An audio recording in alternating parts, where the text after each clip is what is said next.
Yo, good morning, homies. What up?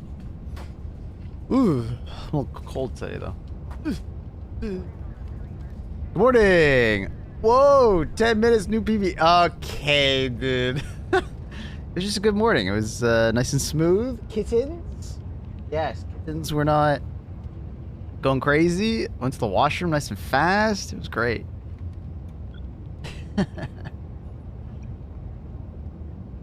These are feeble young adults.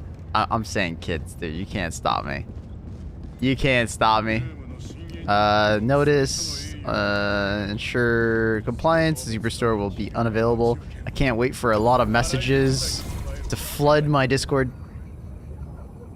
Why can't I buy something? Streamer!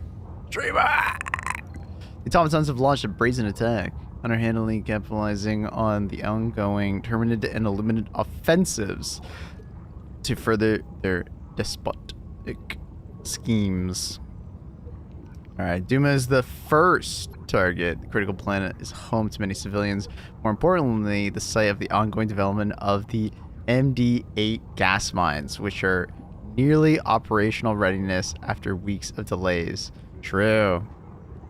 Second target is Jelheim? I guess it's Jelheim, right? Jelheim. This planet of relatively low strategic importance. However, High Command has received an emergency distress call indicating that thousands of civilians are trapped inside the ruins. Thousands of civilians are trapped inside the ruins of Good Citizens Andrews School for moderately feeble young adults. What a mouthful. Should the automatons control the planet at the end of the order, the moderately feeble young adults will surely perish. It is likely that both planets can be saved. I'm sorry, they say unlikely, but I actually think it's likely that we can do both. But maybe they throw some crazy defenses at us. Are charged with making this difficult choice. How we doing? Did we do the thing that I said we should do yesterday? Did it happen? I'm assuming it didn't happen. Yesterday I was like, okay, move the Star Destroyer, the DSS over, right? So then you can like stop it because you can stop all attacks from here. Did they do it? Did it happen yesterday?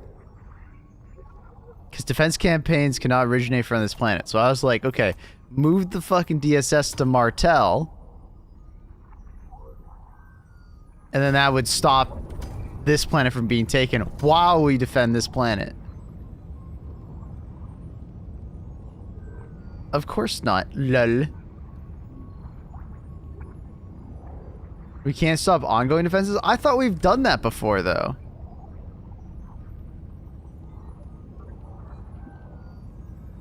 I thought we had done that, where we had sent the DSS to Martel, or like a planet that is already getting a defense campaign, and then we stopped it. No?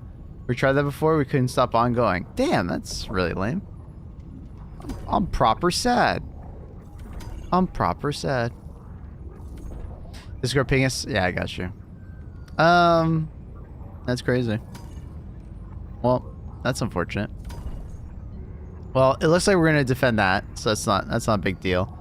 But the problem here is that we're gonna lose this planet, and then we have 3 days, because that's gonna happen over the course of a day. This is probably gonna get attacked in probably 2 days once we finish it, because they probably won't do like a daily campaign over and over again on this planet. I mean, it is possible that we could defend both planets. Hi, Luna. What's up, kitten? Good morning. Good morning, kitten.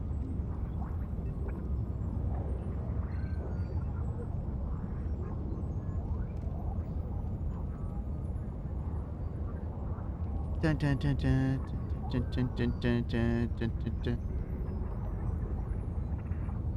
It was on Charon? Which one the fuck is Charon? I'm guessing we couldn't decide. Not that one. I don't remember what planet that is. Is it like one of the other bot planets? Choochie. What up, Chooch?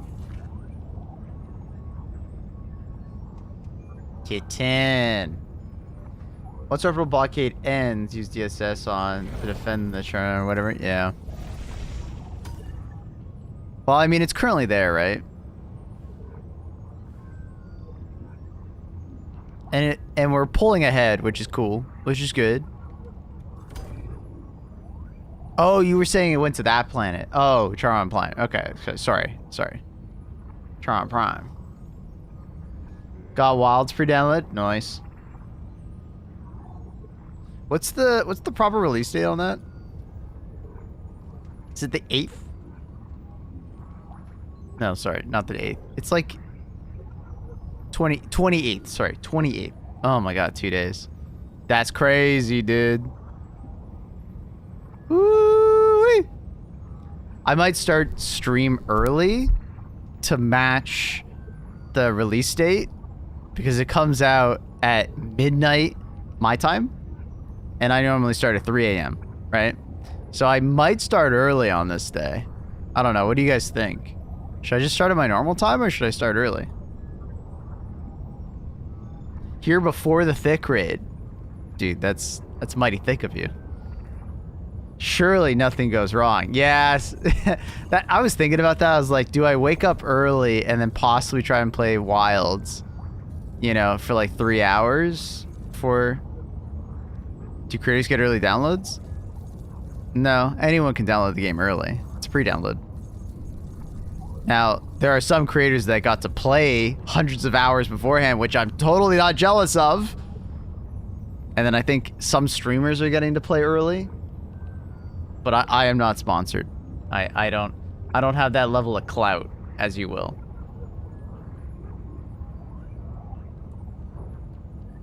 You know what I mean? I don't got that level of clout.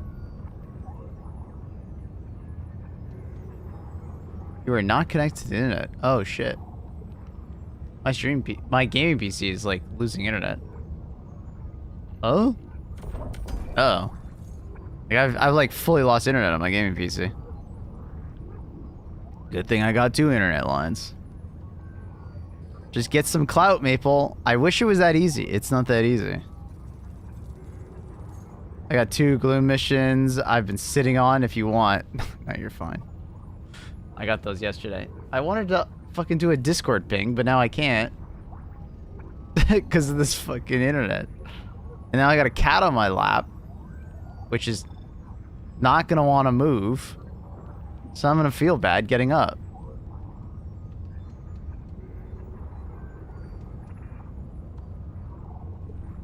New excuse unlocked. Yeah, cat on lap.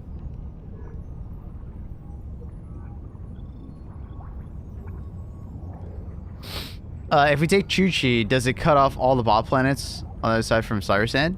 Yeah, the way that works is basically if we take Chuchi, it cuts them off, right? Because they have no other connection. But it doesn't mean that like we instantly take them. It just means that their enemy resistance goes to 0, right? Because they don't have any reinforcements at that point, which is beneficial. Like it is definitely beneficial, but like it would take a lot of manpower to take a 2.5%, right? It's convincing a lot of people, right? Doesn't automatically. No, it doesn't. But Joel puts it to 0. Is the ship ready for inspections? I hope so.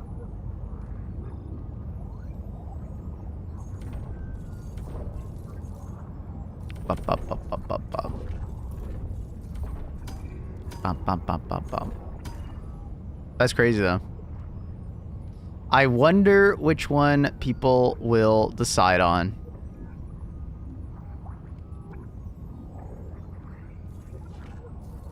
Which one do you think people are going to do? Do you think people are going to do mines? Or do you think they're going to do,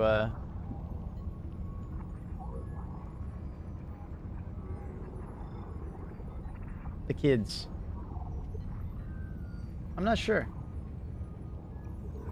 Don't know. Pick in the kids or mine?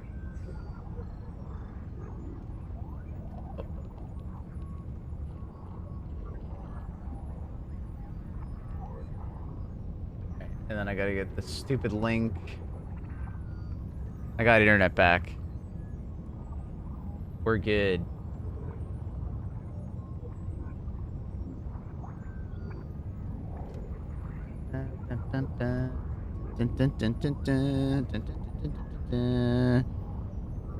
Alright. Send. Cool.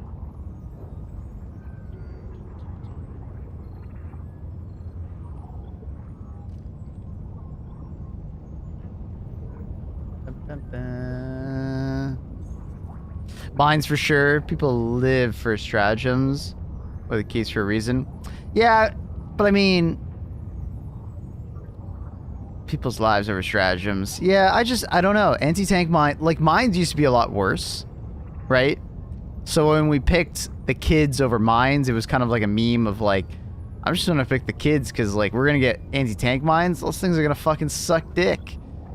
Right? So nobody cared about the anti-tank mines at all. Right?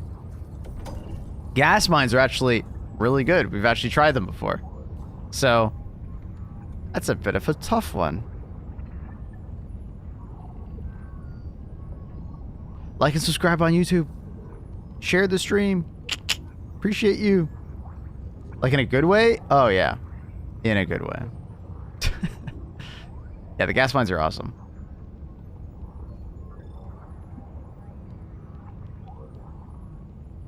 If I remember playing with gas mines during the Christmas, it's been a while. Yeah, I mean, the gas mines, we last had them, I think, on Christmas or a little bit earlier than that. No, I guess it was Christmas. In Christmas, they gave us a bunch of, like, stratagems, right?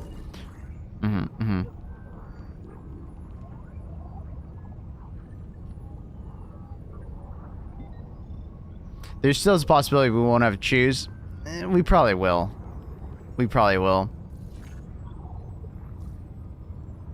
Because the thing is here is that, like...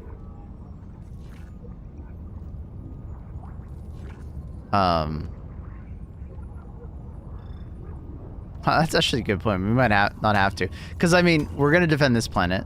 And then it probably won't be attacked for another day or two. Right?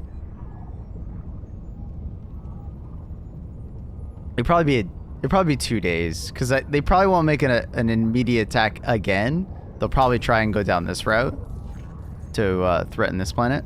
And this is where the kids are, right?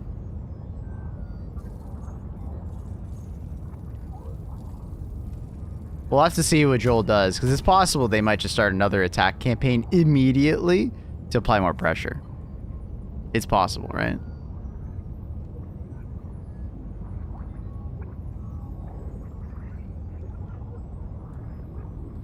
Used the weapon yesterday. It just feels underwhelming. Doesn't feel like the weapon has a purpose for how specific the weapon is. On bots?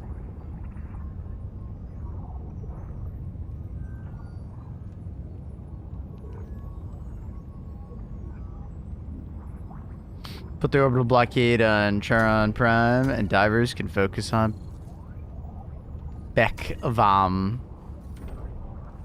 Do we even have enough time on the orbital blockade, though? How long does it last? Oh, I guess it's lasting another 22 hours. That's fair. The problem is that convincing people to move the DSS anywhere other than the planet they're currently diving on is going to be real difficult.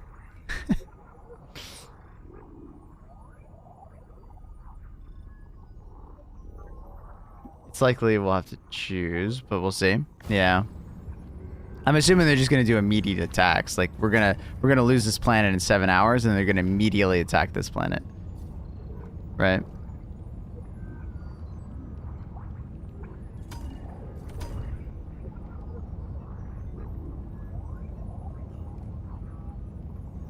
The blockade can slow it for like 13 hours to play well. True. Well, cast your votes, chat. It's not just this vote, though. It would be this vote, and then the next vote would be the most important. If we can't move it there. I guess it's fine to keep it there for now. It's fine to keep it there for this rotation, and then the next rotation we have to move it. Right? It's every... Or is it every 5 hours? No, it's every 4 hours it rotates? I don't remember. That'd be cool.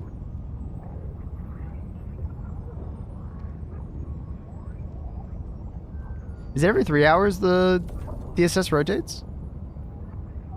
For some reason I have 4 in my head. It's 4. Yeah, okay.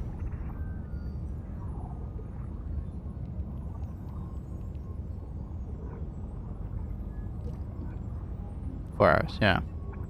So with the timer on this one, it's like in 3 hours it moves, and then we get another timer in 4 hours. So we'd have like it has to be that next rotation. If it doesn't, then it doesn't work. So we need to convince as many people as possible to vote for Charon Prime, which I think might naturally happen because we might actually win this campaign before, right? We probably will. We probably will win this campaign before the timer ends. So a lot of people are like, oh, where are we going to go next? Well, of course, they'll go to Charon. So then they'll probably vote naturally for Charon, which is kind of nice if you think about it. So this might happen without even any convincing of people. So that's good.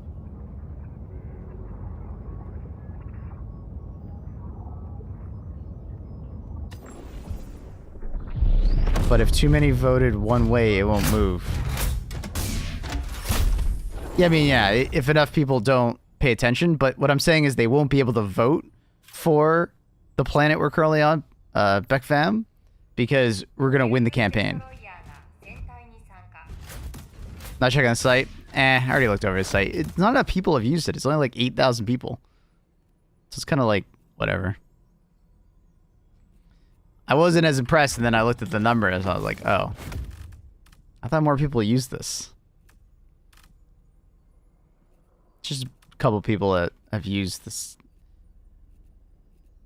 thing. What site? It was just a stat tracking plugin or something like that. I think people are... I don't know how I was gaining the information, but basically it's just like people's loadouts. It's like 8,000 people have used this plugin or something like that.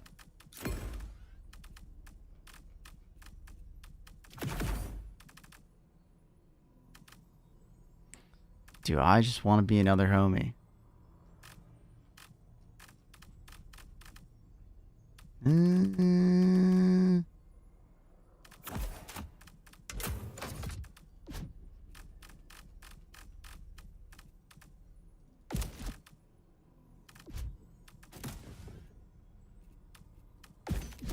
Scorcher? Sure.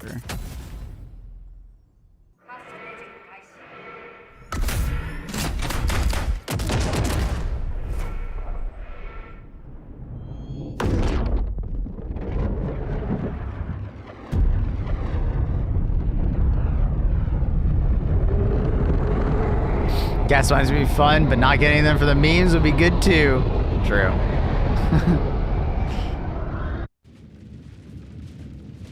Yeah, if you guys are interested in the site, it's linked on Discord, but I don't know.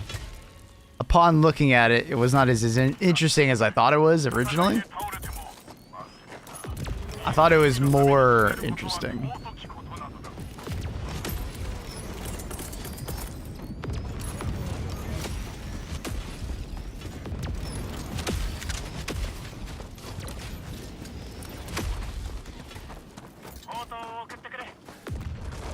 Bum, bum, bum, bum, bum. Bum, bum, bum, bum, bum.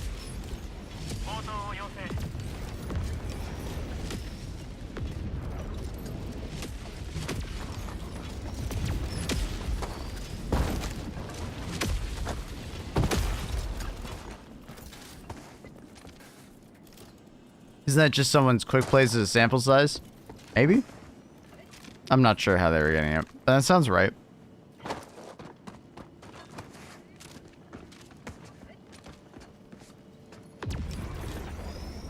I just like looked at it and I was like, oh, it's only 8,000 people.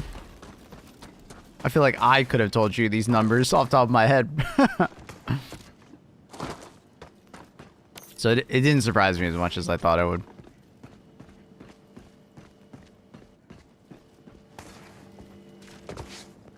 Like 500 kg gets picked 50% of the time? No way!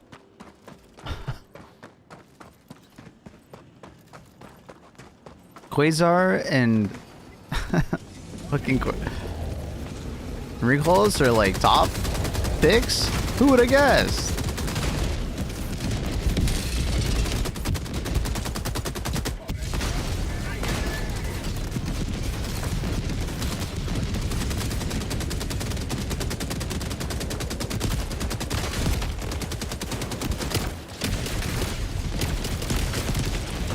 Oh! The hell just knocked me over there? What the fuck just happened? Is that a rocket tank? I'm assuming there's a rocket tank. Some bullshit. Good morning, little man.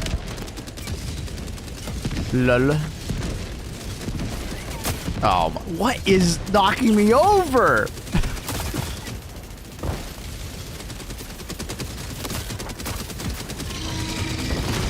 I haven't played bots in like a week. I kind of miss bugs already.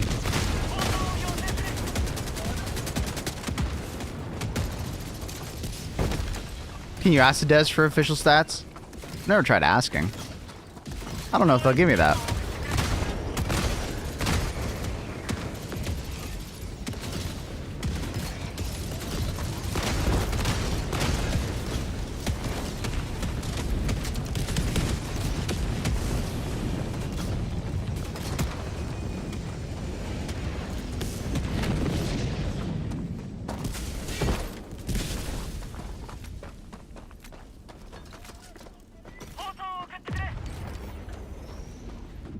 Bum, bum, bum, bum, bum, bum, bum, bum, bum, bum, bum, bum.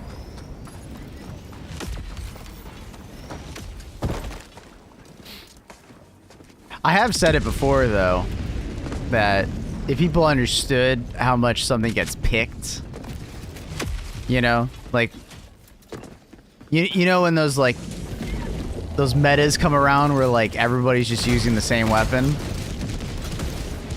If people knew how much something was getting picked, I think they wouldn't be as obnoxious about it's not allowed to be nerfed.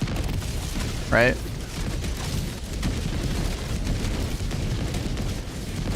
It's probably a privacy thing. No, it's not a privacy thing. Just if the game decides that they want to share that information or not with the player base. There are plenty of games that are owned by Sony that do that. Destiny is one of them. Destiny has a completely open API.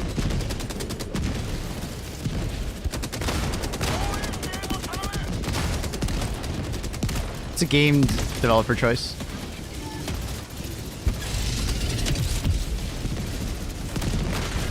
Now, they might not have the functionality in their API to track it like that, but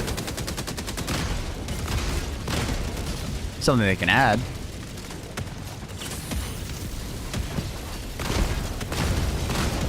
But that tank variant, oh my goodness.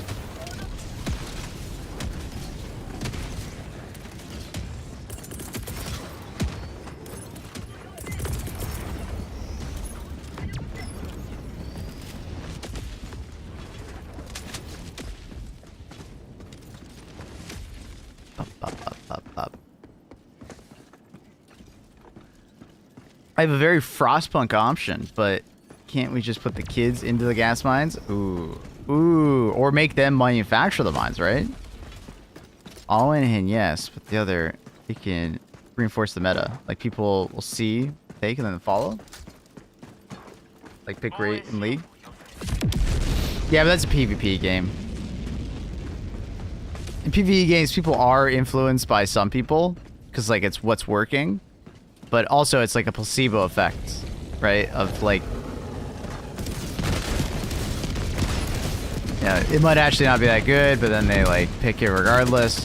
But my point was just like, if people see that the Incendiary Raker is being picked, you know, 80% of the time back in the day, my argument was like, I think a lot of players would actually understand why they touched it. Now, of course, there'll always be those obnoxious people that are like, well, you should have just buffed everything else. Streamer, if they just buffed every other weapon in the game, it wouldn't be a problem.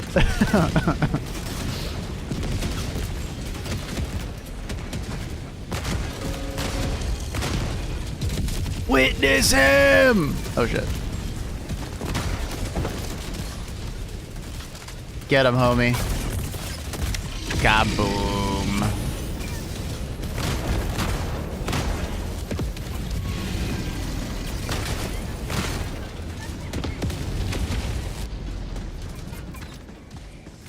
Good morning, Tate. Small hands can easily insert and activate fuses on mines. I bet they can.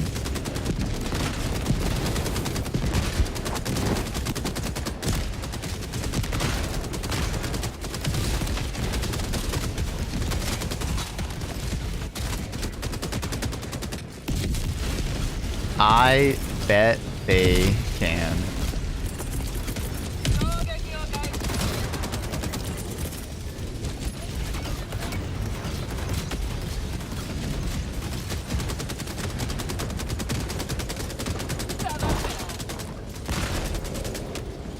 I want my Liberator to have 100 ammo. Yeah. I call those the COD kids. The ones that want, like, ever-increasing levels of magazine size.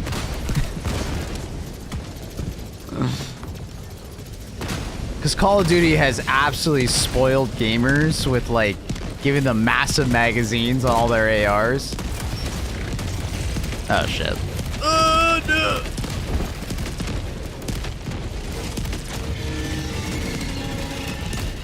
Someone shoot my gun, I'm stuck. Is he off? He's off. Look at all those rocket sentries.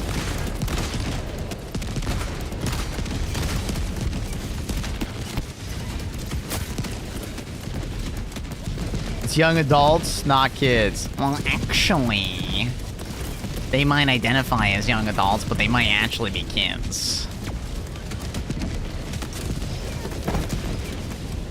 You have a COD kids which just spam reload instantly and run out of ammo. You didn't hear about the hundreds of people on Reddit that like wanted it to be changed when the game first came out? Oh, you don't remember that, do you?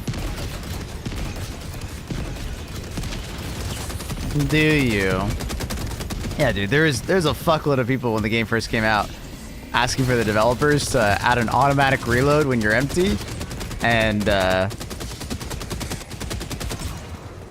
when you reload, it doesn't suck up your ammo.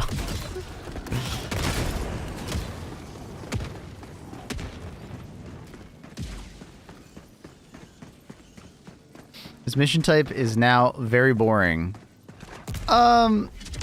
It's fine on bots. I think bots is completely fine. It's actually still quite exciting.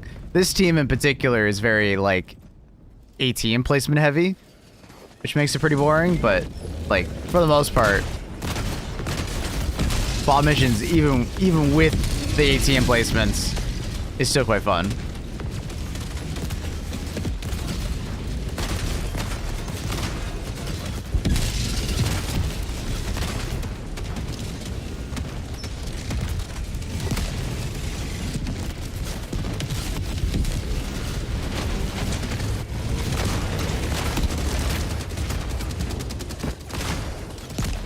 You dead? Oh, he is dead.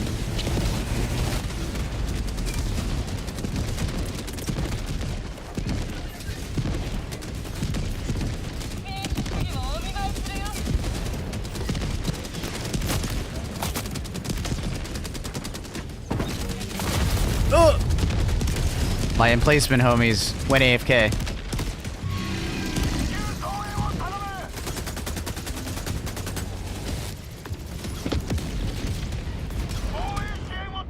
Countries will take. I don't like the autocannon. Never clicked with me. It's fine.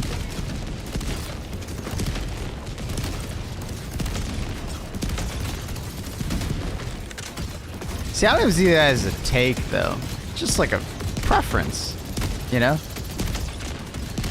A take would be like, you know, controversial take, I think the autocannon sucks. You know, that would be a take.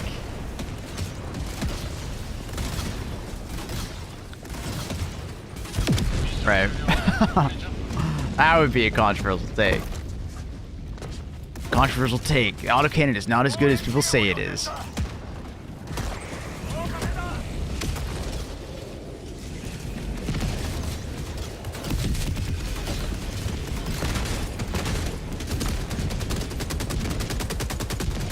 But I mean, you just not preferring something? It's fine.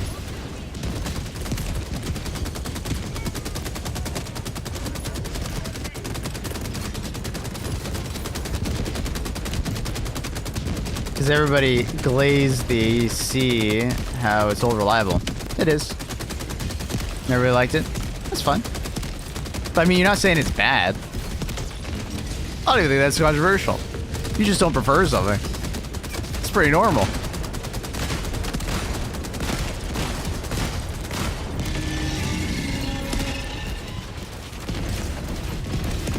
The autocannon is bad because you don't have a gas backpack. You don't need a gas backpack. Gas backpacks are like, they're for players who have trouble with spacing. Or they're for players that, like, want to have a very close quarters build. But you don't need a backpack. You don't need a gas backpack. Like on bots especially, gas backpack is going to be used so little on average. Like, you just don't need it. Controversial take, being able to heal from all injuries all the time is boring. I think it would be boring if we had to lug our bodies around a battlefield as big as it is constantly with an injury. I think that'd be more boring because I'd have a broken leg and I couldn't do anything about it. Controversial title, sir. There are no kids. I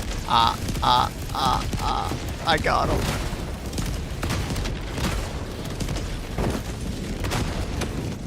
They're kids. I look at anyone under the age of 20 as a kid, alright? Are they under the age of 20? Probably.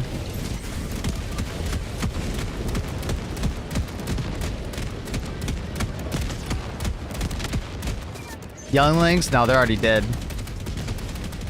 I use a railgun mostly, but the autocannon from time to time. The weapon does not need to be batshit OP to be fun to use. But is the autocannon OP? Ooh, that is the question. I think it's fine. I think it overperforms in probably too many places. It's supposed to be the jack of all trades, that master of none, but kind of ends up being a little bit better than that. But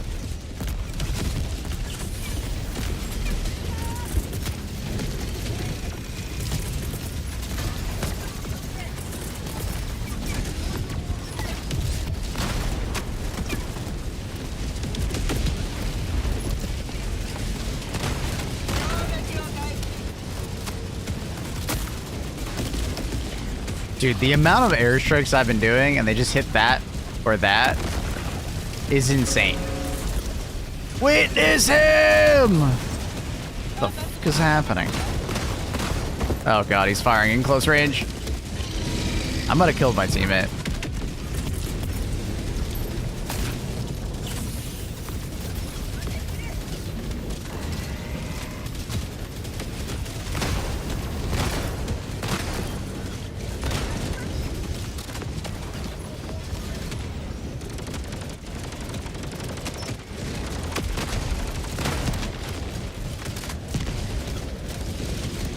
Was it new that the autocannon can stagger chargers and AUX? It was new from the Illuminate update. The Illuminate update, I believe, brought that.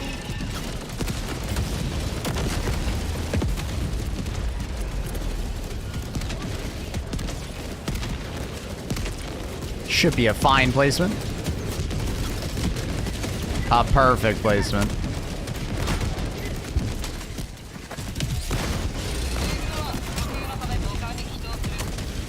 What? Oh, fuck. Oh, oh, God. Oh, we're good. Turret's OP. Oh. What the fuck, man? What the fuck?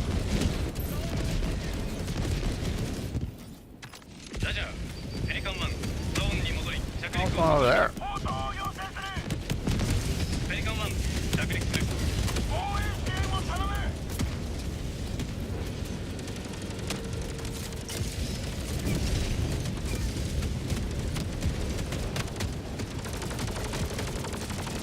That's better. Ugh. I needed to look away from the screen after that one. That was just ridiculous. Ugh.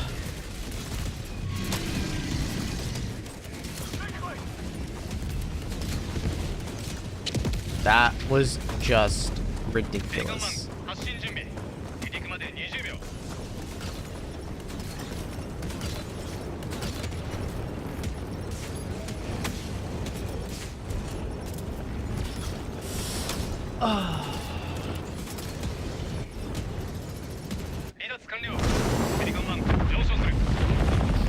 But to answer your question, Leon, no, okay. Before the 60-day update, your shot would always bounce off of chargers and hulks if you didn't hit, like, the butt of a charger or, you know, things of that nature, right? Or it would explode and then not pen. The 60-day update allowed you to pen chargers because they nerfed chargers, right? And then in the Illuminate update, they gave the autocannon more stagger versus hulks and chargers specifically.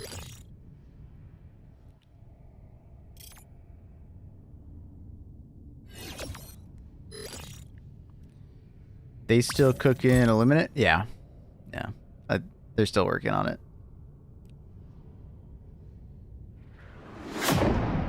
Like I said, and I feel very justified in it, the Illuminate were released early to fit the timeline of the Game Awards. They weren't fully ready, but it was just too good of an opportunity not to do. Which makes sense.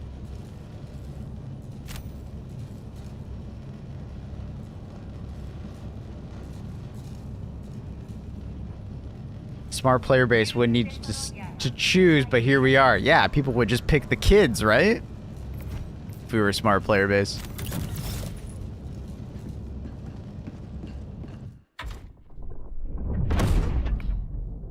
But here we are, as you say. Squabbling over if we should take the kids. I'm a kids gamer. I play for the kids.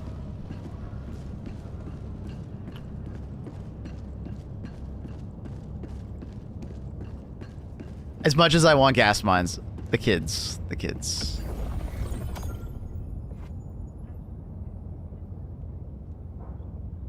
Player base is good. Every difficulty 10 I host, we win.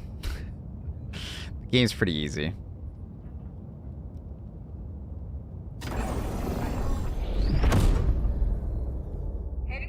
Destroy the little strider factory. We're at a point in the game where it's pretty hard to lose. Things have to go very wrong, or you have to be trolling pretty hard. As long as you're pretty experienced at the game. Obviously, the game is pretty hard to first get into, but once you get the ropes, you fry. Let's get it. Bum, bum, bum. Mm.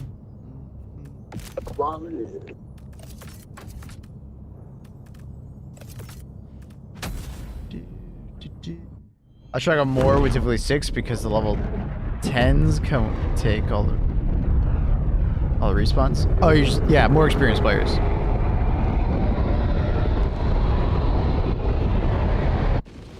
Bots feel really easy right now. Get rid of avoid prime bugs. Well, some of the major difficulties of bots are the mega bases, which have been getting easier over time as we've gotten more kit. Sensor towers and jamming. Sensor jammers, right? But now that we have the ultimatum, you know, all those people that were shitting on the ultimatum It's just so fucking good for bots. Watch out, 380 on the bot drop.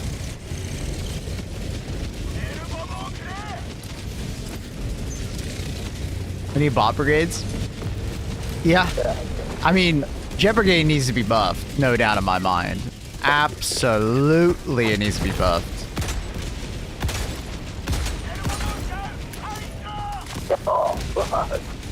Because at the moment, the bot brigade, the Jet Brigade is extremely underwhelming. And I would honestly say that it makes the missions easier rather than harder, like it should.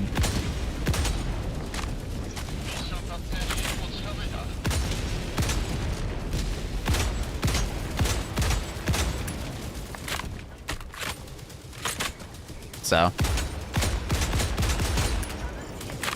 here's hoping that they will adjust it.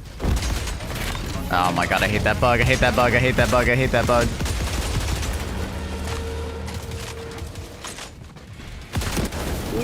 I really hope that they can fix that. If you don't know what I'm talking about, if you are aiming down sight, you like reload. Oh, it doesn't have to be. You take a couple shots, it'll like automatically reload for you. Sometimes. Doesn't always do it. I don't know how to recreate it 100% of the time. But it's basically like reloading, diving immediately after the reload. Terrible. I want hogs with jetpacks. Yes. I agree. I agree. Jetpacking Hawks would be sick.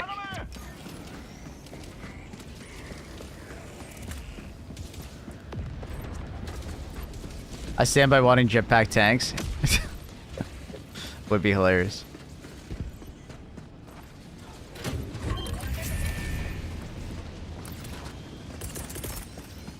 This team has lost quite a few revives in the last 9 minutes. Damn. I think they might not be ready for bots. That guy just died to his own ultimatum, I think. That's really right. Yeah.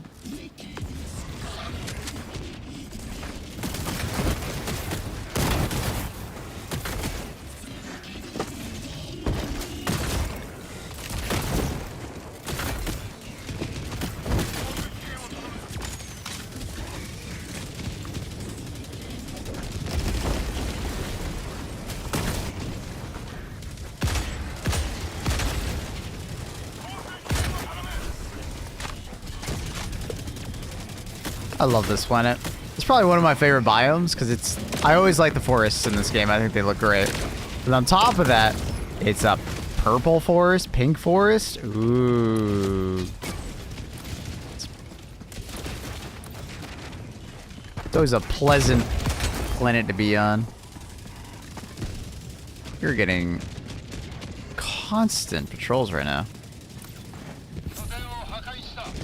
Played in a week or so. Saving the preteens, right? The kids. Save the kids. But on the other hand, gas mines. I mean, theoretically, if we play well enough, we technically could save both.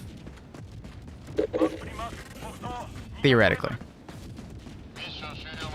Now, that would require many bot divers and the community working together.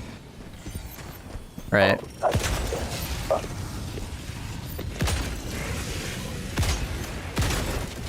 That means very little bug divers. I'm hoping because we've done so many bug MOs recently that most people are going to be tired of playing bugs.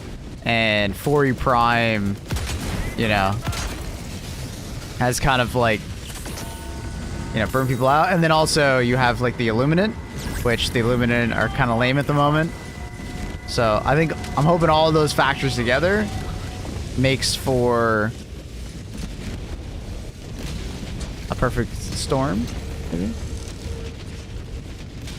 Yo, happy MO day. Have a good. Thanks, man.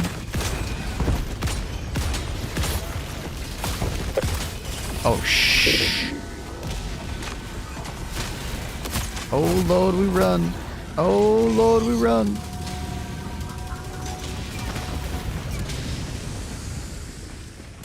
Not a lot of bot divers. I mean, if you're comparing it to like what we just did, it's because it was new bugs.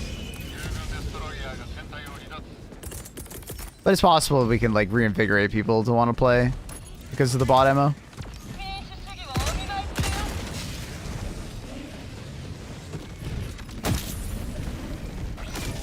Hi, Annie. Thank you for 100 bits. Ramses. Moderately feeble young adults. Kids. They're kids. You just say kids. It's only 4 letters. It's great. I'm broken. Legs broke. So tired. What? Did you go to the tea fields, honey? Is just a lot of walking at the tea fields? Why no announcements? No ping? No text speech? I don't know. It's a good question, actually. I don't think I heard anything. Stream Elements is being weird yesterday, and YouTube chat wasn't showing up on screen.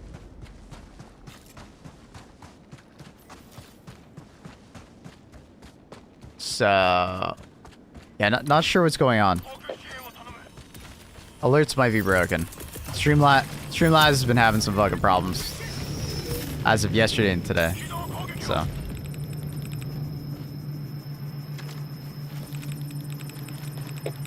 Young adults are potential future helldivers for the cause. Yeah, it's only like a couple thousand, right? But mines come in the millions.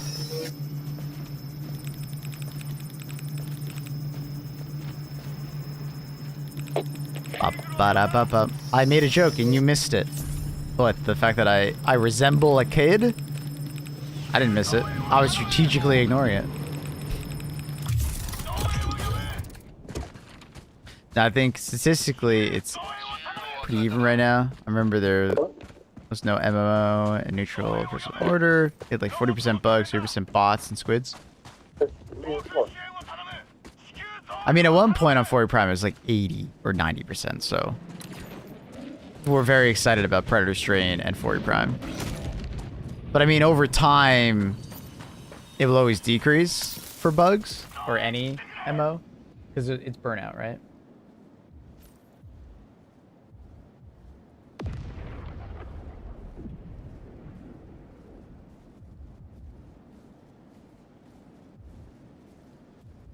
What am I listening to?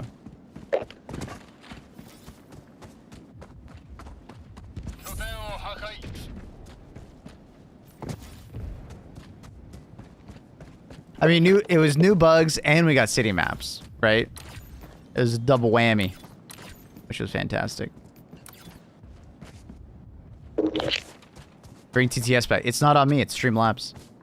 Streamlabs is broken, brother. I don't know what you want me to do. Contact Streamlabs. Yesterday the chat wasn't working. Shit. Fight them? Unfortunately, I can't fight them. Oh! Oh! Yeah, I think the same thing happens. What up, JetBrain? Yeah.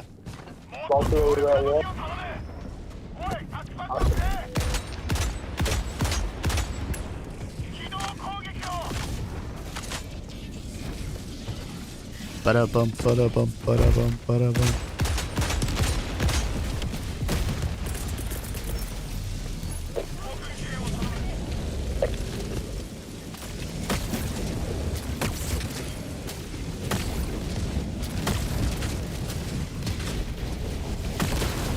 Oh, wait, that landed that close to me? God damn.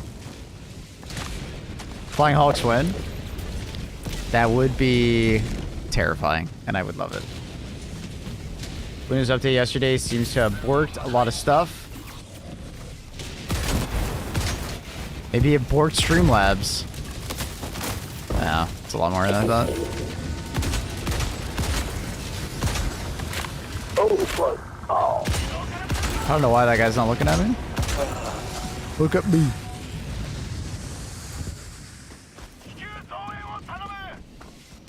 It's probably a maintenance from Streamlabs. We'll see though.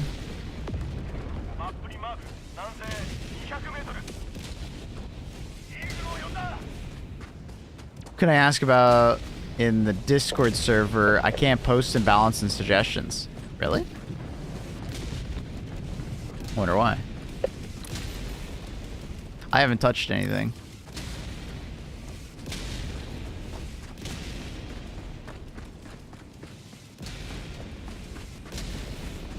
Yeah, we are cruising past this.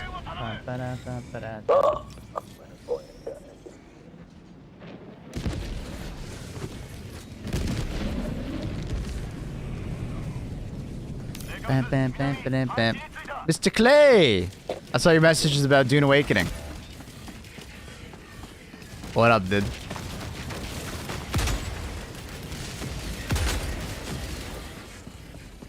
My bad, you didn't realize you shouldn't. You're fine.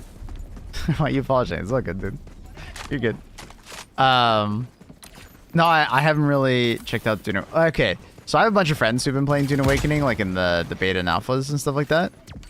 And they speak pretty highly of it. Pretty highly. Obviously the like end game is a bit scuffed and it's a little bit lacking. And a lot of the I got a fucking ad. God damn it.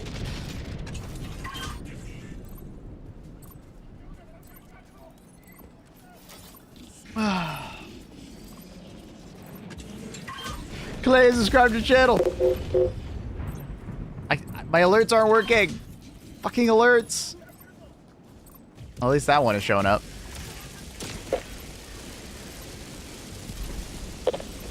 Fucking alerts. Okay, we're safe. All right, Clay. Yeah, so basically, like, a lot of the end game is kind of like lacking at the moment, and it's mostly a PvP game.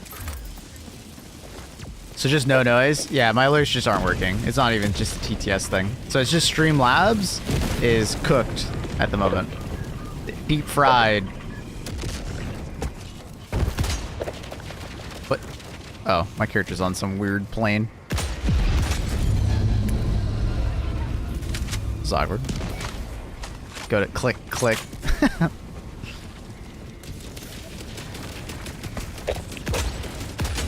I still feel like I'm waking up. PvP sounds fun. Fishing starter, 2 weeks. Some cringe MMO. Yeah, I don't know what the like total end game is, but it does sound like a Conan Exiles meets like Rust experience with a little bit of New World sprinkled in.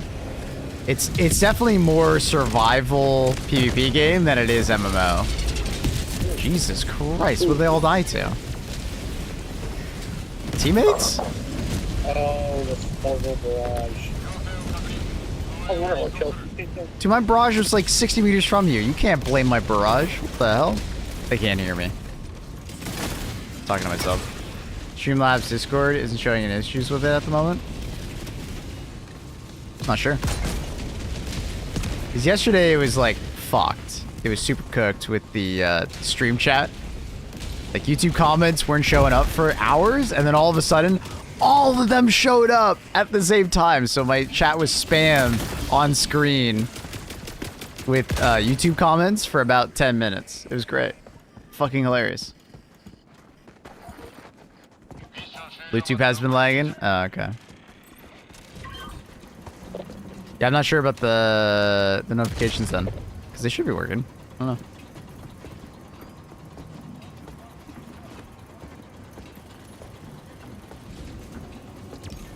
It's fine though. We'll deal with it tomorrow. I won't troubleshoot it on stream. Okay, I'm good. It works now. I can post now. Okay, sick. I saw the Stream Elements, and their thing worked pretty good. See, I used to be a Stream Elements person. Then theirs didn't work for me, so I swapped to Streamlabs.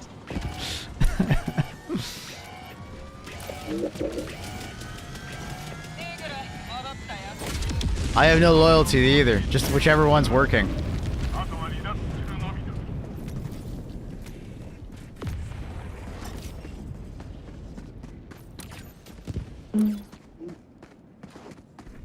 Just Whichever one's working is the one I like.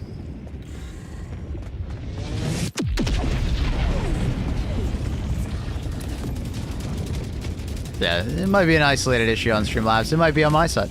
I don't know. It should be working.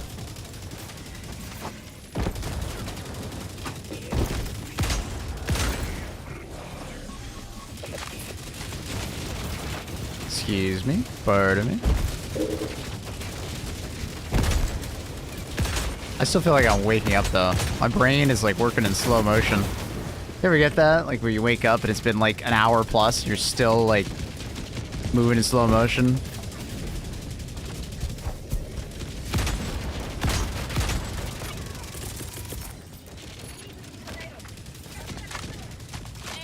There just seemed to be a notice that multi-streaming can cause bitrate issues unless you something like multi-stream servers. It's not a bitrate issue. I'm not losing any frames or anything. I'm not using a streaming service though. I'm just using a OBS plugin.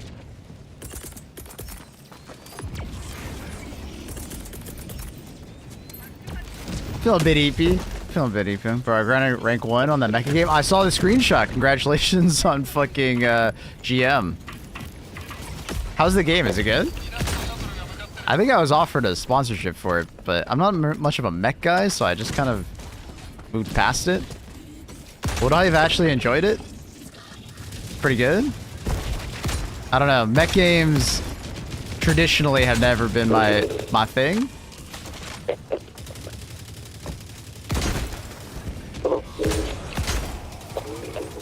But Armored Core would have been a game I probably would have played if I wasn't so busy with other games. Helldivers specifically. We sacrificing the young adults, but we are saving both. We're saving the beautiful gas mines production, and we are saving the kids. Okay.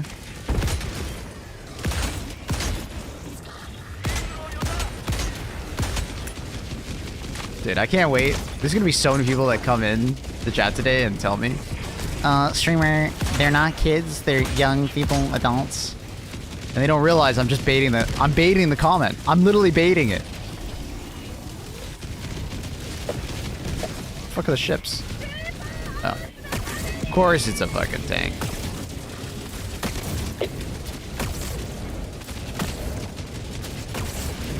Hello? I swear my shot just went through that guy. Ooh! Oh, shit. Oh, shit, indeed. I believe in that. Oh, shit. Oh, that's the oh, shit. Well, We all knew Maple was a master baiter.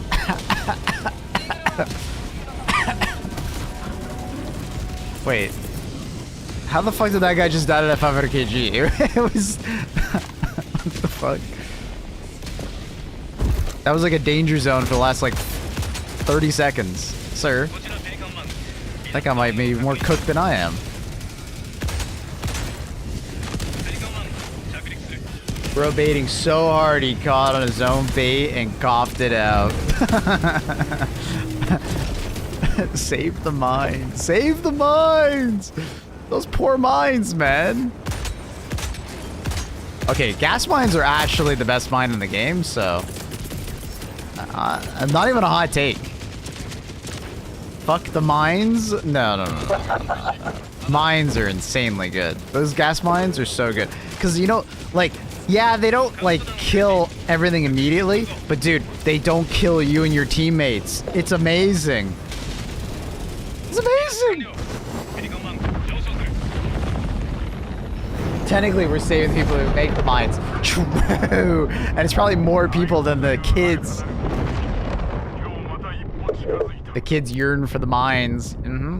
Send them to the mines. That's what I'm saying, is like we should just say both and then send the mines to work on... Sorry, send the mines to work on the kids. Send the kids to work on the mines. You know? What the fuck was that SAM site? I didn't even know it was there.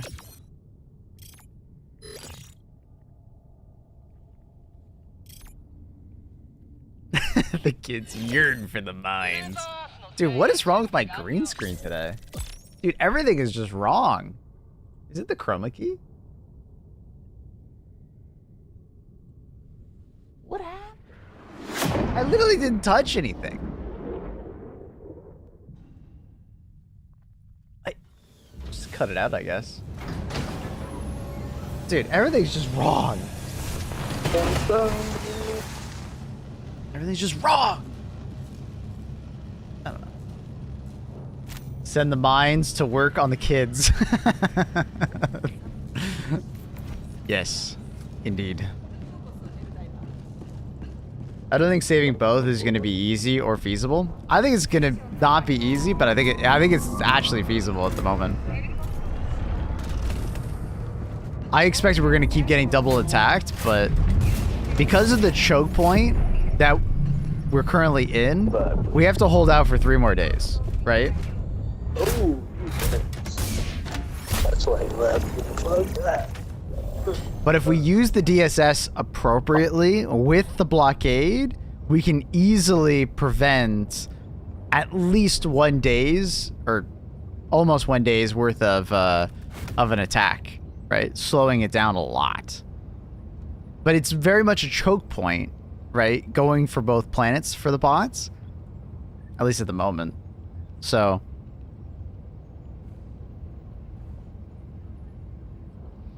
reaction video needed. All right, maybe I'll do it after this game.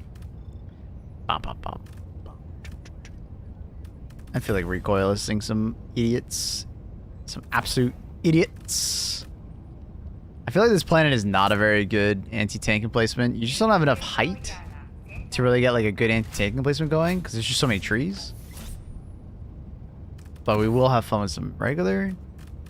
And then let me take the ultimatum. Take the crossbow. Keep that. I don't know, maybe another barrage. Take a 120.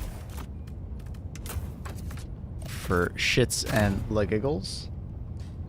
Any young, feeble adult enjoyers in chat? Sounds like a VTuber. Ew. Ew. React harder. I'm not a good reactor. I'm just me, dude. Is Stream Elements drunk? I think all the APIs might be a bit fucked. I think you lost your way. What's up, my man?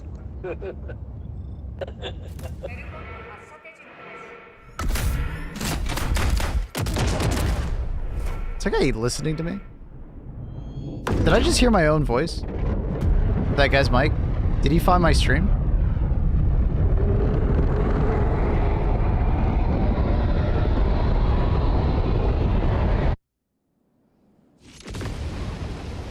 Oh, I wasn't paying attention to what mission we were doing.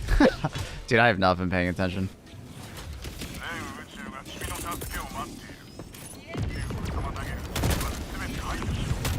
I'm still AFK in my brain, I swear. Oops. Bum, bum, bum, bum, bum. Bum, bum, bum, bum, bum. Talk loud. So I can just hear myself.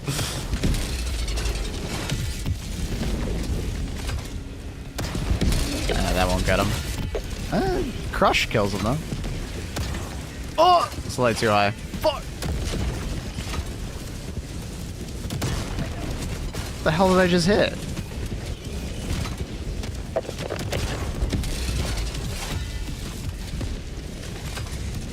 Laser's getting him anyways.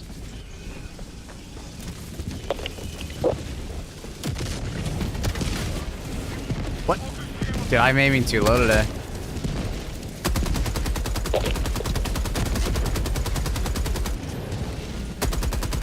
Oh, so chat. I've been kind of like binge watching a show that I thought was kind of trash, but I actually kind of like it. It's called Invasion. It's on Apple TV. I saw it got like bad reviews like a while ago, and I've been kind of just like watching it as I've been doing stuff around the house. It's actually pretty good. Actually, like I don't know why it got as bad a review. Now it might be season 2. I haven't watched season 2 yet. I've only watched season 1. But like Season 1 was pretty good. Like, it wasn't insane. It was pretty good. Maple is Netflixing me. I don't think this is a show you would have liked, but I can watch it again.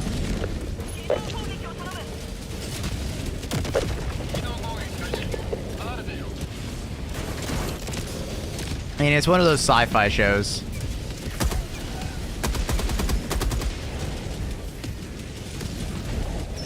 I didn't watch it because it had mediocre reviews. Same. I also ignored it because it has mediocre reviews.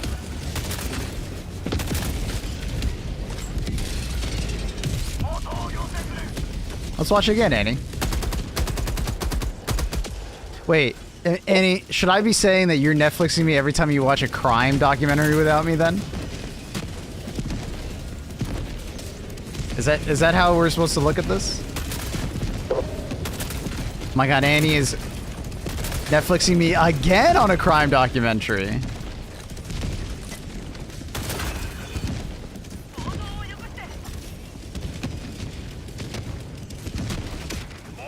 Everybody's shitting themselves over like the Wild's performance and difficulty. Entire Reddit is point. Are they saying like the performance is bad still?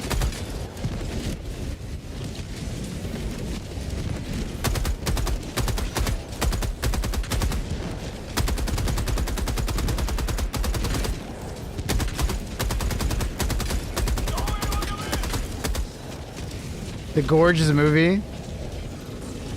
Quite a good movie with mediocre reviews. I actually watched that with my mom. It's pretty good.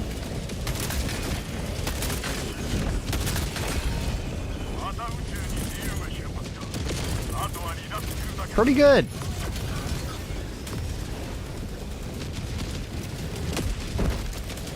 I don't know if I want to play Wilds. H2 kind of nice right now. It is.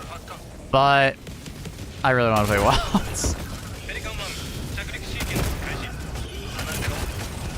I'm kind of hoping that like hd2 takes a bit of a break and gives me some time to play Wilds, but we'll see.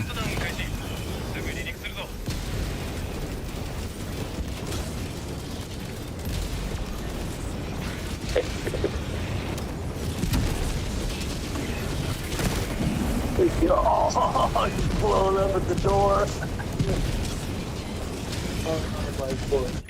Excellent soundtrack in the merge. Yep.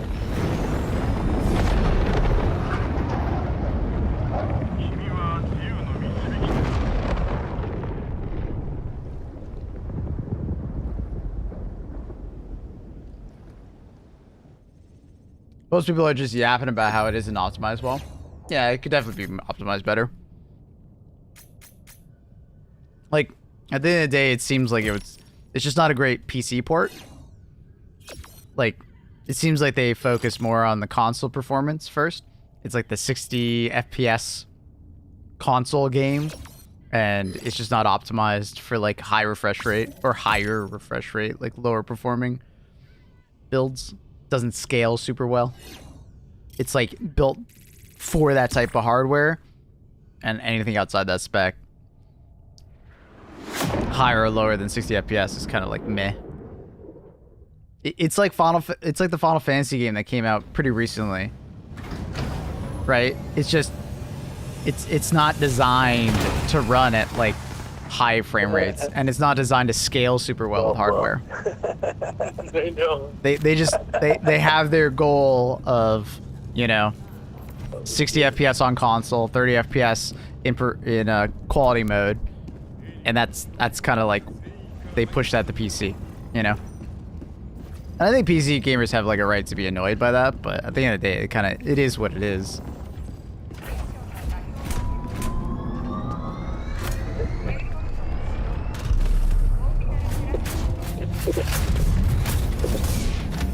$60 FPS on consoles is a wet dream though. I thought you could get 60 FPS on like normal performance on like a regular PS5. It just doesn't look particularly good because of the amount of upscaling they do. Performance still dips below 60. That's like console gaming. Hell, if you play HD2 in performance mode, it's kind of the same.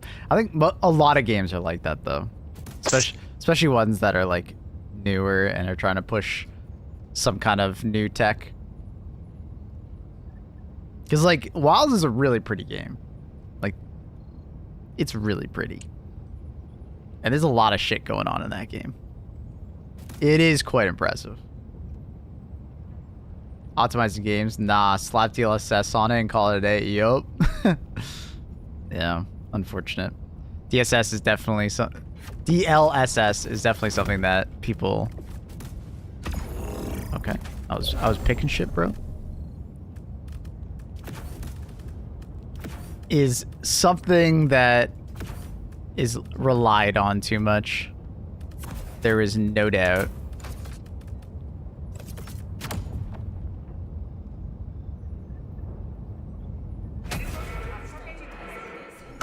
Saw on performance mode, they said like PS5, Xbox can dip to 720. Woo! God damn. I haven't tried Wilds on my new CPU. If you have like very modern hardware, Wilds runs well. It's just, it sucks for anyone that's on PC that doesn't have like a setup within the last like couple of years. Like if you have a 30 series card, you're probably fine. And you have like a CPU around that same generation, like a 5000 AMD, you know, a more modern 13 or 14 gen. But if you're someone that's outside that like last couple years of PC hardware, it's definitely going to be a rough experience for you. Like even going for like that like PS5 spec, you know, a 3700X and like a 2070, playing Wilds is going to be rough for you, you know? It will. And that's not good. Hopefully it's something that they continue to work on. You know, it's not the end of optimization for them. They just keep working on it. 20 series is gonna suck? Yeah, if you're on a 20 series or anything around there, not gonna be pretty. I mean, I think you can make a 2080 Ti or maybe a 2080 work if you're like 1080p. Wilds beta were on PS5 running that shit. But the thing is that the Wilds beta wasn't, it lacked the performance updates. It didn't have it in there. The only way you can see if the performance has gotten better for you is if you use the benchmark on PC. I'm assuming they didn't bring the benchmark to PlayStation because that doesn't make any sense. Kingdom Come Deliverance is also really pretty, but works like a charm. Kingdom Come Deliverance is really well made. It was really well made. The GPU is fine, but I've got a 12th gen Intel. As long as you're like if you have like an i7 12th gen or i9, I think you're fine. An i5 might have a little bit of issues. You might have some troubles, but I think you'll be fine with an i7 or an i9. Doesn't even have to be a K SKU probably. Here's how Wilds will run on the Series S. I mean, I think Digital Foundry already put out a video. I didn't watch it, though. Digital Foundry had a video out talking about the consoles, and I haven't watched it yet.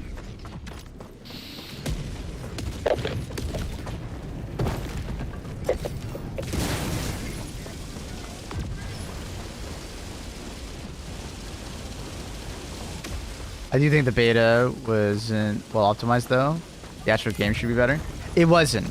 And the second beta did not include the optimizations they made. Like I was saying, because there was a performance uplift that happened.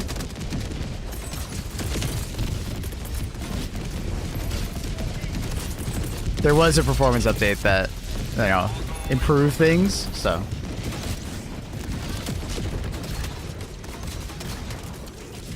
I haven't tested to see what the improvement was, like percentage-wise, but I'm sure you could find it online. I'm sure someone benchmarked the game and then did the benchmark and saw how much more performance they were getting.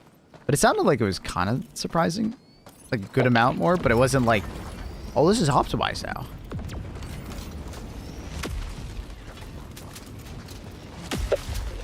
Capcom did say they're working on the next RE engine. That's good. That's good. Said about 50 times the performance will improve in release. It did, but still not great compared to other games.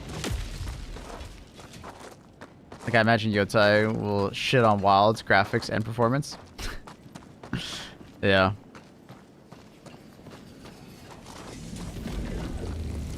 See, what's good about Yotai is, like, I think they're just using the same engine that they used previously on Ghost of Tsushima. But that engine actually runs really well. Right? I did it from my side? Yeah. Like, I gotta say, like, Yeah. Ghost of Tsushima ran really well. It wasn't, like, amazing on PS4, but that was also because, like, it was the end of the PS4 generation. But also runs really well on PC. Yeah, PC port is... Yeah. It was a really good PC port. Sucker Punch have a great engine team. Yeah. Sucker Punch are good, man. I'm very excited for their next game. I will be... Ah, fuck, I'm stuck. I'm stuck! Well, we're on it now. It's so random when you, like, get fucked on this thing. Clay, do you know why you get stuck? I was trying to figure out the other day, like, why you get stuck and why you don't sometimes. Like, I had the theory, like, is it something to do with, like, terrain deformation or... Bro, I don't get it. It's super weird. Probably be a PlayStation exclusive for a couple of years, right? It'll probably not come to PC for a year or two. It's a host bug? Fuck. Okay, maybe that's why I don't get it that often. But, yeah, very annoying. Understand how they managed to have almost SSD-like loads on a hard drive on a PS4. Fucking witchcraft. Fucking witchcraft. Read an article yesterday at the new mecha game and how it's quite a challenge to get like Series S to run super large maps. Yeah, I mean, it doesn't have much unified memory, right? And on top of that, way less VRAM, if I remember correctly. So, loading all those textures and everything into... Gotta be a challenge. I can't... Can I shoot the tank? There we go. Someone else break the emplacement? I know. So, I'll just... When I run out of ammo, I will be begging for a teammate to shoot me.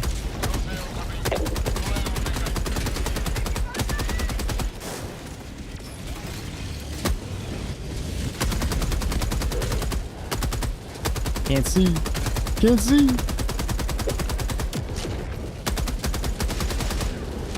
Ooh, maybe I can get this friendly Hulk to help me. Can someone shoot this emplacement?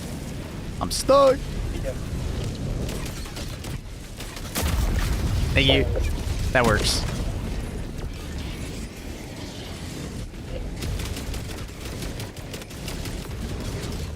I love teamwork in video games. The teamwork is now shoot the emplacement, so I'm free. I'll put the 120 down.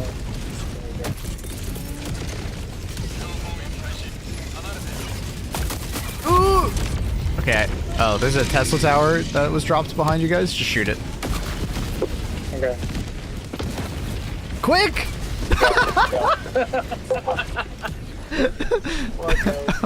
My bad. It dropped out of my head. I'll land on it. Dude, they were just staring at it. Why were they staring at it? They're like, ooh. Why were they staring at it, dude? Are you gonna watch the new Daredevil season? So I stopped watching Daredevil after the first season. But I feel like it was just like I got like fatigue from like superhero stuff. I don't think I'm alone that like just there's so much superhero stuff coming out. I just got like I got fatigued from it, you know? I don't know. I enjoyed the first season of Daredevil, or at least the first half of the season. It felt like the second half was a little too, I don't know. Felt like it was lacking, but maybe that's just me. I don't know. Maybe I'll check it out. We'll see if Annie wants to watch it. Maybe I'll watch it alone. I don't know. I usually just watch stuff that me and Annie both watch together. It's pretty rare for me to watch something that I'm not watching with Annie. I almost don't watch anything. It's not with Annie. Watch what? Daredevil? The only worst superhero series is The Boys. I was trying to convince Annie to watch that, but she's not really into it. I think I've watched up to season 3. What's that about? Daredevil is like a comic book hero who is blind, but because he's blind, he has kind of like enhanced... he has kind of like enhanced senses, which leads to him basically being a superhero. The Boys is amazing. You can watch The Boys yourself. I probably will. I just haven't gotten around to it. The Boys is your breath of fresh air. Anti-heroes are awesome.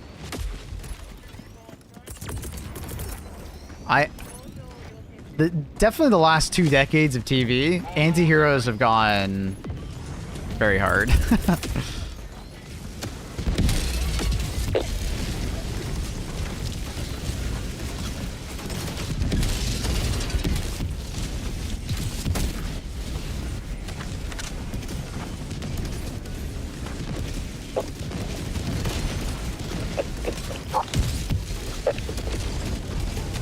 Ditto is very dark though. It's not like a superhero like. Yeah, it's true. Fair. I can watch it out. We'll try it out, Annie. I'm done. At least The Boys got a good ending. Did it? That's good. I'm glad.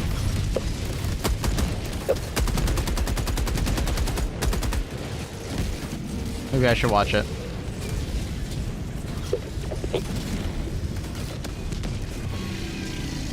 You can see with the type of sonar, basically.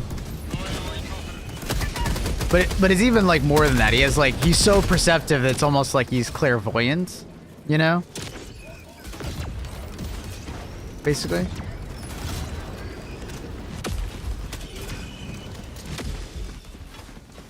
No Deadpool, fuck Deadpool, that bitch Ryan. Annie is a huge Ryan Reynolds fan, so much so that she has become an anti-fan. She talks about Ryan Reynolds more than a normal Ryan Reynolds fan. You know, she's so much of a hater, she's become a fan.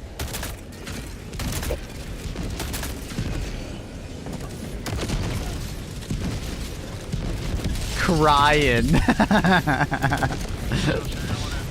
Fucking cry. That's pretty funny.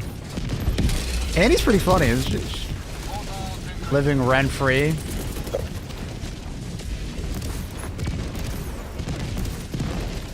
I will ban you. Chad, don't taunt Annie. She doesn't take lightly to people teasing her about crying.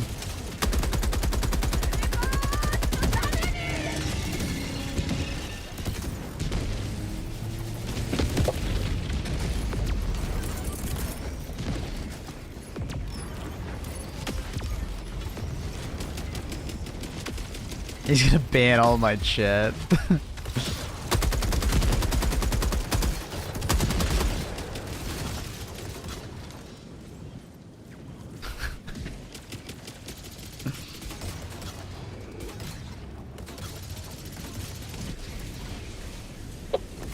Just realized Luna's legs are not on the camera. And those are the cute parts of the cat, you know? Arguably the cute part.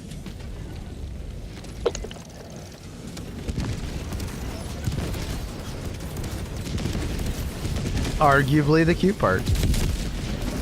Don't test me, you guys. No tests. No tests.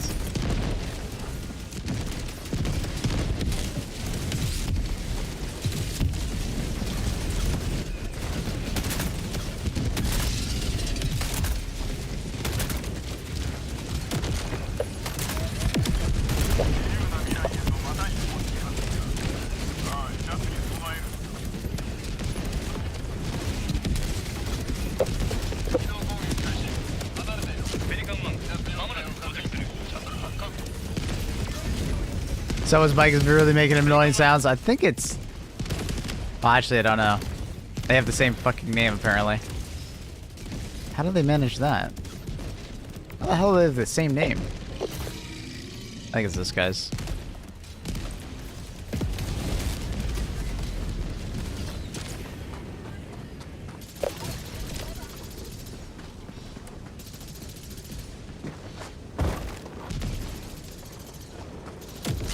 Crying. Annie, we're gonna get a crying emote?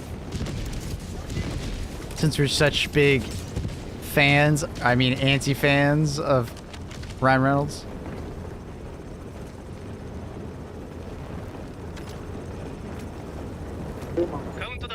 Nice try, and I got you. I think they both have like PlayStation level microphones.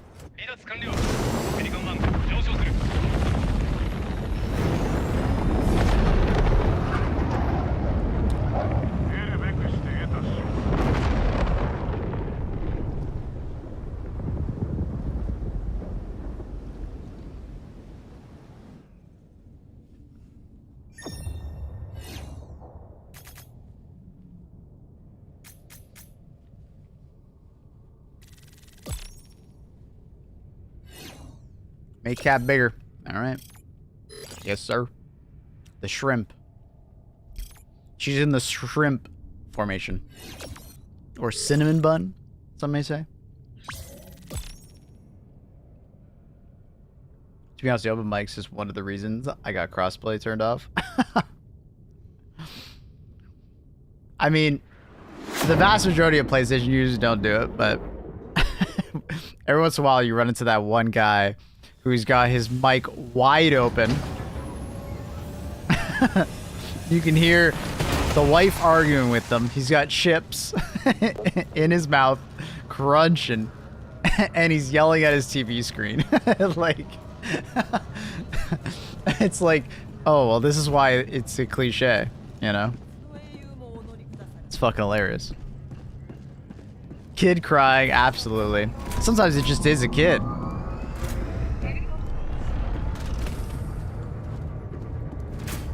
Now, then you can have the complete opposite with a PC player. You can have a PC player who has muted everything, doesn't look at text chat, playing solo.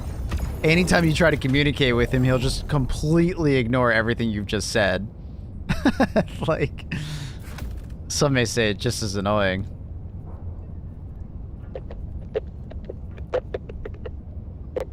Dude's like, might even be blazed out of his goddamn mind, doing the dumbest shit in the game. Good. Suggests a poll. Do you like Ryan Reynolds? Ooh. Ooh, that's a controversial one. Ooh. We'll try it. I'm sticking with it. We'll see if Annie is okay. Do you like Ryan... How do I spell his last name? Reynolds. Old bloody. Yes. No. I stand with Annie. We'll allow points. Have fun. Absolute mess of a poll. Go for it. Have fun. Have fun, chat. Have fun.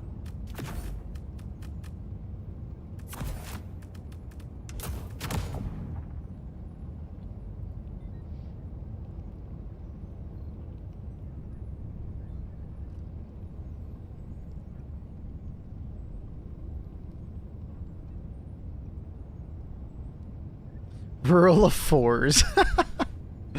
He is the king of fours, the ruler of fours.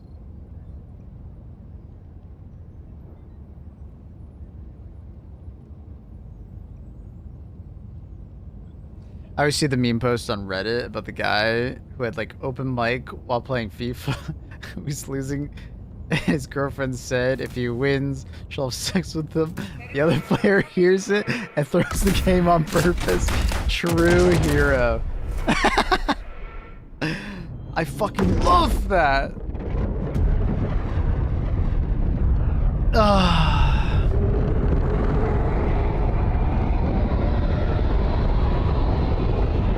It's obvious we're going mines, right?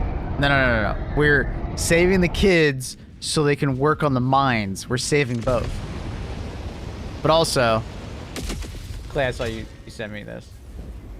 Absolutely. Vote the DSS, Charon. It doesn't have to be like right now, right? Like on this one. It can be the next one. But if we send it there, we can delay the next attack because blockade is happening. for, I think it's like 18 hours when it goes active, which is going to be huge, right? You know, we're getting nearly a free day. That's awesome.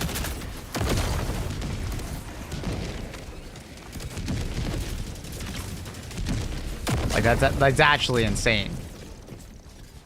Because, like, the goal here, chat, is we could possibly save both. It's not super likely, but it's possible. What has Ryan Reynolds done? Long story short, basically, his wife, Blake Lively, did a movie, and she kind of like hijacked the movie after claiming a bunch of like sexual assault stuff. It has been kind of unfounded, essentially. And she essentially like hijacked the film as far as like promotion and a lot of other things from the director slash like lead actor. And now there's a lot of people that are like, yo, fuck Ryan Reynolds, because he at one point is alleged to have yelled at this actor when they were at a meeting at his house with Taylor Swift present.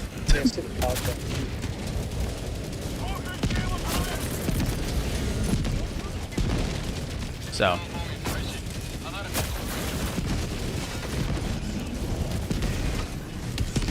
Basically, Hollywood drama.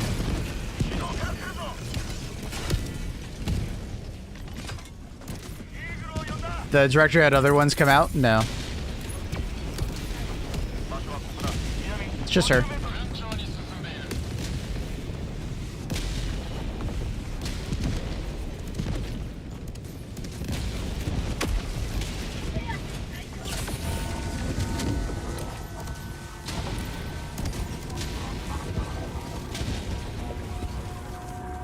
But right now, there's like a full-on spirit campaign on both sides. Typical Hollywood drama.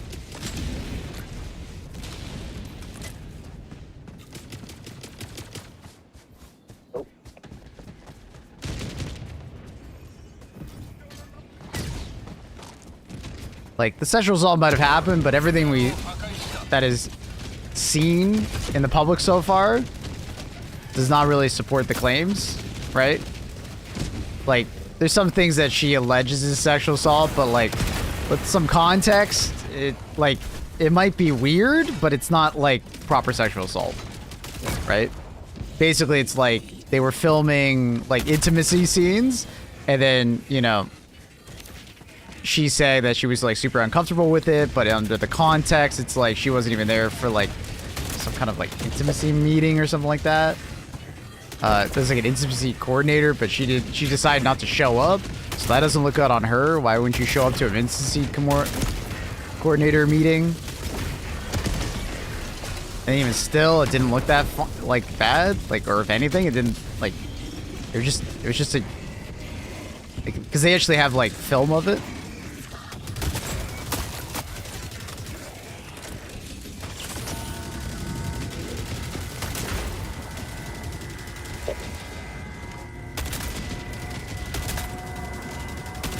But maybe there's more.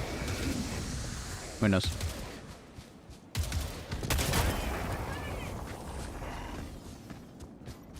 Heard Ryan Reynolds never plays the MO. Honestly? Probably.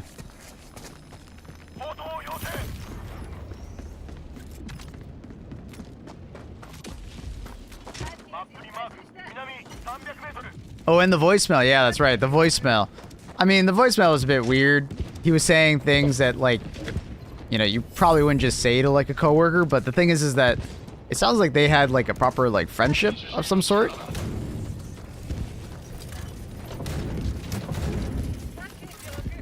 Basically like,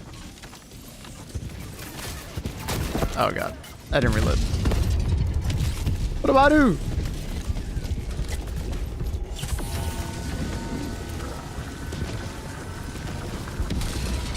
Basically, this voicemail was like, you know, kind of like apologizing slash like, you know, looking to talk to her. He was just saying some stuff that you probably shouldn't say to like a coworker, but at the same time, Sounds like they have some sort of like personal relationship. Before this, it's kind of hard to know and judge on that because it's like context is really important, you know?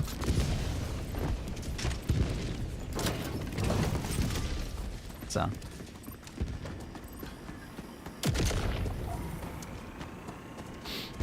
Sounds good, Ramses. Sounds good. Yeah, I haven't looked back out on it yet, but we'll probably do it in like a day or so. What's that? I'm in there.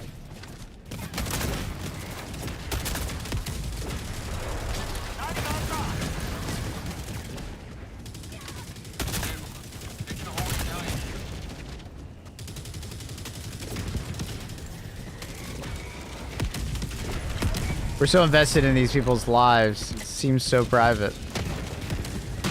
What, this stuff? Nah, I mean, they do the opposite. They pander to political opinion to help them with their case. They on purpose go public with a lot of this stuff to help their case. How you doing on this fine hump day? Good. Good. A little tired. A little tired. Good. Oh yeah, if anyone watched the Deadpool movie, you know that character named Nice Pool? That was that director slash actor being portrayed in Deadpool. And then they just make fun of him. As Hollywood drama goes, it's actually quite silly.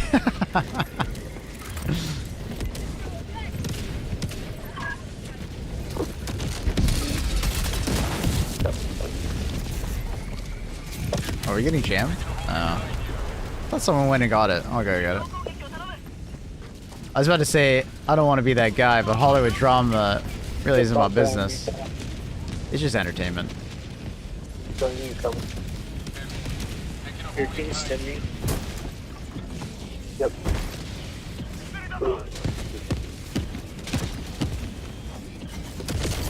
Dude, I thought I shot that too far at first. Oh man, it's broken. Never mind.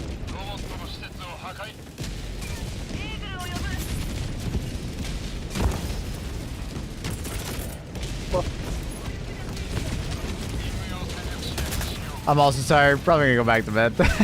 Fair. Oh shit. Oh, alright. Just gonna ultimatum that ass.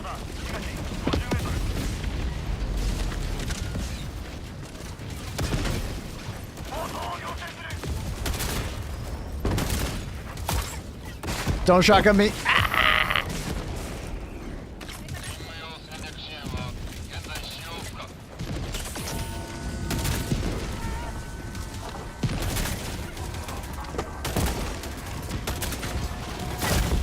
God damn it. I only died 2 ways in bot missions. I've run out of stims, or I got one shot by that fucker. Randomly. Can you explain the extra range trick on your secondary? Basically, have your, like, you know, like aim down sight, right? And then you swap to your secondary weapon, and then as you're swapping, you're basically like trying to force the fire as soon as possible. Right? Because you can think of it as like your character's like transferring some of the forward momentum. You know? Some of the forward momentum from the animation into the shot. Right? So swap to your secondary. And be spamming the fire button. Apparently Marvel is adding nice pulls to the comics. Ah, drama.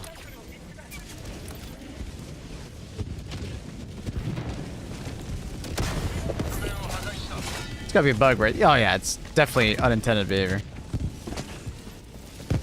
I think the devs literally commented on us on that when we were in Sweden. They were like, "Yeah, we didn't want it to do that."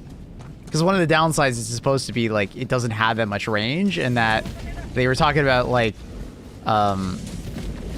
you're supposed to almost be like blowing yourself up when you use it, right? It's kind of like the point of it. So the fact that it didn't actually do that, they were like, ah, fuck.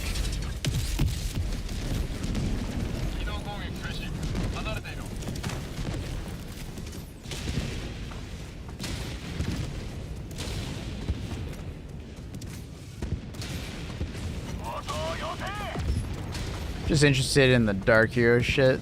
Like Batman. Yeah. I like the Dark Hero stuff more than like Superman and stuff like that.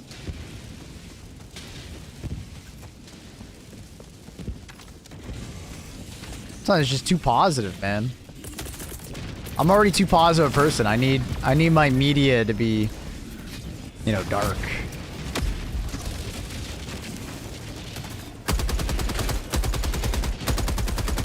Guys, right?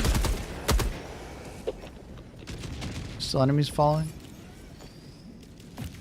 We can ignore those guys. Maybe we can't. Probably best to kill him. That's 5 HP. Yes, I do. Didn't he survive? Good? I think I hear one, but whatever. I got 1 heavy armor in a minute. Feels so slow. You never know. Warframe's bullet jump was a bug at first, and it was like became a feature. Same as Siege Ready. Yeah. I mean, I spoke to the devs. They very much don't exactly want this. Oh, god damn it. I shouldn't be trying to shoot the gun while moving. Everything's fine. He's trying to run me over.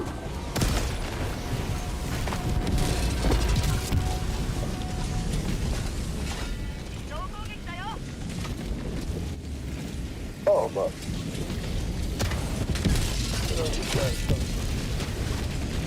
Annie likes Batman the most. I would have never have guessed. The well-dressed, handsome, rich guy.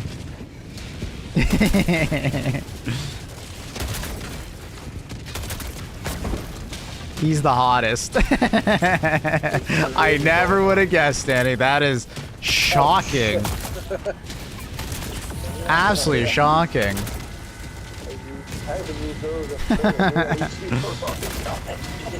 Why take the recoilless over the Quasar? The recoilless is significantly better at shooting down dropships because it splits it in half and it more consistently kills all the enemies attached to the weapon or to the dropship.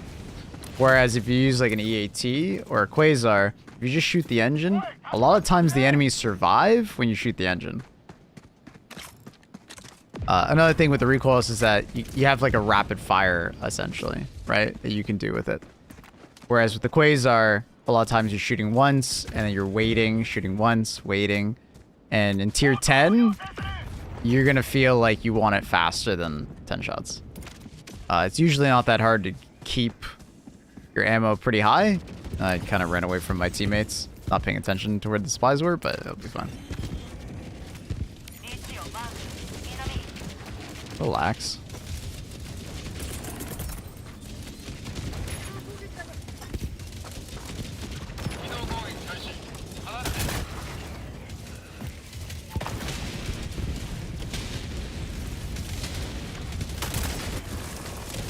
See how good this walking barrage is. I kind of lined it up in the right spot, so it should do a pretty good job walking across the base.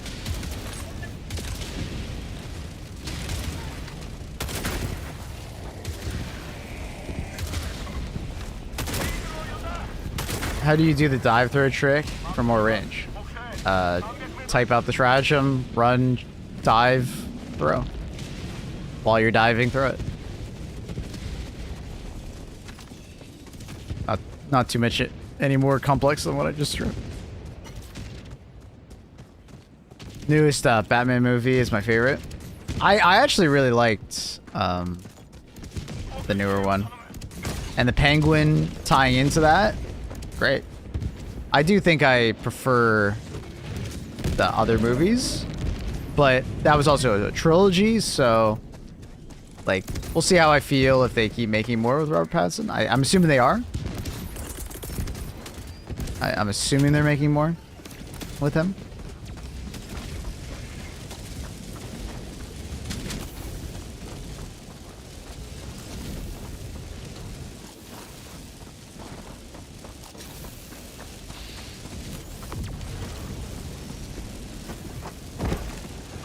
That's why I'm dating you, but I'm not a handsome rich guy, Annie.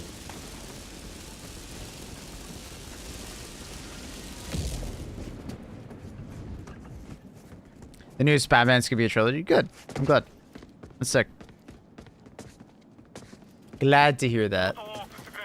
Because, yeah, that first film was good. I enjoyed it.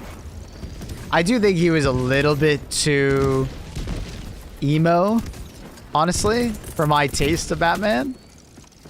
But I did enjoy it. New Superman is looking pretty fire, too. Good? Really? Oh, okay, cool. I always thought, like, Mr. Cavill did a great job.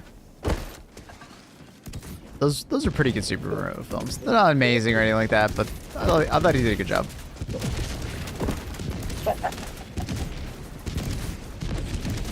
It felt like a traditional, you know, Superman kind of movie. Kind of playing it safe, but... How do you use the other type of ammo on the recoilless? Is it only good for hordes? Basically. It's not very good ammo to swap to. The only time I would actually use it would be like if there's a large amount of enemies all standing very close together. And I mean very close together. Because the radius on the damage is quite lackluster. But also the damage on it is quite lackluster, so it's kind of an awkward one.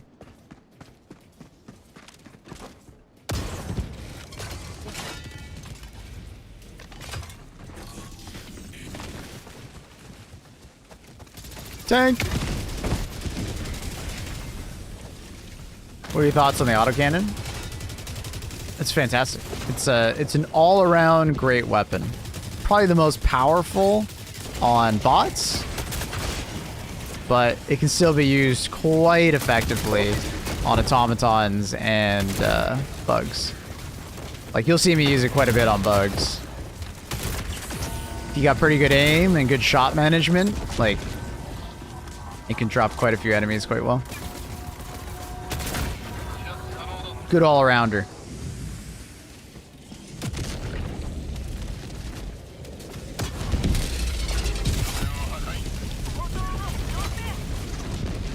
I think I just shot that and it landed on it.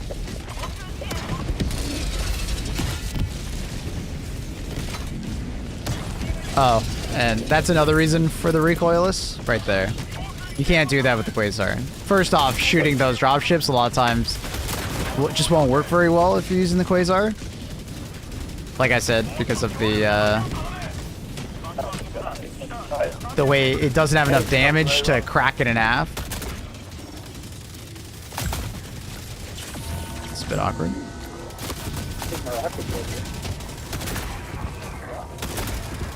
What? How's that guy still alive? Probably don't need to kill him or worry about him. Is it really Kids of the Mines? Which one is winning? Technically none, because they haven't made it to either planet yet. We haven't actually like had to decide yet, which is good because it gives us time to like meme about it and talk about it. Is there a situation where the HE round is good? I mean, I guess like right there. But even still, like I could have just shot my crossbow.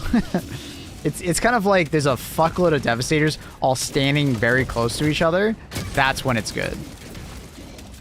But I'm gonna tell you, in the vast majority of situations, just pull out something else. Oh shit.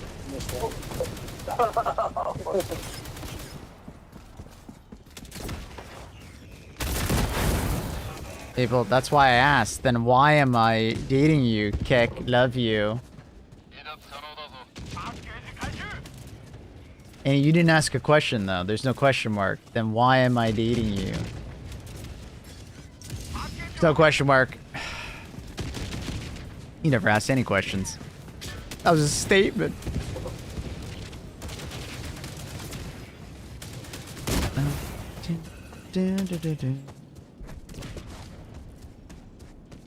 Ever since I used the armor, 50% chance not to die when taking lethal damage, my run with bots have been more fun. Oh yeah? It's good. Glad you're having more fun.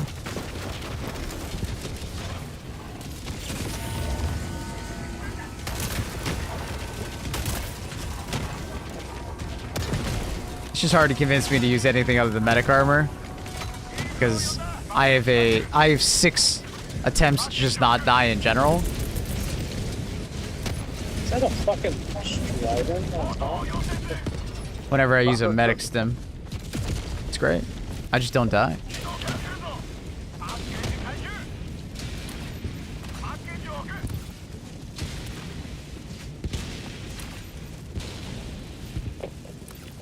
They I just dropped down.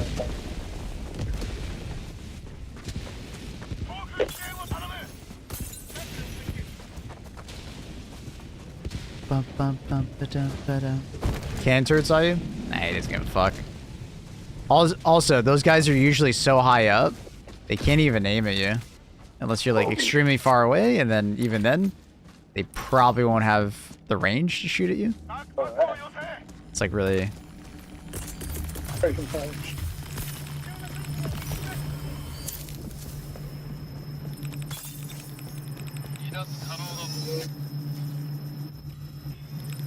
You stayed there. I literally just jumped off the cliff. I got a feeling the mines will win this time. The mines have a greater chance of winning just because of like how the planets are arranged. But we'll see. There is a possibility we could get both. Oh, What's the difference between 120mm and 380? Similar to like other like military, you know, artillery barrages and calibers and stuff like that. Larger caliber, bigger boom. The 120 shoots a smaller projectile, faster, over a smaller area on a smaller cooldown. Whereas the 380 is a larger projectile, does more damage, more one-shot potential. Ooh, we sniped that. That's another reason why you bring the recoilless.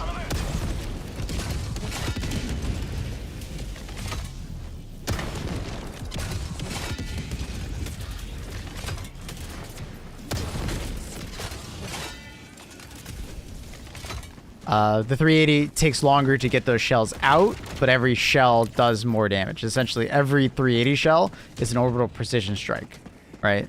Lots more damage per hit, and it can actually one-shot things. Whereas the 120 will most likely require, you know, multiple hits unless it's like a very lucky hit.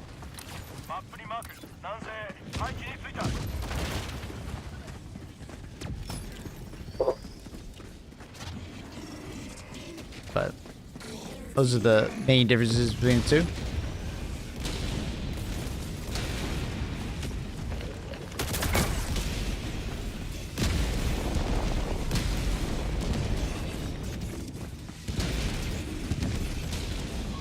Okay, so always take 380? No. So like I said, smaller cooldown on the 120. It's like one less, you know, like one less minute. So you'll be able to throw like an average of like a couple more 120s on average a mission. And because it comes out faster, like more shots per minute, if you need it more immediately, the 120 does a very good job with that. I like the 120 because it's ready for each bot drop. Bot drops on tier 10 when you're like moving around the map and you're like not playing stealthy come like on average like every like 3 minutes or so. You definitely can play a little stealthier and then always have one for, you know, always have a 380 for every bot drop, but it's just a little bit cozier timer with the 120. But although the 380 is better technically for the bot drop, because it'll do much better versus a Factory Strider. It'll one-shot things more often, and because it lasts longer, it'll last the entire bot drop, and then as they're walking towards you. So that extra duration is quite noticeable.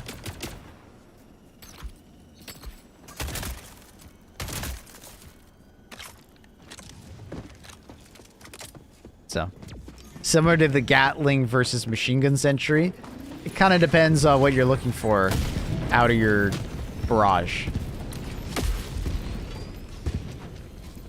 There's going to be arguments for either side, and they're both very effective. I would probably give the advantage to the 380, but it's not much of an advantage. And the reason why I give the advantage to 380 is that usually when you're doing tier 10 stuff, the stuff that's going to kill you is like the mass amounts of like heavy big units like Factory Striders and things of that nature. And the 380 just does a better job at killing those things. Whereas the 120 is better versus like Devastators and Hulks and, you know, the occasional tank.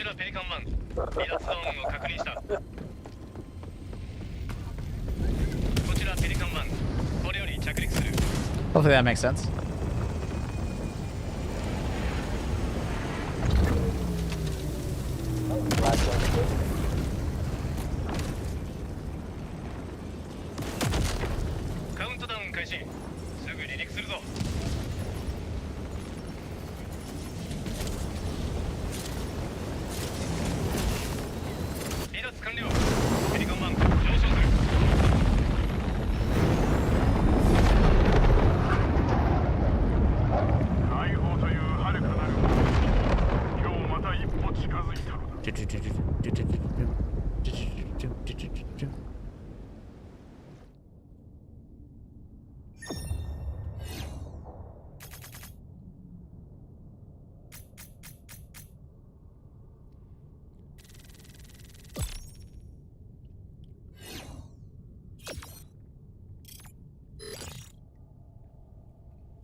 So it seems that Helldivers is starting to warn us about weekly maintenance, which is nice.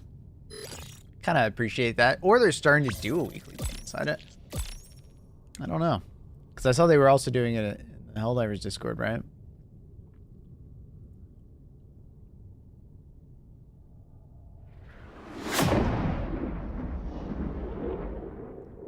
Bum, bum, bum, bum, bum.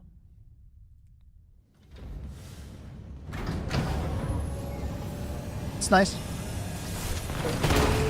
I can appreciate that. Warning us about, like, weekly maintenance.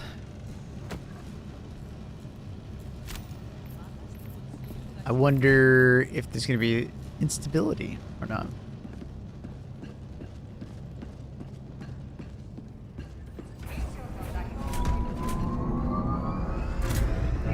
So far, though, these missions have been easier than the Fori Prime bug missions, I'll say. But I also think I'm playing with some pretty good players, so I think that has a lot to do with it. We are ripping through these missions quite easily.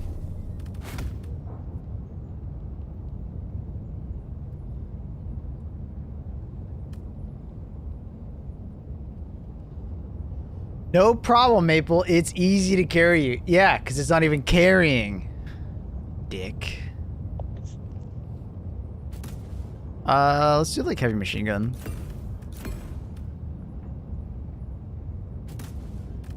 Keep doing walk and brush because I don't give it enough time. Maybe a 120. Bring the booster. Swap the armor. Oh, we swap the armor. We'll keep the crossbow. I feel like I should probably take thermites, but no. We'll take thermites. It's just smarter to. Even though they have all the AT I could ever want, I'll bring the thermites. Is it the heavy dock armor? Yeah. It's by far my favorite for bots. It's, because, like, I was saying it earlier, the only time I ever die in bomb missions is if I'm running out of stims or I get completely one-shot, right? And if I have heavy explosive armor, I'm not surviving the one-shot regardless from the things I'm getting one-shot by. So, heavy medic just kind of works better for me. And I don't mind having, like, heavier armor in bot missions, because, in general, bots are pretty fucking slow. So, I don't really feel the speed difference in a bot mission versus, like, a bug mission, where I would definitely will notice the speed difference. Was there a jammer? Oh, there's gotta be a jammer in that direction. Maybe I can throw it like that? That'll work? Yeah.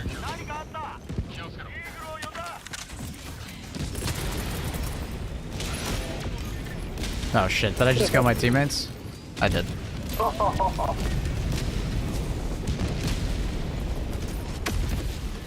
Whoops.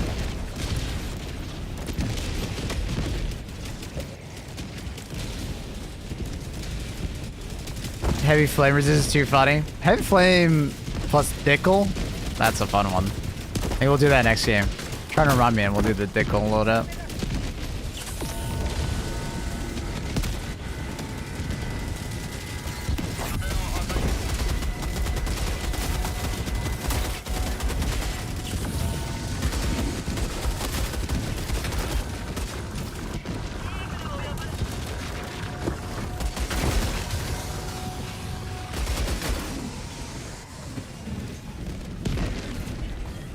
I don't know why this looks particularly cinematic right now.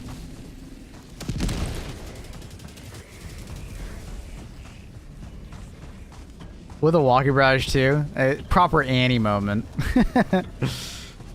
I Annied them.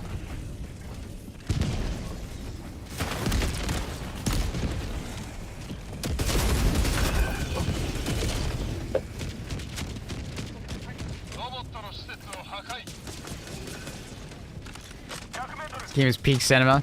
It's so cinematic. So cinematic. I guess we're just gonna head northwest. It's just crazy how good the ultimatum is. Like, just have one person on your team bring it, and like, stratagem jammers are a thing of the past, right? Like, especially with the change to the fabricators. Like, if they added the ultimatum 6 months ago, when we still could, you know, kill stratagem jammers by blowing up the fabricator, the ultimatum would not be that, like, it definitely wouldn't be looked that, you know, positively on, right? Like, a lot of people, I think, would just kind of like, whatever, you know? It's kind of cool that you can kill a faction strider. But the fact that it can kill a stratagem jammer like that, just insane. Is it bugged? It seems like the APIs in general are having problems as of late. Stream Elements and Streamlabs, so yeah, it's kind of weird. Song request is working still, so feel free to do that, but which I'm kind of surprised song request is working, but not the points, but whatever. Ultimatum blows up a jammer, although it's medium pen. The ultimatum is not medium pen. I told you it was medium pen.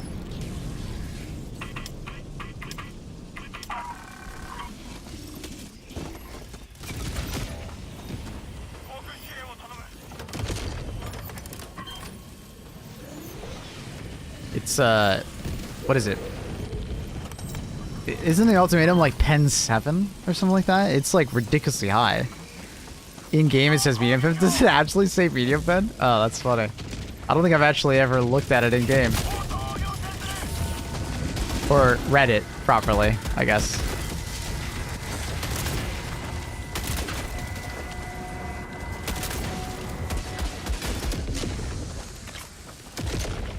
That's funny. Yeah, no, it doesn't actually have medium pen. It's ridiculously high pen. Like, ridiculously high.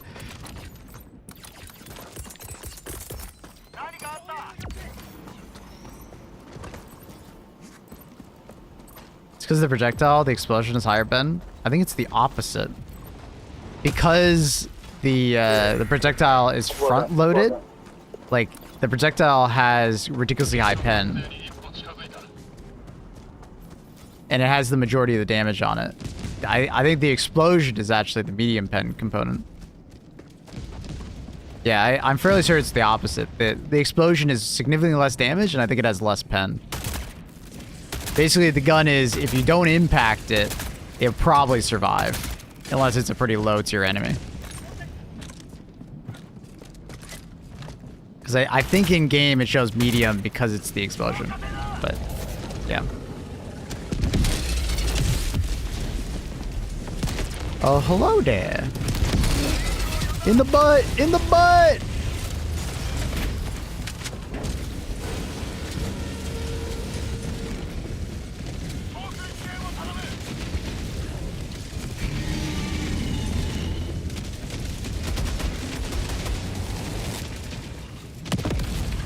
Which objectives can the ultimatum destroy? Sensor tower, stratagem jammer. Can it destroy the illegal fabric? I think it can destroy the illegal research center. Can't it? Bile titan hole. It should be able to do the illegal research center. I've never actually tested it, but it should be able to, right? It can't? All right, cool. It can't kill the fabricators, like the gunship fabricators. That one needs a hell bomb level explosion or mini nuke. So that's a point to the hell bomb backpack. It can kill the bunkers. No surprise there.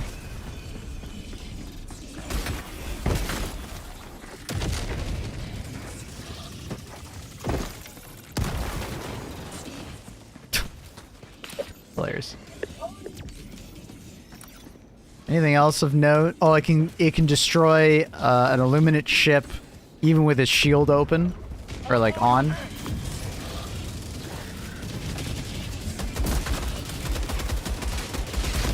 That's a lot of shit.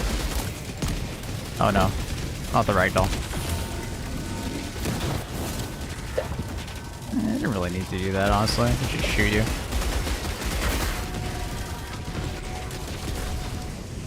You slippery little snake. The awkward thing is that the game doesn't think I'm prone right now, so like the aim is really hard.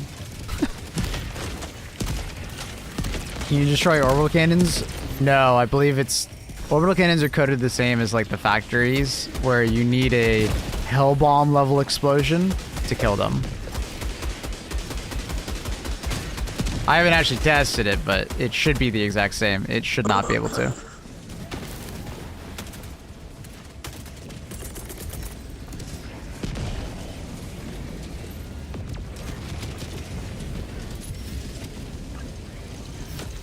The projectile is pen A, 3.5k damage, and the AoE is pen 6.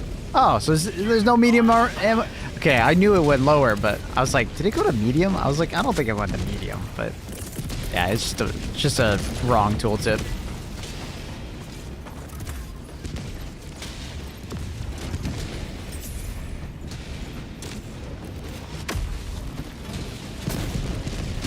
You say Gustav's, and I'm like, what do you mean, Carl Gustav? The recoilless? I was like, oh, no. The giant railway cannon. Wasn't it called something Gustav?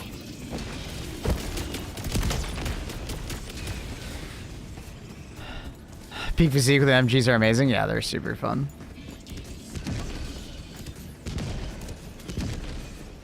It's my favorite armor perk. Yeah. I did like an armor tier list yesterday for like the boosters. And I put it in A, but I know I'm gonna get so many comments saying it's S tier. I know. I'm gonna get so many. It's a bit of a bait pick. Cause like I probably could justify putting it in S. But the reason why I put it in A was like you don't need it for all builds.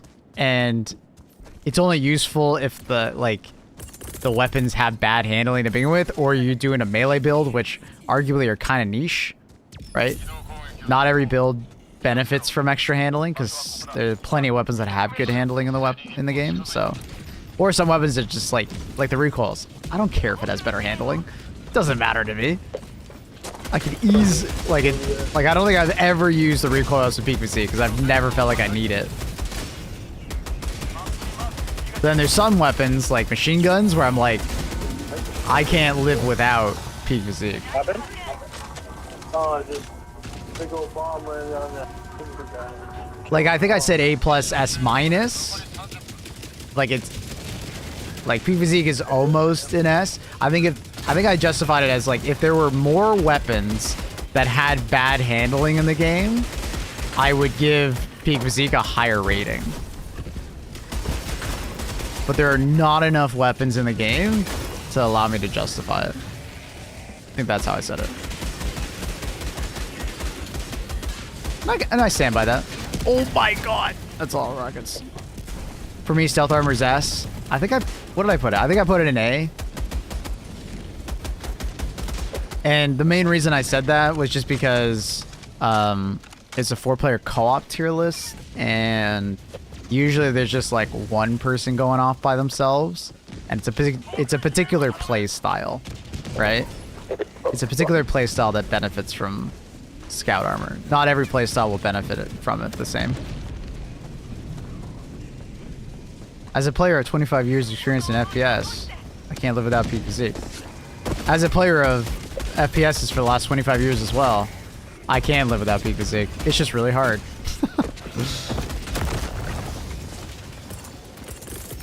You just turned into a little dog. I'm just used to like other games having like you know, like bad handling on rocket launchers, and that doesn't bother me.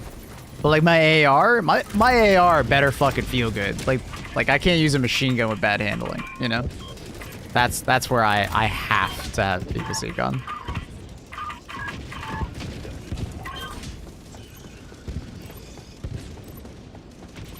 I prefer more ammo with siege ready over better handling. And that's I put siege ready in S tier because it's like it works for every primary. It gives you extra ammo for your okay. Alright. What the fuck was that? What the fuck was that? Alright. To be honest, I could live without peak physique. I'm just a sucker for the camo patterns. I couldn't live without it for HMG or MG43. Those two, I can't live without it.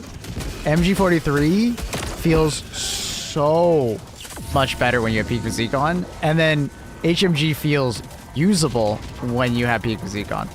I argue that it's a pretty unusable weapon unless you play very passively.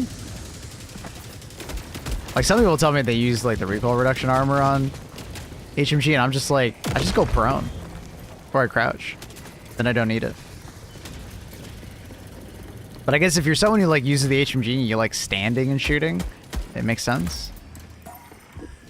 Oh my god, it almost did it automatically. Visuals over stats any day of the week. Trip divers. I'm a stats diver.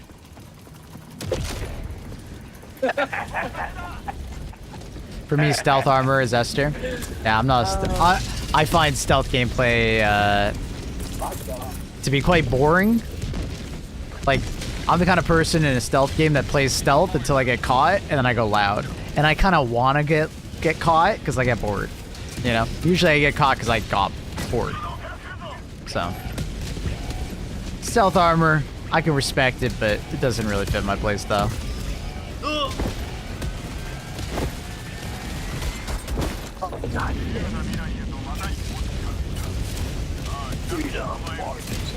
Huh.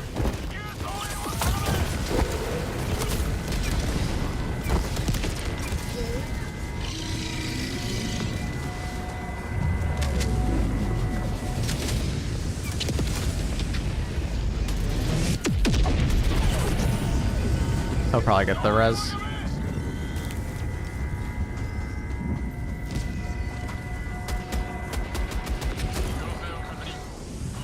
People who don't know how good like Crash Prone is with like peak physique.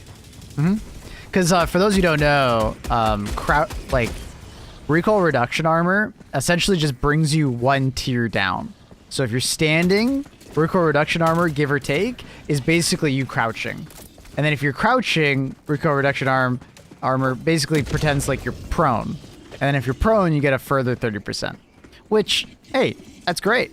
But if you just crouch more often, like gain that muscle memory of crouching more often, I think you'd be very surprised with you know, how much you don't need recoil reduction. recoil reduction just works really well when you're a standing gamer. If you're a standing gamer, you always want to be moving and standing. Recoil reduction makes a lot of sense because it says that it doesn't work when it's standing. But the last I tested, which was not that long ago, it works when you're standing as well. But I'm actually not sure. Is it still doing that? I haven't tested it like since the Illuminate update. I probably should have for that video, but it's fine. I'm fairly certain it's still doing that where it gives you recoil reduction no matter what.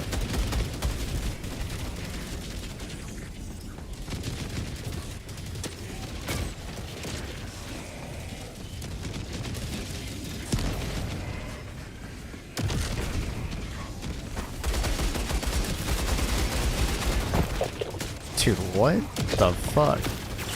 Just getting bullied.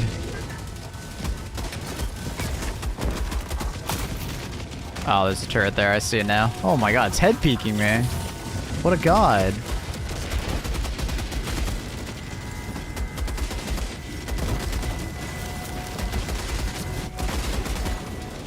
Is that guy not dead? Jeez, dude.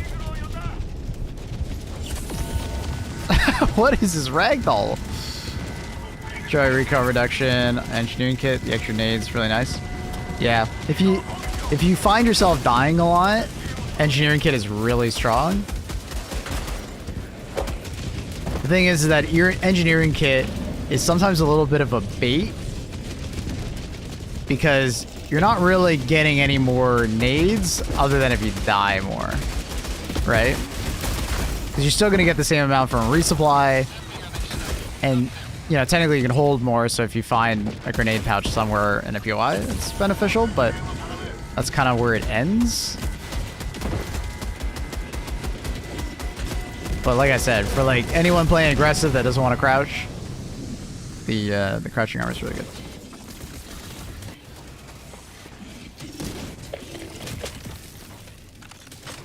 So I think I put engineering and fortified both in B. Solid picks.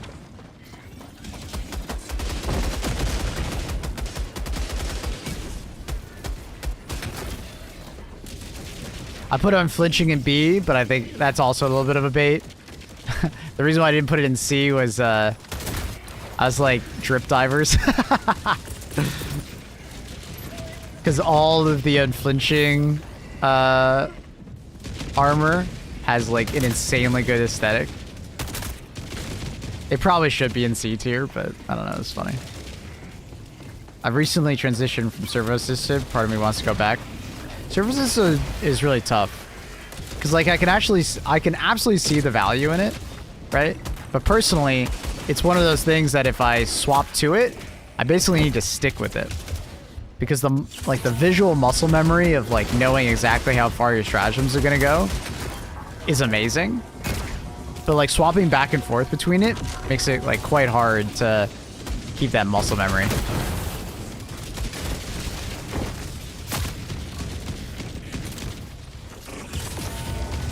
Now I'm surrounded.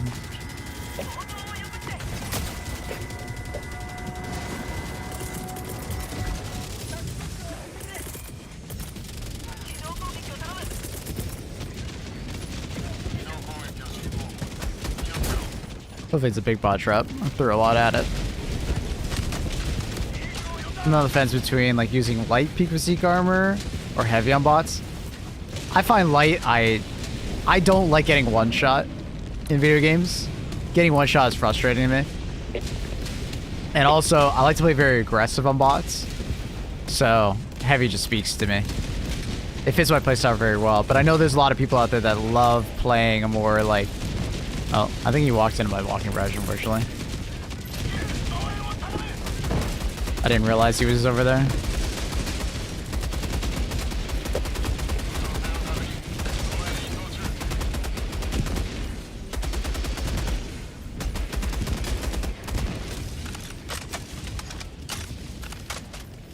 I hated heavy until I got sick of getting one tap in light. Same, basically. I used to wear the explosive resistant light armor, the Eradicator stuff for the longest time. But it was like, with all the new one-shots, like the rocket striders and stuff like that, I don't know. It just doesn't, yeah. I feel like I can play so much more aggressive. Fell in love with your Enforcer armor. Enforcer armor is really good. I mentioned that a lot in the armor video. Because the Enforcer armor, if you guys don't know, is 129 armor rating. So it's still in the medium tier, but it almost has heavy armor tier. So you get a little bit more mobility while gaining the headshot resistance of being 101 or higher armor resistance. So, or armor rating. And it's explosive resistance, which is very nice. Get that recoil reduction. Enforcer is quite beautiful. And it's got a pretty good stack also.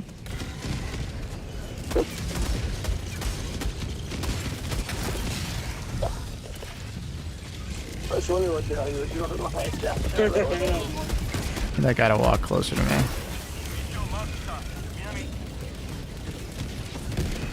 Yeah, I mean, we're talking about heavy armor on bots. I will never wear heavy armor on bots unless I'm dickling it up, you know? And I'm using heavy fire resistance. Or I'm using heavy gas resistance, but that's like an exception. Those are two exceptions. Of course, I didn't reload that. Classic.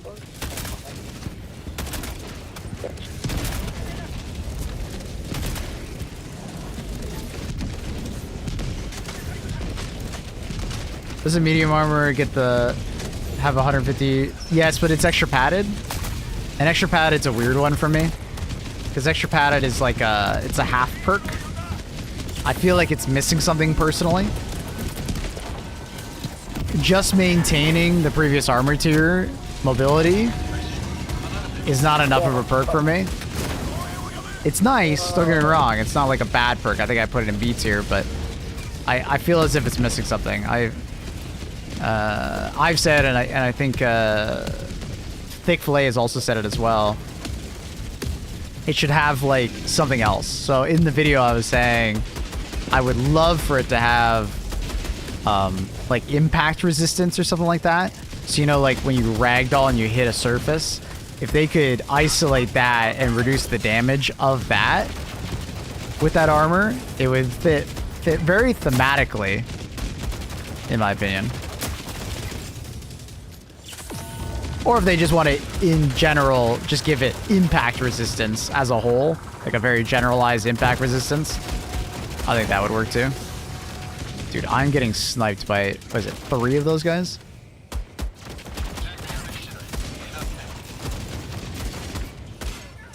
Dead. Dead! I can hate these guys sometimes. Alright, fine. I'll retreat. Fine. Talking about favorite armor, appreciate the buff. Yeah, I doubt they will though, because the pick rate of heavy padded is still quite high. Mostly from like a drip perspective. Unflinching is so bad it needs to rework. I disagree. I actually think unflinching is actually quite good. A lot of people just don't play the game in first person, so they don't see the benefit, or they don't use laser cannon, or they don't play good spots. It should have a secondary component to it, but I don't think it's that bad. Like, it's so nice when you're bringing the AMR. Especially since if you're bringing the AMR, you're probably already wearing, like something other than medic. So, works really well with the AMR on bots. Very nice. Laser cannon also, very good pick. Oh,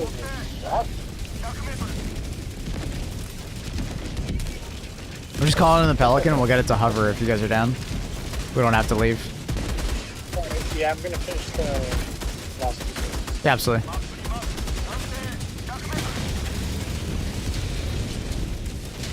Yeah, we were getting spammed by shit. It's not good enough to compare to the others. I don't think it gives enough. It gives a lot depending on the build. Right? So like I said, like on certain builds, it gives a lot. But I also give it like minus points because there's no heavy version of it. If there was a heavy version of it, it would be so much more valuable to me. Like, I would probably put it like B+, almost even A- if there's the heavy version. It does have some amount of purpose on bug missions, because when a bug flinches you, you won't shoot the ground by accident or shoot the wrong thing when you have a crossbow or something like that in your hand. Or when you get hit and you have like a recoilless in your hand, it will not like miss the target, which is great.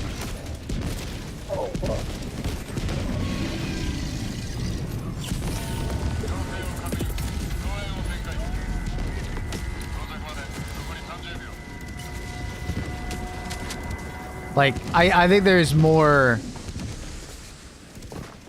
I think there's more uses to unflinching, but we don't really see it because we don't really use it as much. Like, unflinching is actually quite nice. It's just...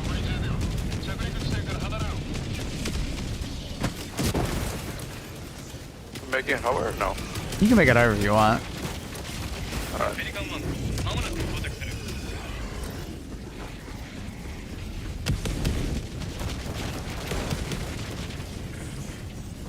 Dude, the game is just spamming reinforcements from this place.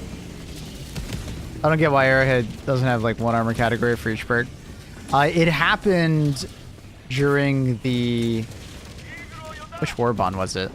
When they started doing it. I think it was the Truth Enforcers warbond. Every warbond since the Truth Enforcers has been missing a tier, if I remember correctly.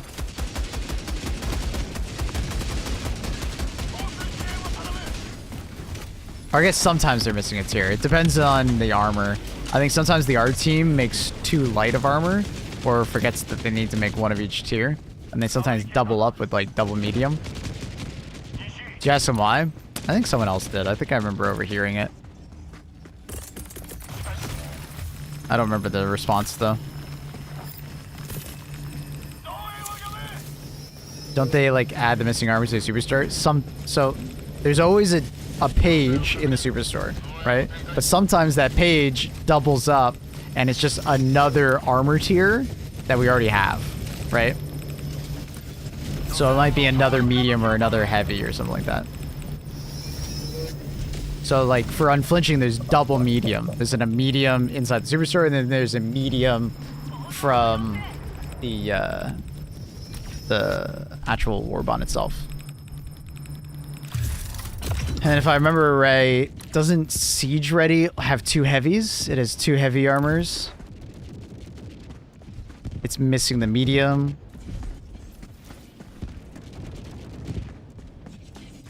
And then the latest doesn't have one of them, right? So I think it's just the art team is, you know, focusing more on the drip rather than utility.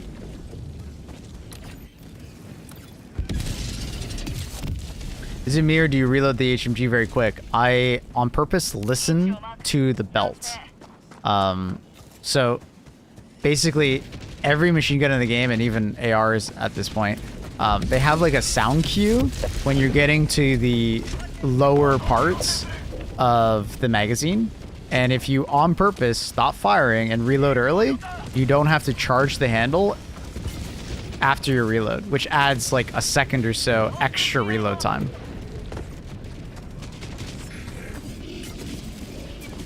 So that's kind of a big one there. Oh yeah, also you might be newer to the game, which means you don't have the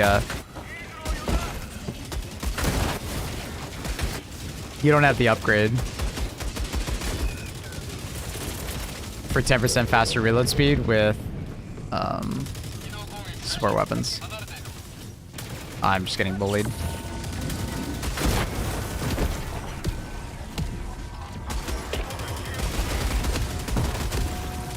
This is where I would have liked to have gas grenades.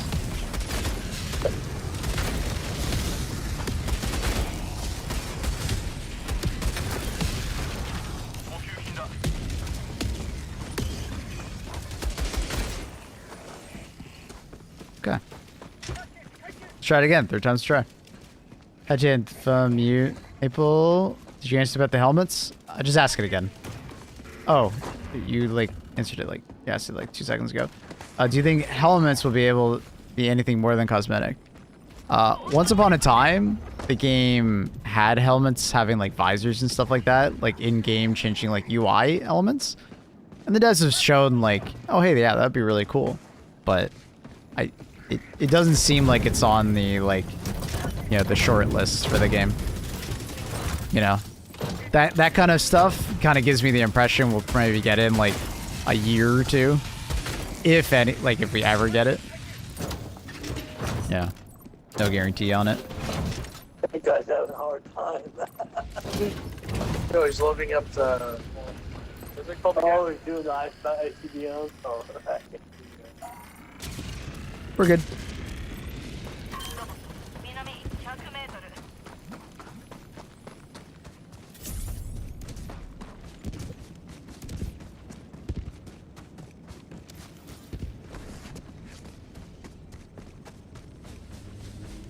But yeah, basically just listen for it. Do you hear that?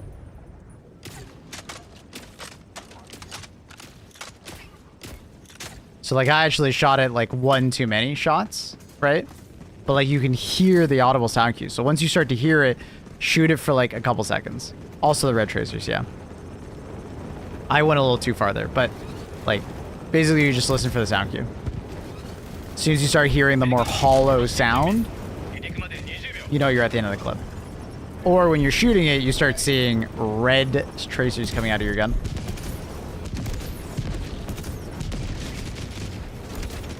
Not easy with hearing loss. Then look for the red tracers.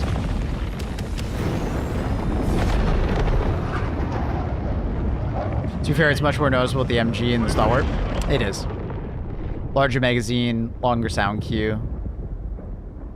Also sounds quite a bit different than normal shot. Whereas the HMG is more just a hollow sound. Thanks. No worries.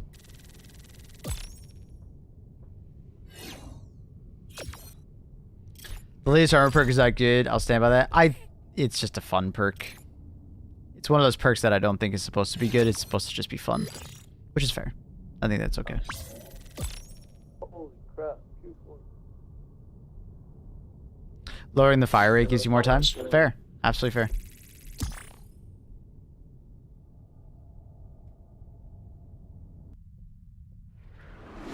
Cutting Edge also doesn't have heavy electric resistant armor. Does it have? I don't think it does. It's just, yeah, I think it's double medium and a light, right?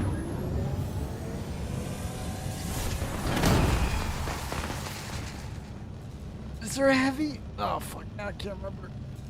I never touch that perk because those perks kind of suck.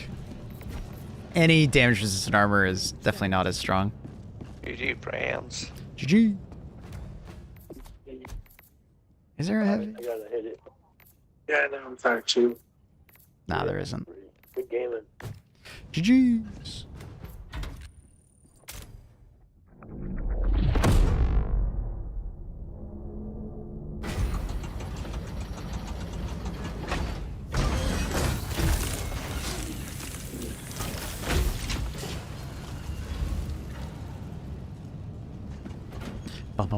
Gonna play a quick ad so it doesn't play during the mission. I need to remember to do that more often while we pick the next mission. And I take a drink.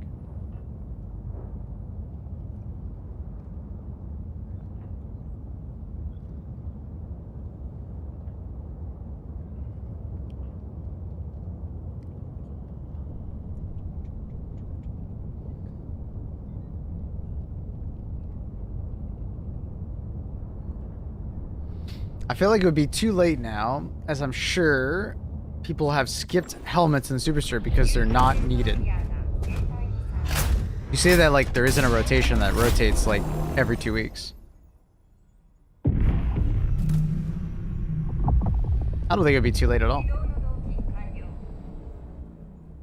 Especially since what they could do is like, they could just add like visors that you can like swap in and out, right? Which I do think the game will probably move in that direction over time. Did the quick reload count for other MGs as well? It literally counts for almost every belt-fed, literally every belt or clip-fed weapon in the entire game. That includes autocannon as well.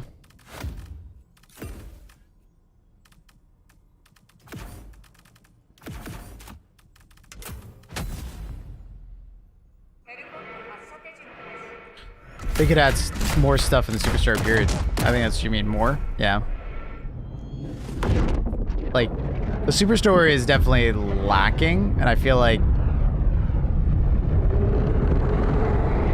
I know I'm in a particular situation where I just have fuckloads of super credits, but, like, I know I'm not the only one that just wants more. You don't have to buy everything, right?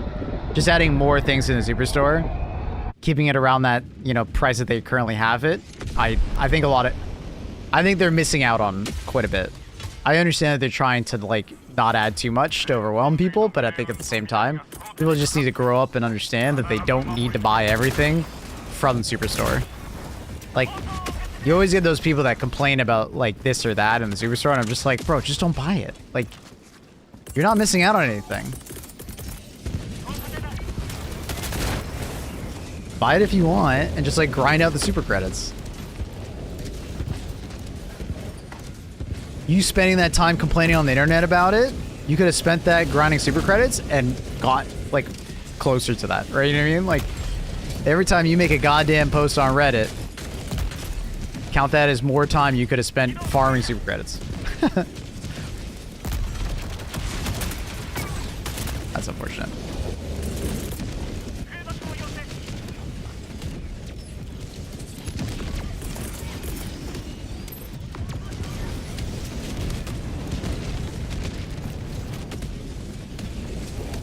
I don't have all the war bonds I want first. Yeah, and absolutely go for war bonds before Superstore stuff.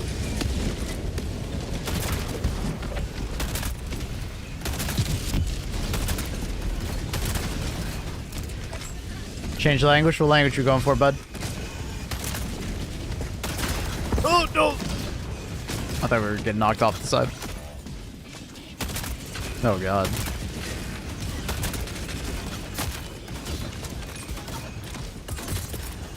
Am I the party leader? I'm already the party leader? I literally just joined this mission. Why am I the party leader?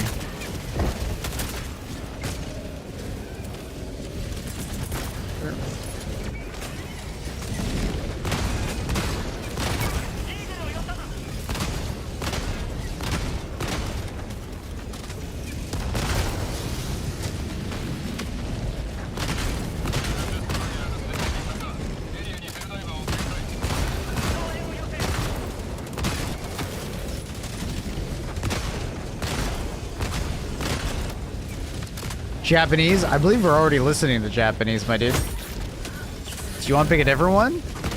Or do you want me to just refund your points? Yeah, we're already listening to Japanese. And it stays.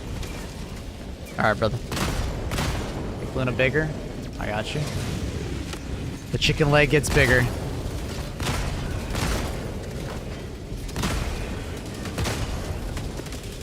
Oh shit, didn't reload.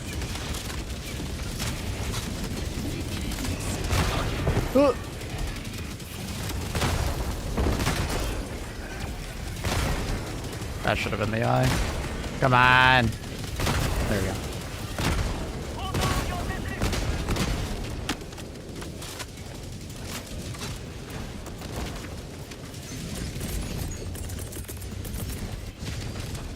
That's too far. I don't know where I want to put this.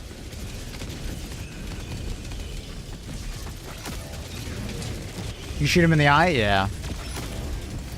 You can only shoot him in the eye, though, with certain weapons. You need to have, I think they call it heavy armor pen for pen 4. So, like, autocannon, heavy machine gun, laser cannon, AMR.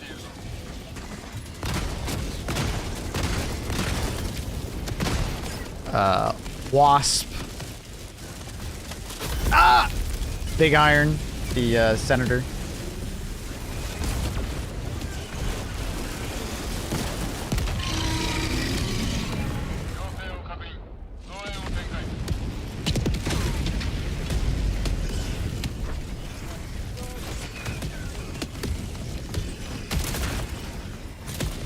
Kind of forgot I had thermites on. Oh my god, we almost got smacked. Oh, I'm getting smacked. I can't see. Alright, he's dead. Is that ammo? Looks like ammo right there. It is ammo.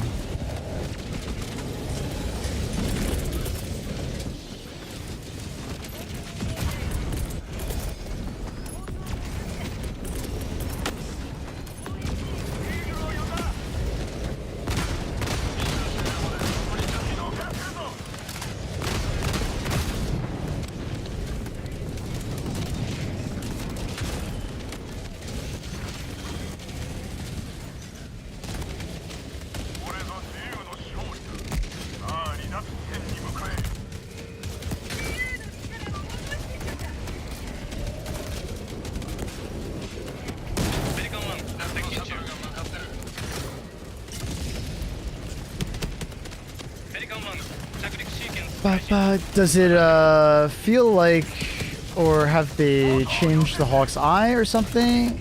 Can hit or land it on the autocannon. So what they did was during the 60-day update, they obviously made the front faceplate like pennable, like from anything that's pen 4. When they did that, they inadvertently made it harder to kill a Hulk. That might sound really weird, but you were naturally doing corrections every time it ricocheted in the past, right? You would see, oh, it ricocheted too high, aim lower. Or, oh, it ricocheted too low, aim higher, right? But now that you pen anywhere on their front, it's like you can't make those corrections because sometimes you're like, did I hit the eye? Did I not hit the eye? You know, you're more just like puzzled on whether or not you hit the eye or not. So you don't always know if it's working, right? Right? The other thing is, I don't even know what's happening. The other thing is that now that the autocannon has way more stagger, when they get staggered, they like, their eye moves way more. So you have to be very patient after you stagger them to like wait for them to reset to like a neutral like eye position. Because if you shoot too fast, it's pretty hard to track that eye, right? So it's kind of like a combination of both that has made killing a Hulk harder, even though you would think more stagger makes it easier, and you would think that easier pen on the front plate would make it easier to kill a Hulk. It actually doesn't, it makes it harder.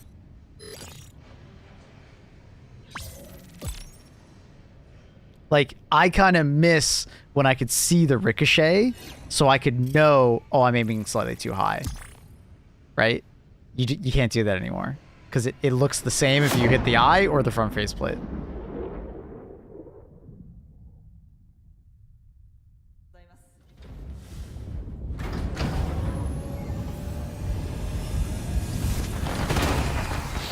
Seen the new 4-player co-op called Jump Ship? That's the one that's made by like the Minecraft developers, I believe. It's basically like Sea of Thieves, but with a ship, right? Yeah, I mean, the idea of like flying around the ship sounds cool, but what are you doing outside of it? Like, what's the progression of the game? Or is it Sea of Thieves? Sea of Thieves works because it's PvP, and there's a fuckload of cosmetic upgrades that you care about while also PvPing. And there's also pretty good story content, right? But what's the game outside of just flying around a spaceship and killing AI? Because it has no PvP. Let me link you. You don't have to link me. I already know the game. I'm just like, I've already seen the Steam page and so on and so forth. I've seen their marketing material. I know the game. They haven't explained it to me. Like, I haven't seen it like properly laid out on like what exactly is the point of continuing playing the game. The Hawks are still 2 shots to the eye? Yeah. I'm just saying that you'll take more than 2 shots on average more often. Played Void Crew a lot, like that game. But yeah, it still is 2 shots to the eye.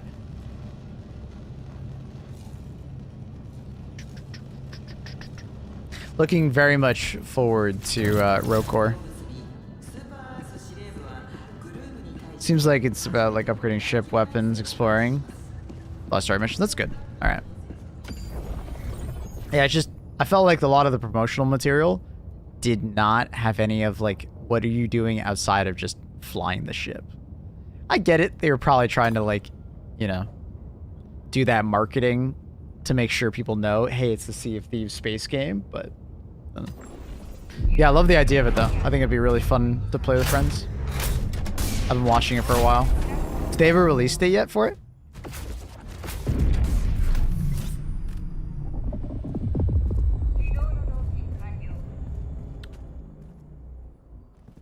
Let's do railgun. Let's do some railgun. Let's see here.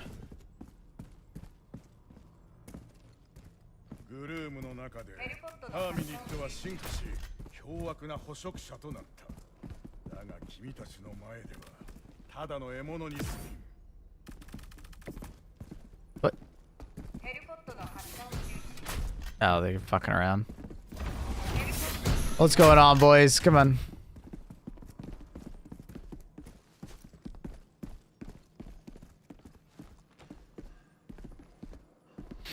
No, but you can sign up for the upcoming beta. Oh, sick. Okay. If it's an open beta, maybe I'll sign up for it. Maybe we can play it on stream.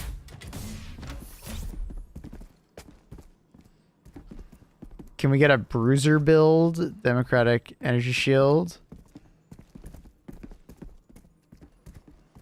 Oh, you just want me to do like democratic, like shield? Could be fun with your aggressive playstyle. I just don't like it because it doesn't. Why does it feel like I'm missing sound? I just don't like it because it still knocks you to the ground with it.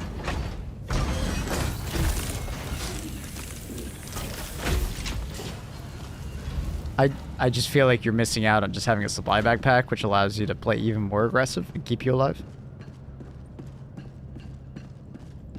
Early access this summer. That's cool. We could bring it. It works well with the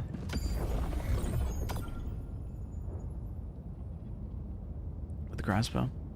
You can bring it for a game. Rock and stone. Yeah, very excited for Roadcore. I hope it's good. They're spending so much time cooking with it that, like, I'm hoping it's very good. Talking about jump ship? Yeah, that's what we're talking about, swords. You gonna play with me?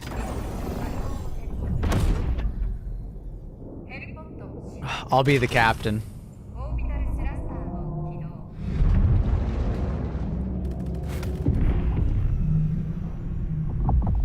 Mission type are we doing? Spread democracy. Spreading some democracy, homies.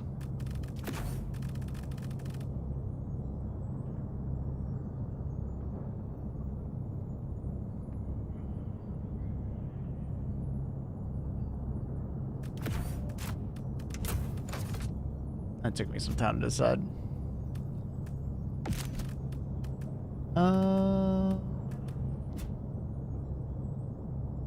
I'm happy with all that. What is this song? Yo, chat, give me some song requests.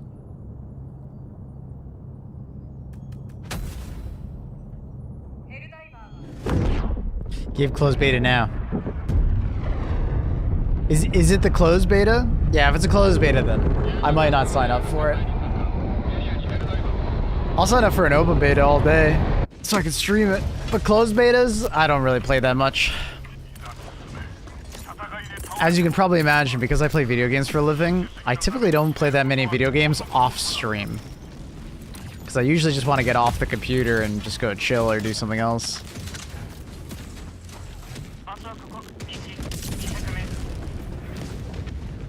Okay, Sentryman has submitted his sentry report and balance suggestions. Maybe tomorrow we'll go through. I was just kind of waiting for more balance suggestions to go through before I do another look-see at it.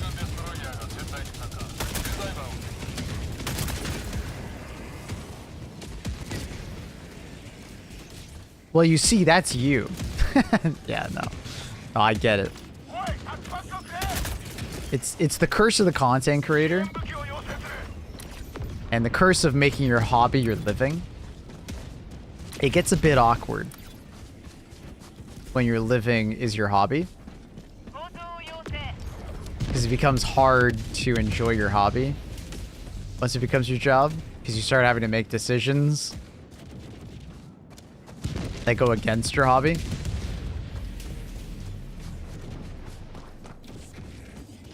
There's a couple vids where they were showing story stuff. That's good. That's good. I'm glad to hear there's going to be story stuff and then upgrade progression and stuff like that.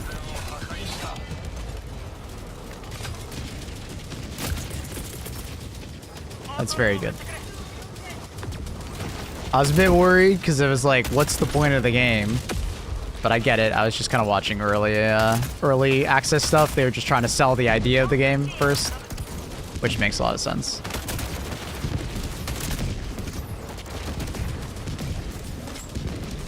Dude, rocket sentry, I was hoping you would fucking shoot at these assholes, not that.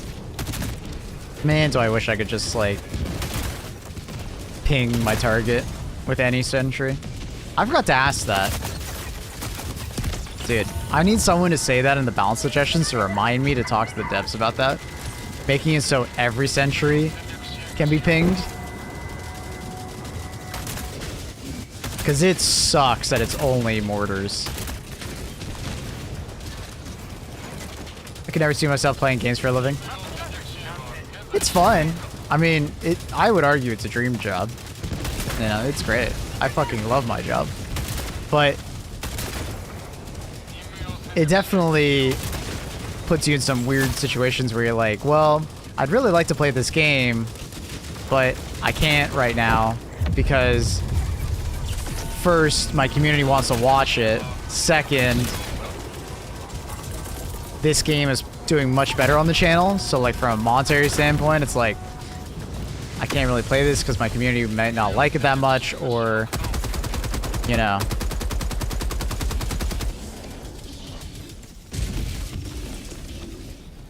It might hurt channel.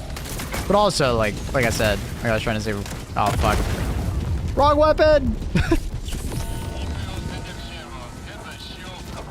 Laser sight for sentries. Nah, I think the designers of this game are kind of silly in that way, where they actually want you to die to your sentries. That's like part of the game. It's the same reason why, like, it's the same reason why, what am I trying to say, bro? Ugh, English. It's the same reason why your guard dogs can kill you, right? It's kind of the point of the game.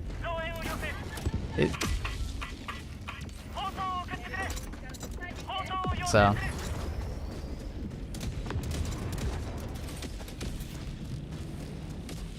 hope people are ready for my autocannon sentry.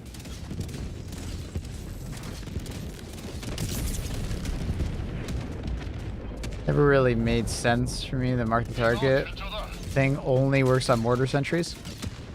Yeah, there might have been a technical issue. I'll ask him about it. There might have been a technical issue though. You'd be surprised how often it's just it works on mortars, but it doesn't work on other sentries because of X reason, right? Because from our perspective, it's like, why wouldn't it work? It's just a sentry. They're all sentries. They probably all use the same targeting, but they might not use the same targeting. They might use different targeting, and it might have been not worth the effort at that time to add it to the other sentries because it would have been, you know, harder. hd grenade has it.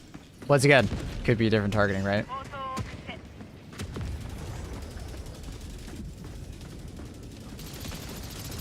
That's cool, Annie. I don't even know what that is. You gonna buy a new TV there, Annie?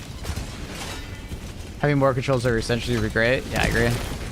Yeah, I'll ask him about that. I totally forgot to ask him about that. I haven't really felt like I needed to because sentries are in a really good spot right now, but definitely should ask it.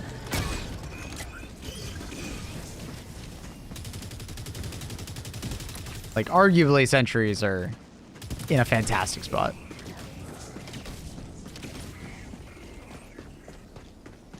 Game engine's discontinued, right? So the devs are like coding stuff in by pure will.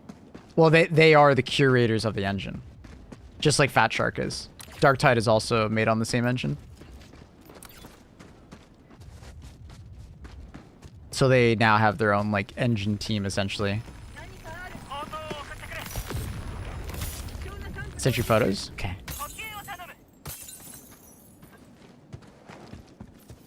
Yeah. Autodesk Stingray is the engine, and it has been discontinued. But luckily, Fat Shark, who's another developer that also uses it, and if I remember correctly, it's actually a Swedish-made engine. So there's actually a couple other Swedish developers, and it's actually like taught, sort of. So there's like a fair few amount of developers out there that know the engine. So they're actually like, they're continuing to develop, obviously, Helldivers with it. It doesn't sound too bad. There's going to be hardships in the future, I'm sure, you know, having to develop new mechanics and stuff like that for the engine and things that maybe it didn't work with, but I don't know. They did say they work with Fat Shark, yeah. There's actually a bunch of people that used to work at Fat Shark that apparently now work at Arrowhead, so.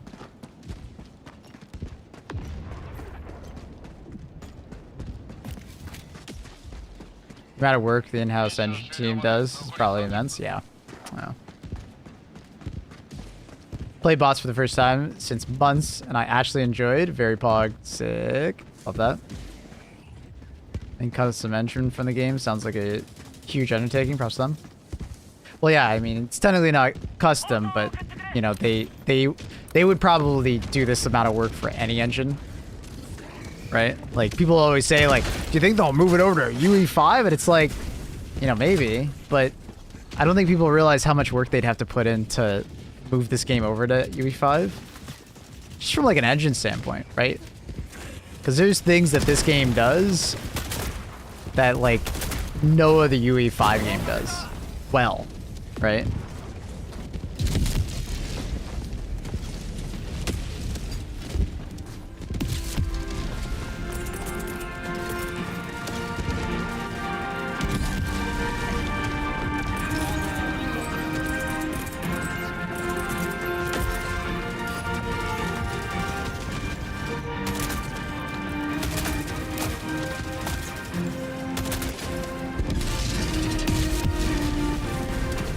Should I get a 5090 if I find it? I don't think you should, Annie. There's just so many problems with 5090 at the moment. I really don't think you should. But the chances of you finding one is like zilch. Nada. Really, why? Manufacturing problem has been discovered recently. It isn't on that many 5090s, but it's enough so that, like, you should probably wait for them to make sure all the product is good. On top of that, once again, the power cable is showing flaws, so they need to rectify that. And then on top of that, there's very little supply, so most retailers are increasing the MSRP. What the fuck? Oh, come on. So it's significantly more expensive than it should be as a product. Annie's already got a 40 series card. She's fun. Hope the 9070 will be good. Yeah, we'll see. I'm hoping the 9070 is also good.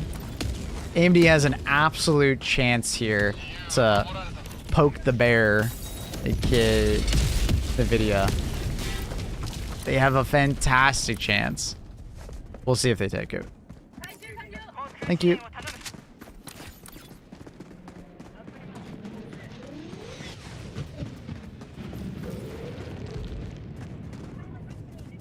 I found one? Yeah, okay, Annie. Send a pic or it didn't happen.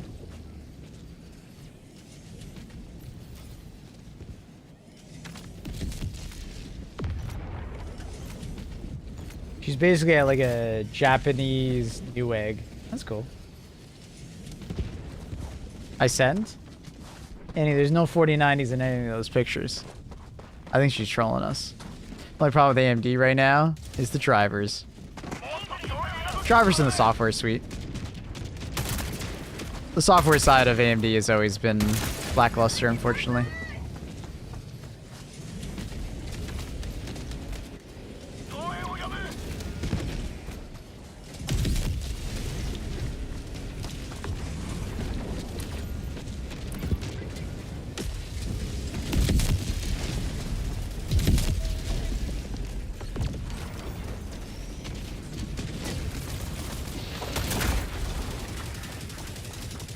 Got a 4070 Ti, but I feel like it might be faulty. Not sure though. Could maybe just be the drivers. What's going on? Turn Helldivers 2 into Helldivers 3. I mean, that's their goal, right? Is to just keep developing the game into the future and just keep adding more features to the game, essentially, which will eventually turn it into Helldivers 3. They're not really interested in just like swapping to the game to a different engine, which is fair. It's a lot of people think that like all the problems will be solved of Helldivers if they go to a new engine. Oh, a lot of the problems in Helldivers aren't actually like the engine's fault. A lot of the time, it's like it's how they develop the game, and it's the fact that it's a live service game. So it's really hard to get ahead of all your tech debt when you have a live service game. Especially when you update the game as much as they do. I feel like AMD gets like stepchild treatment compared to NVIDIA during development. What do you mean by that? 4070 was for sure faulty.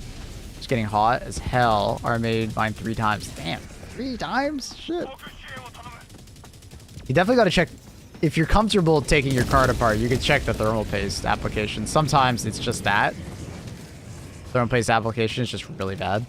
Like that happened on my 28 Ti back in the day. I didn't realize for the longest time, but it was just literally like EVGA did a terrible job.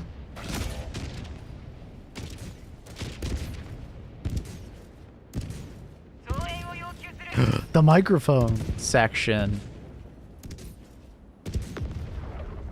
That was the microphone I was looking at. But I haven't had any issues with my microphone ever since I swapped out the cables, so I don't think I need to buy a new microphone. So, we'll see. Have you guys been noticing any microphone problems in the last couple days, chat? I swapped out the cable, and I believe it's rectified the situation. Which is good. Save me some money.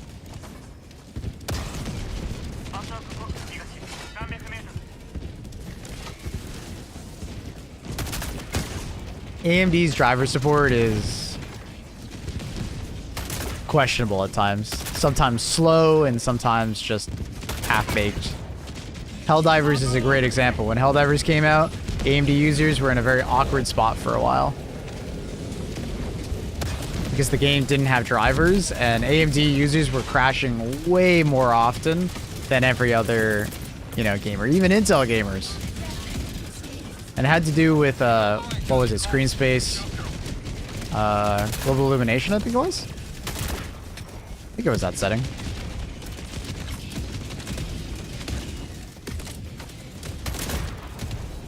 Like if the GPU was like faulty, I probably wouldn't have been able to play games at all. So far, I've had 0 issues.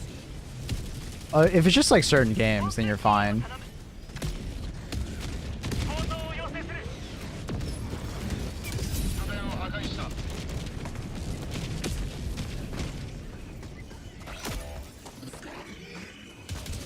What do you mean? Porting the game is just pressing one button. Yeah.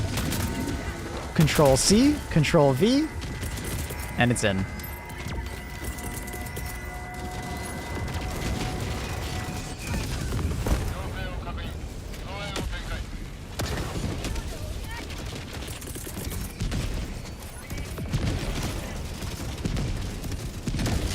$14,700K, which is supposed to run hot, but mine's like 45 to 50 in games. My 4070 Ti keeps getting 95. Gee, yeah, it's way too hot.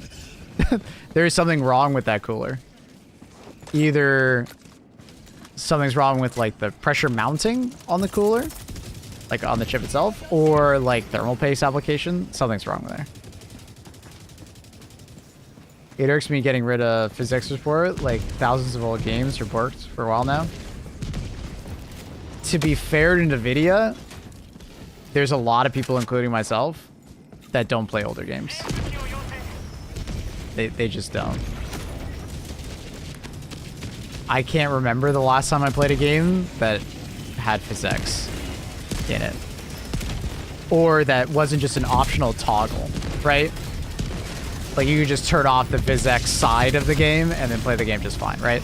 So it does suck for some people, but I do think that the majority of consumers of 50 series would not notice whatsoever physics not being there. So it sucks. That's where just like I'm hoping that maybe they'll have like a, you know, some kind of like software fix for it. You know, emulation of the physics side. I don't know. I don't know. But yeah. I do kind of get why it drops support, but at the same time I feel for the people that would like it. I get it.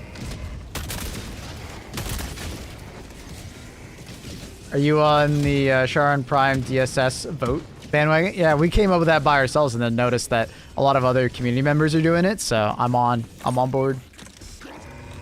If we send the DSS over on the next rotation, we can save ourselves, what, like 18 hours of an attack?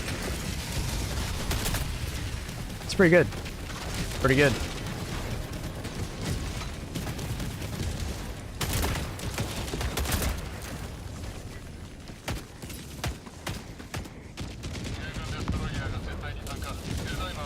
$12,700K goes up to like 80C. That's fine.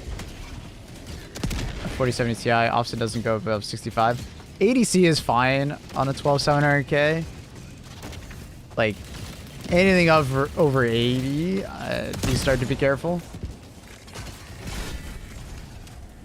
You know, if I'm starting to hit like into the 80s, I would look at like, you know, is the radiator or whatever you're using, air cooler clogged by some hair, dust, something like that.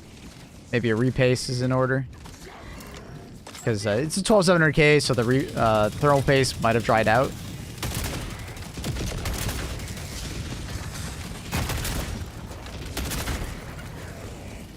Is it true that Arrowhead will implement NDA in the next update? Yes. You're all going to be subject to NDAs like me. Yes. If you have a closed loop cooler, sure it's mounted, no air bubbles. I mean, I feel like they would hear it. Girls are pretty fucking loud. That's a terrible one.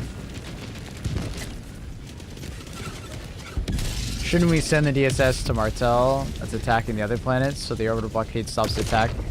I've been told that it can't stop an already existing attack. It has to be... and it actually does say it. It can't originate from that place. And they're using the phrase originate quite firmly as, like, it can't start there, right? If it's already happening there, it can't do anything. Base definitely needs to be replaced. Yeah. I'm probably gonna get one of those phase change pads, I think, going forward. I've been interested in swapping out to one of those phase change pads for a while now. Want to give it a try. Has anyone here done that for their PC? Or even like the graphite pad instead of thermal paste.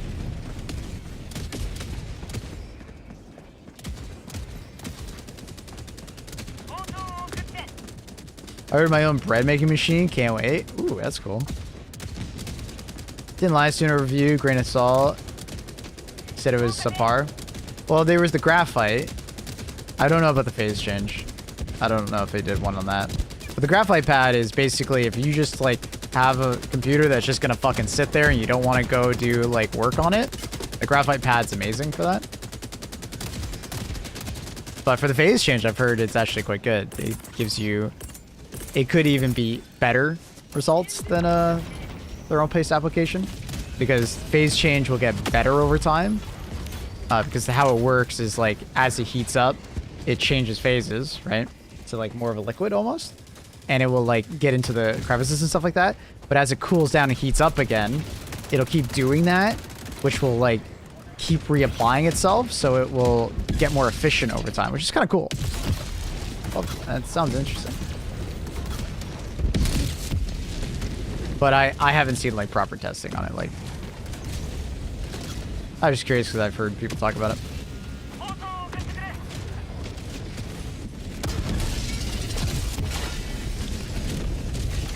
Thermal paste definitely needs to be replaced. Not the DC guy. Missing the tools.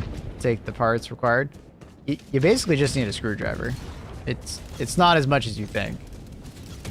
Just a pretty standard screwdriver, and you're basically good to go. Hey, Accurate. Uploading the video to the drive now. Sorry that you are downloading. Oh, don't worry about it, dude. You're fine. Yeah, no, I don't know why I didn't download it. I was being silly. Thanks, Accurate. How you doing, buddy? How are things? How was your weekend?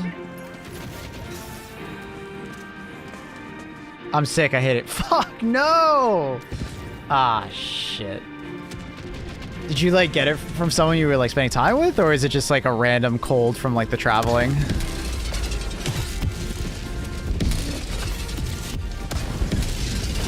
Will you do a review on Monster Hunter Wilds? Yeah. Yeah, absolutely. I review every game I play. Or you can just ask me my take on it. I will give you a solid 5 minutes of yapping. I probably won't do a video on Monster Hunter Wilds, but I'll give you my fucking take. Absolutely.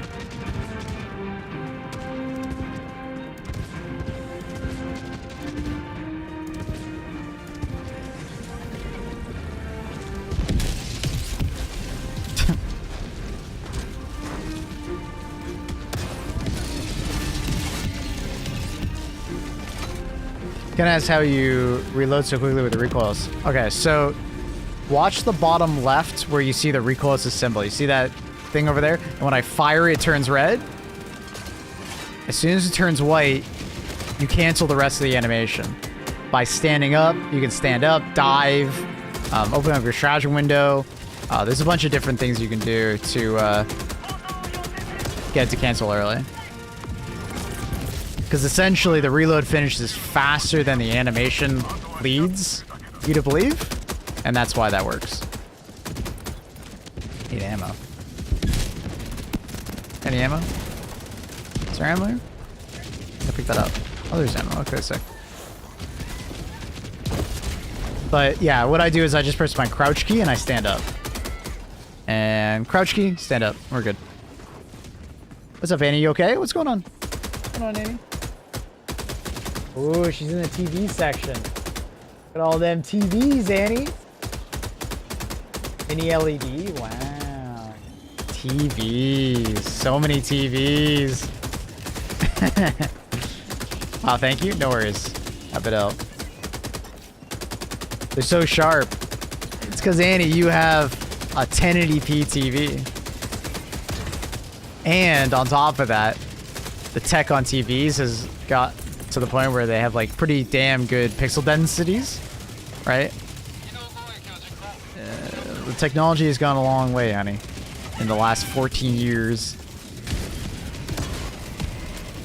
Dude, is my recoil just going through every target I shoot at? God damn it.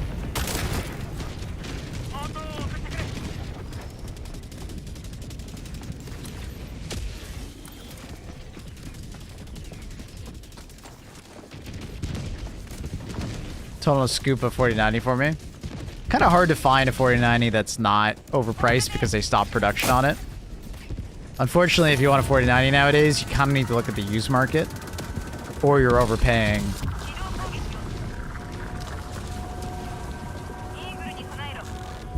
All 4000 series are gone? Really, Annie?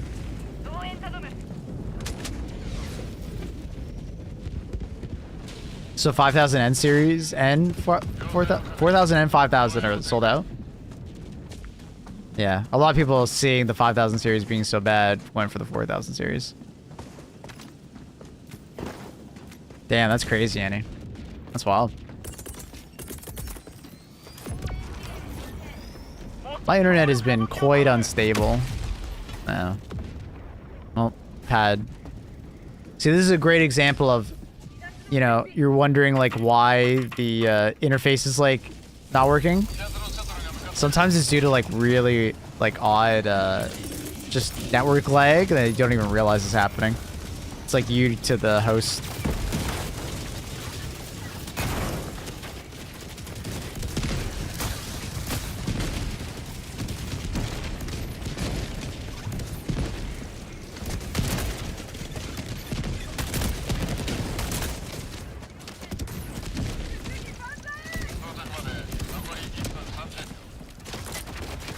These darn rocket devastators. TV is like watching a concert in real life. I can see people's pores.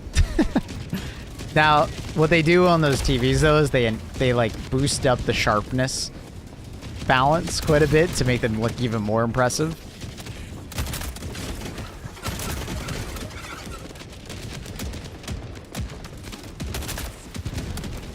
Annie got TV? No, Annie's just at a store right now. Is this Star Wars? Yes, yes it is.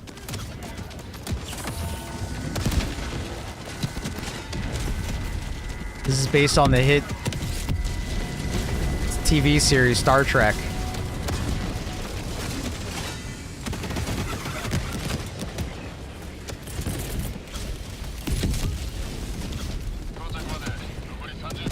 Actually, those are bullets of tracer rounds. Actually, Ash, those are actually laser weapons that the bots are shooting. Good try, though, bud.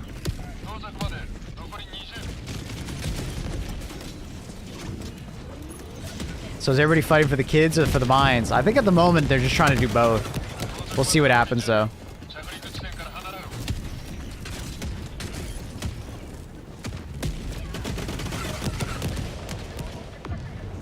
Oh my god, it's thinner than my TV. Yeah, Annie, it's gonna be way thinner than your TV. Like, I think it's so cool. That's cool. Uh-oh, did I lag out? Oh, they're back. Oh god, the lag. Yeah, I gotta restart my internet. Or swap internet lines. Holy shit, this lag. I don't even know if I can get on. Can I get on? Oh. Dude, what the hell's happening? Don't fat shame your TV.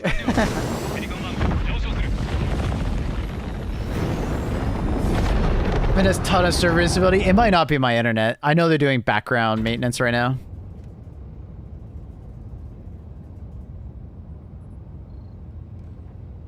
If you guys didn't see in the Discord, they made an announcement that they're doing background maintenance. It's kind of hidden behind some dark jargon, but they're doing some maintenance.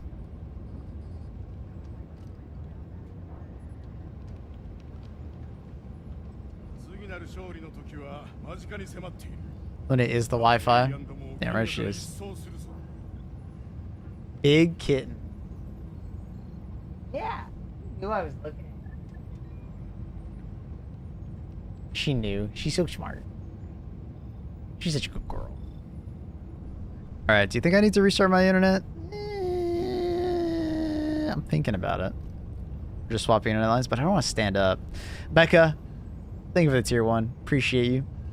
Welcome back for the 4 months resub. Thank you so much for supporting the stream. Thank you kindly. I'm going to play a quick ad so it doesn't play during the game. 1 second. while we pick a new mission.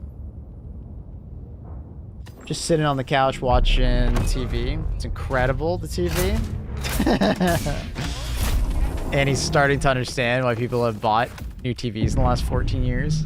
Love that for her. Hell yeah.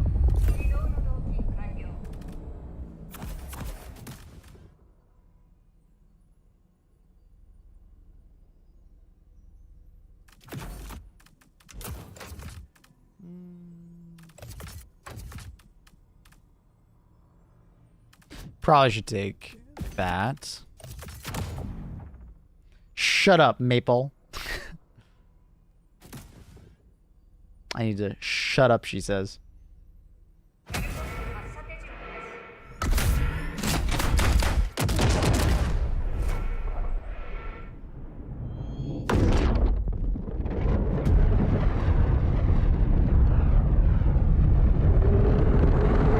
Other people watching the TV with me, they probably have my TV.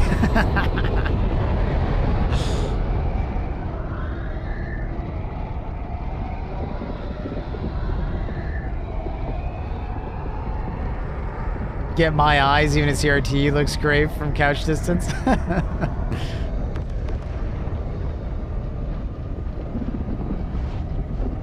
What's... I don't even know what that is. No idea, Annie. Where's the music? This is not democratic. It's on Twitch. We have song requests going on Twitch. Because of YouTube's very... Oh my... Yeah, it's lagging a bit. Maybe I should have, you know, changed my internet. But I actually don't know. It might actually just be the Arrowhead servers. I'm not sure. I might be gaslighting myself.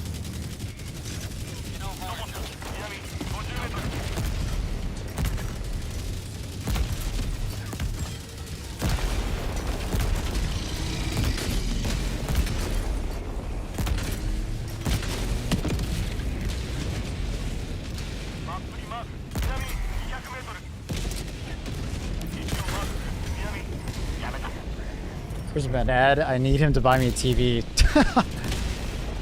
And you just... Okay, what you need to do is convince your dad to get a new TV, and then you just take his old TV. That's the ultimate dad strat.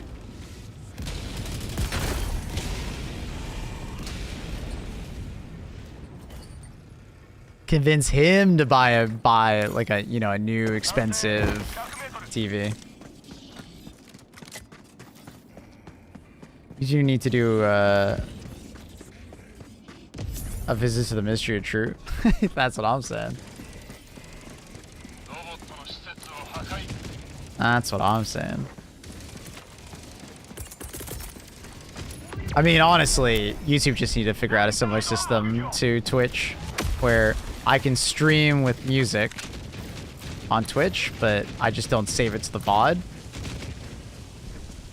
Right? And it works well. It's one of the few things that Twitch has done a really good job of. I need a mic more than a TV, IMO. You need a better headset or a mic, if not both.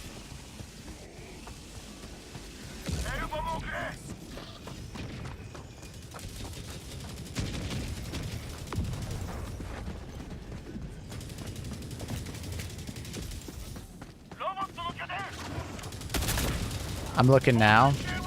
Is it not best to just wait until you get home? Like price-wise? Also, the instruction manual will actually be in English instead of Japanese for you.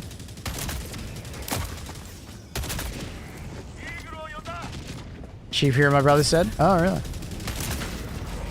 For some reason, I didn't expect it to be cheaper in Japan than in the US.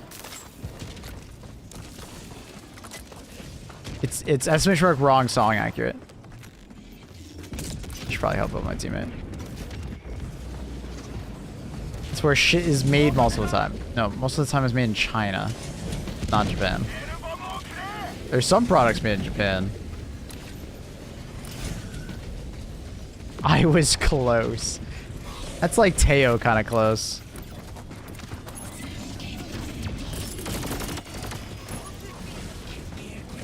tech is super cheap in Japan. That's cool. They make it there. No, they don't make it in Japan.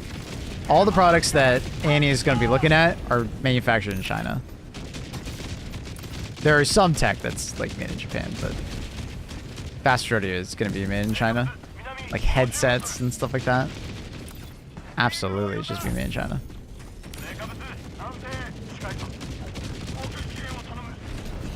Is your mic the SM7B? It's the SM7B, not the DB. The DB is like an easier mic. Because it has like an onboard like preamp.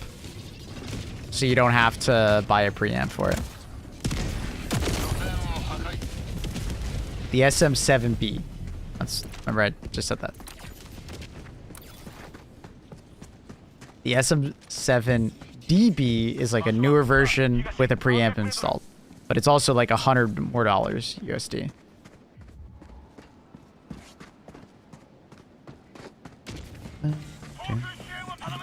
Hey, I'm enjoying the stream, to be honest. Tune again with friends after work. Sick. Glad you're liking it. Oh, it's a bot.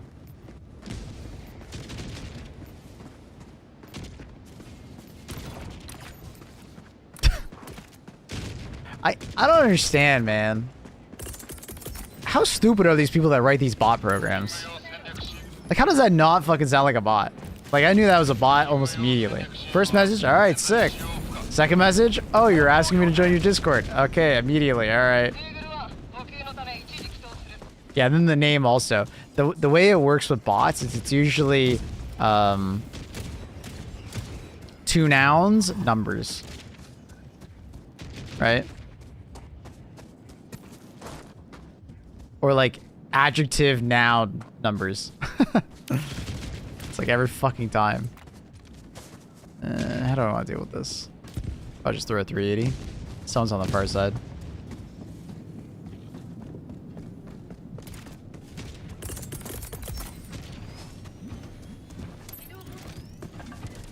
I only see the 7DB or the SMB7. I don't think they make the SM7B anymore. Like just B. Like you could probably still find like overstock of it, but a lot of places probably don't carry it anymore.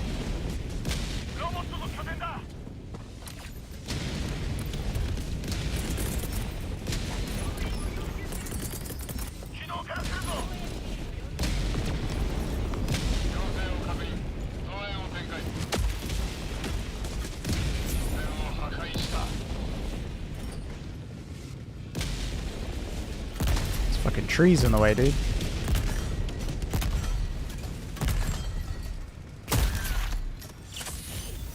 Where's the turret? I don't even see it. Oh my god, I can barely see it. Look, I saw that silhouette. This guy's actually trying to snipe me.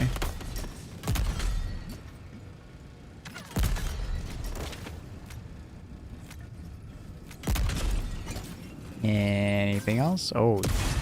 No way it snipes me from across the fucking map! I love this game. Is the MV7? Annie, you will probably not hear a difference between the two. The MV7 is a good microphone. I just go for the higher one because it's like literally my job. Right, for the extra quality. You would not notice the difference. MV7 is a very good one. I need to sleep for D&D. Have a good one, Thorax. Much love, buddy. You have a fantastic evening.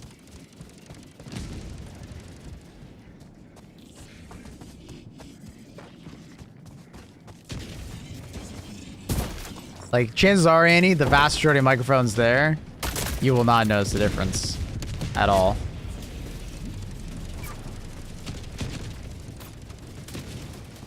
What up, Abel? Dropping by to say hi. What up, Valerie? Good to see you. Welcome back. I'm going to torture myself in gym now. Lurky, lurky. Good luck. Good luck. Have fun.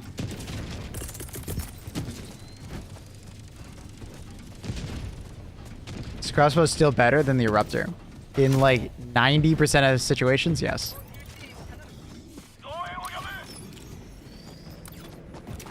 That should be the last one.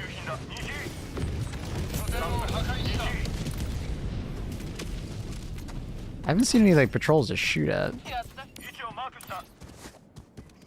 I have my airburst and I'm like, have I even used it?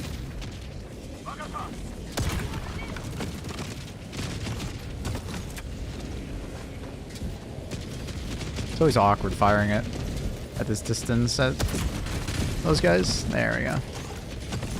Beta. Wait, oh. I keep... I have the muscle memory of the... What do you call this? Can't sleep. My own reload. My whole body hurts from working out yesterday.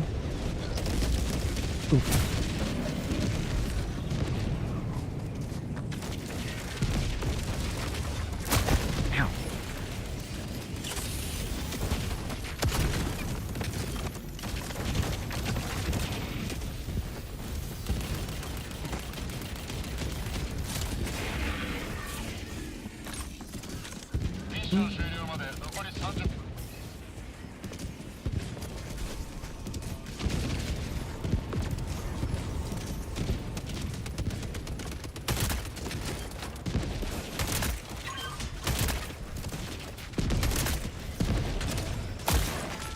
Woo!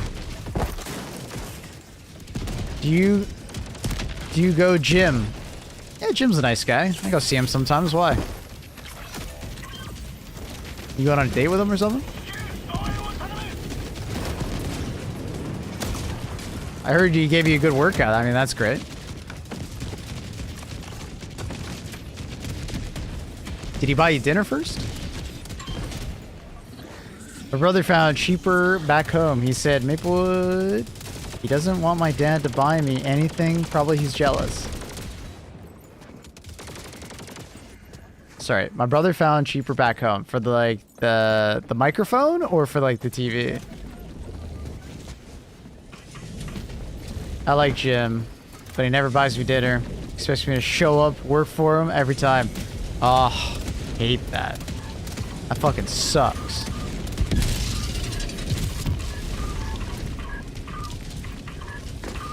Go closer, one closer him. Yeah, for the microphone? What microphone does he have? Your brother.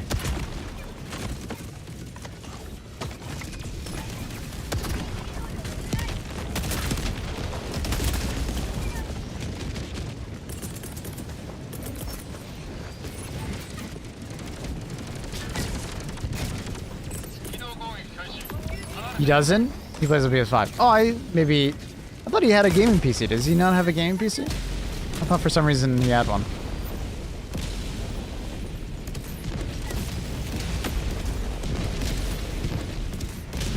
No longer. Ah, I see.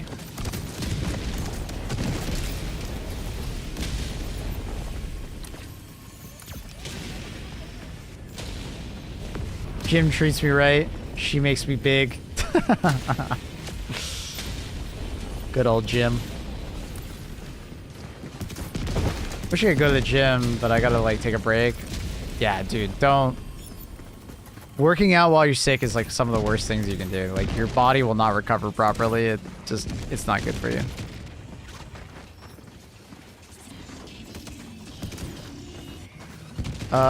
Is the new mission switching also on bots? Or is it just bugs?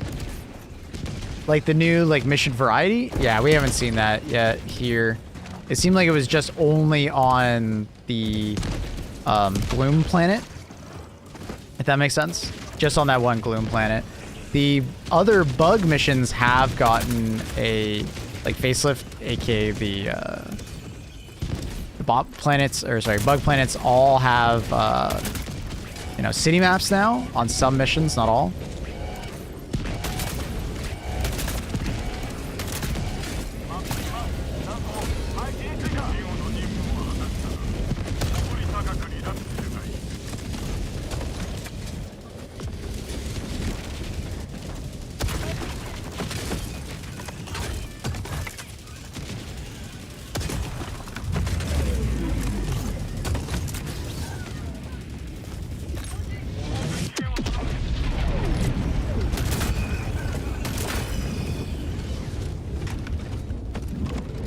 I'm back at the TV, mesmerizing. Annie, convince your dad, because I'm sure your dad has basically one of those TVs, right? Maybe a year or two older, which is fine. Just convince him to get a new TV. Just like talk up the new TVs a lot, and maybe your dad will get a new TV, and then you can get his old one. Do it, Annie. Do it. I believe in you. Give him the pitch. Immoral? No. That's what you do to your parents, okay? You try and get their hand-me-downs.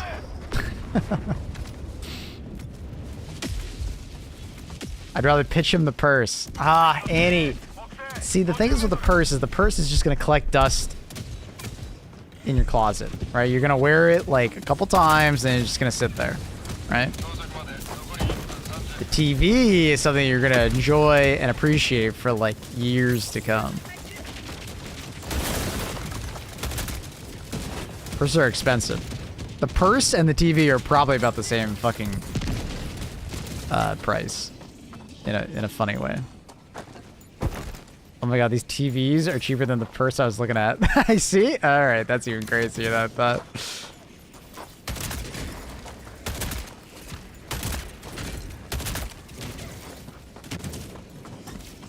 Purse with an LCD screen on it? That's a hell of a purse. That's some technology, dude. I think I might be disconnecting. Oh, that guy disconnected. Oh, we're just all disconnected. Okay. Gotta hold it out. Hold the line.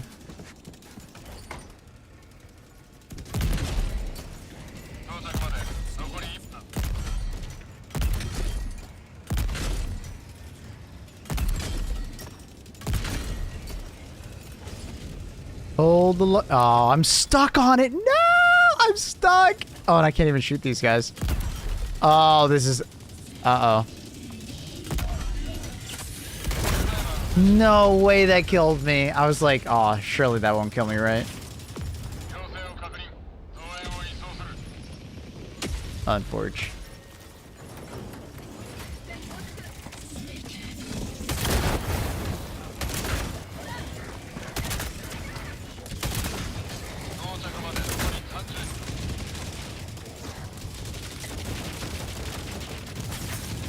I don't have gas grenades.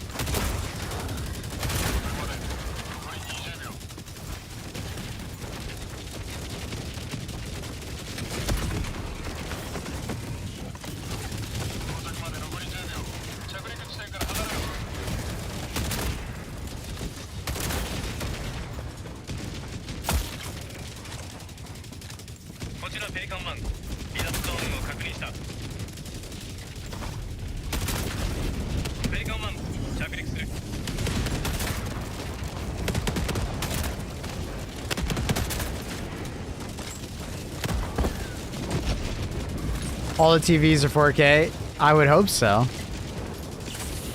Like... OLED looks great. Yeah, that's why I want to get my next monitor to be an OLED. OLED is... beautiful. Ugh, it would be insane if we defended both planets. Well, to convince you guys, chat, there's a kind of a thing that we can do where we send the DSS, the Charbon, and the goal is to have it there before the orbital blockade, like, booster. It's Charon, not Charbon. Charon. To have the orbital blockade booster be there, so a defense campaign can't be sent to the next planet for 18 hours or so. Do the bots ever run out of ammo? They do for their rockets. Their rockets will run out of ammo.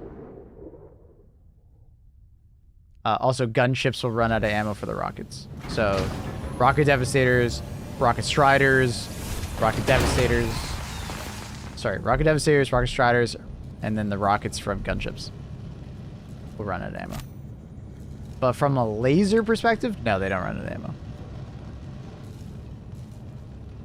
Why does Steam keep telling me you're playing Helldivers? Either because I'm lagging or Helldivers is lagging enough that like it keeps telling everybody on my friends list that I'm playing.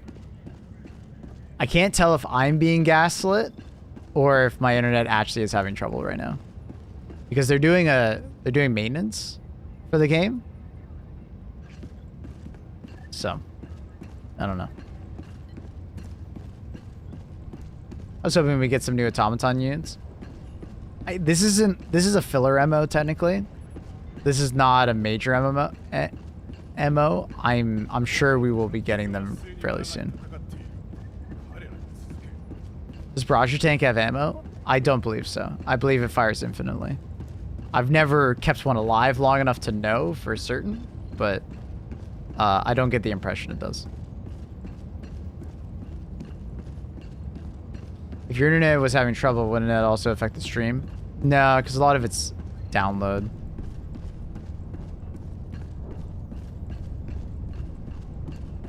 But also I have 2 internet lines and I don't know if I'm on the alternate line right now.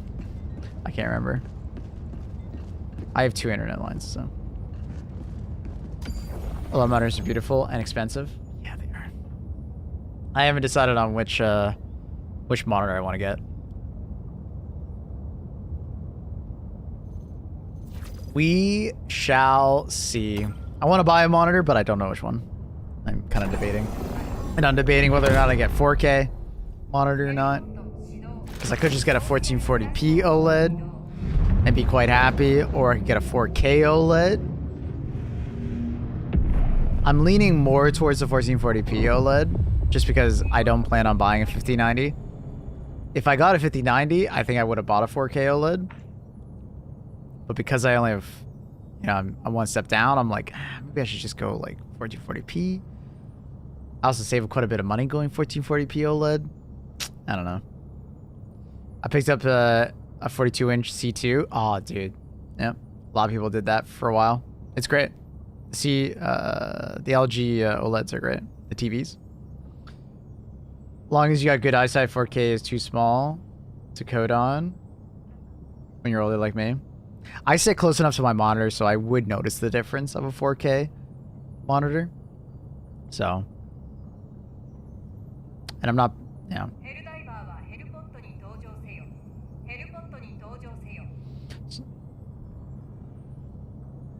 So. I don't know. Oh yeah, we never did railgun. Let's do some railgun. Oh, fuck.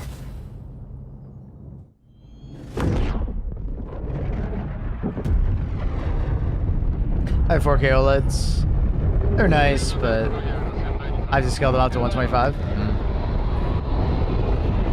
Fair. Let me out of here! Let me out! Oh my god. Oh man's fighting for his life. So fuck me.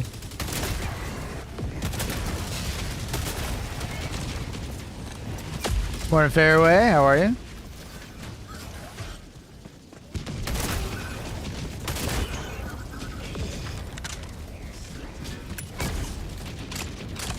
Someone else's railgun? I think this is. Whoops. That reminds me of the creek. It uses similar terrain, but it's just not permanently nighttime. And everything's pink. Basically just a different color palette.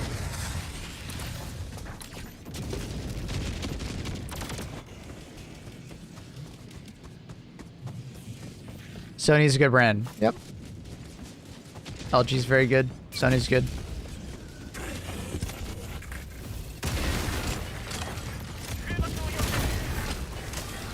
Choose my loadout.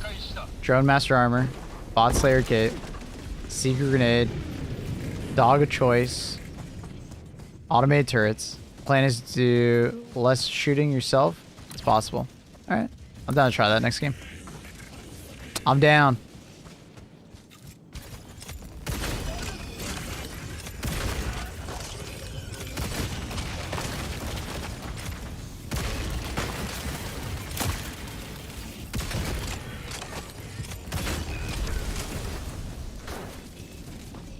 Are you getting it for Japan to US? A lot of the times you can ask them to send it to you. But I don't think she's actually going to get a TV in Japan, right, Annie? That just sounds like a big hassle, and then your TV is just going to be like coming with a Japanese instruction manual. That just seems like so much more of a hassle than it needs to. Oh, she's just looking. Yeah, alright, that makes sense.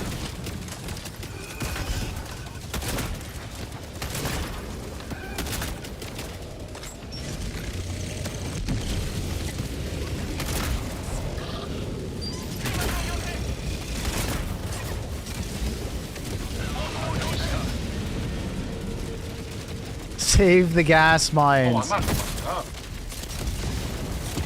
That bounced off an enemy. Save the gas mines. God save the gas mines. Okay, I posted. Pick a Discord. Thoughts chat. Sorry. The Monster Hunter pick? Or. What is this picture, Annie? God damn it. Oh, what the fuck? In the fire. Right as I was launching that. You walked in front. That is what it is. Shit happened. Unfortunate timing. Yeah. He's dead, right? Did we get the walker though? Yeah, we Yeah, did. he's dead. He's dead. Fuck.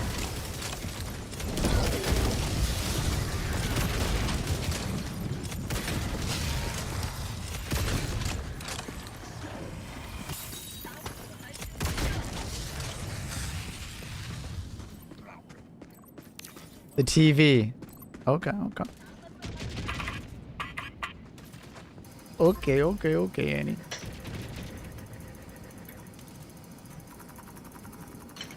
So I'm guessing it's the last one?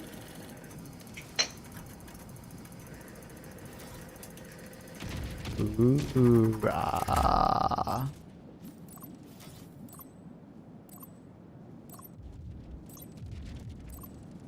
Problem is that these places need like a way to look at the TV with like less lights on. Some like TV stores have like a darker, more like natural light room. Like looking at a TV in a showroom is often like kind of like bad because you're often sitting in a very brightly lit showroom. And the way you watch it at home is not going to look like that. It may look better or worse, depending on the lighting conditions. Looks like a good choice.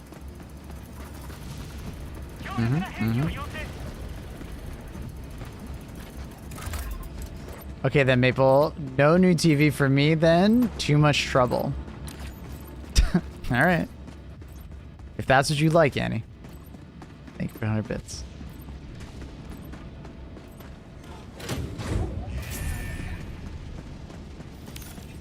Even my home is lit like a showroom. Damn. There's a lot of them up there. You want to go around or fight them? Yeah, I'm just gonna walk around. Yeah, alright. Hey man, if you take the shot, I'll shoot too.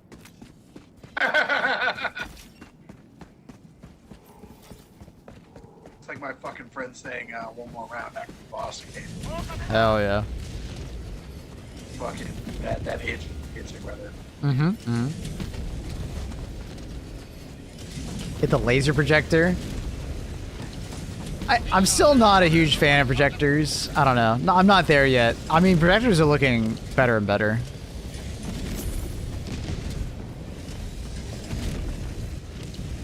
Anyone enjoy the first Dying Light game? I enjoyed the first half of the Dying Light game. I did not enjoy the second half of the first Dying Light game. The second Dying Light game, I didn't finish. But that was mostly down to the fact that my teammates kind of quit. And we were doing a co-op. And it's the classic, like, because my team, like, my friends quit, I quit. I probably would have liked it quite a bit, but yeah.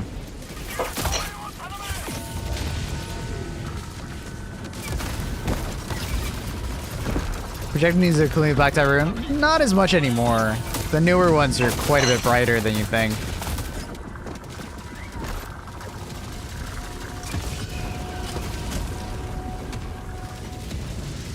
God, I love heavy armor. What up, Dice?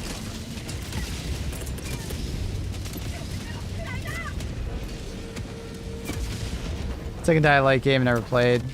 And like it. The first one was like very good gameplay and gritty. Best zombie game IMO. The second part of the game just, I don't know. Something about the second part of the game on Dying Light 1 just didn't catch me. I was not a fan of it. But the first part, I actually loved it. I don't know, I think it was something about that new city you go to. And like, and then you start getting guns. Maybe it was a story? I don't know. But the parkour and stuff like that of the first was like awesome. The first area.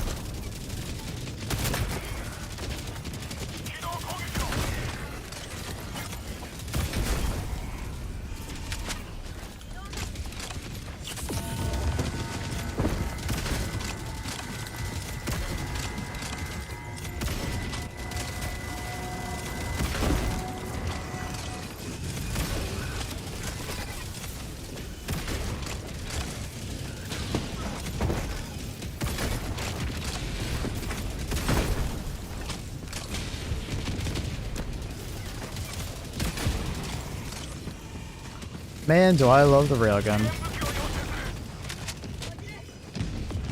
Oh, fuck. It's weird.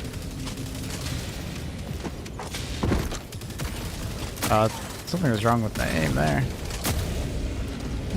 Awkward spot.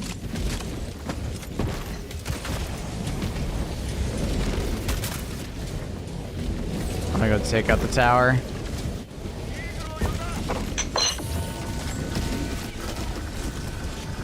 Still best choice? It's a very good choice. I don't know if I'd say best, but very good choice.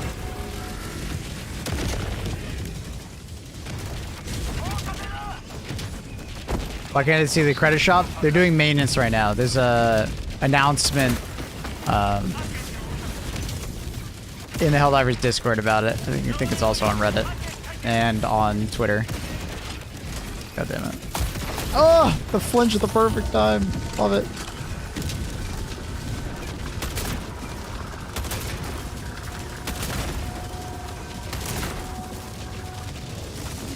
TY, no worries. Apparently. What the fuck? The explosion ragged on me in your orbital. Apparently, if you buy super credits for, I think it's PlayStation, you'll get the super credits after the maintenance is done, so don't worry. They've never done that before? I believe they actually have, they just haven't told us before.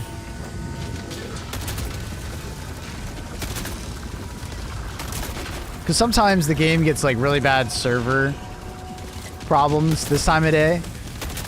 You know, obviously sometimes it's on Tuesdays with Steam maintenance, but I've seen it on non-Tuesdays where all of a sudden the network of the game just seems a lot more unstable. Dude, I swear I've shot this guy in the head. Eye.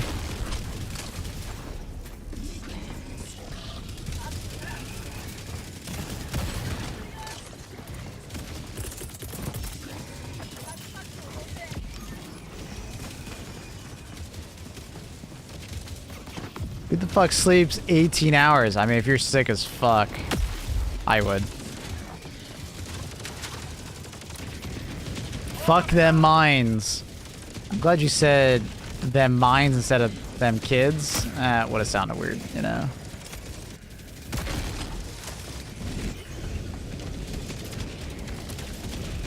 Wouldn't have been. That wouldn't have been. Okay.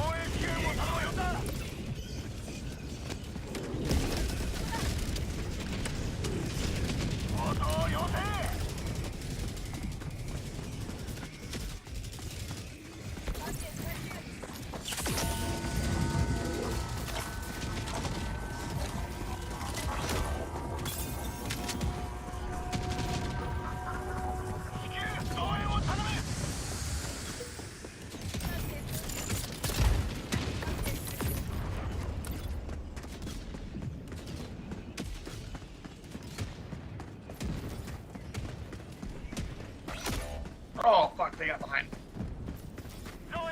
Now officially in love with the loadout of Arc Thrower and Hellbomb on bots. Hell yeah. Hell yeah, brother. Okay, so we're getting kind of cooked right now, so we need We getting kind of cooked. Oh, fuck. Please don't shoot the Hellbomb. Thank you. Thank you for not shooting the Hellbomb.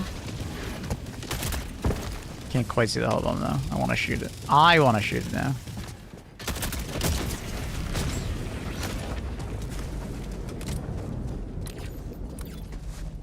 Dude, there's so many patrols. Another one. Another one. Another one. Is this the one that has the double turret in front that's gonna murder me? I think it is.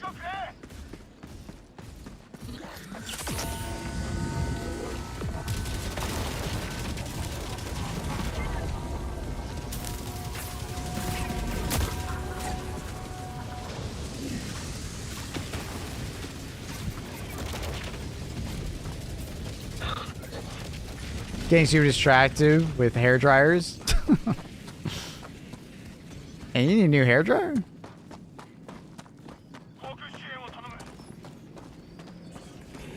I want to buy everything here because it's Japanese.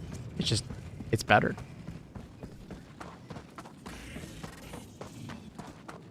I don't, though I tried.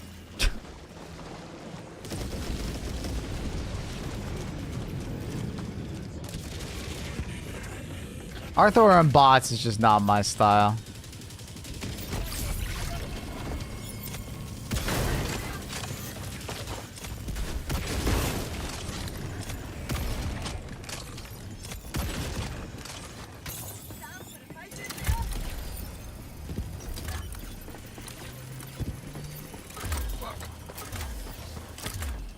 I don't need a hairdryer, but though I want one. Nice. Brain?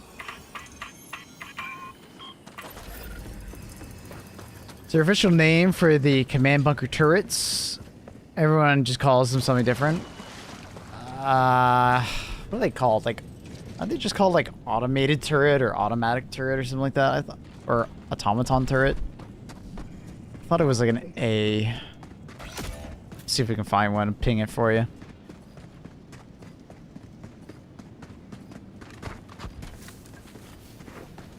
I don't know if this installation has one. I think it does. It should. Shit turrets. Yes. I think they're just laser turrets. Is that what all the way called? I thought that's laser cannon turret up there, or cannon turret.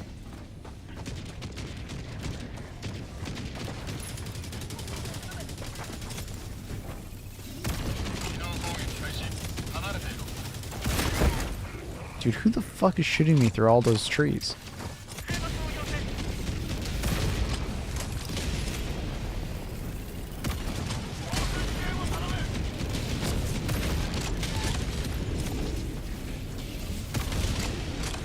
Bullshit one-shot turrets.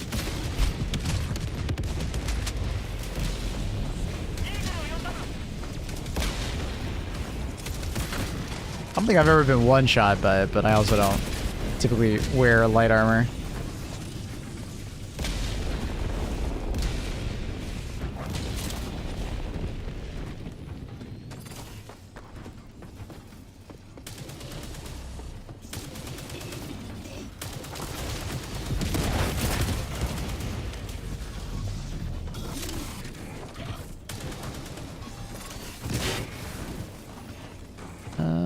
Isn't there like a turret up here? No, I guess not. I think I'm misremembering. I think I'm thinking of a different one.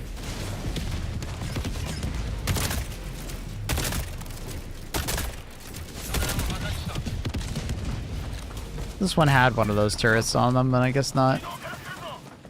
Nah, I think I'm in a different layout.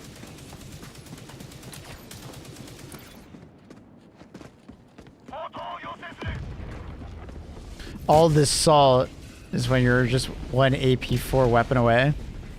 Yeah, the problem is that getting the shot off with an AP4 weapon is the problem. Because they are so well hidden, you will often die to it or get shot for it before you take the shot first. Because even if you memorize where they all are placed, seeing them is a massive struggle.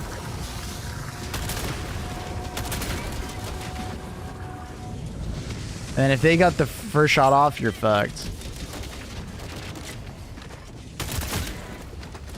It wouldn't be so bad if you could see them easier. Like, just naturally be able to see them easier when they fired or whatnot, but because they are so sneaky and hidden, and if you get shot once, it may easily lead to your death. Boy, does that suck. The devs know that we talked about it a lot to them. So, here's hoping that they actually do something. We'll see, though. Should telegraph a little, like, the laser cannon turrets, for sure. At a minimum, it should at least do that. But I do think that they could probably just remove the knockdown of it. Make it do one or the other. Knockdown or do lots of damage. It should do, like, a moderate amount of damage and knockdown. Or it should do a high amount of damage and not knock you down. Right? Pick one or the other, right? Like, the fact that it does both is, like, extremely annoying and just not fun.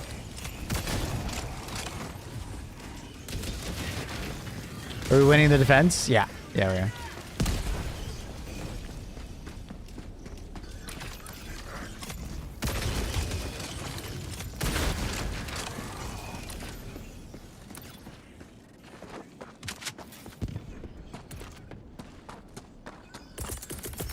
Can I throw this far enough? Ugh. Kobe! Should land right next to it. Ah, I thought I'd go a little farther.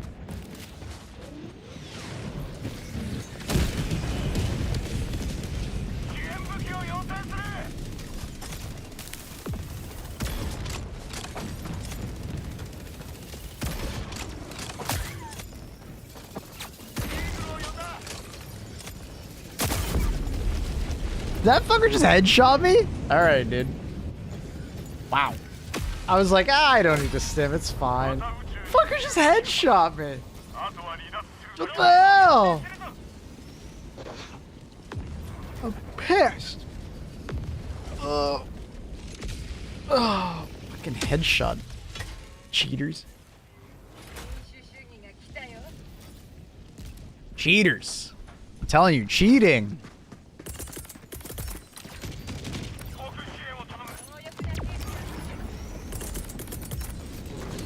Aim diff? I guess so.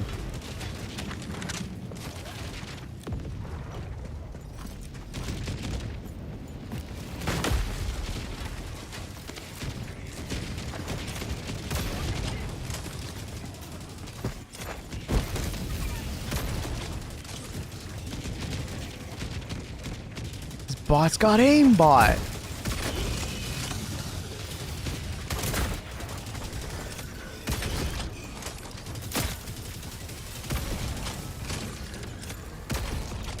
Kill that guy?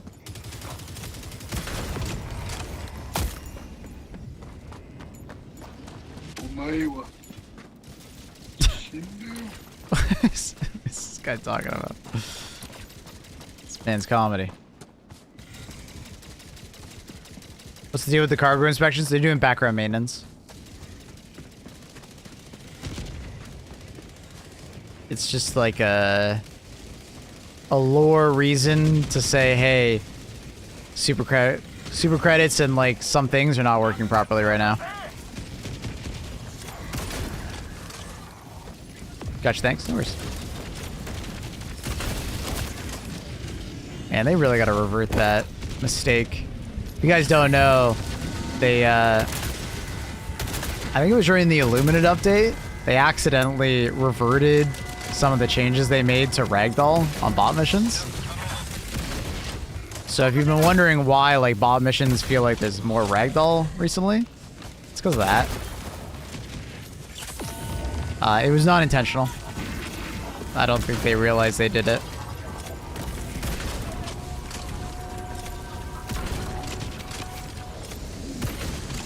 It's possible they knew, but they wanted to push the update regardless, but...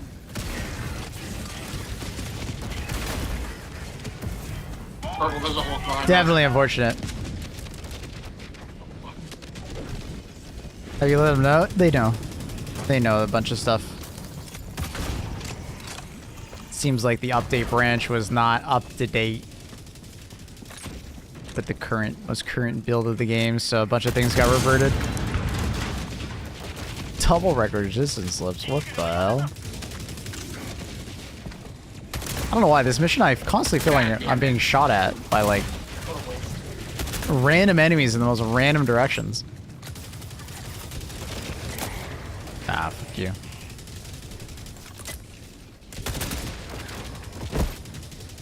I love rocket devastators in the previous form. Ultra HD.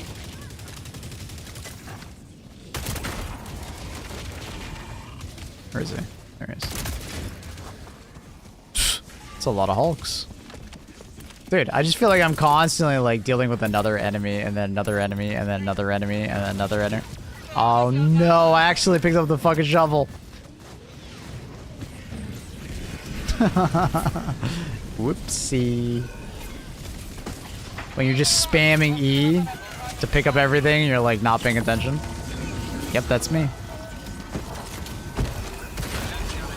Oh good, now he's not holding the gun right. Oh good. I think I fixed it. No. Oh, this is great. What happens if I go first person? Oh, does it fix it? No. What kind of fixes it?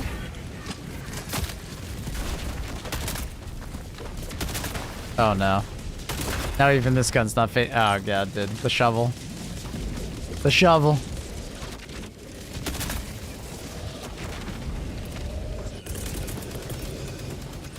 Watch out, barrage on that bot drone.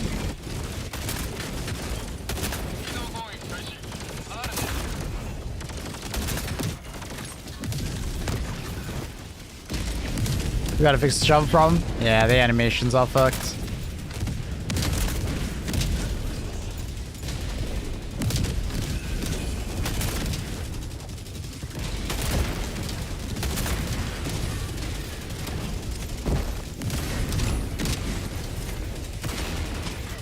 Look towards me, please. This is just alright, dude. I'm in the thermite.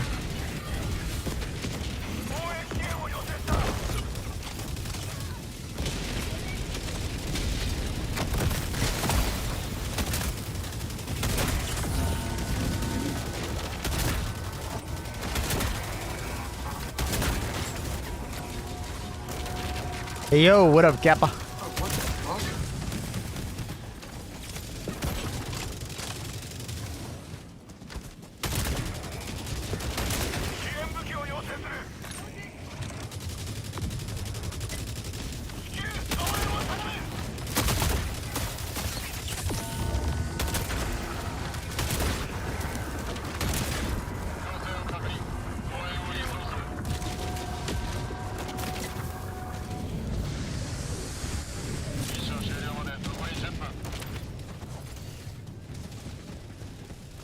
Bum, bum.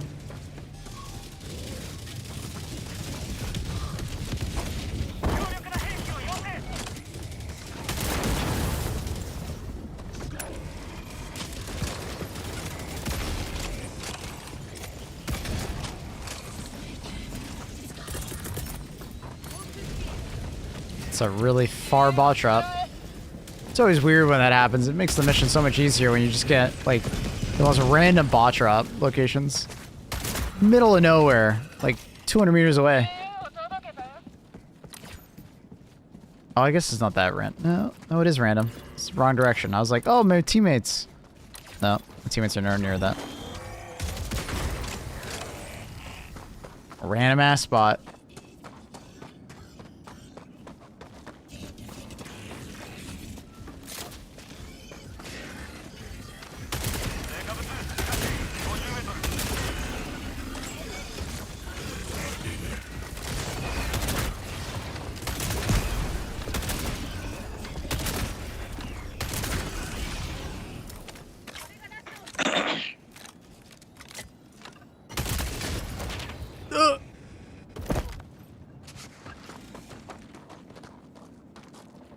Angels venture forth. You guys ready to call the shit in? Yeah, ready when you are. Oh, purple's fucking gone, bro. You should make it in time. You start now.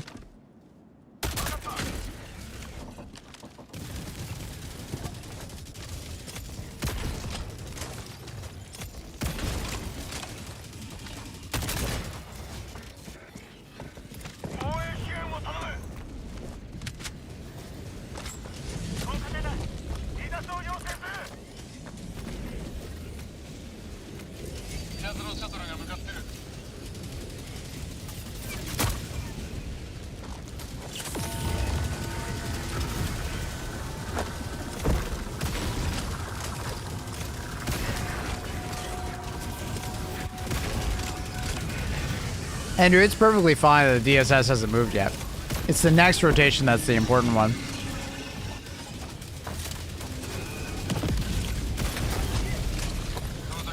It not swapping now makes no difference. If anything, it's actually better that we have it on this planet because we get the benefit from Hellpod optimization, right? So it's the next rotation that's the important one.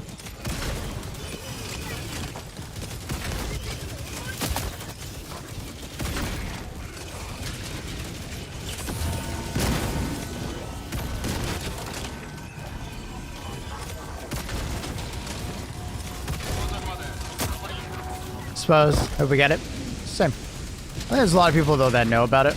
I know my community now knows about it. Clay's doing it. I think Buzz and his community were doing it. I wouldn't be surprised if Clouds would do it. So, purely from the content creator, like, communities could probably have a very big impact on that vote.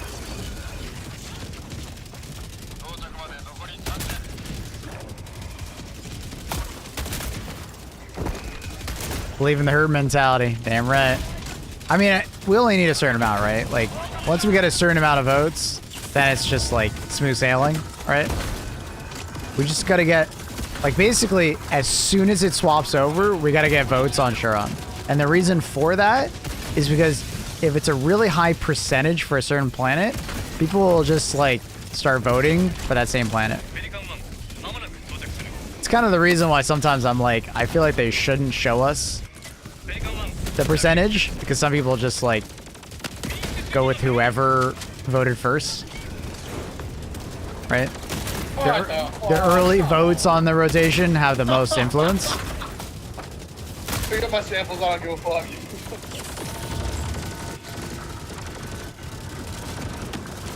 I'll make a ping in the Discord server.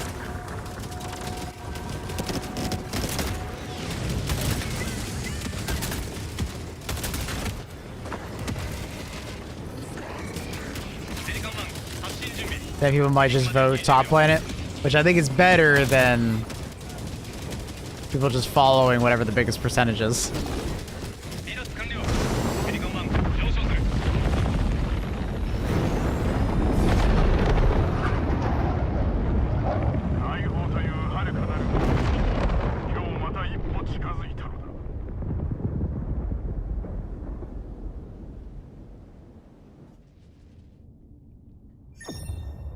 What is Hellbot Space Optimization? It is the booster that gives you full stims, full ammo, full grenades when you respawn. If you don't have the booster, you only get half grenades, half stims, half ammo. Easily the most impactful booster in the game for the vast majority of players. Tron's the best move. But basically what we're talking about is the orbital blockade gives you Hellpod optimization for free. So it being on this planet is just kind of beneficial. It's the next... What the fuck was that? Was that a demon? The man was burping, but it sounded like a goddamn demon.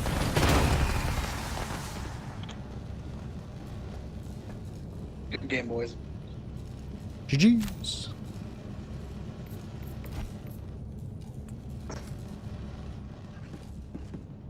God, 5 deaths. That was not my best work. I'm not very proud of that.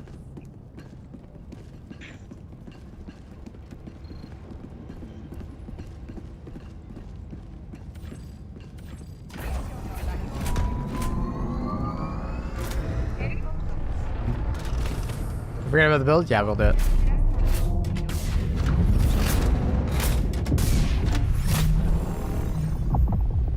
Hey, hey.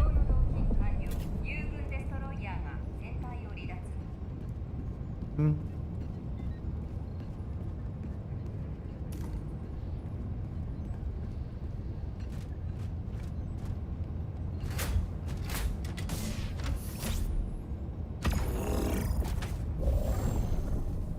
Hey, Ari. How you doing?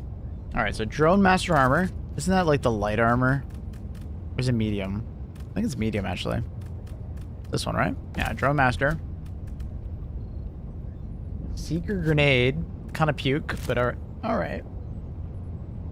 Bot Slayer cape. I have no idea what the Bot Slayer cape is. Oh, I found it randomly. Love that. All right. I don't think you told me what weapons to bring, so I'll probably just bring like crossbow, ultimatum. And then you just said turrets. Bring turrets. So, am I allowed to bring an emplacement? You said automated turrets, though. So, probably not. Probably not. Well, I do double mortar, and then... Nah, alright. And then I'll bring, like, autocannon sentry. I'm debating between autocannon sentry and Tesla tower. Or shield. I'll do autocannon.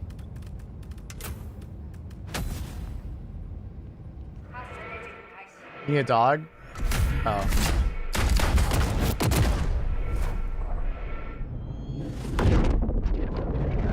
Well, I'm even doing even more than that then. Even more turrets. Read up.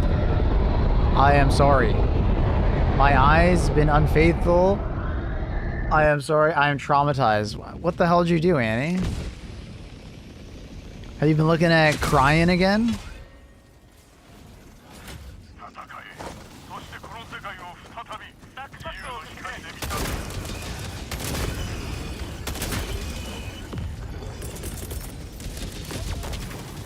Ugh.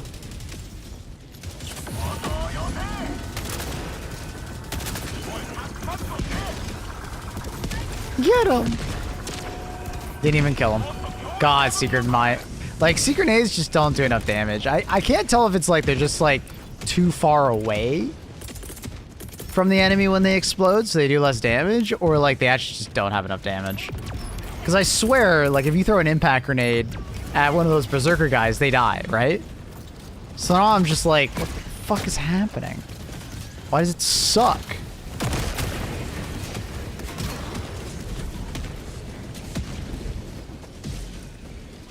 Crying Gosling. The one, the only. I walk through this alleyway, obscure places, and I look, and this place is some guy who is peeing there with no door. Ew. How the fuck is he doing that?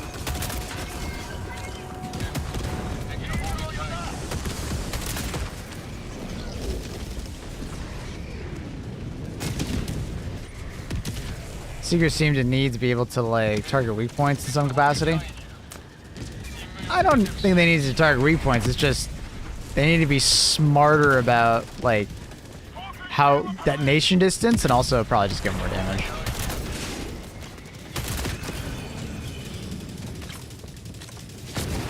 I show you photo. I don't want to see a photo. That's it. Brain, please.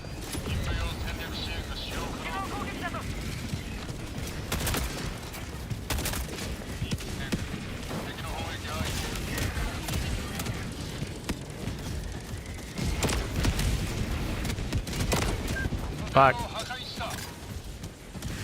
Get him! Nice. We did the strategy, chat. We did the strategy. Oh my god.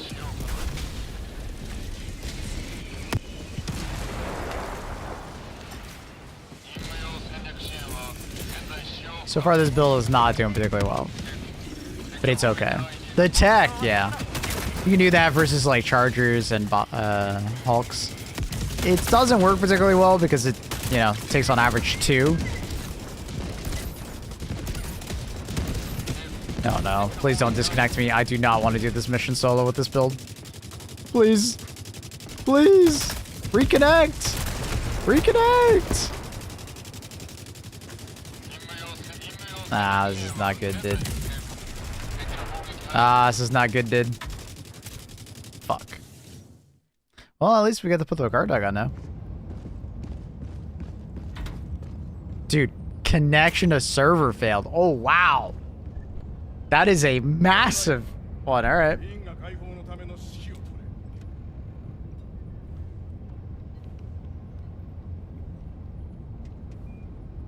I don't know. I think it's actually my internet. I just lost Discord on my other monitor. 1 second.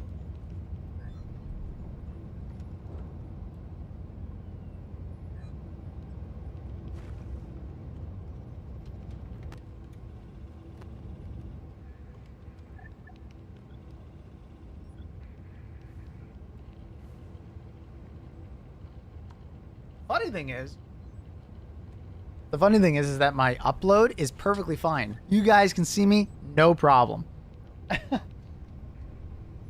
It's just my fucking download for some reason on that line is trash. Gotta love it. Thank you, internet. I'm sabotaging to increase meridian speed. Kind of smart, kind of smart.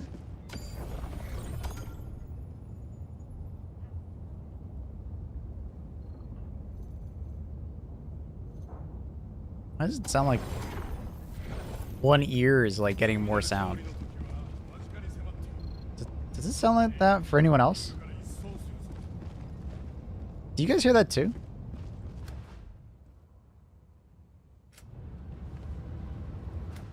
I'm gonna restart my game. I think it disconnected and for some reason the game is like louder in one ear. Also, we should maybe reconnect this. Maybe TTS will start working if I do that.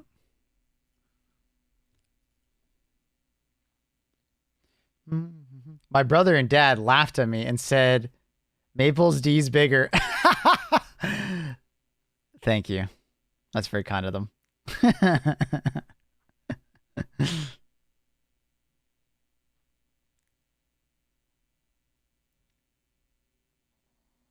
You gotta fix the tightening string thing on your hood.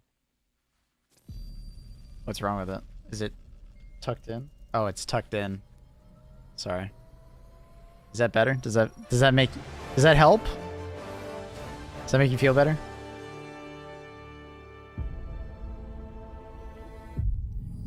It's still doing it. Is there something wrong with my audio? Oh no.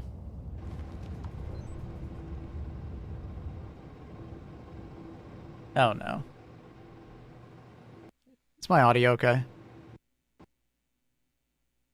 Now my game just crashed. Like the music is fine. Like it's perfectly balanced. My mic is fine. Is it the game? Is the game broken?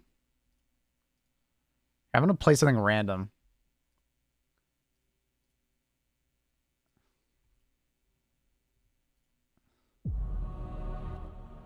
No, there's something wrong with my audio channel. Oh no. What's wrong with it? What could possibly be wrong with it?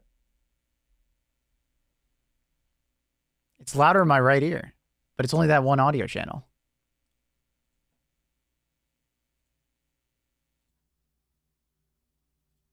The moonlight. Oh, that's doubling my audio. Oop.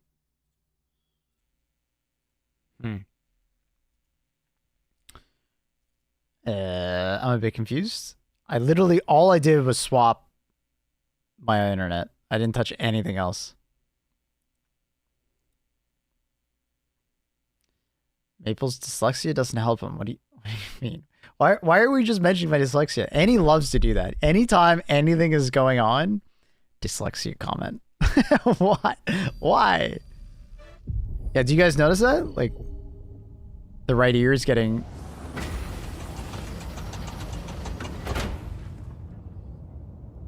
Computer collapse, obviously. My game's crashing every time now. I'm gonna restart my computer. I'm gonna restart my gaming PC. Maybe that'll do it. We're just gonna do a restart. Bear with me, chat. Bear with me. I don't know what's going on. You read it wrong, what I wrote.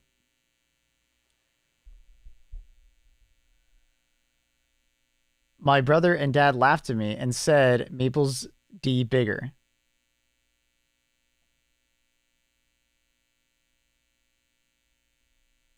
Yeah?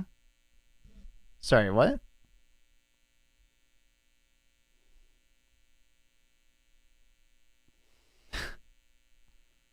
Yeah, you said my D's bigger. Thank you. That's very nice of you. Sorry, did I say them? I meant you.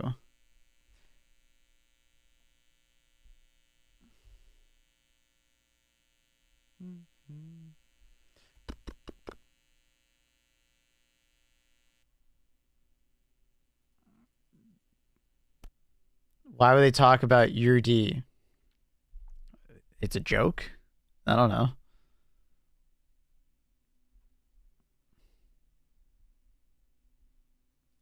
I don't know. Seems fine now. I think someone said there was a Windows update, right? I think Windows just fucked with my audio really hard. I think it's fine now.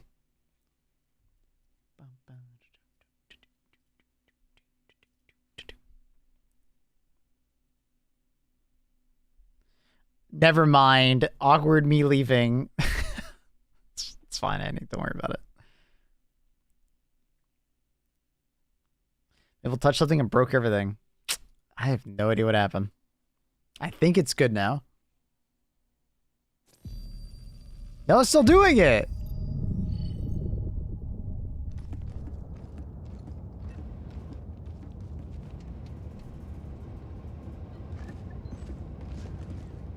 Wait, did it reset my settings?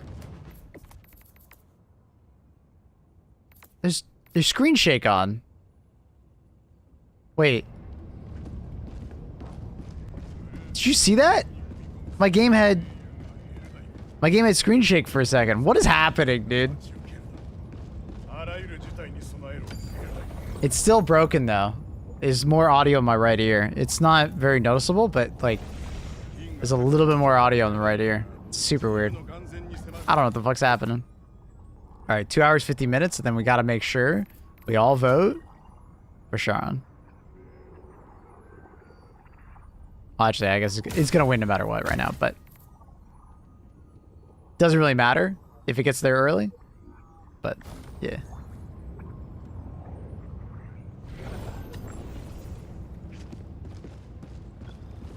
Game reset settings. Is it just me, chat? Or like you guys... It's just bothering me right now. Voting Sharon? Absolutely vote Sharon. Let me give you the play-by-play. So, we're gonna take this planet no matter what, so we don't need the DSS here. If we move the DSS over to Chiron, we're gonna lose this planet. But we currently have orbital blockade happening, and when you have orbital blockade, defense campaigns cannot originate from this planet. It'll be active for like 16 hours or whatever it is, right? So we'll have 16 hours of no attacks on Charbal or on Beckfin, right? Which is fantastic. So it basically means we're like delaying the campaign, and we can make progress on taking Charon, right? Because if enough divers all go on Charon, we'd actually have like a pretty good chance to take that planet, which is pretty cool. Yeah, I have dominant right ear audio. Okay, so you're not watching my stream. Like, mute my stream. Are you getting dominant right ear audio even if you're just playing your game? Does anyone else have the game open and it's happening to them? Is it my computer? Or has everybody got it? Audio's fine in my game? Okay. Well, okay. If I wasn't looking at the levels, I would assume that right now everything's fine. I just have OBS open, and I can see the audio. So, the audio seems fine on stream. It's actually not. It's not the music. Oh, you just want to hear it better?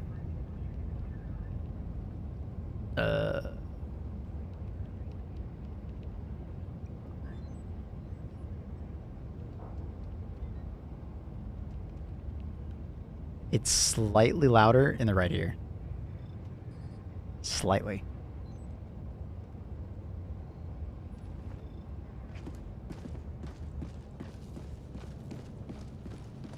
Audio's balanced for me after you restart. Well, it's a lot better now. Depends on what we're doing in the ship, but I don't know. It's super weird. Like, did Windows reset something?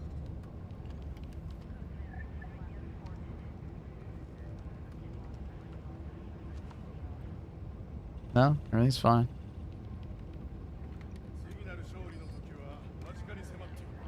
Super weird. Super fucking weird.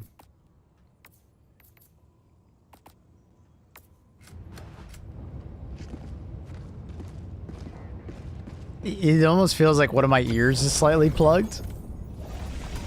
Like slightly plugged. It's super odd. Super weird. I don't know. I'm freaking out. And see.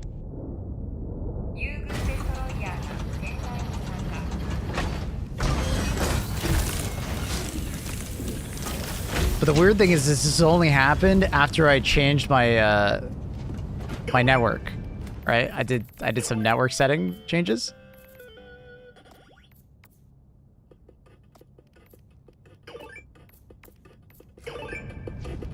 Very weird.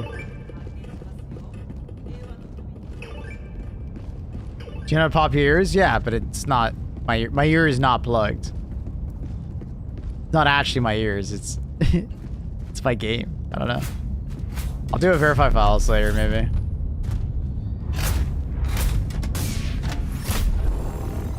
Wait, I think it just fixed.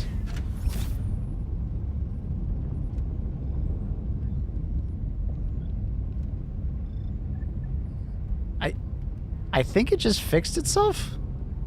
I'm gonna make sure nothing's like loose in the back of my computer. Like any audio cable.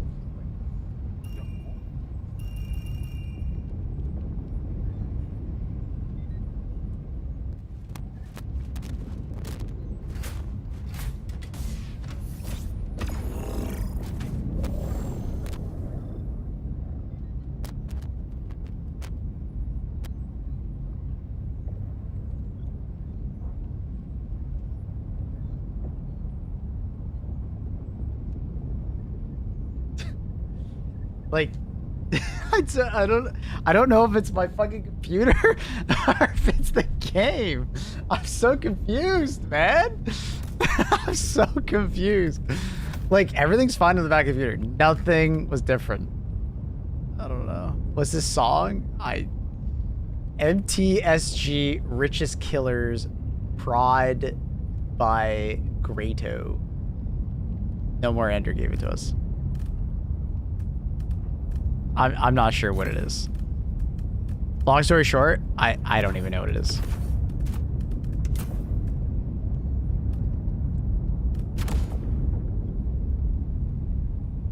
Well, it's fixed, so I guess we win those. Like, I guess. I don't know. It seems a little loud right now. I don't know why. Everything seems so much louder. I think I'm fucking with the audio too much. How are you running 2 computers and streaming? Cool setup.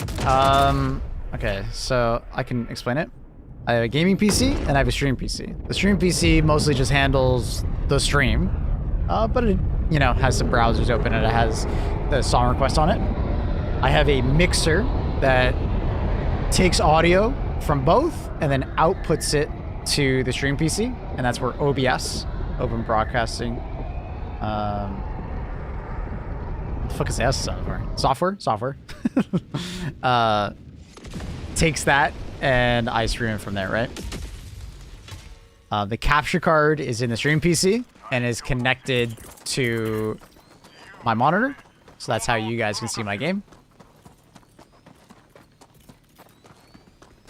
So, yeah. An actual Twitch streamer? My monitor? The hell? Huh? Who? Where? I don't know. Travis, are you a streamer? No. Oh. Is it Overseer? It's probably Overseer unit, yeah? Let's gaslight him. I don't know who it is. I think it's Overseer. I think he's streaming. I think I know his YouTube channel.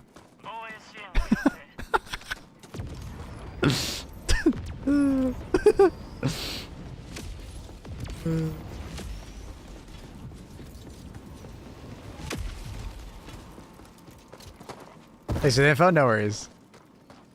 I absolutely papegaed that. If anyone's wondering why I put that there, I fucked up. I probably shouldn't admit it, but you know.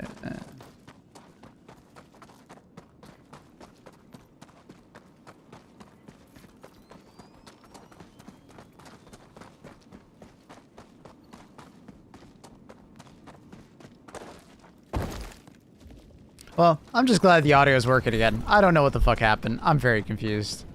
But I'm just glad it's working again. I don't know what... I was like worried that my mixer was starting to die, and I'm like, dude, it's not even that old. It's like 6 months old. There's no reason why it should be breaking.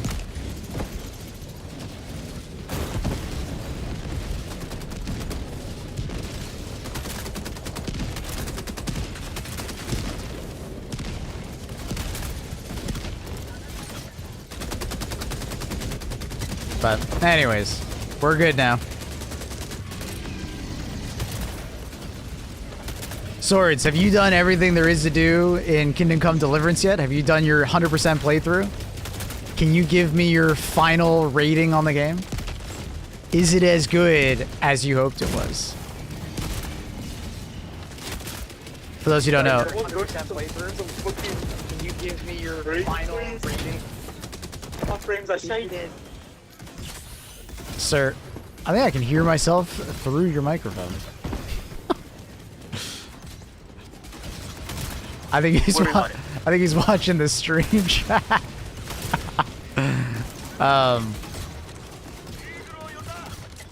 So Swords was like omega excited for Kingdom Come Deliverance. So that's why I'm asking him. Does anyone else play Kingdom Come Deliverance though? Definitely not watching, don't worry. Fair, fair, fair.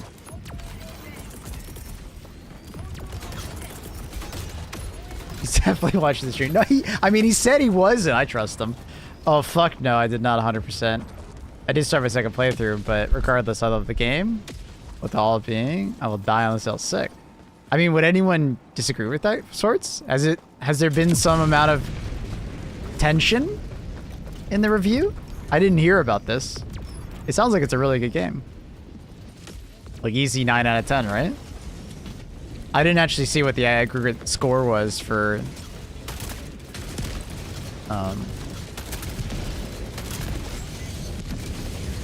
yeah, but I assumed it was very high. Can you donate some? Oh god, the anti-woke people being idiots. I see.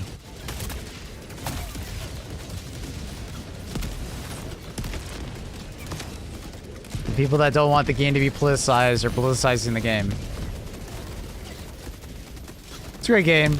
It's a clinky comment. Yeah, it's a combat style that you either love or hate. It's definitely something that, you know. Deserve 9 out of 10. Fair.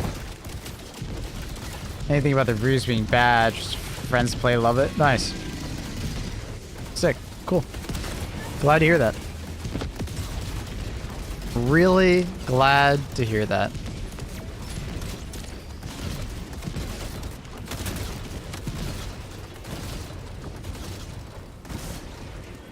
You buy a medieval life simulator and you get what you pay for. Yeah. I heard it's like runs well, you know, well-designed systems.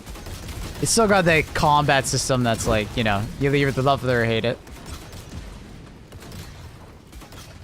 You know, I don't know if I'd love or hate it. I still haven't played the first game. I still need to. I was going to play the second game, but then the Sweden trip showed up, and then I was like, oh, well, fuck me.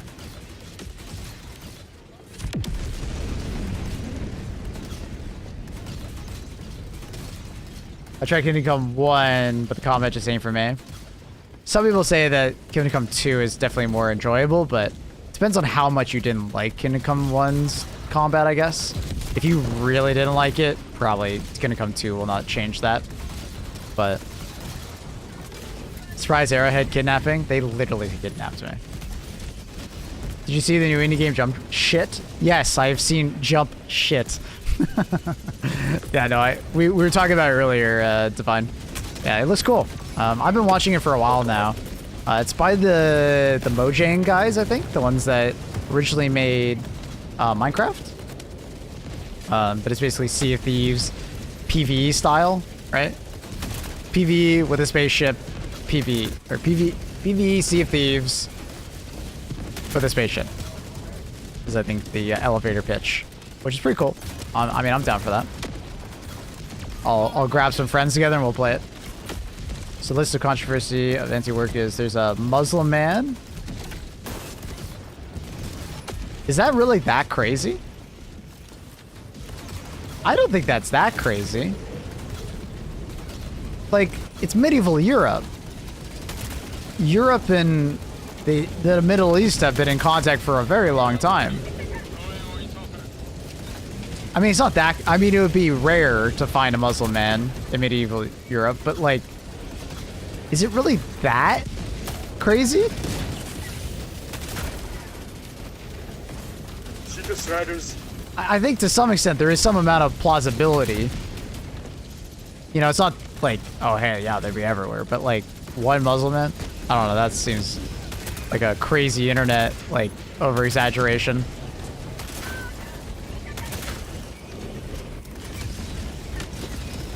That's pretty... Like, it's not, like, super realistic, probably, but at the same time, it's not, like... it's not, like, super unrealistic also. I don't know.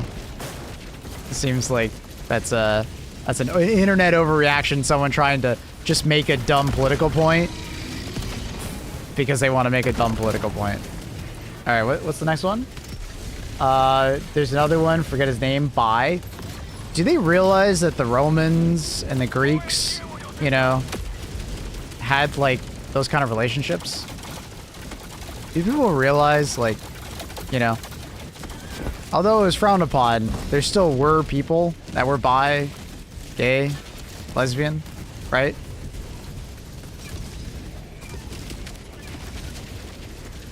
Like, some people are just like, what? As long as the game is not, like, you know, the average person you talk to is all of a sudden being portrayed as that, I feel like that's kind of an over-exaggeration on that. Alright, and Hans IRL is like 15, but with creative liberties, Sorry. they made him... No, you're fine, don't worry about it. They made him 20. Sorry, I don't understand that. What do you mean by that? I don't understand that last one.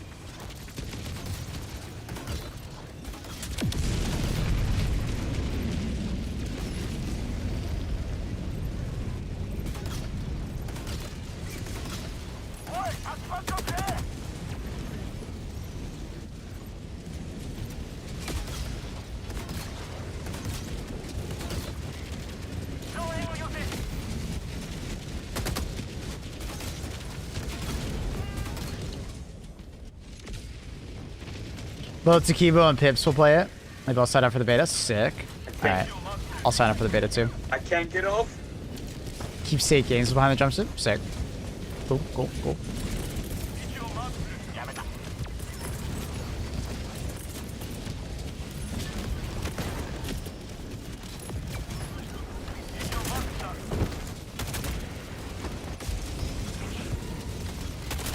Oh, that's bad. My loadout is kind of hurting my team right now, I feel like. Or at least I feel like I could carry more if I had a different loadout. Maybe I should phase it like that. I'm not actually hurting my team, I'm just not helping them as much as I feel like I want to. You're doing your best. Thank you. What a nice guy.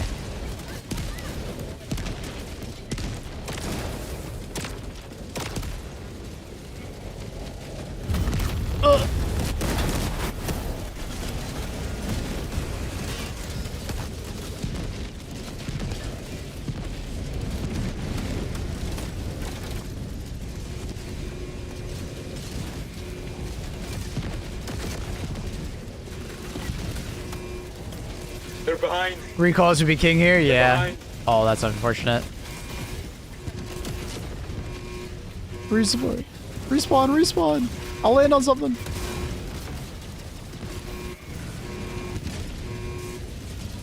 How your loadout was failing the team. You're dead for 2 minutes. All downtime. I mean, if I had like a support weapon, like a recoilless, you're instantly going to be more useful. The turrets are fine, right? It's just I need kind of a support weapon. Behind is clear. Nice job.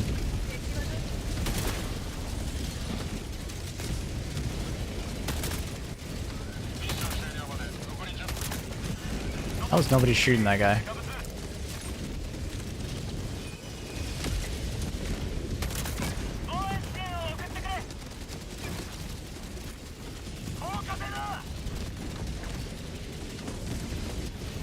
Dude, there's so many tanks in this version. Just throw the grenades. My ears. Okay, it says I got 23 kills. I didn't actually get 23 kills. If you guys don't know, it lies to you. I have a glitch where I can't get off the cannon somehow. Yeah, we'll have to destroy the cannon. It's not out of ammo yet.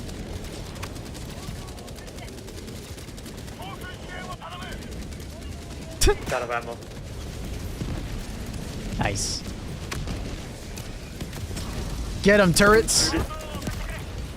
The hell are you trying to shoot at? Bro, what? There must be an enemy like right there that is trying to shoot at. Why? What enemy is standing there?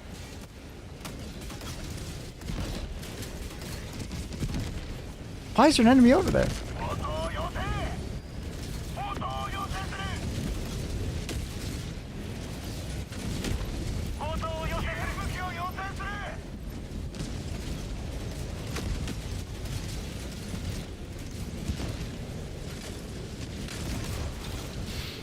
Yeah, I mean, I understand why there's a lot of people critiquing games industry for like, you know, the wokeness. Sometimes they definitely go too far, but it destroys their argument when it's like a situation like that, where it's like there actually isn't any like meaningful, you know, All my life. problems with the game, but they're just like trying to conform this to their own narrative, right? Their own political stance, right?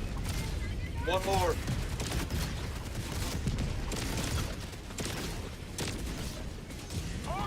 So that just seems so ridiculous.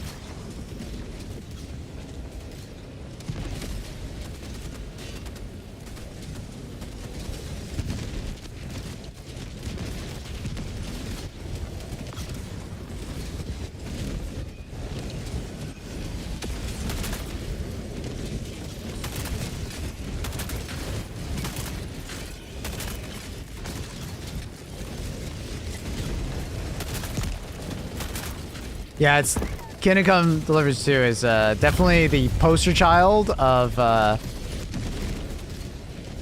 optimization, right? It goes to show you that you can have a really good looking game, you know, and still be optimized. Although it doesn't have like super fancy tech going on, it's still, you know, it shows that you don't need that to have a good looking game, right?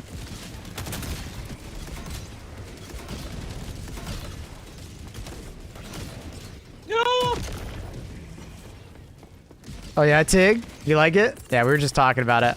I was curious now that like, you know, people have a good amount of time to play it, you know, what are people's thoughts on it? GG. I'll probably play it at some point. I'm not sure when I'll play it. Just I know I'm going to be quite busy in the next couple months with a lot of game releases, but it's on the short list of like a game that I really want to play.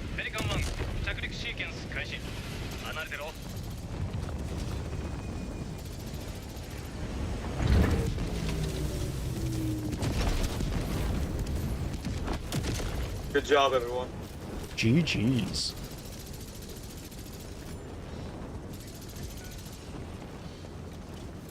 Should play at some point? Yeah, that's the goal.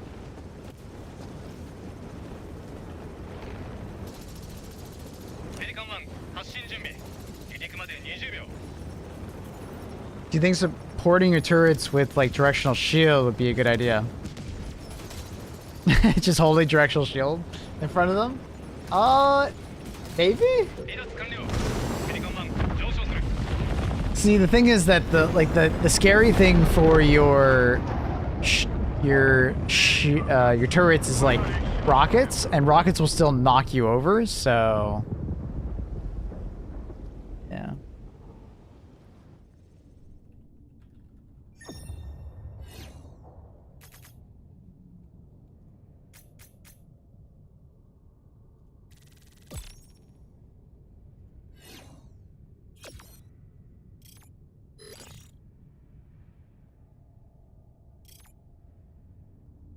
GG, y'all did well.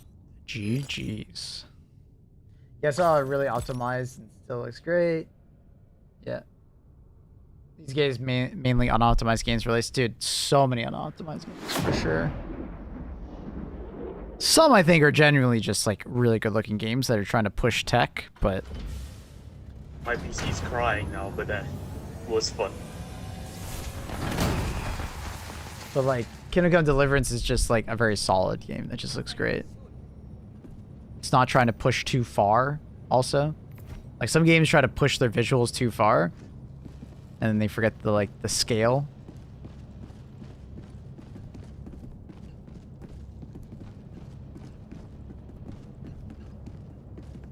That's the problem, yeah. Still a better chance for your turrets to survive.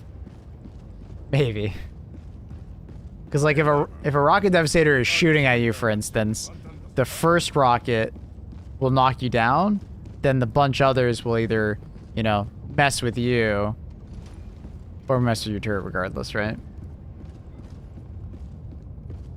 Kind of worried about Monster Hunter Wilds after the Dragon's Dogma. It seems like Monster Hunter Wilds runs better than Dragon's Dogma, but we'll have to see if it's like a Dragon's Dogma moment where like He's changing a setting. there's a city and it's just fucked. Yeah, no worries.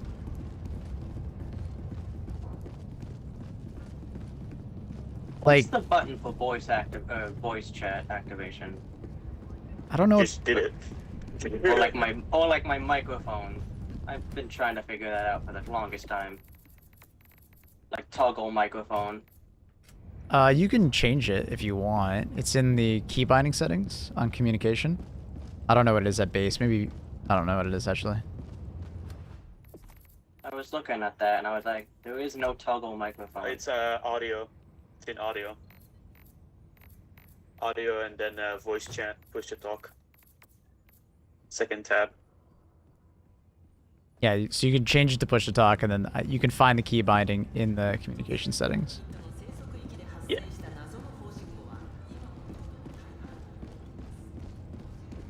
You don't need amazing graphics, just like gameplay story. Mm-hmm. And communication? Audio. Just audio. So under audio, you can turn on push to talk, and then to change the keybind, you would have to go to keybinds under communication.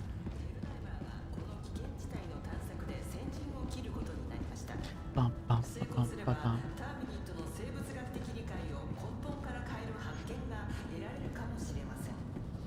Bum, bum, bum, bum, bum.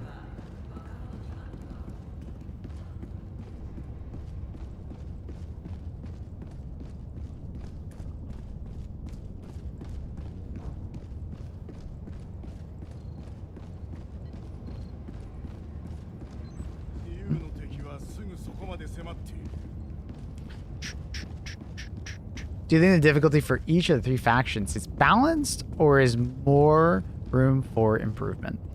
I definitely think there's more room for improvement. The Illuminate right now are definitely underwhelming as far as difficulty. They are very easy to solve as far as a combat puzzle goes. I would say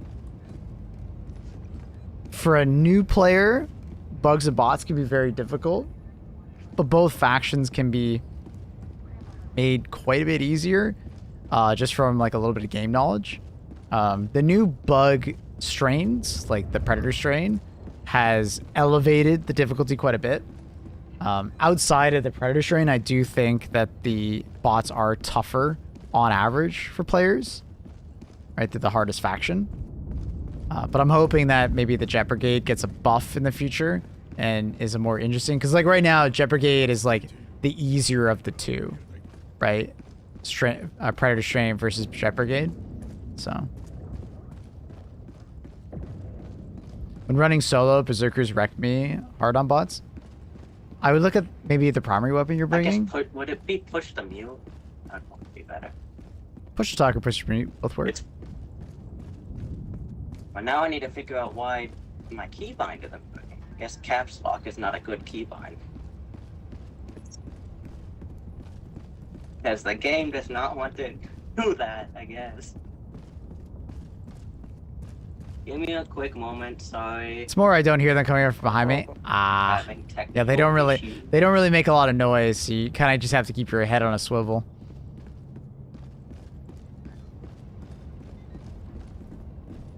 Last I checked, Charm Primes, 68%. You have like more mouse buttons. We've been talking about it a lot. As a mouse button, yeah. I have those normal. Oh, my microphone is picking up a lot.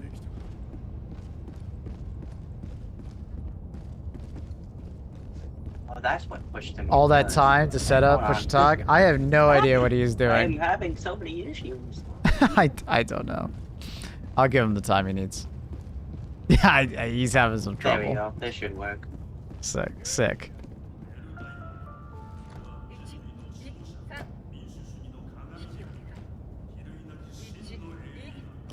Ooh. Red is mine. Oh, reading his mind. Oh, dude. Reading his mind, chat. The classic. You just gotta read a person, you know?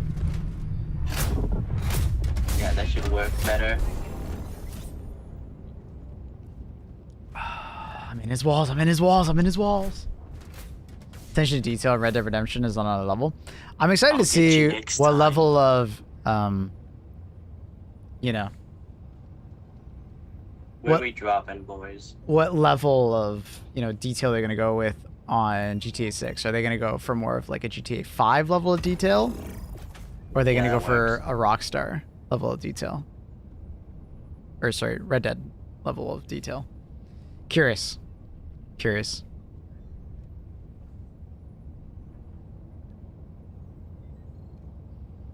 I don't know. Because I think both work really well. You know? But I feel like a GTA game doesn't need to have as much detail as a Red Dead Redemption 2 game. A little different. In Red Dead Redemption 2, you're like super immersed. What has been your favorite planet so far?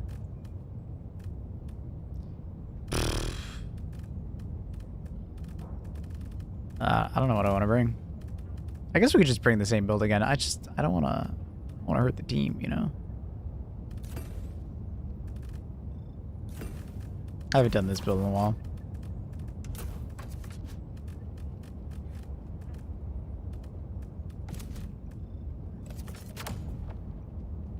Other people who like to think strategically continue to spread the word. I'm seeing more people involved on Reddit and Discord.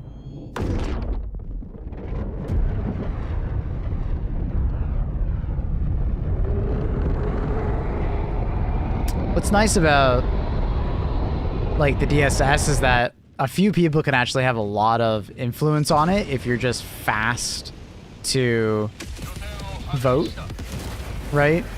Because a herd mentality will develop very quickly when we're talking about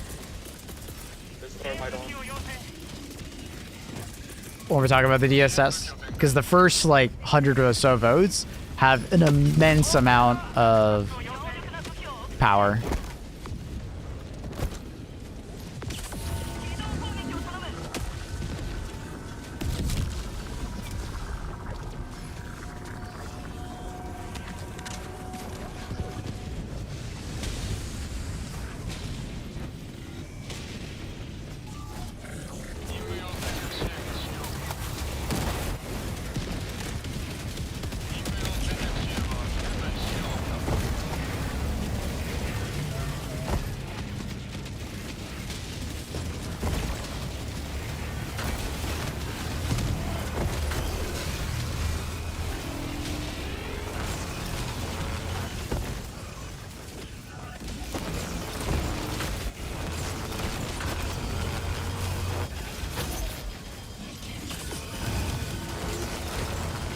Behind you, behind you.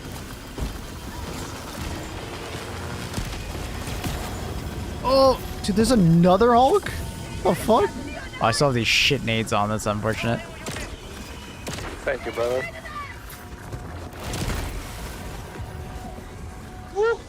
It's a lot of fucking Hulks. I'll help you.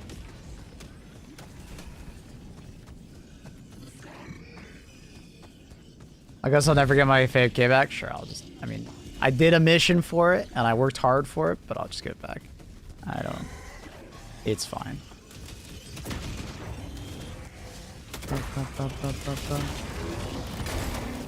I'll even give you back your helmet.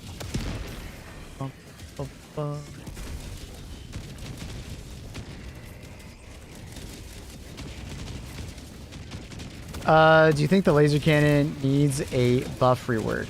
I think it just needs a buff. My problem with it is like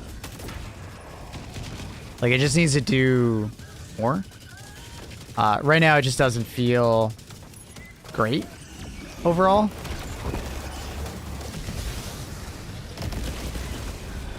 Like I like that it fires longer before like you know overheating, and I understand why they they're in like a difficult bind of like they don't want to go too far with it because it's a limited ammo weapon.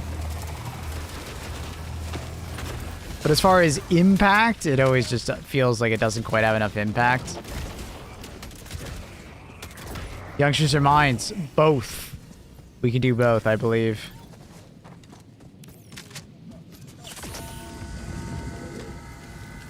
Love seeing my low-level friend run laser cannon and get like chased by hordes of Hulks.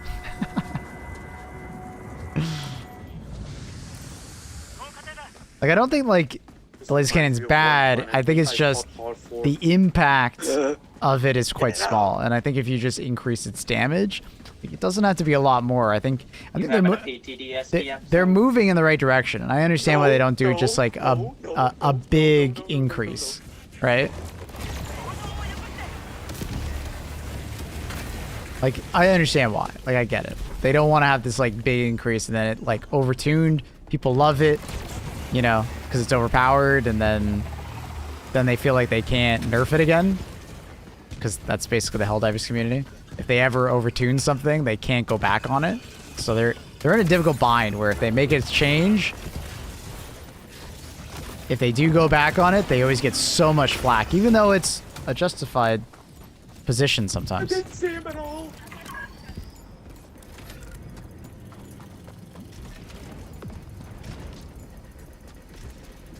I removed the range limit. For some reason it has a range limit. It shouldn't have it, but largely in gameplay it doesn't really change anything.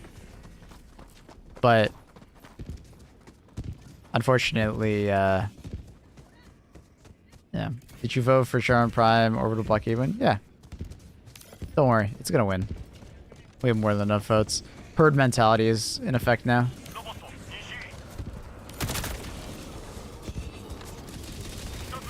Right. I've been convincing people to do it since I started stream like 5 hours ago. It's gonna be fine. Good tip, always turn the opposite direction of what the terminals shows you. Get good. Hello? Wait. Oh. What? What? What's wrong with that vent? For the fabricator. I don't understand what's wrong with that vent. I'm shooting in the right spot.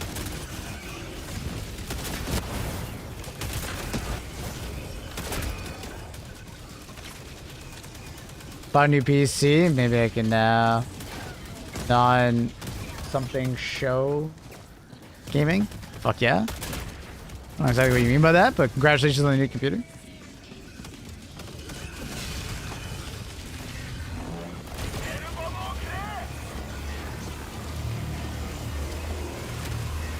Ships coming in.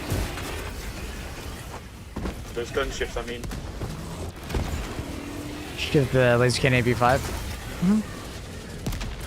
I've already suggested it to the devs that they take an approach similar to the DE sickle, where you have like an unsafe mode, or you just have it. I've been saying this since I first got the laser cannon. if you get over like 80% charge or heat, it just goes up another band of like damage and pen. So then the challenge there is like keeping the heat high enough, right? Just to do more. Dude, Hulk variant, and I have this shit weapon. God damn it. Because, like, unironically, I would much rather use the Senator to kill Hulks than the laser cannon. So, an unsafe laser cannon mode is something I've been pushing for a long time. I've been saying it in my videos. I would love to see it. I think that'd be really cool.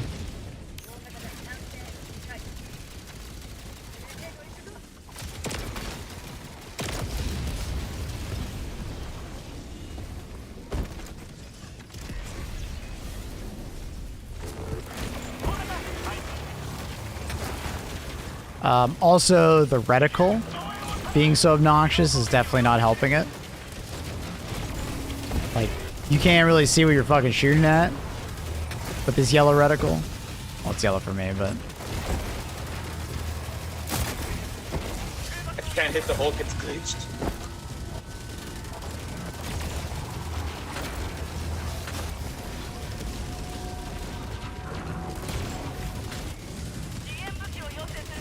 Those take stungs when I take the laser cannon on bots, makes it easier.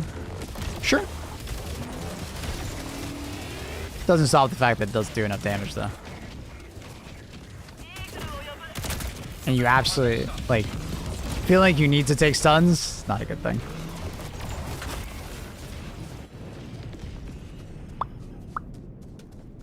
Need to do some objectives. Can't hit shit on the Hulks for the Senator. Controller makes it difficult. That's where stuns come in play, for sure. Not too bad for me. I've just gotten used to it with the Senator. Super sticker? What is that? What's a super sticker? What? Did you just give me $50? I don't know YouTube. What just happened?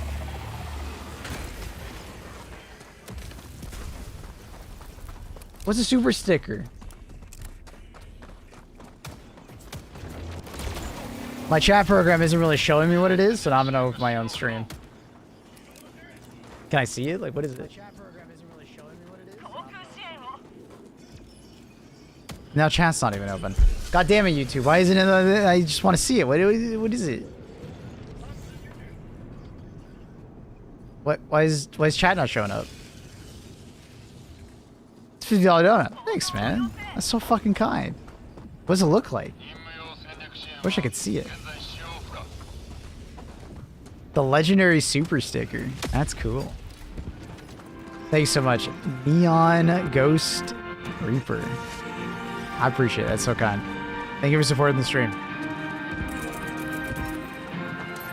Hope you're enjoying the stream.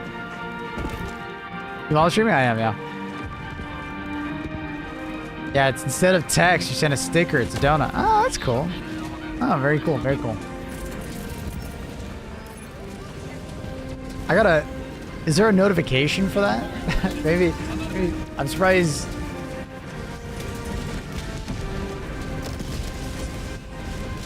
Is there a notification on YouTube for it? Let's see.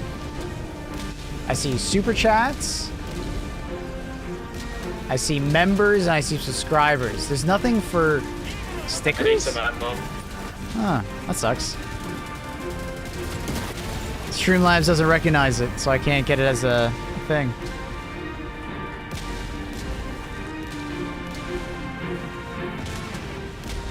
Thank you. You're welcome.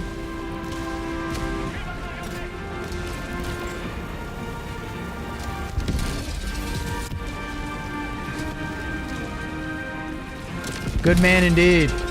Yeah, Ghost going crazy.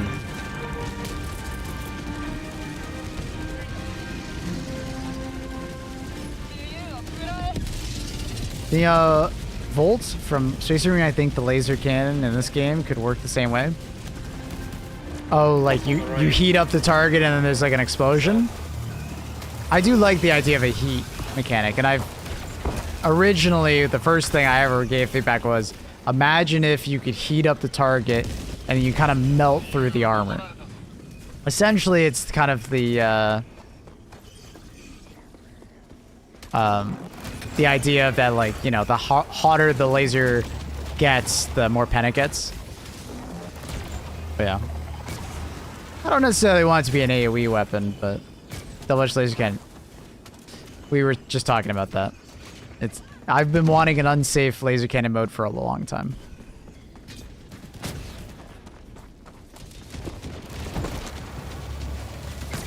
I've cleared out this entire area over here next to this place. I'm on my way.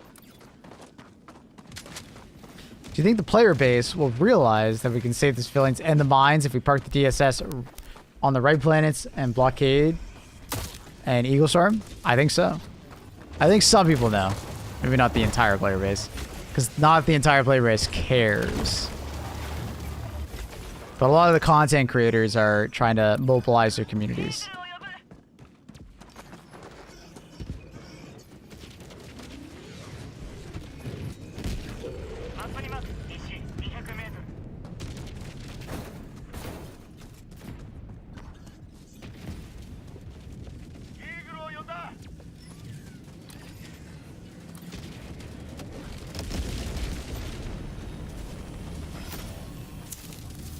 Is there an official Arrowhead endorsed community?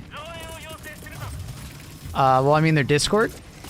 And then I think technically Reddit. I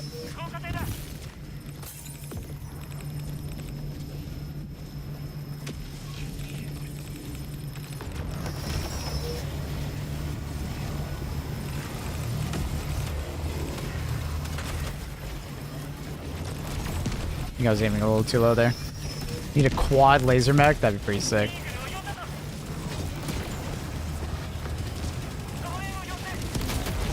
Yeah, I think many would probably just say the official Discord.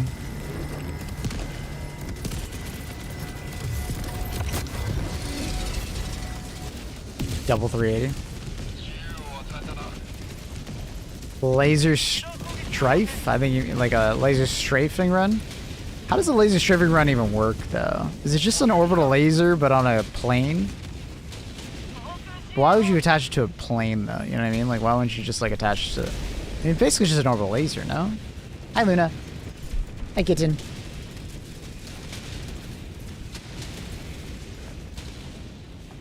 What's up, Luna? What's up, little kitten? What's up?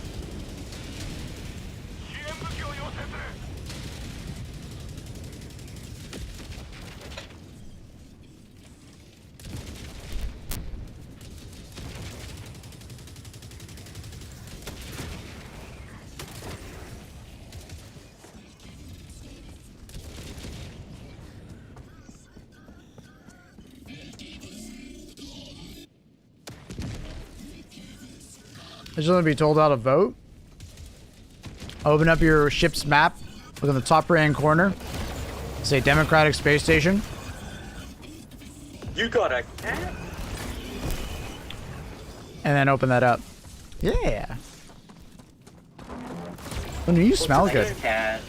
Luna. Beautiful name. My cat's name is Minghua. That's cute.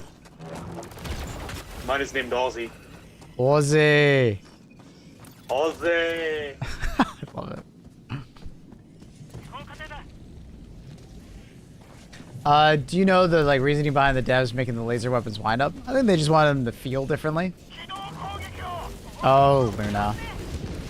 And then I think there's like a wind up to them because they're like charging, I guess. But I think they just wanted them to feel different. That's the main reason. So it's not just like you're shooting a laser versus you're shooting a bullet. Yeah. Not how to vote, like which planets to vote for. Oh, Charon. Don't worry about any other ones right now, but Charon. We got you.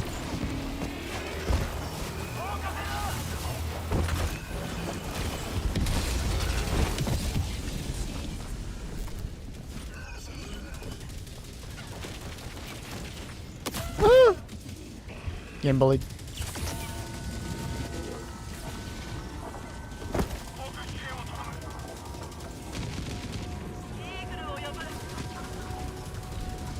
Another way to balance them? True. Very true. So it's a little bit of a down drawback to having basically unlimited ammo, right? Nice.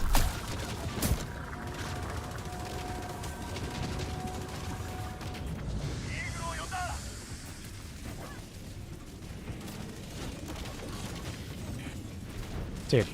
Like everywhere I go, and Get outta there's here. another patrol. Ridiculous.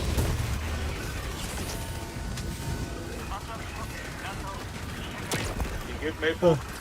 We're doing alright.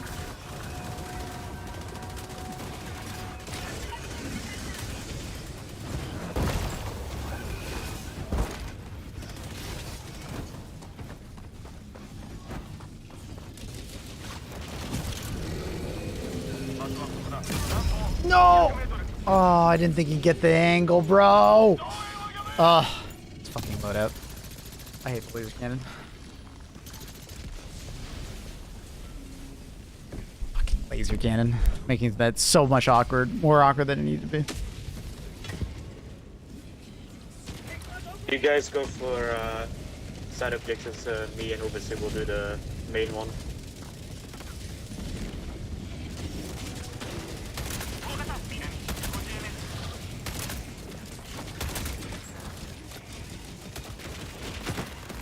Oh, fuck. I need to get close enough to get to the laser. There's so many enemies now. Fuck. I hate it. Unfortunate. This is trucked. Not sure why you did that, but okay. Fuck, man. God, those laser cannons are the I had worst. my head in the gutter. You dug it out. I was just diggy holing. You got in my way. He waited. Dang it, your body's in the way. I'm now, balding. I can't dig anymore. Just please die. Is it I got dead? the samples. It's not dead. Same in 2A. Oh my god, thank you.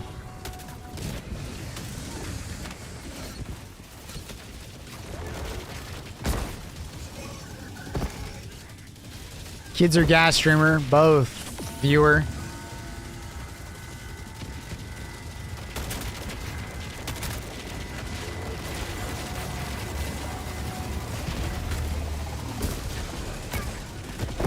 Dude, this is painful.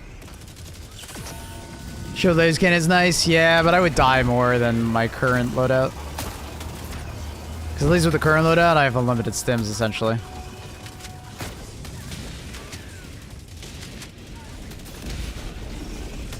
Luna, what happened to your ear? What'd you do?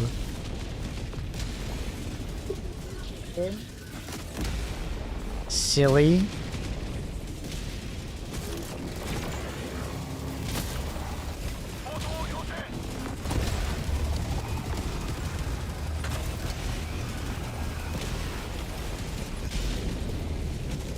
Ugh, it's Is painful. there an ear clip?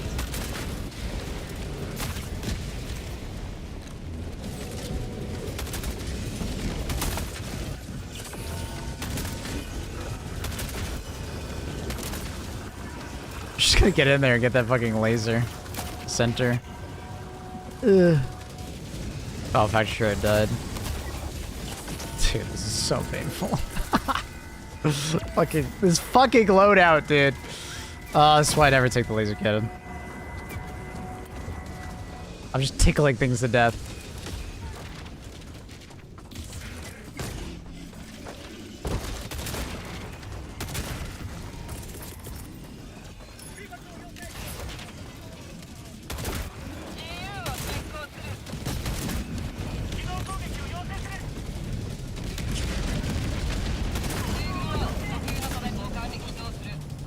I'm better off just shooting things with my crossbow.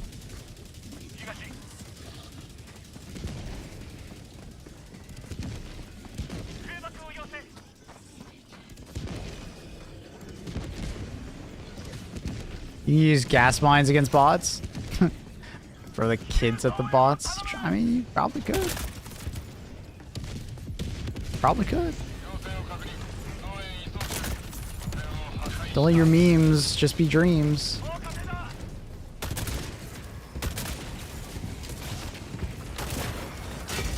Fucking laser cannon. You're not getting me twice, laser cannon turret. You bitch.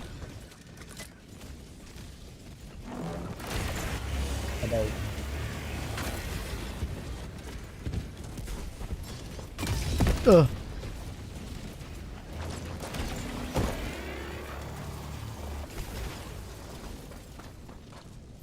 This asshole, dude.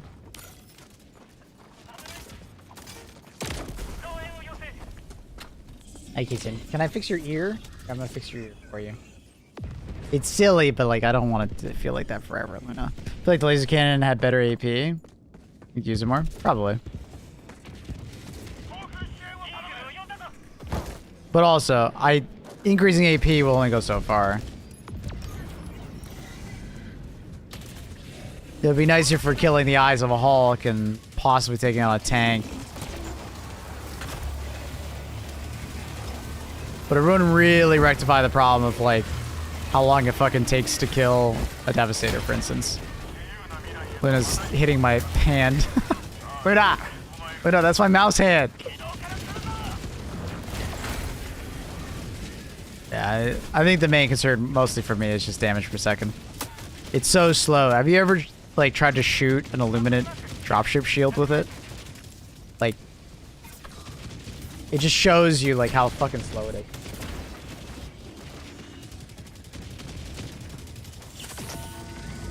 Are both your cats the same breed type? No, they're both... Hey, don't attack the monitor.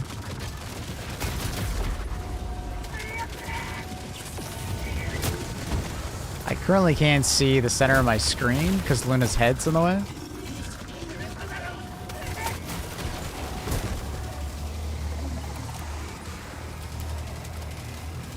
We'll just hide behind this rock and slowly kill things. Hi, Luna. Yes, you're so cute.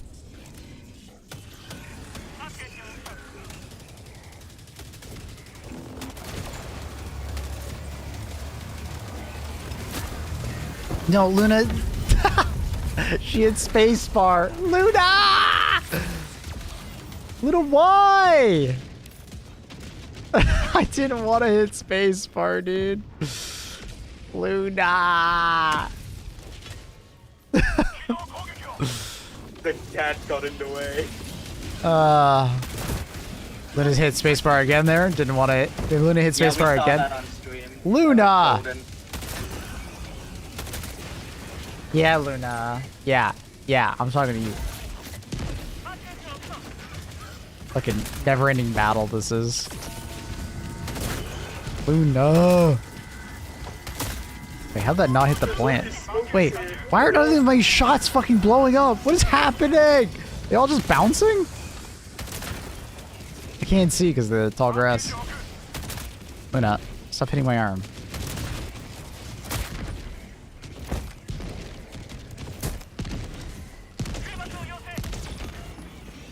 Jesus. What a painful time this has been.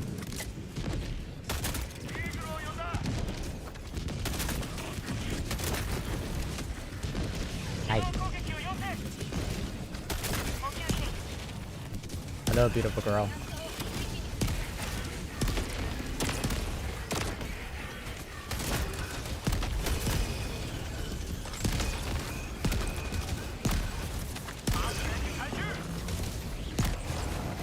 There's more after that? Let's get the fuck out of here. I want to leave, Luna. Thank you.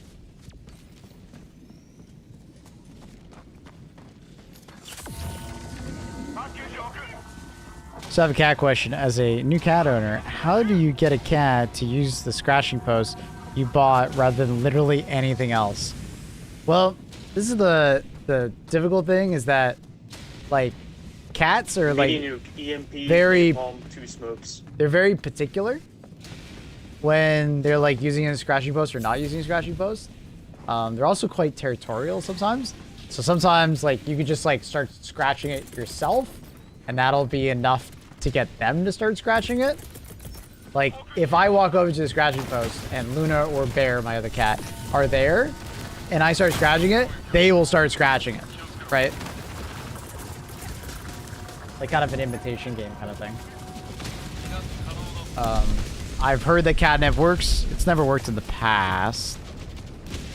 But you can like rub in the catnip on it.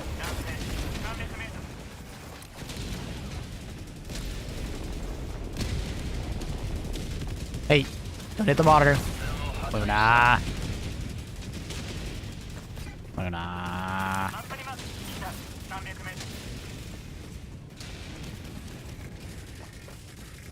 It's funny, she's trained me that if I stop petting her, she touches the screen. Watch.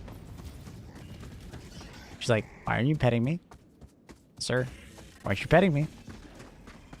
She's like, he's not petting me anymore. Let me touch the screen. Nah. See, she's so smart. She's trained me. You see her like look both ways? She's so fucking sly. She knows what she's doing. And then she knows if she wants attention, flop on the desk, because, you know, my belly's really cute.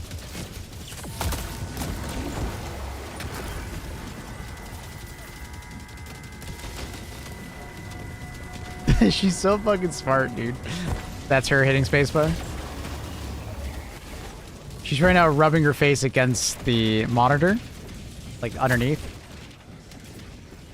She's now kicking me. Why are you kicking me? Now she's stretching. She's so long. Oh, now she wants to play. She's doing her play biting. She's play biting. Yes, Loon. You're play fighting. She's doing her bunny kicks.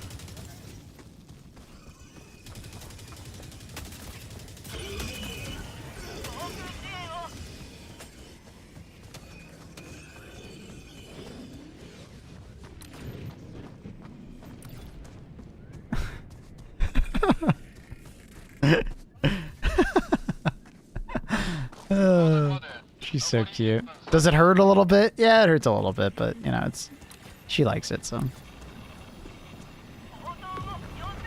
Ooh, super samples. I'll pick them up while I get attacked by a cat.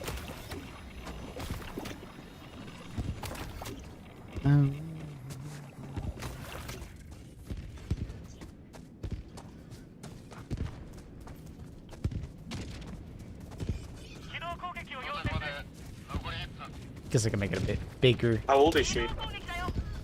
She just turned 3, if I remember correctly. Yeah. Oh, so she's pretty young. Yeah, she's a little kitten. Got a little kitten. 1-year-old. She's a moderately feeble cat. True. Honestly? Yes. Moderately feeble cat.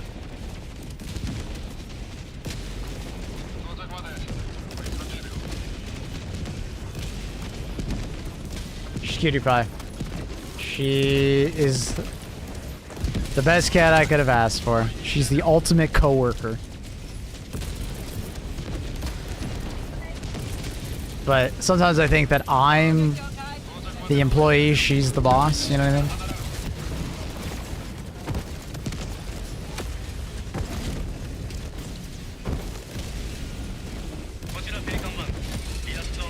Are cats' hind legs the same as bunny as far as like anatomy? Bunny's like sort of similar, I feel like. Like I've definitely seen some cats have less of it, like bunny-like legs, than I've seen some cats with like more. But I'm not sure. I ain't no biologist. But they seem similar. They seem similar.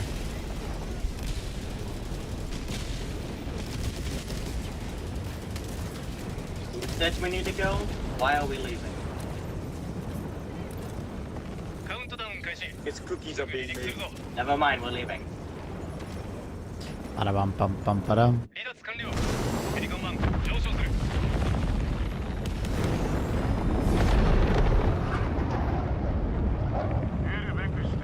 She's a very clean cat.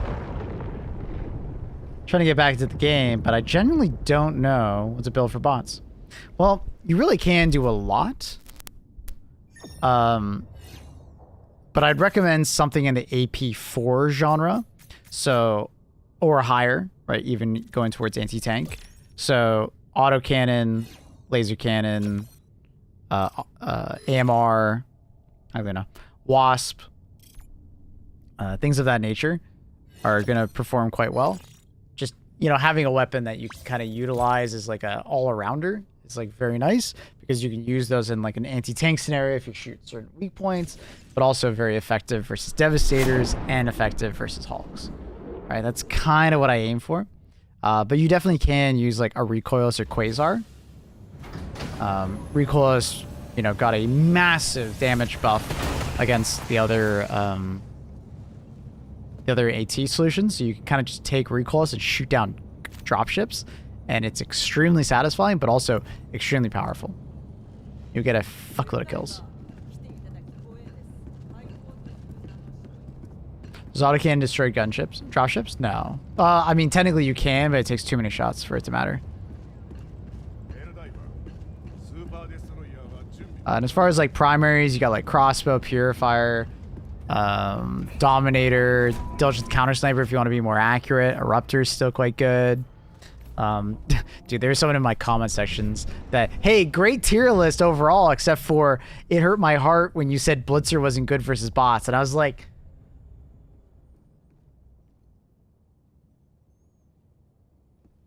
what? Does anyone here use Blitzer versus bots and think it's good? Am I just like missing that one?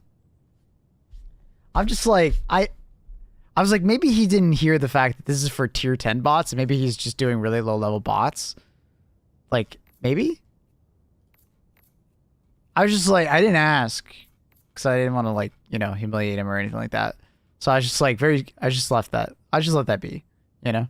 I just let that be. But I definitely was confused. Because like Blitzer, like, sure, if you don't run into... If every enemy in front of you is like a berserker, I guess it's pretty good. You're gonna do a DE cycling. Oh, that's right. Let's do a DE cycling. That one's always fun. I have to say something. The Blitzer is only good for stunning them, not really killing them. Yeah. That's what you need at higher levels. Yeah, exactly. This is gonna be good if you stick to like CQC and you get caught up in the open field. You're basically caught down your pants. Yeah, but I mean, even just like trying to kill a Devastator, a heavy Devastator, you're not gonna be able to kill a heavy Devastator with a Blitzer. You're just gonna keep stunning it over and over again, like Travis was saying. Or it's Tavis, sorry. There's no R. I keep thinking it's Travis. My brain. Yeah. They just kind of like sit there and they laugh at you. Alright, this is gonna seem like a really weird build, but chat. Someone corrected them? Let me... What the hell? No, I corrected That's a first? I corrected myself. I got you.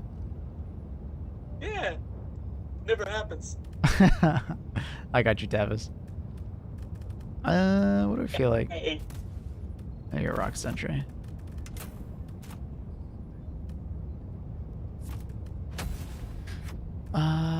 Oh, we gotta. Oh, we almost fucked up. We almost didn't put the fire resistant I armor usually act like they're not talking to me. It's like, Travis, who's Travis? I don't know. For the Marksman rifles to be good as well versus bots, you need a very precise hand. If you're on controller, probably wouldn't recommend it. But if you're on mouse and keyboard, have pretty good aim. Yeah, it can work quite well, especially the diligence counter sniper. Aim above the head, it'll hit the eye. With the Blitzer? Yeah, I know you can like do some finagling where like you like run to the left slightly, aim to the top and to the left, and it would hopefully of go course we land straight like around that, the I got I it. think you can get it. I got an ultimatum. I got it. Yeah, you got it. Yeah.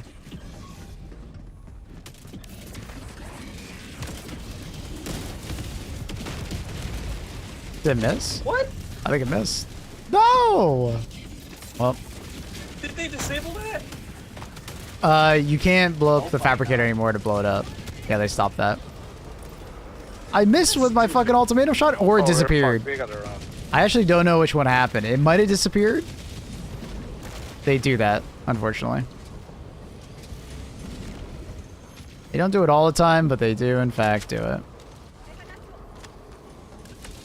Does it stun Hawks? I I believe... think you hit the fabricator. I saw the fabricator blow up. I think that was your friend shooting it. Yeah, I shot it. I shot the fabricator. Yeah, Alright. I think my ultimatum might have just disappeared. It happens. You ultimatum took the day off. There we go.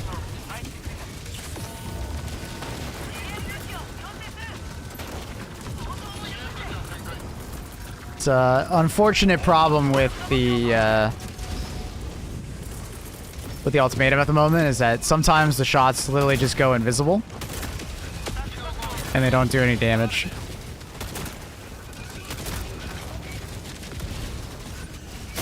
Oh!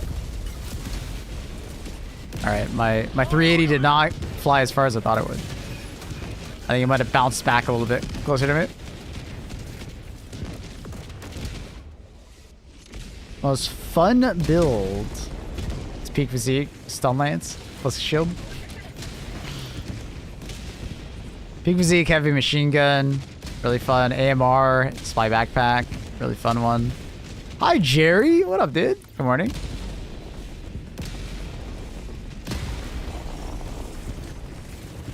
You were killed by 100% accuracy bot point blank. What?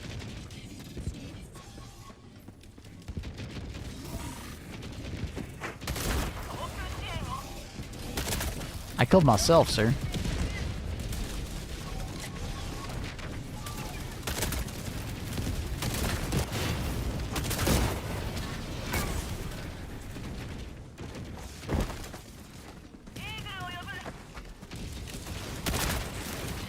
Too high.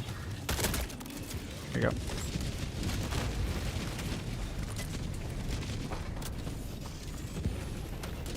I didn't expect them to walk into that. It's fine. What? What kind of armor did that Strider have?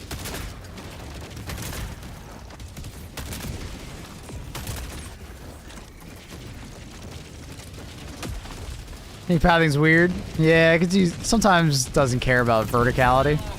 I just expect him to walk around, but he walked right into it. I was like, alright. I can't tell if that's dumb or smart AI. Okay.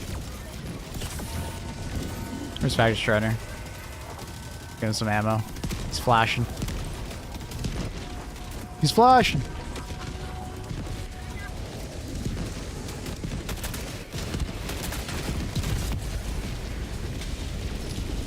Oh wait, I never put it on the D sickle. I just like thought about that. I was like shooting my crossbow. I was like, aren't I supposed to have a D sickle in my hand? God damn it, bro. Sometimes you just brain fart and you just stop thinking. I assume we were in a conversation in the ship, and that's usually what distracts me. Looking at chat. I subheading the site. Forgot I had meeting. Office at 7, so I'm 75 minutes early outside the office. Damn. I stay not thinking. I feel like that's a good strategy.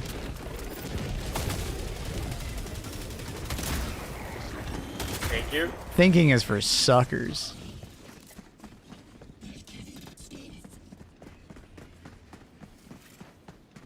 Hi Benzie, how are you today, bud?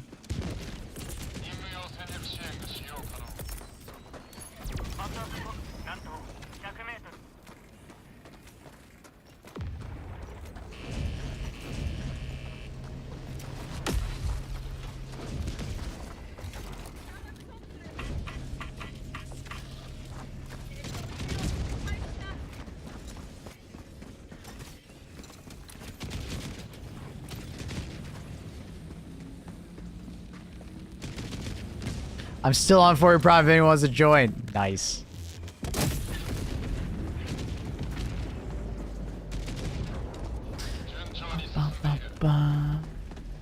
Nice.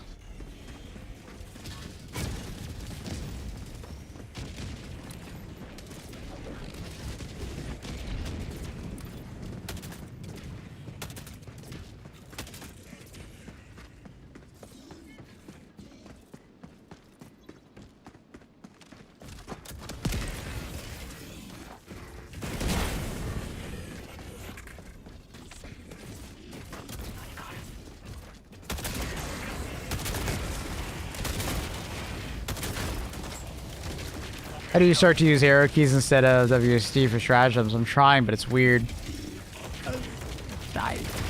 Basically, I just started doing it. And then within like 5 games, it stopped feeling as bad, and then it felt better. And, you know, it's just like slowly over time, you do it more and more. Cat hair. Right? It's basically the gist of it.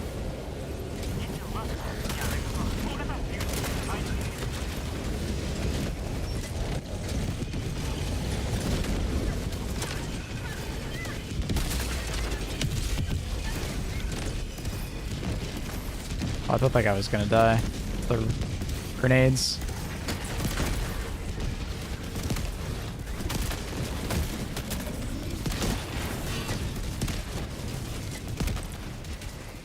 Just noticed you can't actually start. Yeah, the only way you can stay on 4 prime is if you have an ongoing operation. You can hold it there. The game will remember your last operation and let you play it out. Which is nice of them. They definitely didn't have to do that, but it was nice of them to do that. Ooh.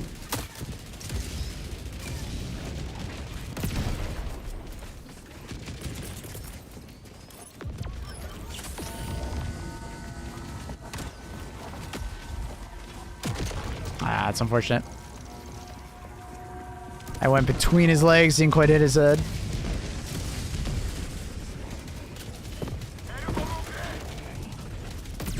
You know what this map reminds me of? What's that? The level on Creed. Hell yeah. I sadly wasn't there for that. I joined right after my level on. Do you recommend Seekers? No. No, I don't. I just had it on for a loadout, and...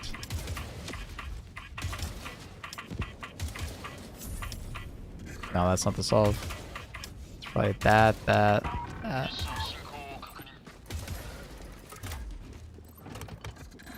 But no, I don't really recommend Seekers. I just had it on for a loadout someone wanted me to play out.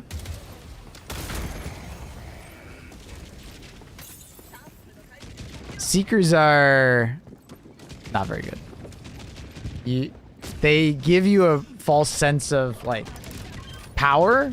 When you kill something, each kill with the Seeker grenade counts as multiple kills, usually like 3 to 4. So it like reports poorly, and then it makes you think that the weapon or the grenade is better than it thinks.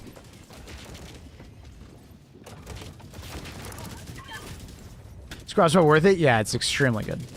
Extremely good. What Cage? Wait. Yeah, Cage. No. The other one's Kage. Yes. Hmm? Yes. Right? Oh, fuck.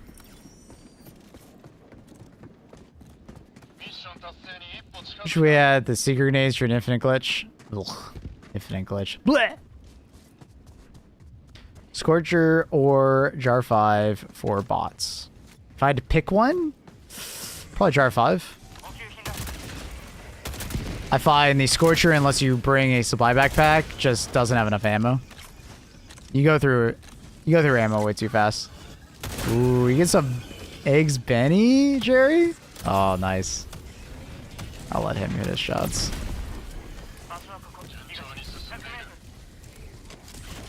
That sounds yummy. I haven't had eggs Benedict in a while. I really wanted to have some. Beautiful. Guess we'll head for the big one now. Unless there's a side objective. What's that? You know what the fuck that is. Why is that? Oh, it's one of those pits. It's a side objective.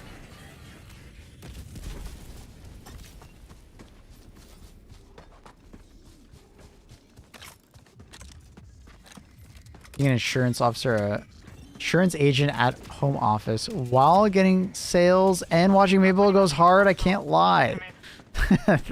Love the multitasking.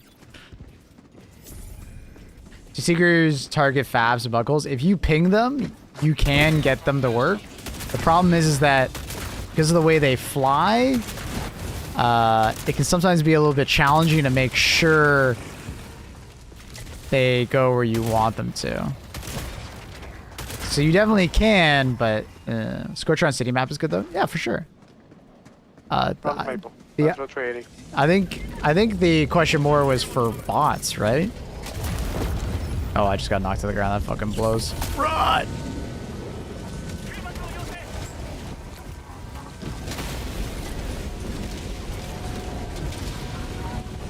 Oh god, cat air.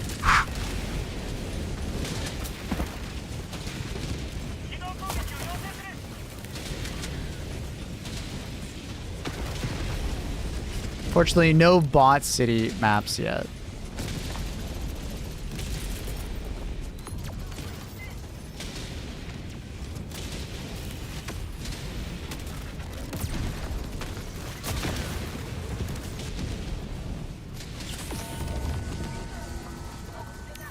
Thing right there, careful.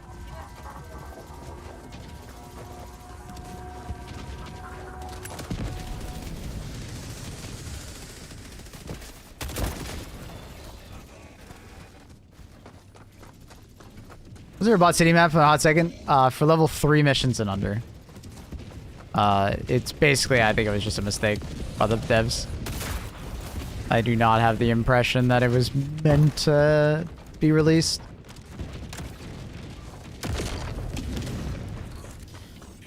Love that ultimatum.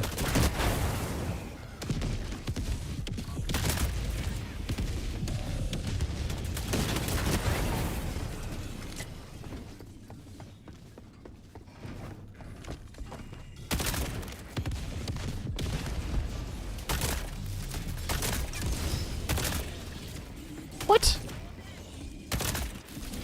There we go.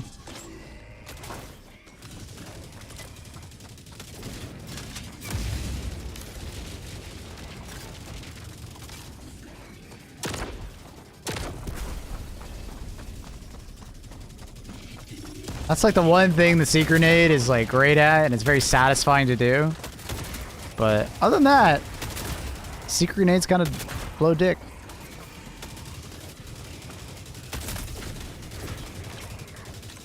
It's the ultimate in destroy jammers. Yep.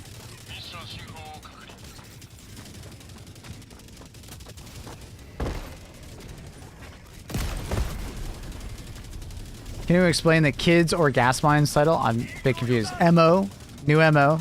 Remember that was the first part of the title. New MO, and then we have to decide between defending a planet that is making gas mines in the future, or we have to defend a planet that has kids on it. Or, sorry, young adults.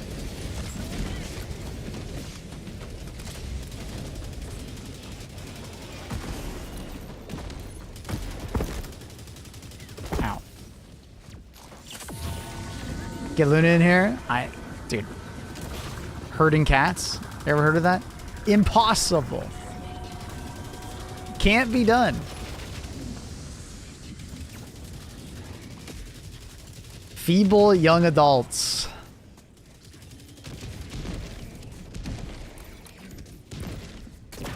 What about a new bot that acts like a portable jammer? I would be down for that. As long as it's not super annoying to kill. As long as it's like not super annoying to kill, I'd be totally down for a portable jammer bot. The problem is that I could see that going very poorly.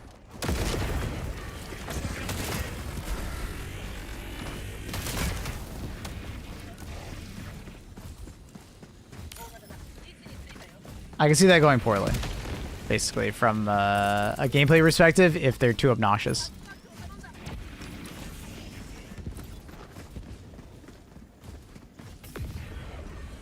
But if they're like, if they're kind of designed like an impaler, right? Where, you know, while it's neutrally walking around, it's, you know, kind of hard to kill, but not that hard to kill. But when it's got its head in and it's doing the, you know, the mechanic it's designed to do, it's like very vulnerable, you know? I'm totally down for that. I think that's totally fine. It's just, if it's like somewhat annoying to kill all the time, I think you've kind of lost me, and I would not really want to deal with that. I'd be more frustrated dealing with it than like, oh, comet puzzle. They're either gonna donate to like Cancel Ward or something like that, maybe. But yeah, the goal at the moment is to defend both planets. It is possible for us to defend both.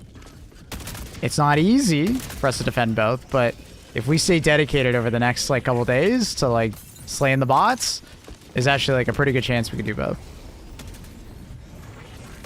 Theoretically, we should be able to do both.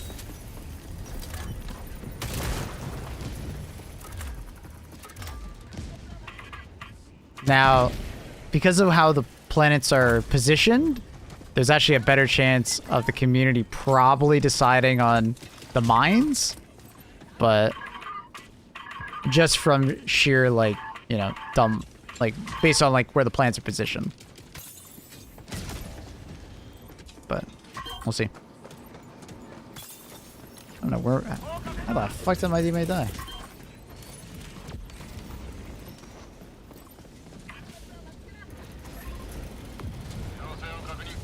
Yeah, right now you want to vote the DSS to Charon, and the reason you want to do that is because we currently have orbital blockade on, and if we have orbital blockade on, it will stop the attack on the next planet after Charon is taken in the next couple hours. So, please consider voting the DSS to Charon right now, and keep it there as long as possible. Or at least, you know, as long as possible, aka until the orbital blockade ends, and then we move it somewhere else. We need to go to Charon to extend that defense, then we can do both. It's the opposite. We're gonna lose the defense. We can't extend the defense. You do the opposite. You want, they're gonna take the planet, they take the planet, and then we move the DSS there so we can have blockade happening. Does that make sense?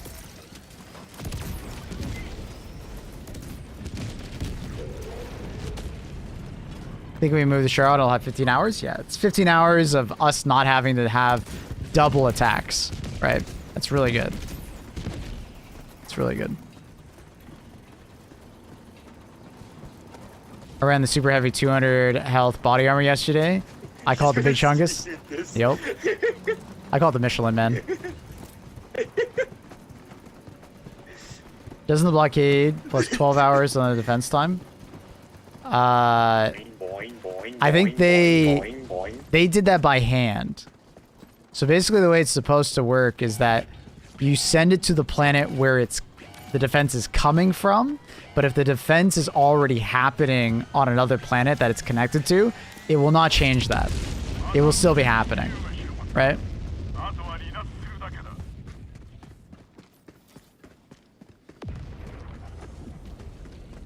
Because there's one that like pauses defense campaigns, and I'm forgetting which one that is.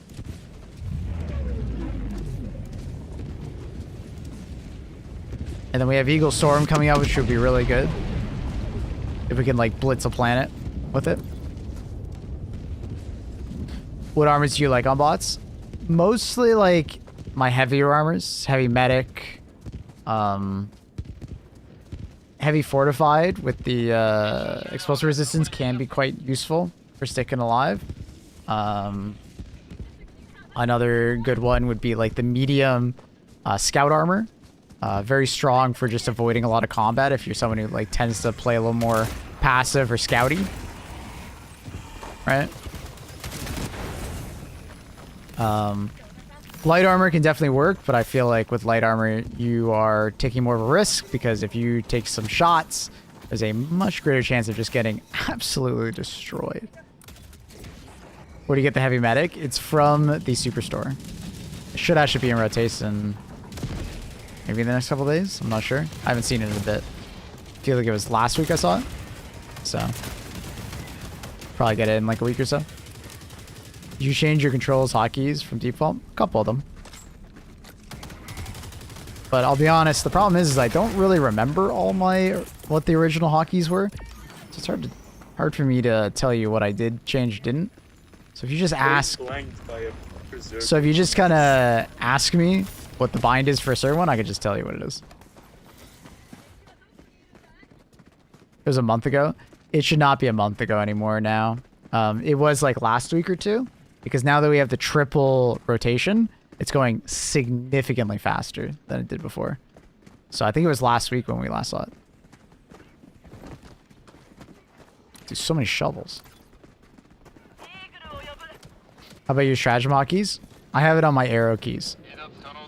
I remove my hand from my mouse and I put it into my arrow keys so I can do it while running.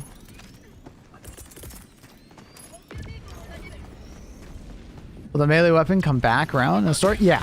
Yeah. It's Having it on your arrow keys is so much nicer than on WASD. I agree. Yeah. So the Yeah, I recently changed that. the rotation is every 24 hours it goes 3, right? So it goes a lot faster.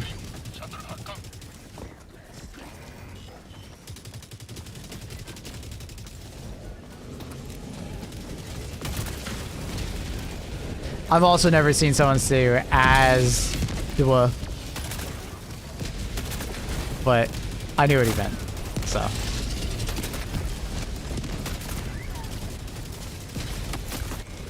Axe is in the store now. Yeah, I think the axe and the stun baton are in the store. But the best melee weapon in the game at the moment is just the shock lance. Shock lance is incredibly good. Oh, hi.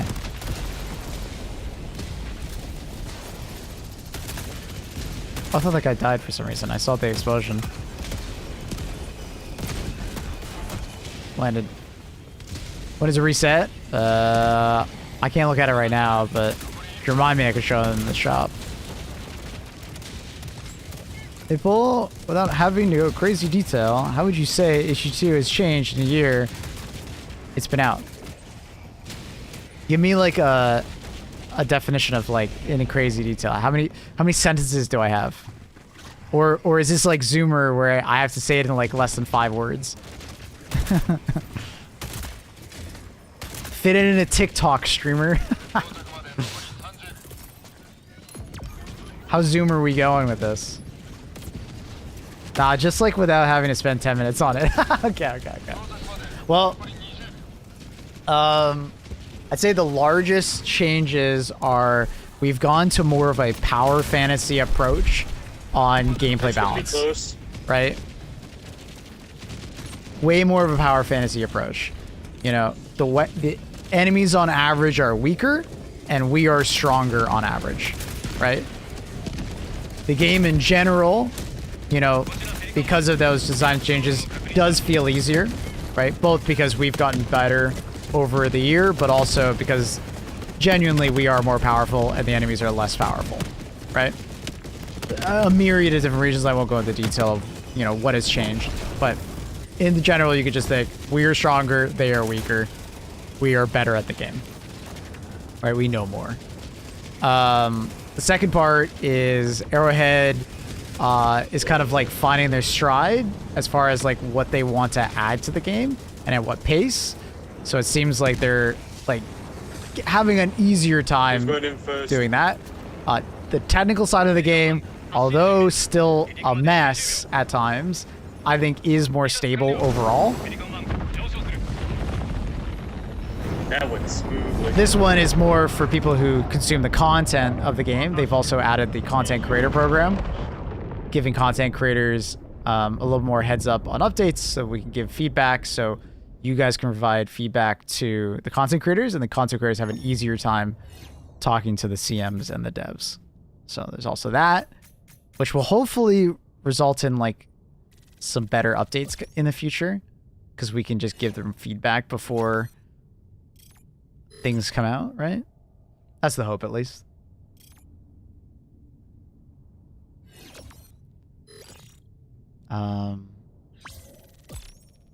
Teo! Surprise, motherfucker. Smile. What up, Mr. Tao? Teo, hd2creator. What up, buddy? Thanks for the 40 months. Tier 1. Appreciate you. Welcome back. How you doing, big dude? Big dog? What's going on? Nothing much. How's my favorite Aussie doing?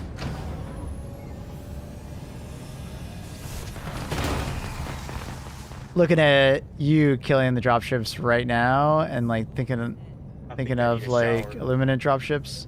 Do you feel like best way bots and Illuminate spawn should like change to make it easy to break it? Are we talking about like just shooting down dropships? You're just talking about the balance of shooting down dropships. Oh hey, we liberated it. Yippee! Oh hey, we liberated it. Is that what you're referring to? Just okay. I've talked about this with the devs, and basically my feedback was I find shooting down dropships to be very fun, but if you allow us to do it too easily, it can actually hurt the game more than help it. Because it leads to some very boring encounters in bots and Illuminates where literally you're just shooting, you're like an AA sim rather than Helldivers. Because you're just sitting there shooting down dropships. So, as a whole at the moment, they need to look into it a little bit more.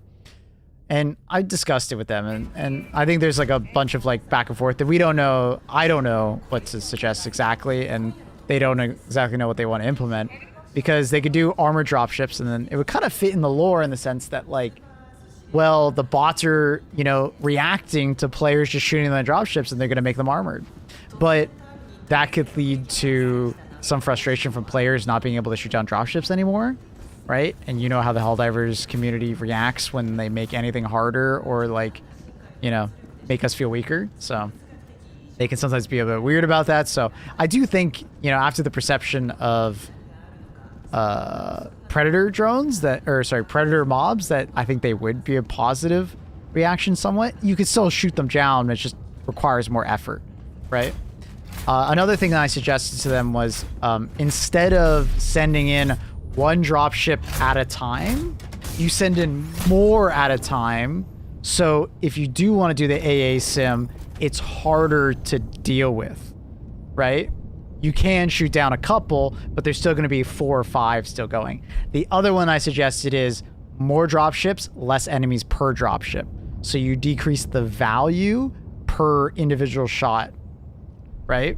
Because right now you can shoot down a dropship and it could have like 3 Hulks attached to it. And that's insane value, right?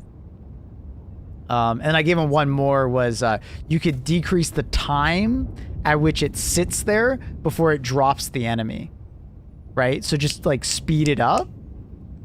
Because if you speed it up a little bit, people are going to have to like, you know, be faster about having to, you know, deal with them, right?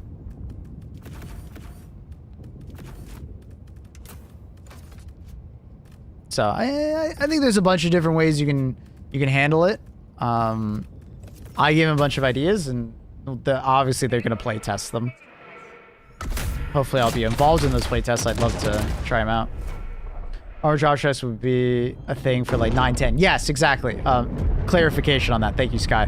You know, I would not suggest like they make these changes for every single difficulty. This would be something for the people that are craving more difficulty on the higher end, right? Because essentially it'd be like a new unit in a way. Oh, I mean, dropped outside.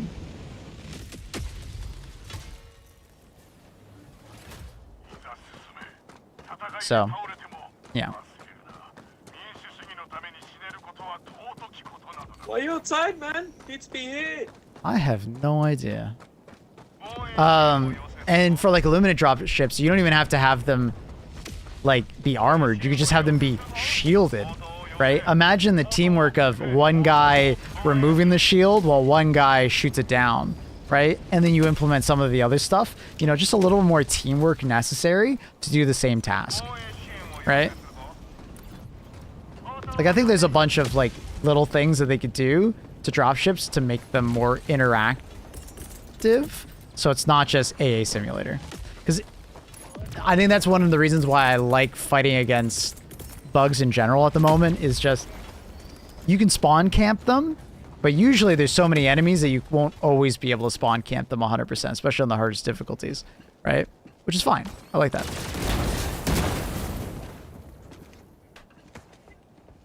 But I do think just like being faster would go a long way. How bad my PC will cry. I did also recommend that, like for bug breaches, that they are more separated, because I feel as if, you know, like Orbital Napalm Barrage, for instance, super overpowered ability.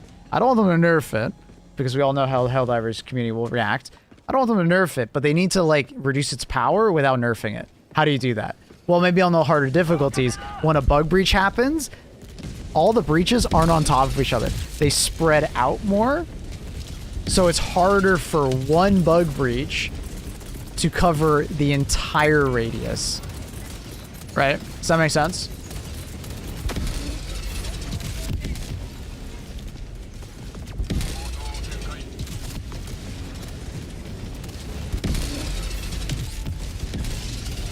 Like, I feel as if bug breaches are a bit too easy to deal with sometimes, and it's mostly down to Orbital Napalm Barrage, right? Like, Imagine if they made bug breaches random. oh yeah, that would be interesting too. One could pop up behind you. Yep. Just 2 Bile Titans and a few charges. So, I think there's like a myriad of different things they could do, and I'm curious to see. Orbital Napalm is like too overpowered. Yeah. It's like, it's a very fun stratagem, and it's great for like, you know, newer players and stuff like that, but I honestly think it hurts the game in the long run because it's too much of a trump card. Right? It's too much of a, well, bug breach. Deal with basically everything but the armored enemies. It's too easy to just dominate it. And honestly, I thought it was actually better balanced when it used to kill you and your teammates more often. It kills you far less now because they changed how the setting you on fire works.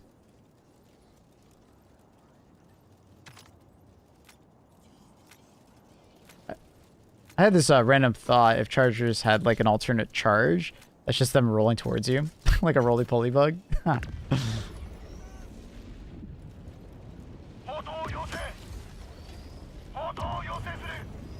Thank you. The oh shit moments are what makes this game fun. Yeah. The issue is that as we I was get just kind of standing by with my shield generator. as we get more Yeah, as this works. mature Helldivers, a lot of people are going to start craving more difficulty, and they will be at odds with the more casual side of the community, because the more casual side of the community wants a power fantasy. They want to log in and feel powerful, right? And it's sometimes hard to like satisfy both, especially when the more casual community is so comfortable jumping into a really hard difficulty, right? So that's where I've also been like hoping that the devs take more of an approach of, you know, when you do release another difficulty, which I'm get the impression they probably will, they make sure to like tell divers that it's like a challenge difficulty, right? Make it quite like apparent that this is not, you know, a power fantasy difficulty. This is your, you know, this is going to be painful difficulty. Because I don't think they did that well enough on tier 10. And a lot of people jumped into tier 10 and just complained about it being hard and just frustrating at times. And I'm just like, I'm under the belief that the hardest difficulty should just be sometimes frustrating at times and hard, right? Because it's a challenge difficulty essentially, right? The fun difficulty should be like steps down, right?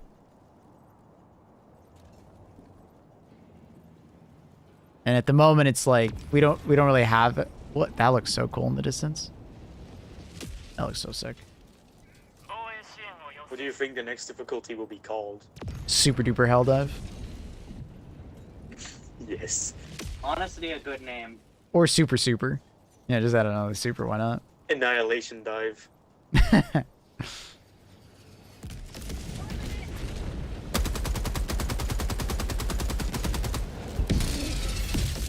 Brown pants. Wonder how difficult 11 gonna be. Yeah. I think it'll probably just be more consistent enemies rather than more enemies, right? Because they're obviously hitting a spawn cap at some points. So it'll probably just be more consistent fighting all the time. Because that's another thing, is that like there's a lot of downtime in tier 10. If you go look at the hardest difficulties on a lot of PvE games, basically one of the ways they make it harder is they just constantly give you more enemies, right?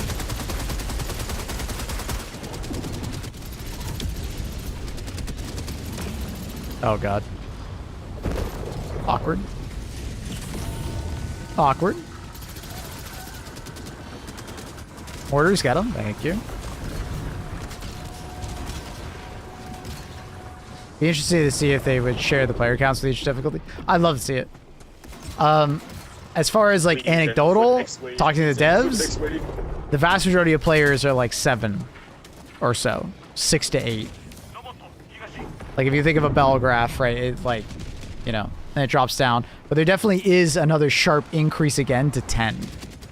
They did express that. But the average player is around 7. 6 to 7, something in that range.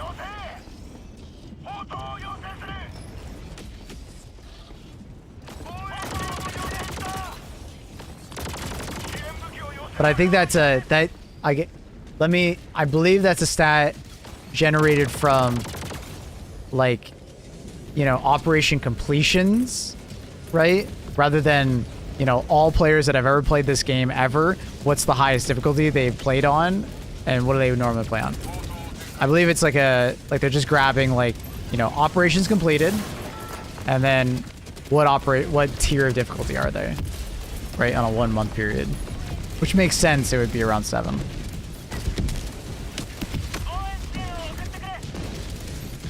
I just worry getting locked into meta loadouts at difficulty 10, but I think that's okay. I think too many people worry too much about the balance on difficulty 10, personally. Or the hardest difficulty. I'll just say the hardest difficulty, right? Because it doesn't matter what game you play that is PvE, when you go to the hardest difficulty, that shit happens, right? It's really difficult to design a game around fun while also designing it around hard on the hardest difficulty, right? At some point, you just got to be like, it is what it is on the hardest difficulty. Maybe we can't make everything super viable, right? Maybe we can't, right? But what their goal should be is like, let's make everything on 7 super viable, right? Everything. But on difficulty 10, we're going to try our best to get as many things viable as possible, right? As it stands, a lot of things are viable. It does, but remember, if they increase difficulty, that will change.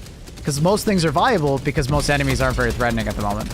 So you can get away with a lot of things that you shouldn't be able to get away with. Right? That viability will shift when we get more difficulty. I really want to know what's going on in my ship in Space Marine 2. My PC is so much louder and gets like... That's weird. That's really weird. Holy goodness, it's bright. Just louder randomly. Is that a bug that people have been talking about?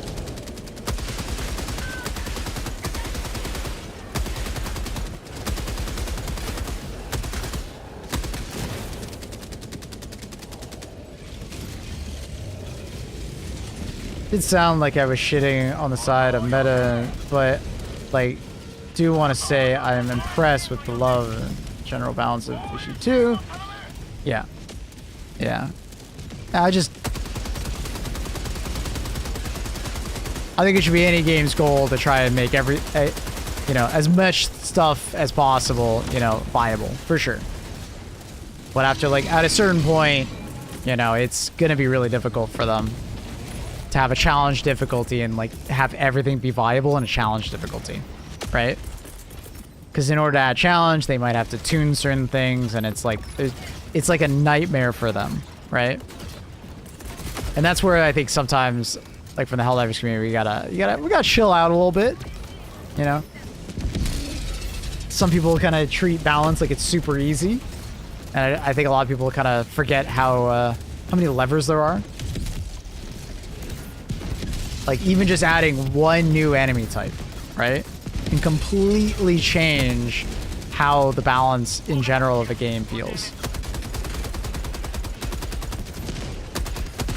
Or increasing the amount of that enemy slightly can change how it feels.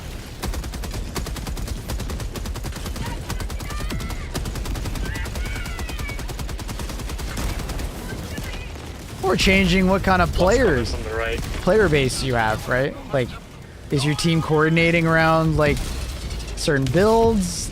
Are they paying attention to one another? Like, I do think sometimes people, like, you know, go into 10, they don't pay attention to their other teammates' builds. And then they get mad when it's like, nobody brought AT, and then they struggle against AT. Right? It's like, well, I think that actually should be the case. You know? You picked the hardest difficulty and you didn't pay attention in a co-op game what you and your teammate are playing, right? Like, I honestly think that, like, you should be, you know, taking that into account.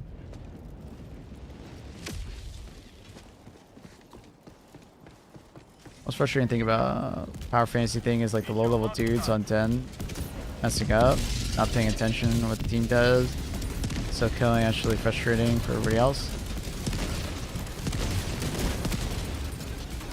Not quite sure exactly what you mean by that. To be honest, they should nerf the artillery turret. Oh, the anti-tank? Yeah, it's pretty nuts. Well, we're pretty much holding it off just by This is shooting the worst every, turret placement. Can you move a little bit to the left?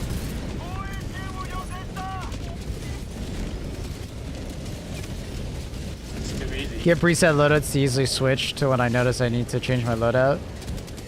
Really compliment my randoms. The funny thing is it goes both ways.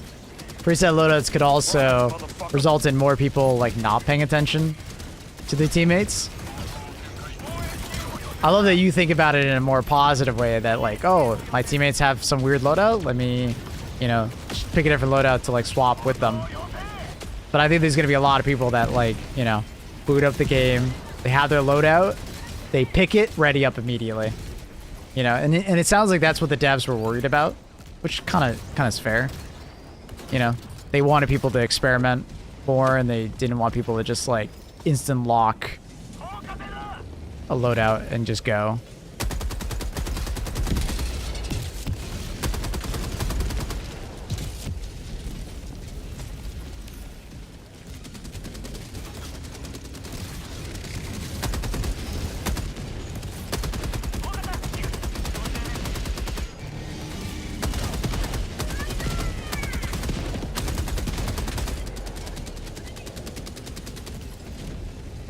The rock center still up? It is, yeah. Hey, can you tell the devs to bring back the CTF mission for difficulty 10? That was fantastic. I don't know where that one went. I still haven't talked to them about it. They said they were going to retool it and bring it back, but it literally never came back. The Marcus officer will be pleased. What up, Chop Monster? Thank you for the tier 3! My dude, 11 months, Chop. Absolute legend. Thank you. Thank you so much for that, just like that bonus support. It's very kind. Very kind, dude. Thank you so much. Hope you're having a good morning.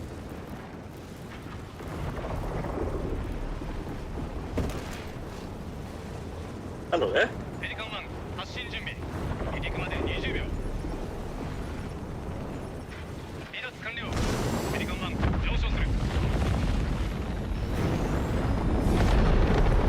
Oh, you're talking about the capture the flag. You're not talking about the original defense mission. The reason why they nerfed it was because if you didn't shoot down dropships, you basically just failed. It took too much coordination, which is fair, because it fucked up so many teams. Like, the failure rate on that mission compared to the rest was just crazy. Obviously, it's a difficulty that we want, but it makes sense why they nerfed it. It's a lot, like it's just too much of an outlier compared to the rest of the difficulty in the game.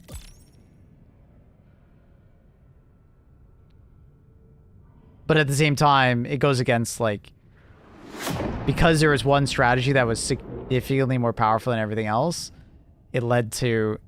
Honestly, I found it boring after a while.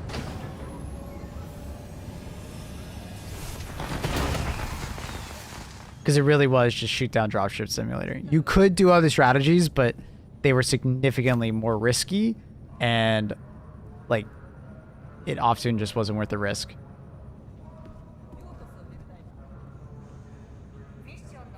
What do you think if they locked difficulty behind full party? What do you mean by that? Didn't the devs say they were going to bring back the scientist mission once? Yeah, that's what I meant. Is that they were going to retool it, essentially. Do you think unflinching and integrated explosives Right, what the hell? need a second passive? Yes. I think anything that only has one, for the most part, should have a second of some type. Because for the most part, there is no single armor that like has a single trait that is like good. Right? Like, and it's good enough that like I'm like really happy with it. That includes extra padded. I wish I had a second perk.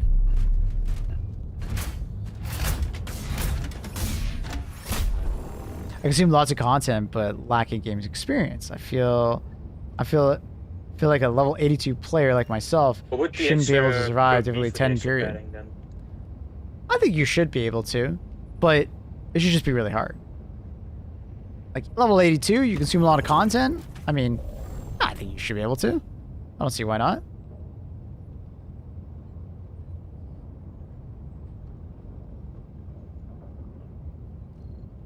Unflinching would pair really well with reduced recoil. What would be a good extra perk for the extra padding? I've said impact damage. So when you hit a wall from ragdolling or something like that, you take significantly less damage. Because, I mean, it plays well with your padded. Yeah, actually, that might be good. At least that's what I've thought.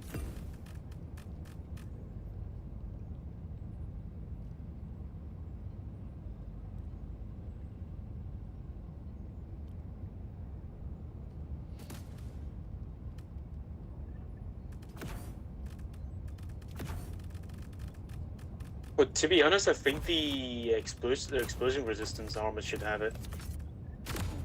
Because, you know, you're getting thrown around a lot. Maybe. I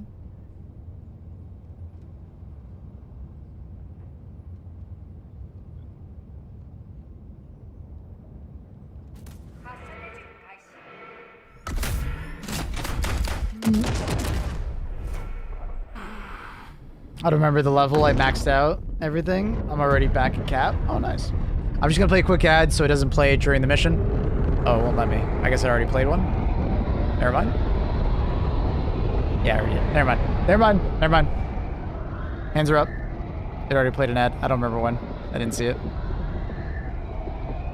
Better handling should work even better with unflinching.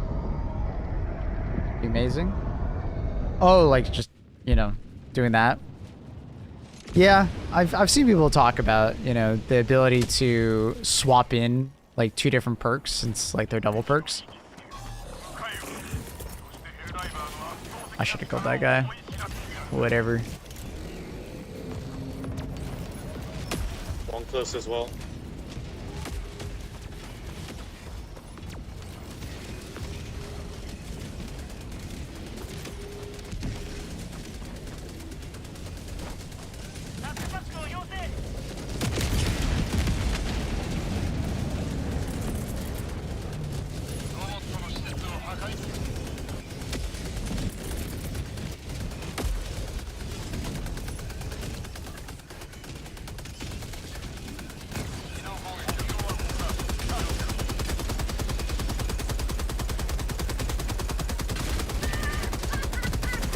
Got that absolute rush him down.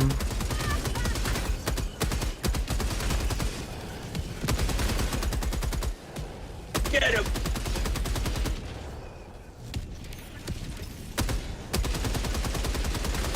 I'll get it. Mine. Dude, another tower in the distance is spotting us. That's so bullshit. Lots.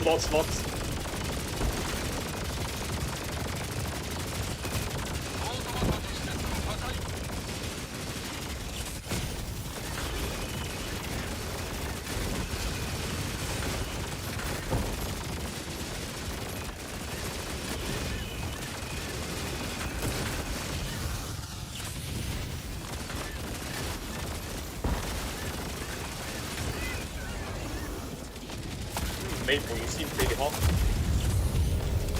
We spicy. Eat. Trying not to shoot our friend.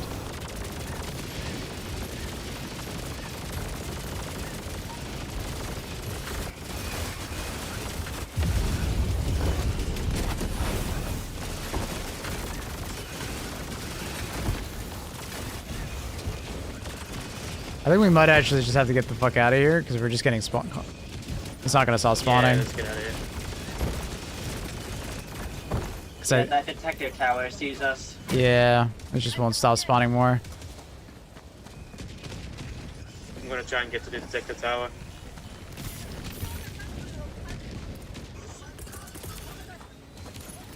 I'm booking it towards it.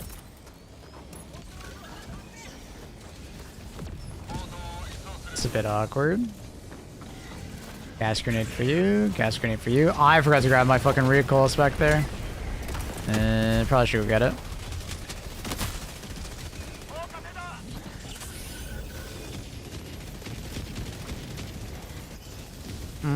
I hope all armor should have like 2, or if armor has 1. I mean, I'm okay with the armor having 1 if it's a very strong perk. Like the closest one that we have to that is probably the kill zone armor. Right? The kill zone armor is probably the strongest single perk we have at the moment.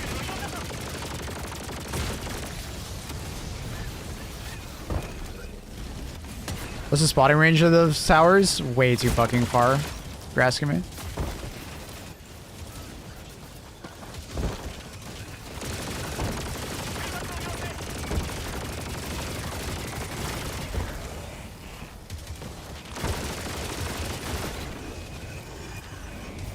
I'm at the tower.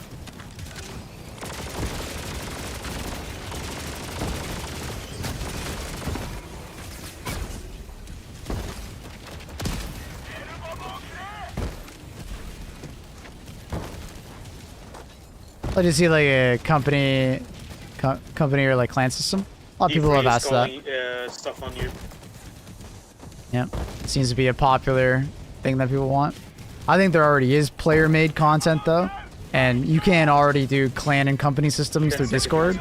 It would be cool if the game had it too, but it's one of those things that it's pretty low on my list, and I just say that because I don't think this game needs to have every feature. It would be cool if it could have every feature, but I think Discord already does a lot of what we're talking about very well.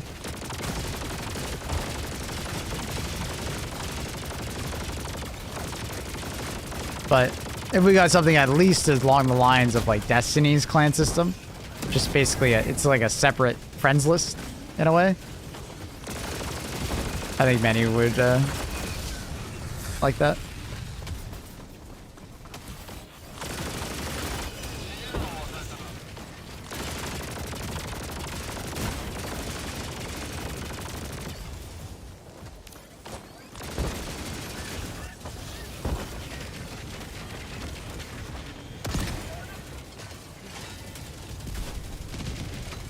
I want to buy pets.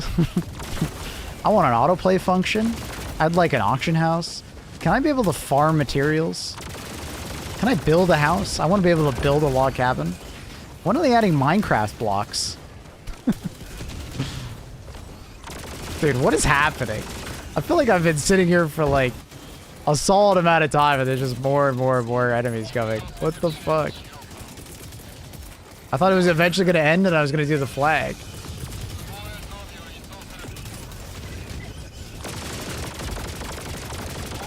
This is what Difficulty 11 should feel like.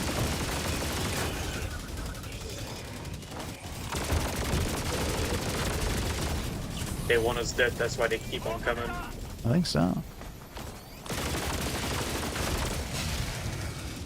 Alright, I'm gonna call it in.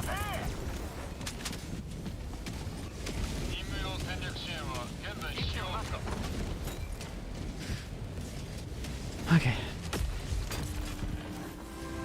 Charm, are you wearing? This is the heavy fire resistance. I need stupid dance move emotes. I would like a dance. And also, when are we... I said it on the podcast with Thick of them. I was like, when are we going to get an emote that has voice lines tied to it? I'd pay double for that. Like, even just a fucking 4 Super emote. You know? Let me spam for Super. Like...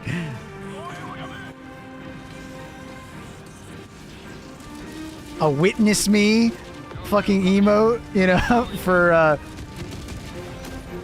Oh, there. Finally. I was wondering where the fucking dropships were. That spawn cap.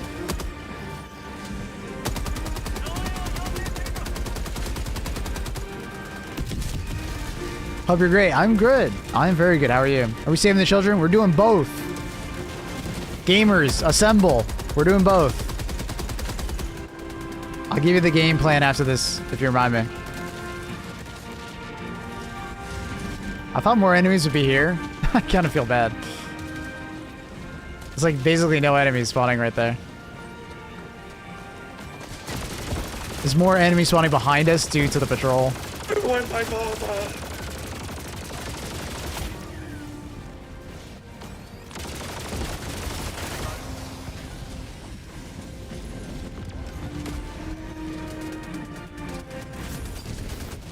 I don't need to do that. Test the tower, I got him. Are these viewer games? No. We do viewer games Sundays. I just met some nice Aussies and we've been playing games. I almost activated his hell bomb because he looted that. Not because he stole the lootable, but because I was about to click E on the supplies and I almost activated his hell bomb. That would have been pretty funny.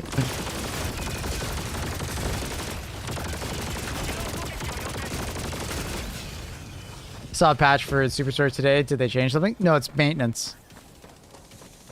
It's not a patch. It's just they're doing maintenance. They say it'll cost a lot to make new voice lines, perhaps. Well, of course. I mean, to just do an emote, to have voice capture, because you have to do that voice capture in multiple languages, right? Because it's not just one voice actor; it's multiple, right? But what you would do is you would hopefully do a bunch at the same time.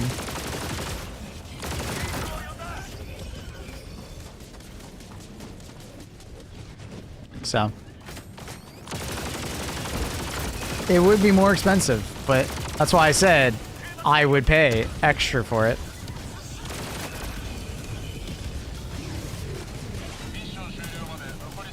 What if Arrowhead had their fans submit their own voice lines? That's what modding is for. Which you already can do that. Didn't he throw a... I thought he threw a thermite at that.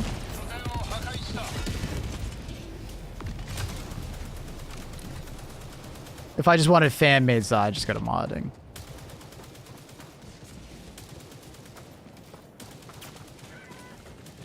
Could be annoying to listen to. They just have to program some amount of, like, limit on, like, how often you can do the voice line. So you can't just spam it, right? You know, you would like limit it to like, you know, 1 per 20 seconds or something like. God damn it! I fucking hate these turrets so much.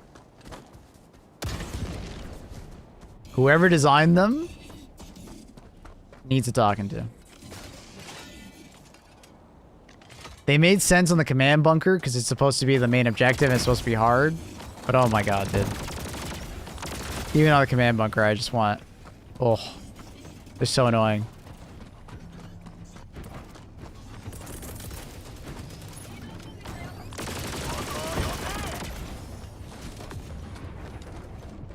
I should be fine. I should get it.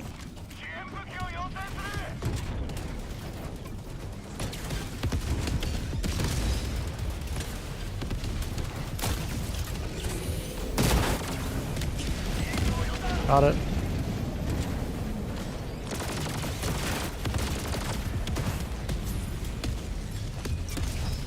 Oh, yo, chill.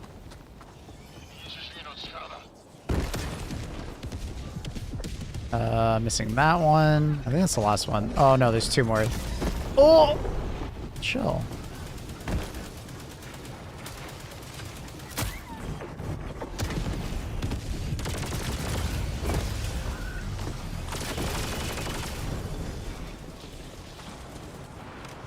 Fuck you. Tuh.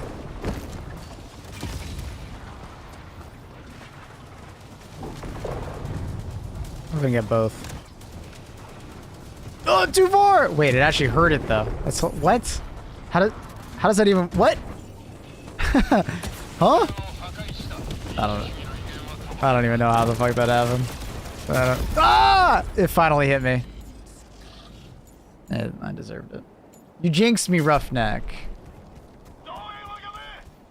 Gotta figure kind of how like CSGO allows like fan-made weapon skins, but like voice lines submitted by like fans would take a lot of work. The issue with that is that like it's a bit weird because like CSGO has like a crazy amount of profit-driven content through skins, and then they do gambling on top of that with the loot boxes, so it generates like a crazy amount of revenue. Fan-made stuff is kind of hard to do. It might not be worth it for them because they would not be able to do as much profit sharing probably, because they don't have as scummy of a monetization structure, right? I just want to hear someone scream my leg like that fish from SpongeBob. That's what mods are for, right? And that's the beauty of like modding, is like a lot of the cosmetic stuff, the stuff that's like out of the norm of like what most people would want, just go mod, right? There's a mod for that, right? Or you can find someone that can mod that for you, and you just pay them, right? Instead of the devs having to worry about it. So having a modding community is like great for those kind of situations. Please add gambling to Helldivers. Oh Jesus.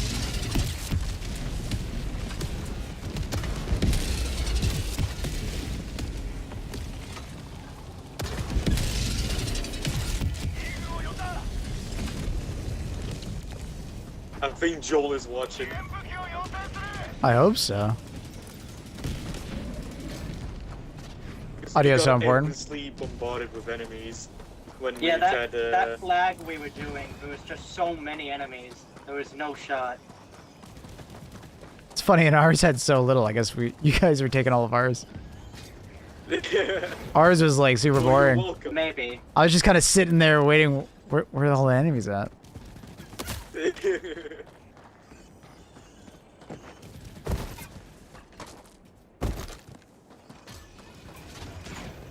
Voice actors have to be members of the professional councils. That's another one. Depending on the country, there are like certain things that have to happen. Like I know in Japan, it's like really strict around voice acting. Make that 10. Was it 10? Like I don't know how many. There was a lot. Yeah, it felt like it. Because the moment we killed like one, there was 2 more. Ow.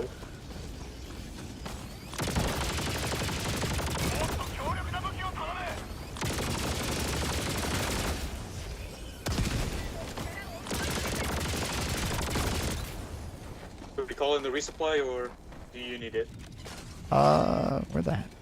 Are you guys on the flag? If you guys are on the flag, go for it. Yeah, we're on the Yeah, we're on the flag. Yeah, I'm coming towards you guys. Go for it. Alright.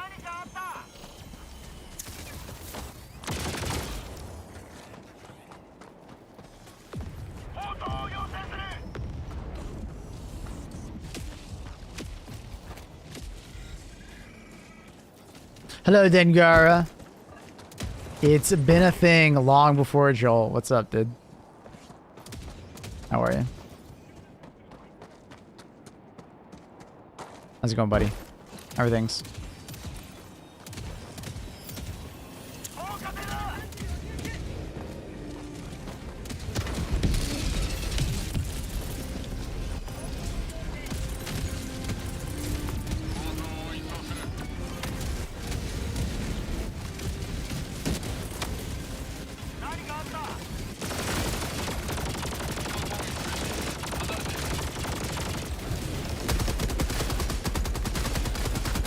Cinema. Absolute cinema.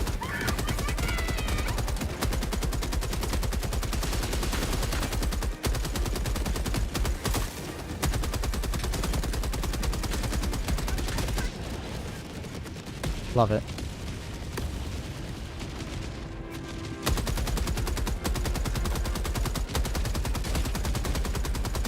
That's why I'm addicted to this game.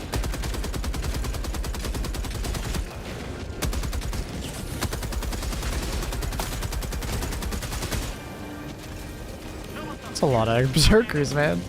We got a spider, people.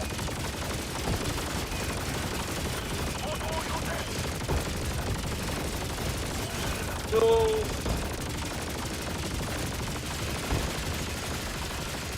Pen 4, please.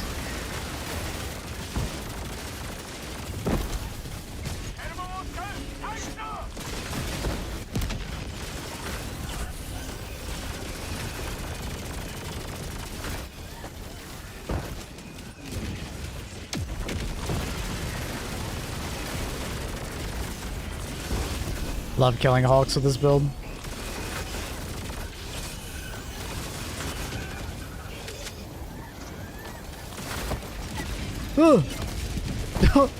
I guess I'm over by the Strider now. 500 kg next to me. Enemy still. Yes. Ooh, this would be funny. Ugh. Aw, he dead. I was gonna put a fucking Tesla on his back. That would've been funny.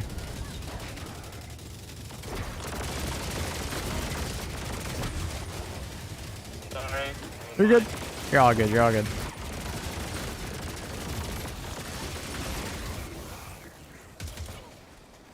Trying everything.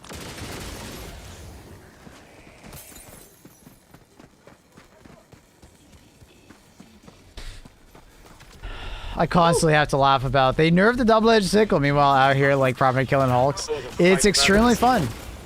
I think it was honestly a good change. I understand why people are angry. I get it.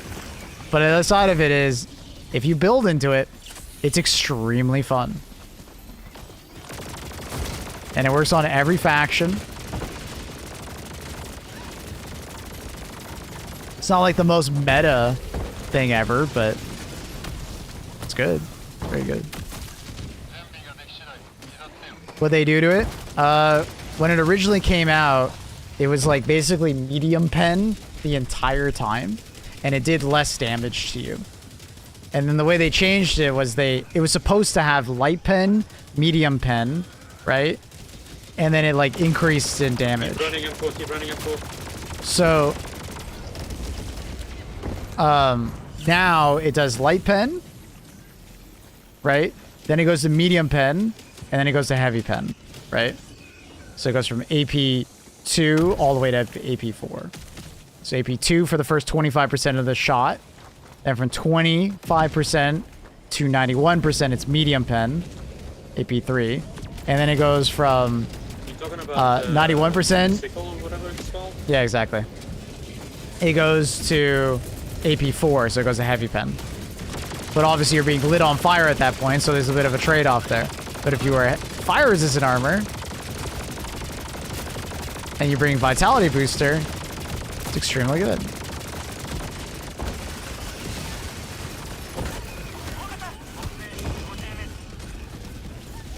I don't have enough stims to fuck around, so... Yo, someone is cooking some bacon upstairs. It smells amazing. Oh, thank you.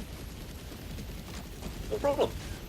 I gave him crash 3 times in a mission yesterday. Maybe next round we'll crashing look up lately. the Often stim go several days without one, but apparently bot flag missions was my kryptonite.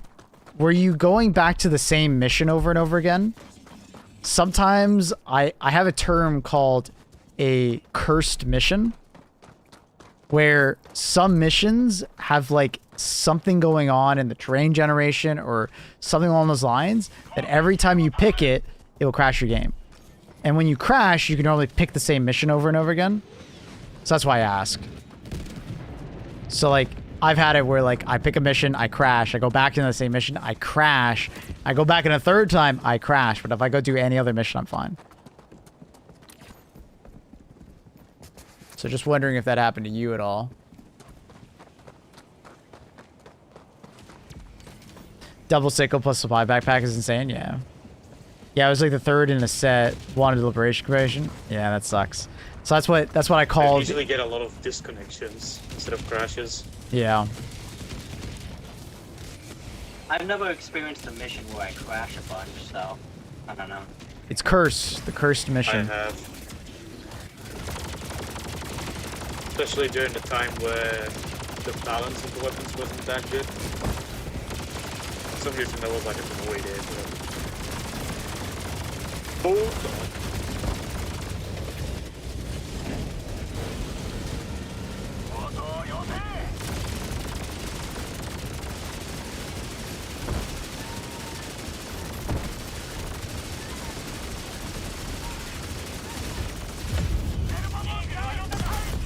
Ugh.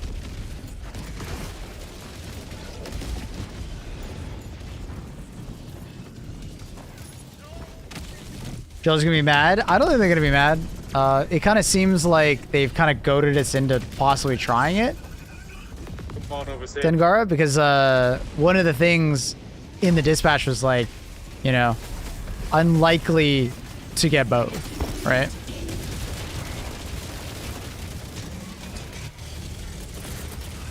So I think they're all for us, like, giving it a try.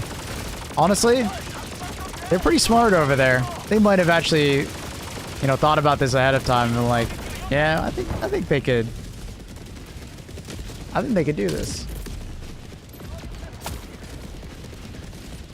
Usually they're pretty good about planning these MOs out and what they want us to kind of do, or, you know, such. Finally. I wouldn't be surprised if they've designed it so, you know, they're dangling that carrot in front of us like, hey, give it a try.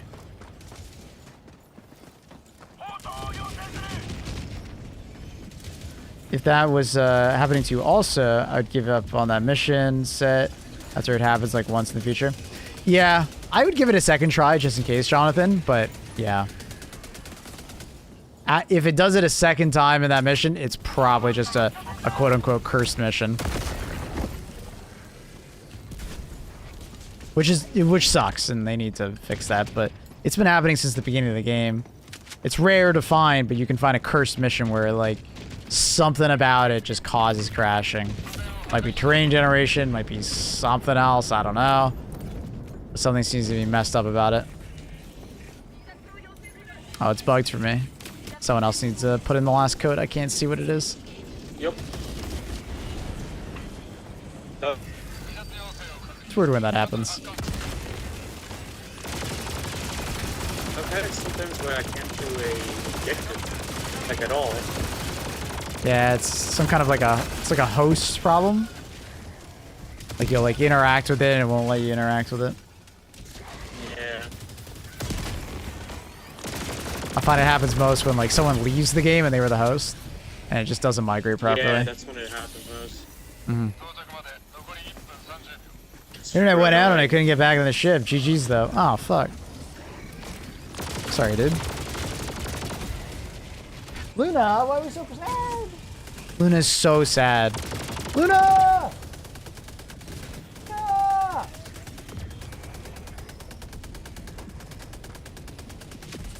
Luna?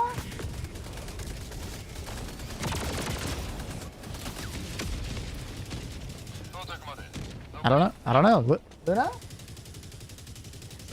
I don't know where she is. Did you know the recoilless is modeled after the Carl Gustav? Yes, because I was killed by it millions of times when I played Bad Company 2. It was annoying as fuck. Because people loved using it as a sniper rifle in Bad Company 2. I'm totally not salty about it at all.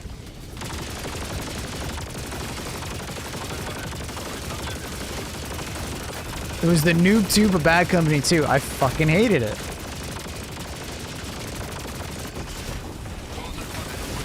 I never got to play Bad Company 2, sadly.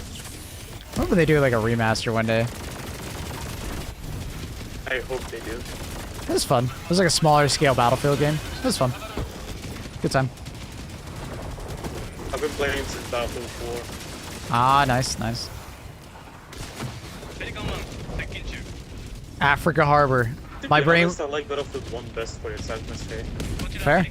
They did a really good job. Even though I wasn't a fan of World War I that much, I thought it was good. Me, I'm more of a looks for the game type of player. I don't really care about the gameplay. That's fair. Although it is a plus.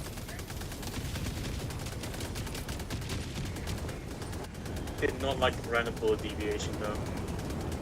Yeah. Bloom's always a hard one. Yeah. Dun, dun, dun, dun, dun. I find it's like weird things. If someone leaves, I become a host. We finish the mission, then like the new mission, same squad, the side mission, the map will always be like out of sync. Yeah. It did, yeah. Host migration is just really odd in this game. They definitely need to keep working on that. But at the same time, I get it. As someone who's played a fuckload of Destiny too, that game also has a lot of host migration issues. And just in general networking issues, so.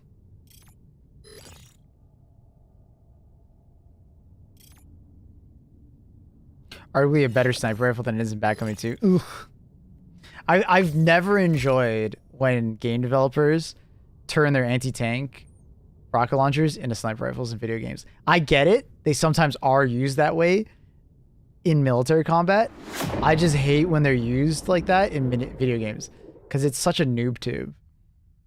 It's such a fucking noob tube.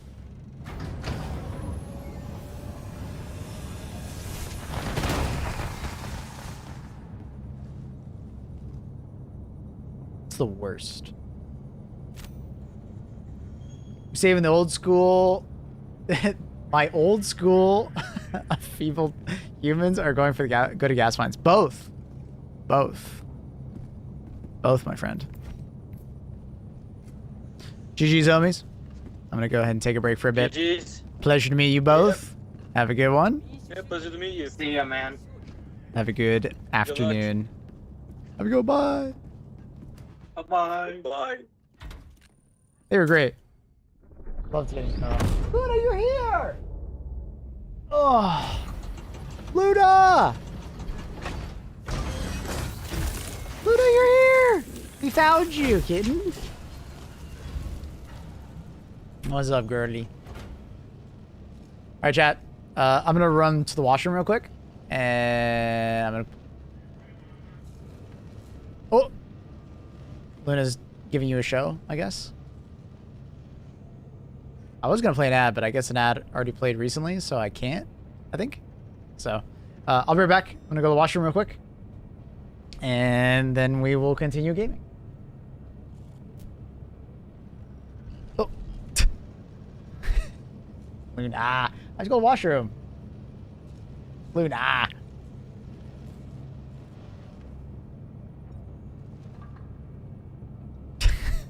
Alright, you gonna stay there, Luna? I'll be back.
Okay, I'm back, my beautiful people. When did Luna leave? She just ditch? Okay. We can always make more kids. You can't get gas mines. Yeah, you only get gas mines once. Yo, what up, Davin? Great few matches we had. Love the positive energy. Hey, thanks, man. It was a pleasure playing with you as well. Much love. Welcome back. Can you look at the DSS vote briefly? Of course. Of course, bud. Of course. Can you elaborate on how you were saying the kids and the gas mines? Yes, I can. I got you. So, let's take an overview real quick. First, let's do DSS vote, because I'm sure some people will care. Absolutely winning. Not surprised. A lot of content creators have mobilized communities, including us. So, let's go.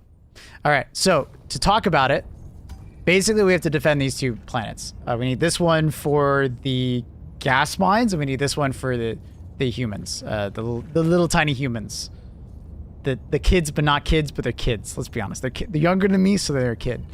All right, so we just defended this planet. The enemies can attack from basically 2 angles, right? Maybe 3 if they take this next planet. But what we're trying to do is move the DSS over to Charon, and if we can get it on Charon, it's totally fine if we lose the planet, because we have orbital blockade happening right now. And when orbital blockade is happening, a defense campaign, aka an attack, cannot originate from the planet the DSS is on, right? So if Charon is taken, an attack campaign cannot happen either on Charbel or on Beckfan, right? How do we move the DSS? So when you're in your galactic map, top of the screen, for me it's my B key, and then you can vote to place it somewhere. So right now everybody's voting for Charon Prime.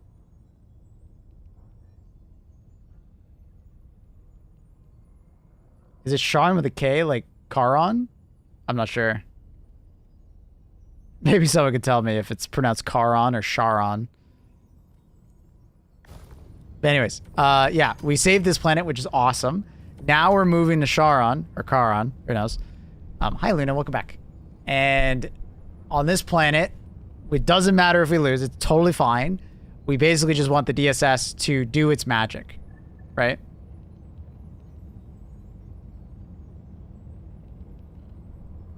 And that's the main goal, is to then, like, our main goal after this is now to try and take Charon Prime before the next defense campaign, which we have delayed a lot. Typically, they will not do another attack on a planet we just ended an attack on for about 24 hours. So the goal here is to take Charon Prime in like 24 hours if possible. That's the goal, right? And we keep some of the liberation percentage in the next like 30 minutes, 40 minutes. So don't worry, like it's worth going here, right? If that makes sense. Beetle specimen, that is Luna. She's a good girl.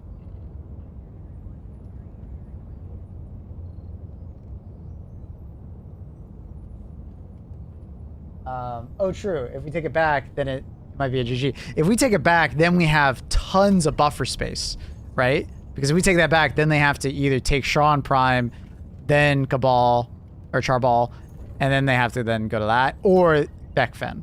Us taking Beckfan was huge, because then we just might have to keep... We'll probably have to defend Beckfan at least one more time in the next 3 days. They will probably not send another Beckfam attack immediately. They'll probably wait for a bit. It could be 12 hours, it could be 24 hours. If they roll over and just let us have it, it'll be in 24 hours. Usually they give us about 24 hours rest from a planet before it comes back, but we'll see. We'll see what happens.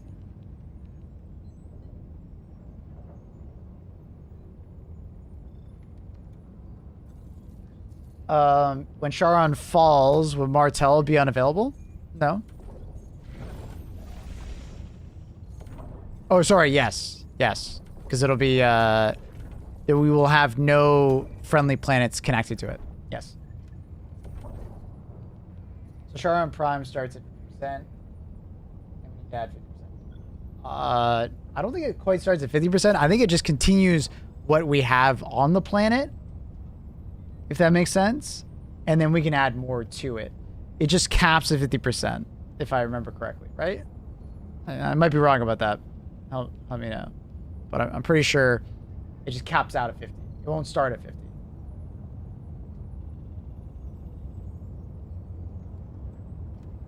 What if Joel creates a new supply line like the Azir Pass? That would be fucking wild if, like, Azir Pass goes to, like, Duma.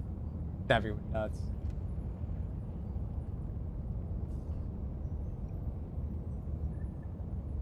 For Martel, yeah.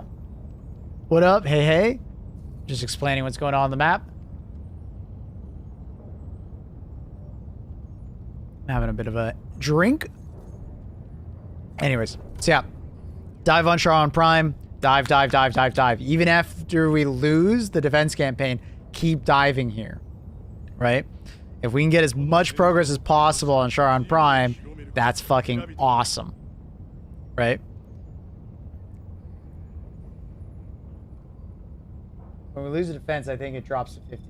Does it immediately go to 50 no matter what our defense on it was?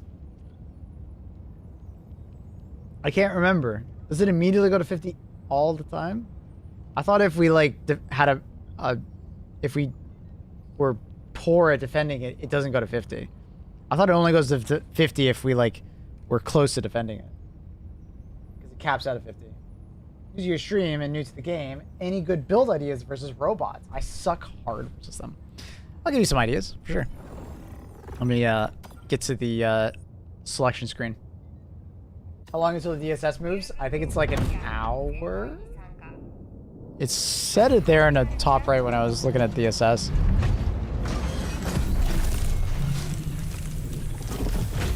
I commend on your last video because either the SR24 armor passive only works on main weapons, and that is not true.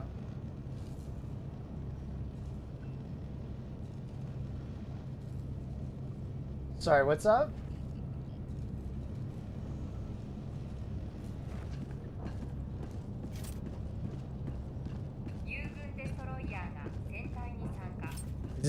Are we talking about like the siege ready armor? Like the reload speed only working on primary weapons? Feel free to show me evidence. You have like a video showing side-by-sides of it? Because we did side-by-sides with a bunch of different weapons. Primary, secondaries, and support weapons. And there was no reload difference. So if you have evidence supporting the other, please show. It might work on some weapons maybe. I'm not sure. I didn't check every weapon in the game. We try and make a video? Sure, go for it. Yeah, support weapons absolutely didn't. We tried almost every support weapon there was. But maybe secondary weapons work? Because we tried grenade pistol and a couple others, but there was no reload difference. The ammo and really works on all weapons. The ammo does, the reload doesn't. Well, the ammo doesn't work on all. It works on anything but a supply backpack type, or a backpack with a support weapon with a backpack. But the reload does not work. Like, we tested that. Like, I can guarantee say it doesn't work on support weapons, but I wonder if I could just bring up the video that Tig made me. Doing freeze frames on it. I originally thought it did, and then I was showing it didn't, and I was like, oh, okay, cool.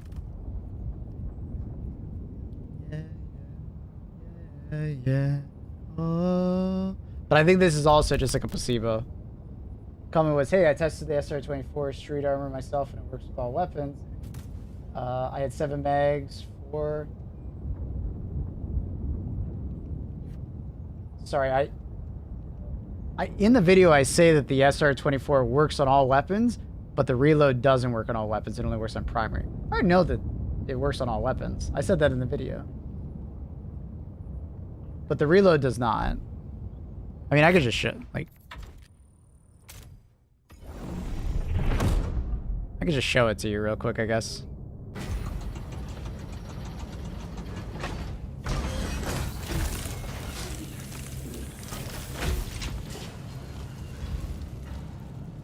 When it first came out, we did a bunch of things showing it did not do it.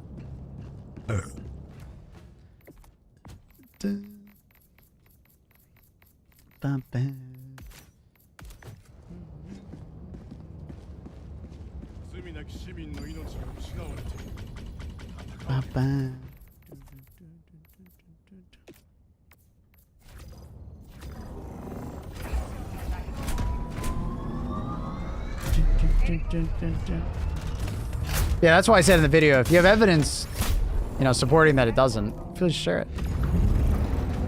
But everything I've seen, it does not.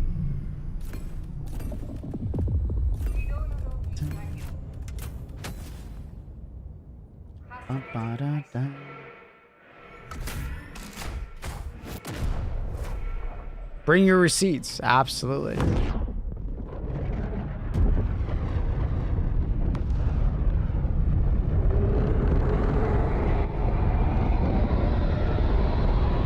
My dog ate them. My dog ate them. Luna, did you eat them? Luna. But it makes me wonder, like, maybe they've changed it in the last month or something like that. That'd be really interesting. Like, we tested it when it first came out in, what, around Christmas time? There's been quite a few patches. It's possible that they fucked with it more, but...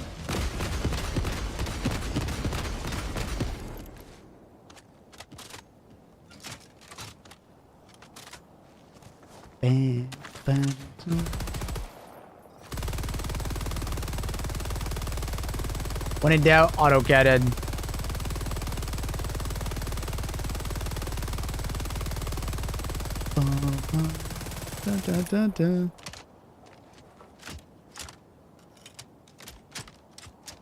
All these look normal to me, but obviously we're just showing what they are with, and then we'll do it without.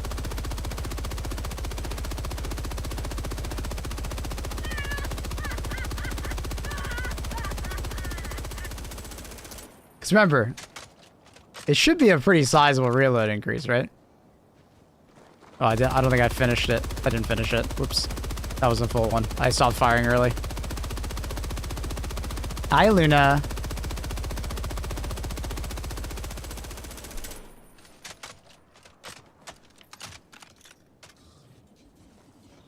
Is he not pulling it back? Am I not finishing it? What's happening? I think I'm like innately not emptying the magazine. There we go. Jesus. He's not actually pulling it back. Maybe that is with the new armor. That's weird. He's not pulling it. I've not noticed a faster reload with the... Well, I mean, that's new. You should be charging the handle. Maybe that one actually is faster. Because he's not charging the handle to load the new one around. Like that. He's supposed to charge the handle at the end. That's interesting.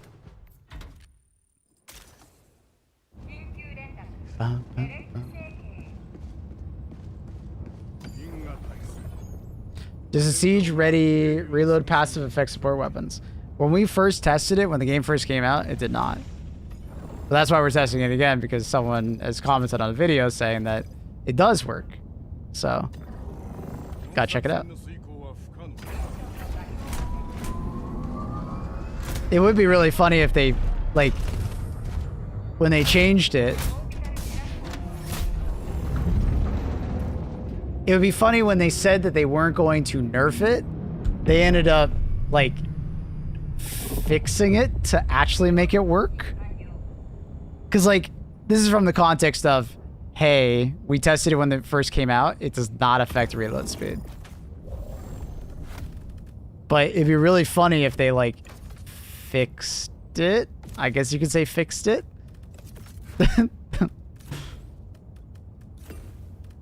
That'd be really funny.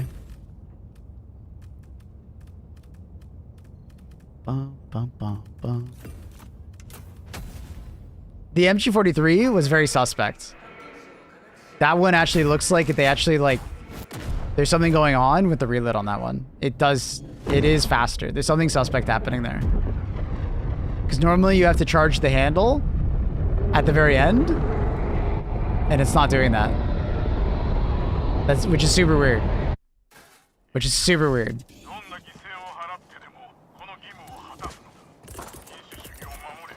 That one's suspect. The rest of them seem normal.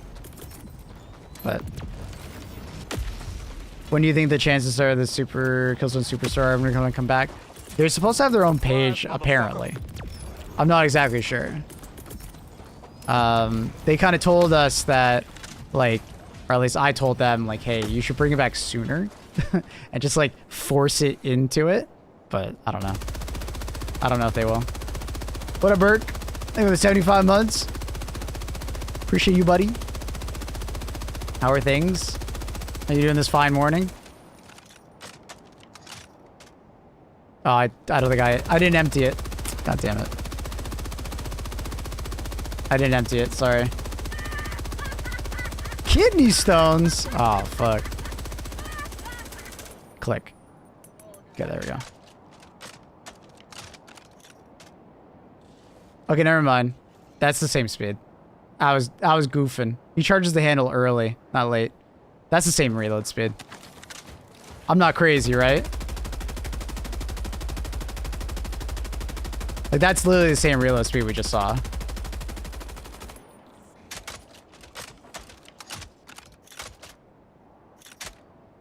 That's the same.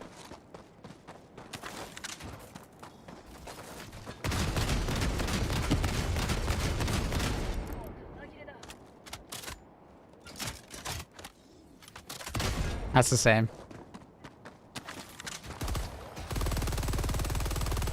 Ammo charges. We're in no disagreements there, just VK. I literally say it in the video. The ammo works, but the reload doesn't. Maybe I didn't say it right, or maybe I said it weird, but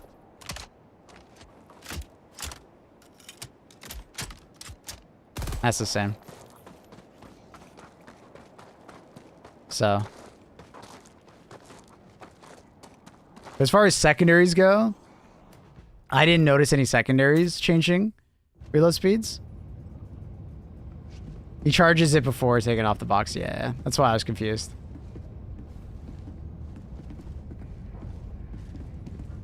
It's an open bolt charge. Yeah, I was just thinking about it weird. Yeah, I mean, just JVK. I mean, if you have any like evidence of which ones are changing, feel free to share. But from what I just saw, it's not the same. The reload doesn't seem to affect anything other than primary weapons. As someone who uses the fucking grenade pistol way too much, I don't notice a reload speed increase with a lot of those secondary weapons. But is it possible that like some weapons maybe do go faster? The ultimatum reloads faster? Like you're sure about that? You can test it.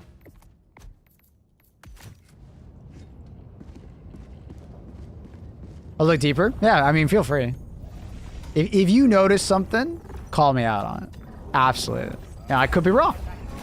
And this game is just always changing, so it's like they might have changed something. 100? All right, Neon, let's try it. It might be half a second. Well, it should be about a half a second. Somewhere in that range.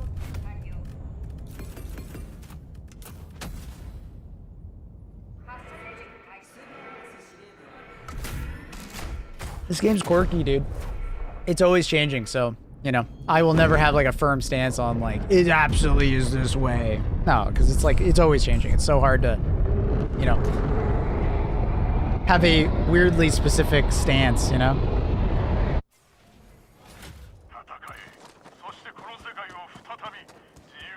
Okay. Oh, fun fact. If you have the armor plus hell pod, you still spawn with 1-on-1. Just, if you guys didn't know that. It's a weird thing, but I always forget to mention it about the ultimatum. You can actually spawn with 2. You just need the armor and helipod optimization. You still spawn with 2. It's still really good. Just heads up. Okay. I don't know. That seems about the same reload speed.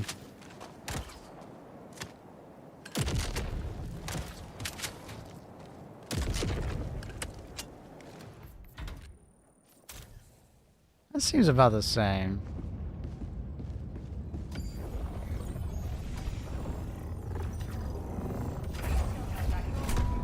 Seems about the same. We'll see. Because, like, it's hard with a lot of this stuff because it could literally just be placebo, and I can't blame anyone for placebo, right? Because, like, I personally thought it was increasing the speed of my AMR when I first put it on, but it wasn't. I could have sworn it was, but it wasn't. Oh, interesting. Well, let me... Oh, it's because the DSS is there. That's cool. The DSS is there. Okay, let's actually just get a supply backpack, then we can like test it easier. Supply backpack, brain. There we go. Anti-material rifle looks faster, but I'm not 100%. See, the thing is with me with anti-material rifle is that I was forgetting how fast anti-material rifle reloads if you have a round still in the chamber. So that was what was throwing me off, was that I just forgot how fast it reloaded if you have a round in the chamber. If you do not have a round in the chamber, it was the exact same. Well, it was the same regardless, but like, it just like gave me like some false positives. Any tips on the ultimatum? I feel like it fires like a toddler's slingshot drop off. Oh, top tip. So have your primary out, swap to your secondary, spamming the left click. Yeah. It's like 3 times farther. Talking about it again. So primary out. As you swap, left clicking. Right? It goes way fucking farther. So that's a top tip if you want some extra range. I don't always recommend it because it's a little hard to do, but it works well. All right, I think that I'm gonna make an executive decision. I think it's the same one. I think that's the same speed. I think that's the same speed.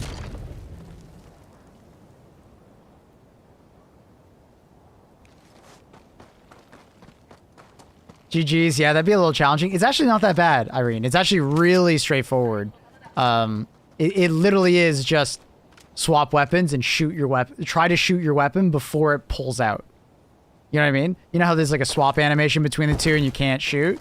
Just try to shoot your weapon as early as possible. Like, you don't even have to left click spam, right? You could just like, you know, it could be on a controller. Just like click early. Shoot early. Really straightforward. Another one for more ultimatum shots in general, like I was trying to show it there. If you have the siege ready armor and you wear it with the helipod optimization armor, you still spawn with 2, which is really strong. So you can get 2 shots regardless. A lot of people tend to forget about that one. I forget about mentioning it. I gave up and went back to the center. That's fair. I mean, the ultimatum is just like a utility cannon. Or just like, I need this big boy to die. Lots of arc. You know, I would say at least a 45-degree angle on it. And just practice. The more practice you have with it, the easier it'll be to like do the things that we're talking about here. Practice, practice, practice.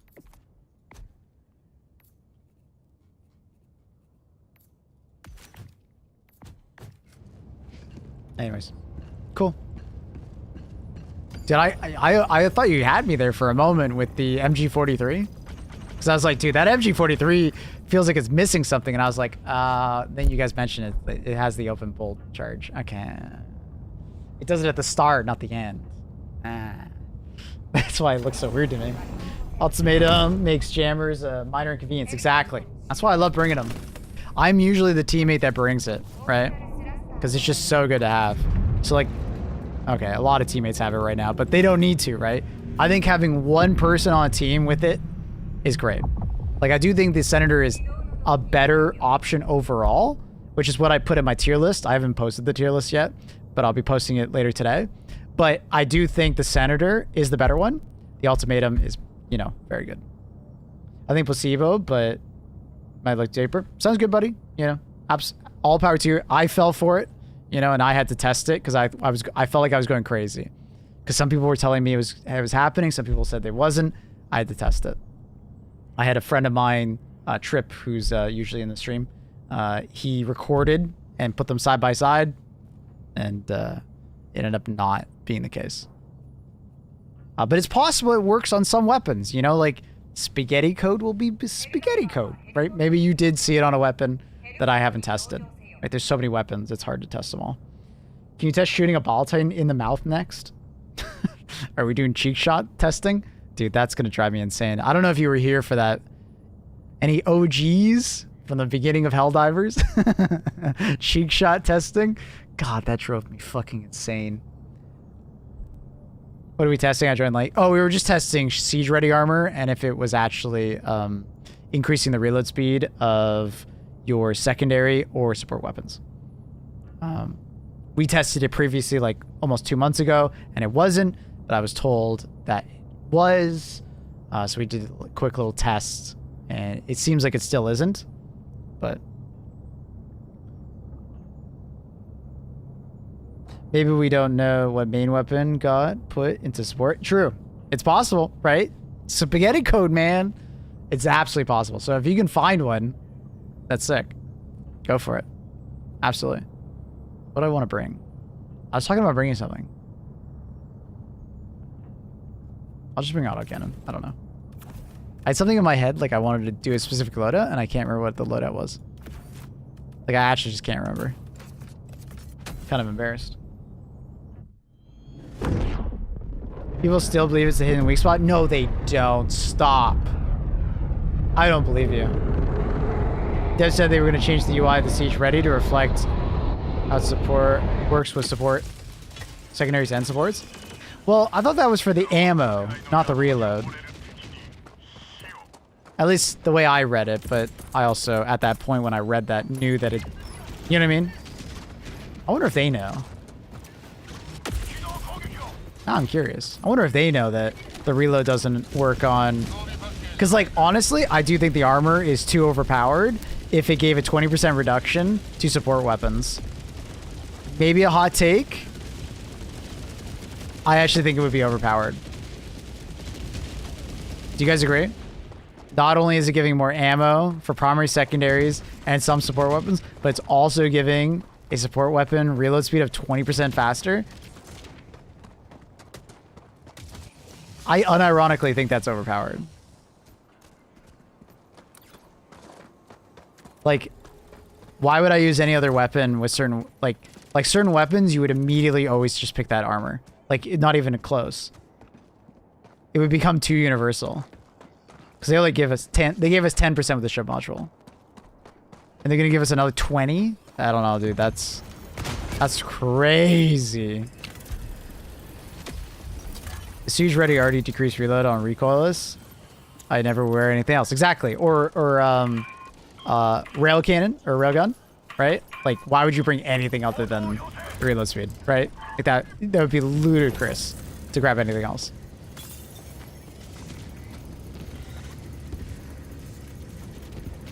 I think it only applies to mag-fed weapons. Oh, so like it would only like apply to like autocannon stuff like that, or not autocannon, but like AMR. I know for a fact it doesn't affect AMR right now. Or grenade launcher. Well, I guess that's belt fed. I'm new to Helldivers. Did the devs say anything about armor and armor perks being separate things? They've heard the feedback and, you know, but nothing like concrete of like, hey, we're absolutely going to do this. They hear the feedback, but they have not, they've currently not changed their stance on, they're not wanting to do transmog, which is basically what you're asking for is transmog. They've not changed that stance yet, but there's been a lot of discussion in the community about it. And it's possible over the years they'll soften up on that stance, similar to how like lots of games get more customizable as time goes on. Never say never, right?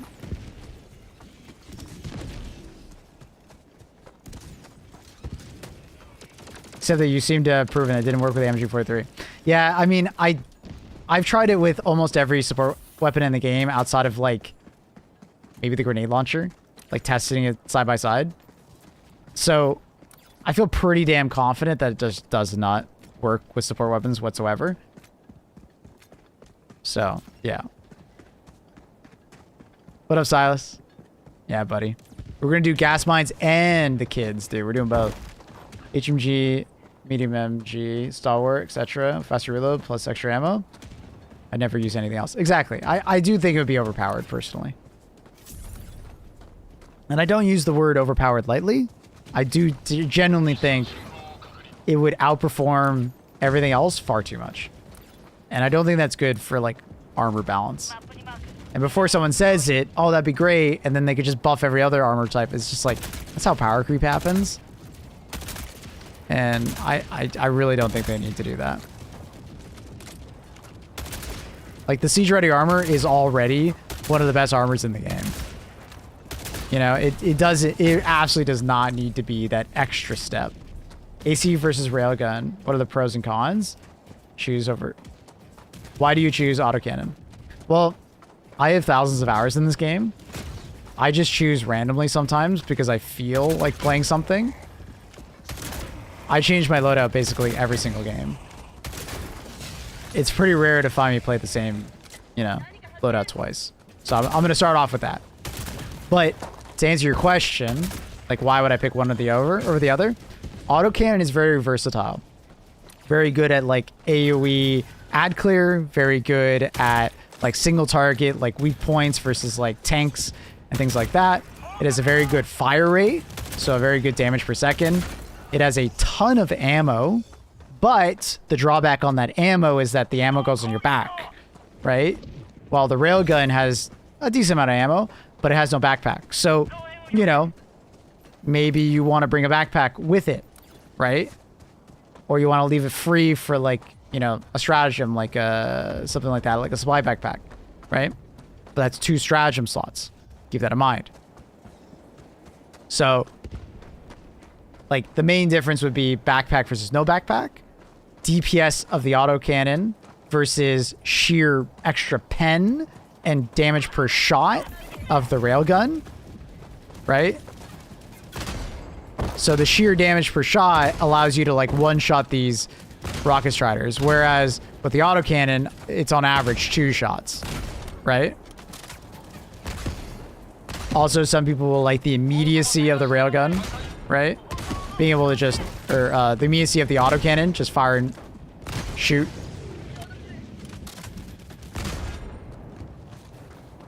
Right? I'd say the last one is the autocannon tends to do better versus squishy bits, right? So, like a charger's butt or the rear of a tank turret, things like that. Mostly down to 2 points. It fires faster, so you can fire it faster. But also, it does, like, a lot of durable damage per individual shot. The autocannon does, right? So the railgun will, like, struggle at times versus, you know, like a charger's butt or the flank of a tank and stuff like that. The AC does have splash damage, yes. You can actually, like, see it visually, right? I can shoot next to an enemy. See that guy dead? See that? And then also you have a fire mode change. The flak mode is an easier mode to use. You don't have to be nearly as accurate because that is proximity detonation, right? So you kind of want to do is, like, shoot above or kind of around targets, but it doesn't work very well against armored targets. You kind of want to shoot it at, like, non-armored targets. These rocket striders are definitely not the enemies you want to be shooting the flak against. It's very awkward against them.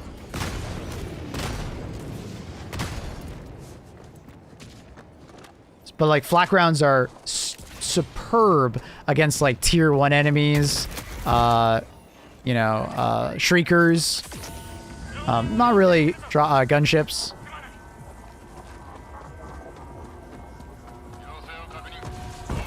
So like flak is quite nice for like certain types of enemies. On bot missions, you're mostly only going to use it against like tier 1 enemies. It's okay at times versus like devastators.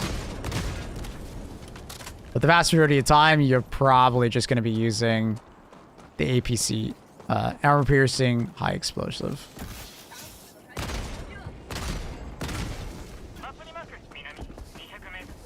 They're just more reliable. I think I'm aiming a little too low. There we go.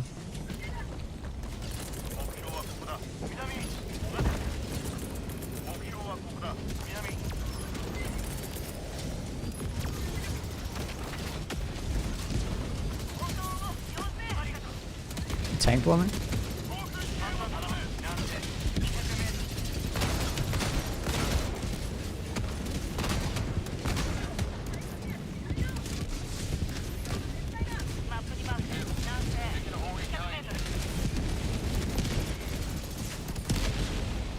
Kinda out of ammo. Ooh!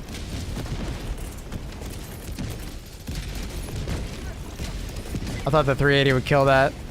Unfortunately, it might not. Maybe get lucky with the last shot.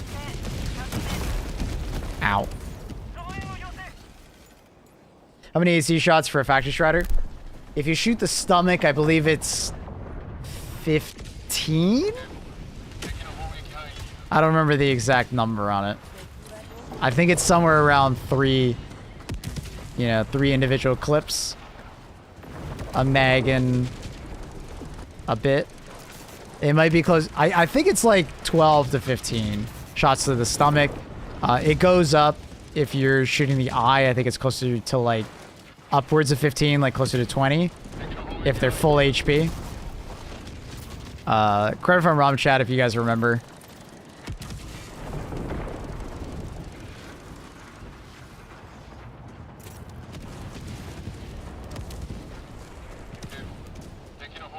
I don't know if Arrowhead would affect. Okay. Imagine if Arrowhead don't screw with the siege ready from the beginning. Want to talk about that?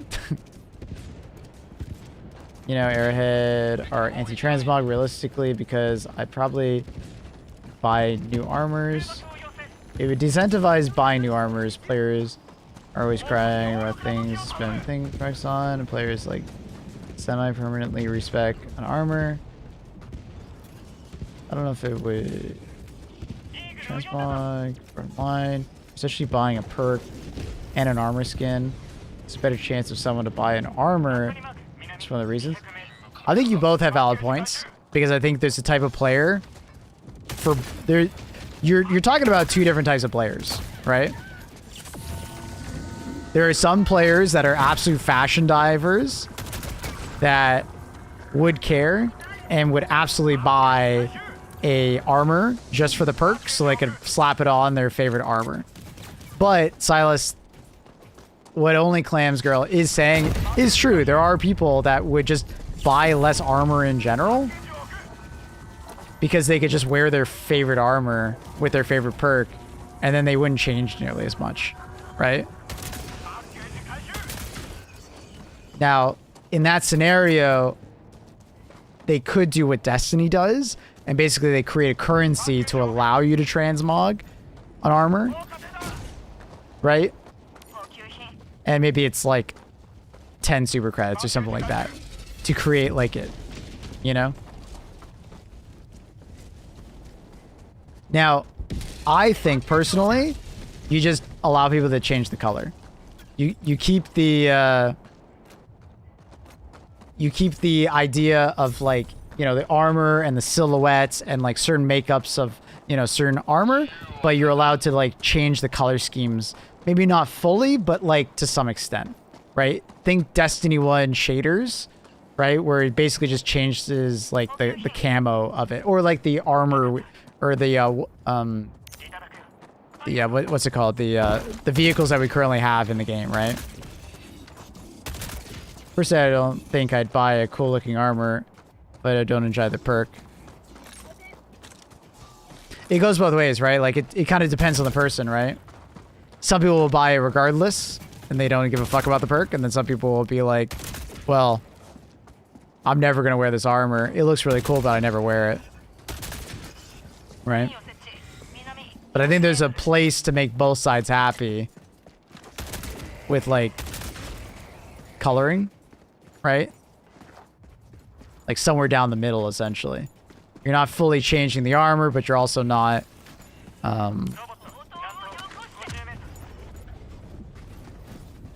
not fully changing the armor. Like, you can change the color and you can change the identity of it, but you're also not, like, changing, like, what medic armor essentially looks like, right? Now, I think most, if not everybody, can agree that, you know, if you have light armor, you should only be able to, if we do transmog, you should only be able to change light armor to light armor, right? Medium to medium, heavy to heavy.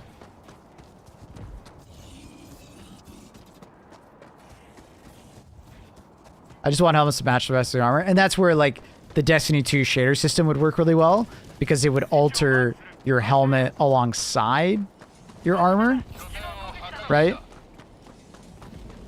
It probably wouldn't alter your cape, because that's like a separate entity, I think, but color palettes would be a nice middle ground. Yeah.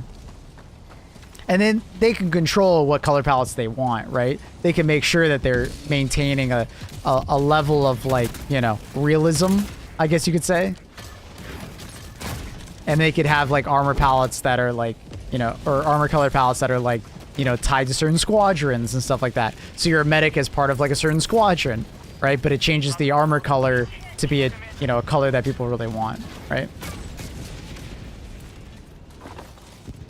Because, like, people love customization. There's no doubt on that. Is my turret already dead?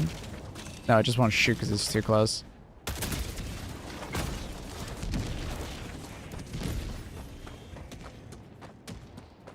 I don't think armor weight matters in a PvE game. It absolutely does. I mean, that's why we have different run speeds for different armor.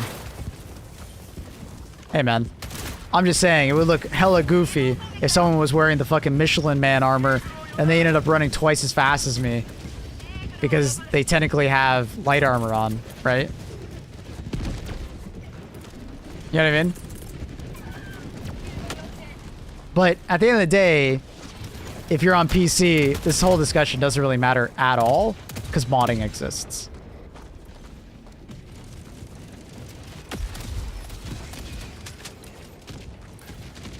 And modding is, like, extremely freeing for what you can do. And it's only going to affect you, so you can do whatever the fuck you want to your character. It doesn't bother me or anyone else one bit. Right? So the whole discussion of, like, transmog kind of goes out the window because you just do whatever the fuck you want. Now, I did say it on the podcast that some games have a toggle that you can kind of turn off, like, player customization, and you go to, like, this very vanilla experience. I think World of Tanks does it, or is it World of...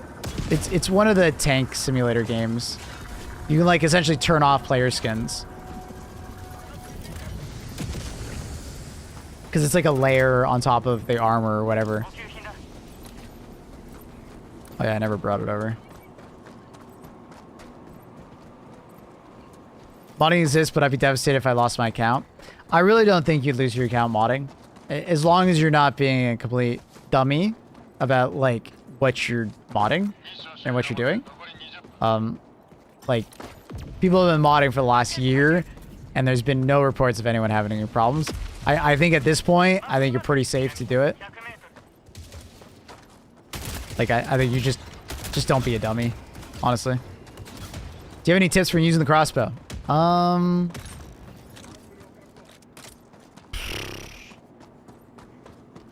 Siege-ready armor helps it a lot if you're annoyed with how long it takes to reload. Try to learn that distance at which you can shoot it and not get knocked over. Right?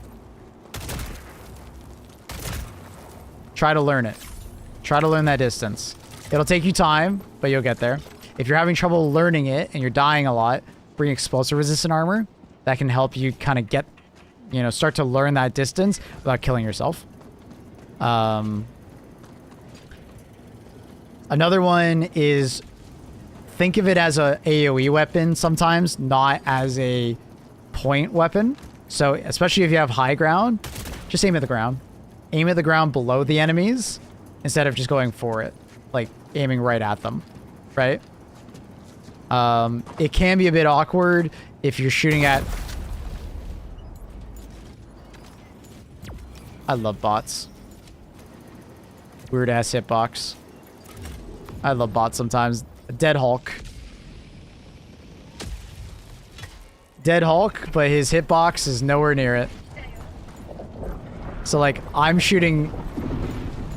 Or, no, I guess it's Dead Devastator or Berserker. I'm shooting here, but apparently there's a hitbox right there. Nice. Nice! Alright, let me try and demonstrate the skipping. Without killing myself. Do you see that? It's skipping off the ground. Fortunately, the grass is in the way. And it's due to, like, angle of attack. Now, some ground, such as, like, dirt, it doesn't matter what the angle of attack is, it will always blow up, right? Versus some ground that is, like, I guess you could call smoother, and it will have, like, more of a deflection angle, like this, right? See, it's deflecting.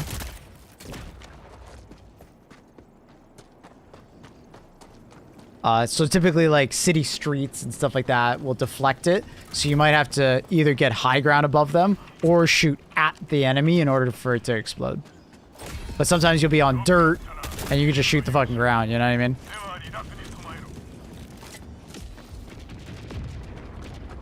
There is a risk because they technically can ban you for any modification, but you don't have any abuse of, like, significant advantage in gameplay.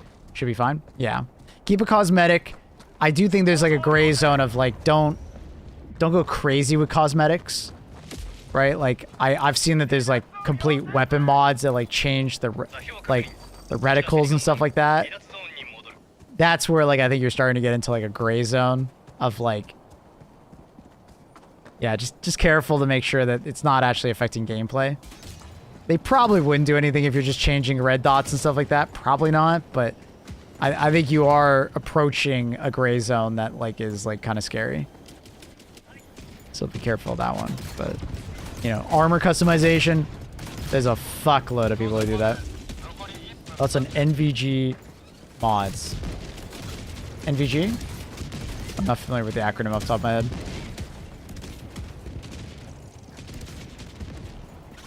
I just want the AMR to be centered. It is centered. And it has been for, like, 6 months. Night vision goggles. Oh, that would be... That would be cheating, in my opinion. That's a step way too far. Now, people can do that from, like, a legal standpoint by going in and doing, like, game filters. Right? Some game filters you can do to fuck with it to make it easier to see. But, yeah, I don't know. I think we're getting to a point where, like, it's like doing macros for, like, stratagems. You're not cheating, but, like,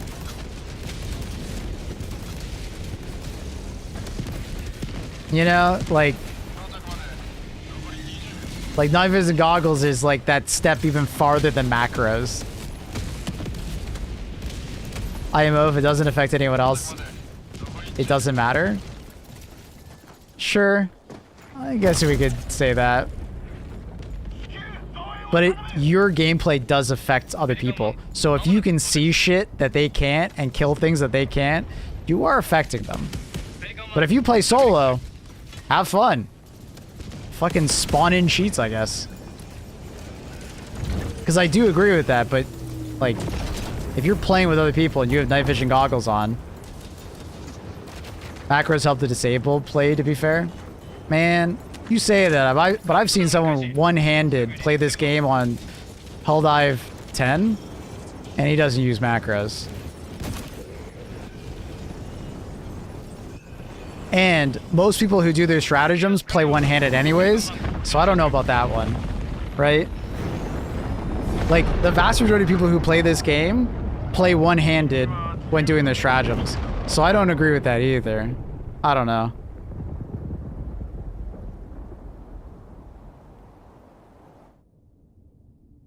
I'm not cheating. My key presses are exactly 0.5 seconds apart. Like, with the using macros for stratagems, I think you're just kind of cheating yourself. If you want to do it, all power to you, right? I think it's still technically cheating, but like it's like lower on the scale of like what that is, right? Night vision goggles? Oh, dude, I think that's even more. Because some of the challenge of this game is sometimes not being able... Literally, one of the enemies is designed so you can't see it, aka a spore charger. But you're using night vision goggles to be able to see better, right? I mean, like, I don't know how crazy these night vision goggles are, but like, if you're able to like see through that shit,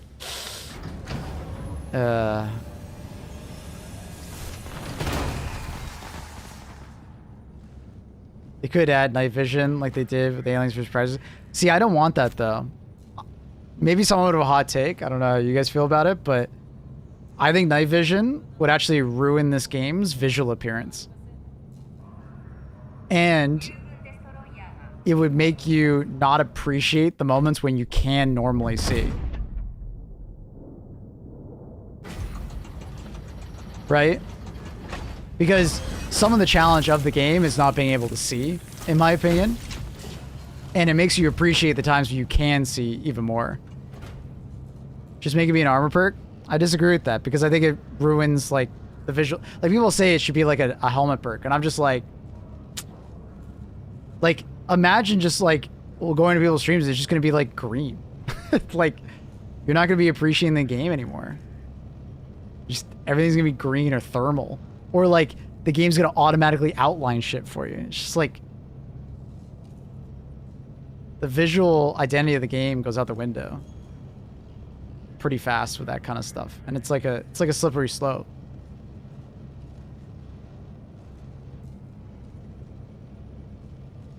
But that's where like you can just decide to not dive on that planet only cams, right? It makes you appreciate when you can see more.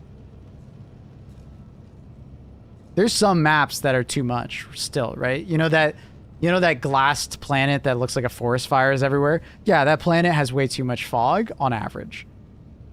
But like one of the enemies is a spore charger, and I don't mind the spore charger at all. I actually really like it because it makes me play differently. I like the challenge it brings.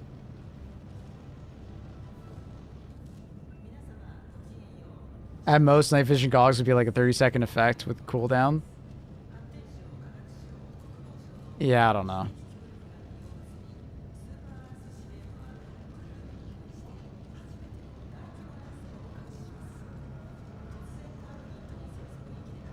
I do like the mod that I make heavies have a recognizable sound signature. Yeah, I've seen people do like sound improvements in the game. And I think that one's like, you know, more fine. Because I would hope that the base game would have better sound as far as like, especially heavies. 4 and counting. Like stealth chargers are pretty fucking annoying, and I get why it's hard for it to hear because like you're shooting a gun. You probably wouldn't hear the charger behind you because you're shooting a gun. You know? But there are moments where like nothing is really happening and you don't hear the charger coming, and it's like, yeah.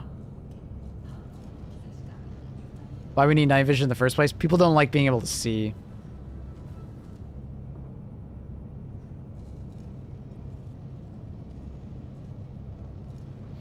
Thermal scopes is a little bit of a different one. And I like the idea of thermal scopes because it forces you to have to go first person, and it would be a very limited field of view. Right? And then you would just maybe do the 2042 version of thermal scopes where it's a low resolution, right? To kind of make it kind of hard, but like it is helping you in some situations. I think thermal scopes are like better balanced, right? Because you have that very limited narrow view, and then you maybe the resolution is not super high on the IR scope or the thermal scope, right? Like, so I think there's like places to put it, which would be cool, and then you could balance the weapon around the scope, right? So I think that's interesting. All these suggestions make the game easier. Yeah, here I am like, can we make the game harder? Not easier? I think you misunderstood. I don't mind environmental effects. I just think the ratio of planets with them versus without them is weighted towards... I completely disagree. The vast majority of planets in this game have very good visibility. There's only like 2 that I would say is where the visibility is shit. And it's this planet type, complete trash, and it would be like the Hellmire planet. During like particular moments is like really bad. But like sandstorm planets, absolutely fine with that because you actually have an advantage when that happens. This planet is literally just like a one-off. Acid storm planets, it's mostly only when the acid storm's happening though. When the acid storm's not happening, I don't really notice it. Like when the acid storm is happening, it's pretty obnoxious to see, but you get a huge advantage when it's happening. Sandstorm is completely balanced. Snowstorm is completely balanced because the vast majority of time when you're on those planets, you can see perfectly. And when the sandstorm is, or snowstorm is happening, you're basically invisible to the enemy. It's fucking great. I don't want an advantage, I want to see. Yes, but it's called gameplay differences. Sometimes you need to throw the player into a different gameplay scenario to keep their brain interested. If you could just see all the fucking time, the game would be so boring. Like, you sometimes need to have, like, weird, quirky stuff to give people variety.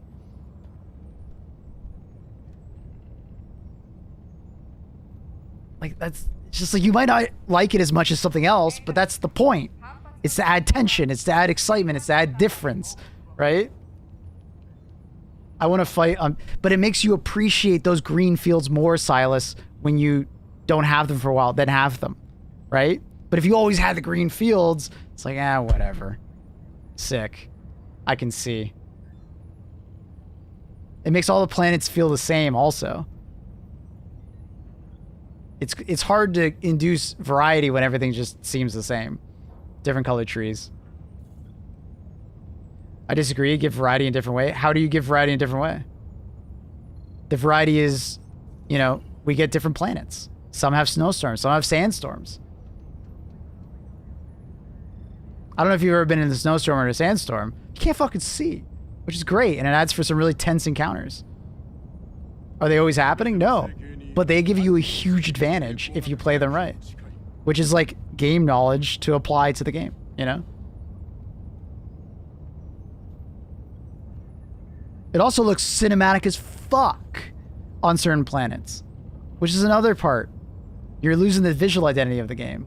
It looks cinematic, so cinematic, when there's like laser beams fucking crossing the screen, or like bugs are like nearby you in a snowstorm and you're trying to like sneak around them. Those are fucking sick.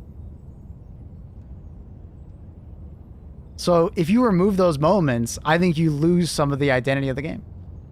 It just feels like another horde shooter.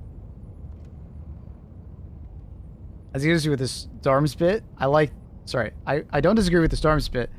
I mean like persistent effects. Yes, I think we will all agree. This planet sucks. It is way too persistent. It's fucking annoying. I completely agree with you guys. Completely. This planet sucks. Acid planets, I can agree with you because I think on average, acid planets suck. I don't mind this planet existing and being hard to see because it's like a one-off, right? Trees, spooky. It sucks to fight on it, but like, it's fucking cool, right? This planet is a drag. I think acid planets are a little too much as well.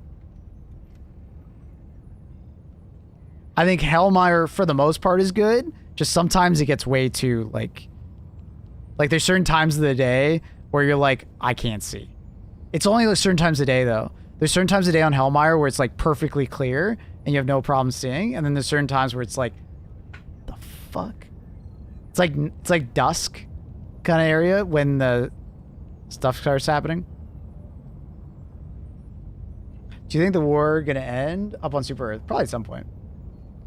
But yeah, personally, I like losing visibility sometimes. Because I think it's like my main consensus is like, or my main thesis on it is like, it adds for very dynamic, like extremely cinematic moments that you don't get in other games all the time. And then on the other side of it is it like gives variety to the gameplay, and it makes me play differently, right? And I need to react to it. I'm not just like playing the same, because if you just play the same all the time, you get so bored. Like as someone who's played 2,000 hours of this game, I appreciate those moments that like change, make me play differently, because it adds more variety to my gameplay.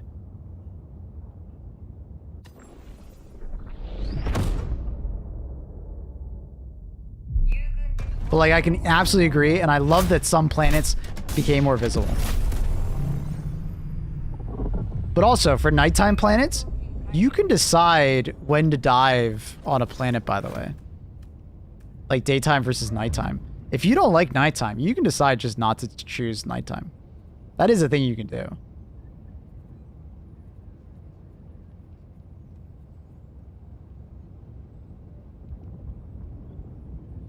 Dark dislikers could like carry orbital.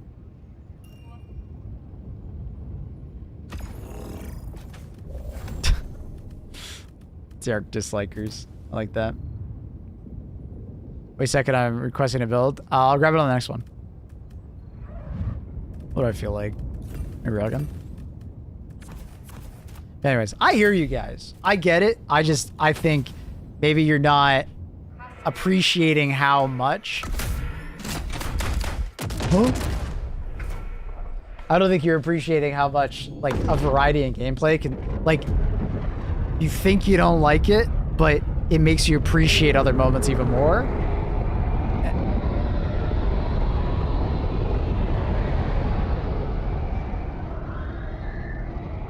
Because the problem for me is I'm 100% quick play diver. That's fair. Left the one guy behind. He's a deserter.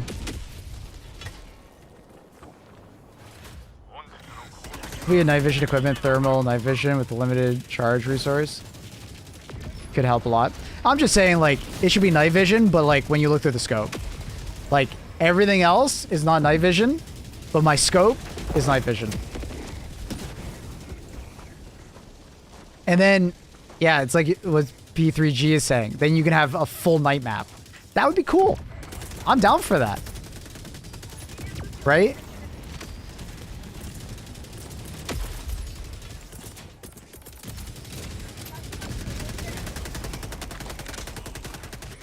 Full night map with like a flare stratagem with night vision scopes. So every time you scope in, hopefully you'd be closer to the fucking thing. But, you know, you're looking around where the enemy's at. It would add a very different type of gameplay. But like, if I'm running around now and I get night vision, fuck that. No, I don't agree with that. I think that would ruin the visual identity of the game way too hard. I would hate that.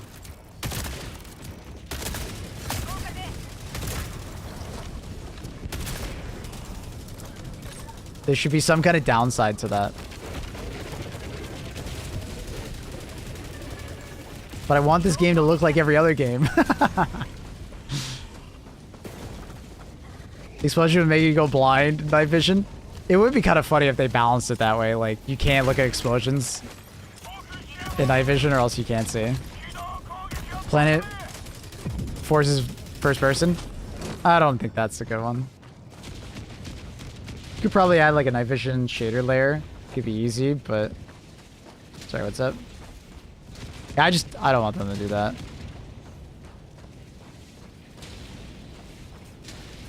Like, you could balance the game or balance the night vision goggles. But like, I just don't want them to make night vision right now, you know what I mean? Like, my normal FOV is night vision. You'd kill me. It should be like scopes and shit like that. It should be like tied to the gun. And if they ever do like weapon customization, you can put the scope on the gun, but obviously there'd be like some amount of downsides doing it.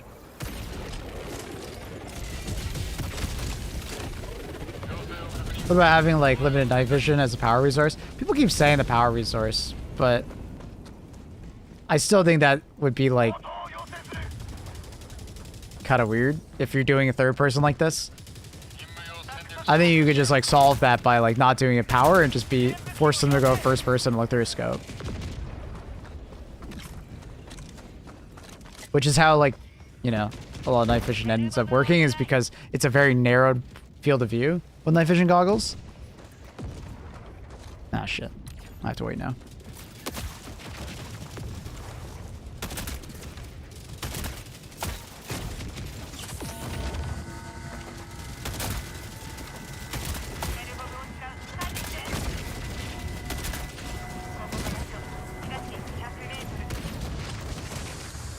Give us detective mode. Shut up. You're fucking trolling. Shut up. We're not a Ubisoft game. Stop it. Shut the fuck up. Fucking detective mode. Jesus Christ. Please highlight all my enemies. Put big red squares next to them.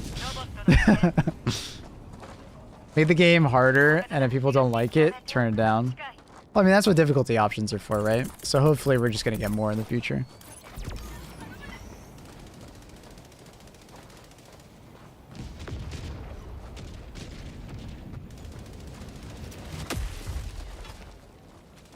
We brought up underground missions to the devs, but basically the response we got from the devs was, that's a big change for a game like this.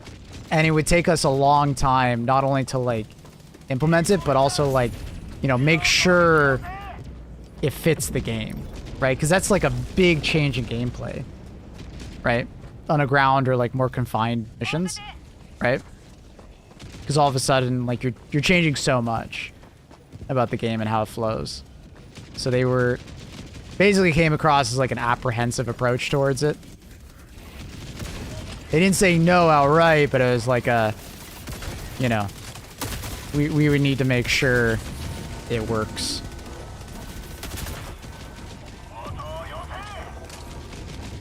Like, that would be something that, like, Helldivers 3 concept would do, right?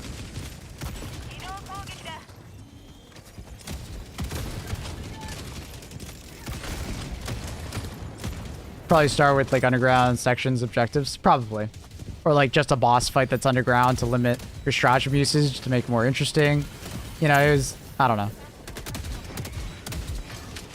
But I also do think I say this one quite a bit on stream when we're talking about brainstorming ideas. This game does not need to be all games squished into one. You know, sometimes it's okay for a game not to be an MMO, free-to-play, multiplayer shooter with night vision goggles, with, you know, 16-player combat, with raids, questing, clan hub. You know what I mean?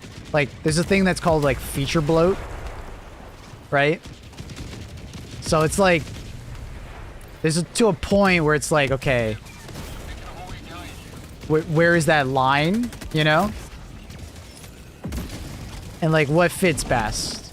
That's what. Okay, but detective mode. Shut the fuck up.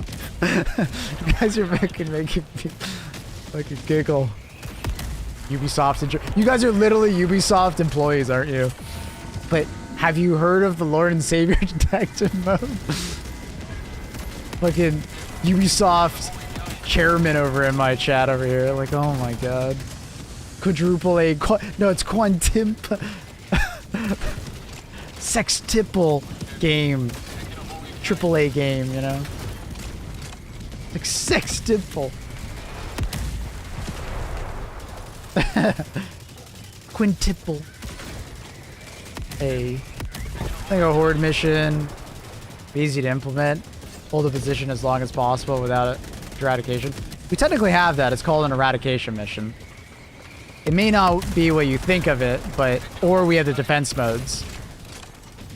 It's not a traditional horde mode, but it technically is.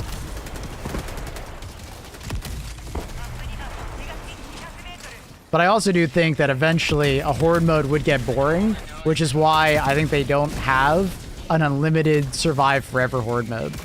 Even defense missions now, the 20-minute missions, are getting a bit boring now that we've done them for 8+ months or whatever it is, right? I'm sure I'm not the only one that feels that way.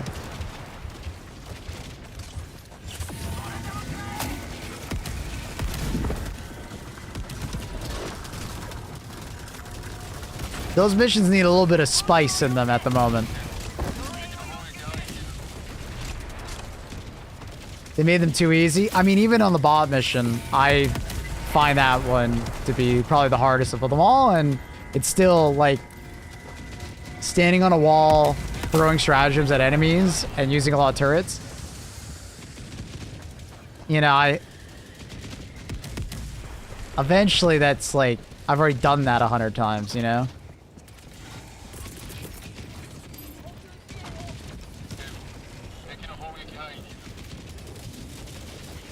At least with like 40-minute missions, you can add different objectives, and getting me to move around will just add variety all by itself, right?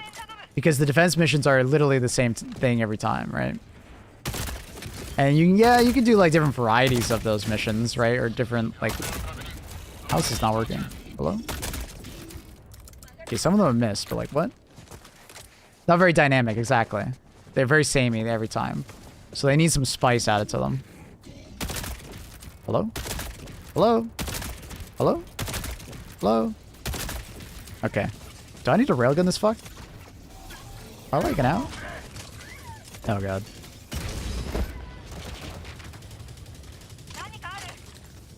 Enemies need multiple front lines? Yeah, they probably need to be able to attack from multiple angles.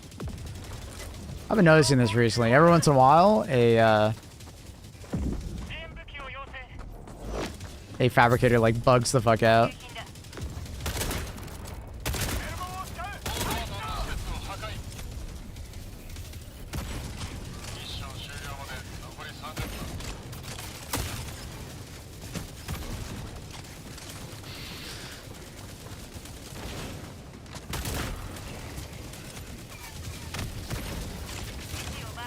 Dude.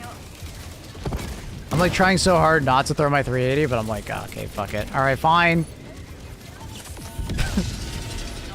I enjoyed the Gloom change up. Yeah, it was great. Predator Strain as well.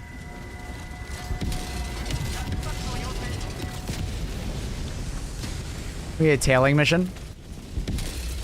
Is that another Ubisoft employee?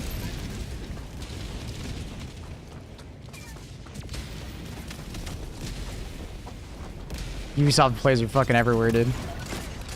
They're all out of work. Oh, dude, I shouldn't have made that joke.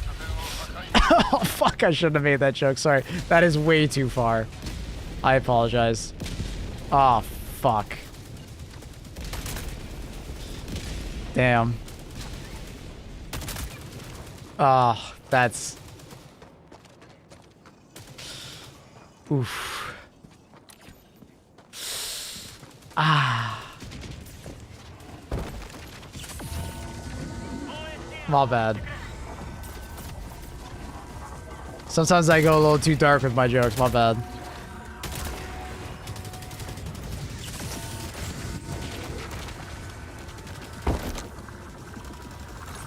I thought it wasn't too far.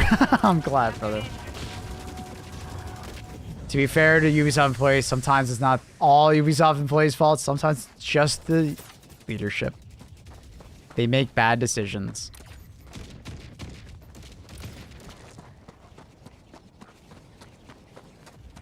By the way, what if the Spore Burst strain bugs couldn't get headshot damage on the head? Oh, it's more just like, you know, they have a base HP. Well, aren't they kind of already like that? They have like a base HP that's already greater. It would be cool though. If Spore bugs just had a base HP that was higher, but they like chain explode. I don't know. It's usually the leadership, yeah. Cloud Raid! No! Cloud raiding us back after yesterday? Oh man, what up, dude? How are you? It's good to see you.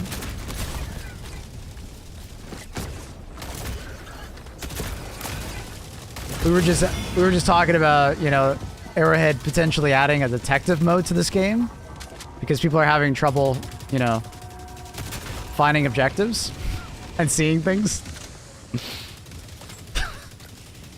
Thoughts? We had a couple of Ubisoft employees come by and they were like, detective mode. That'd be great. All games should have a detective mode. What up, everybody? We're just messing around.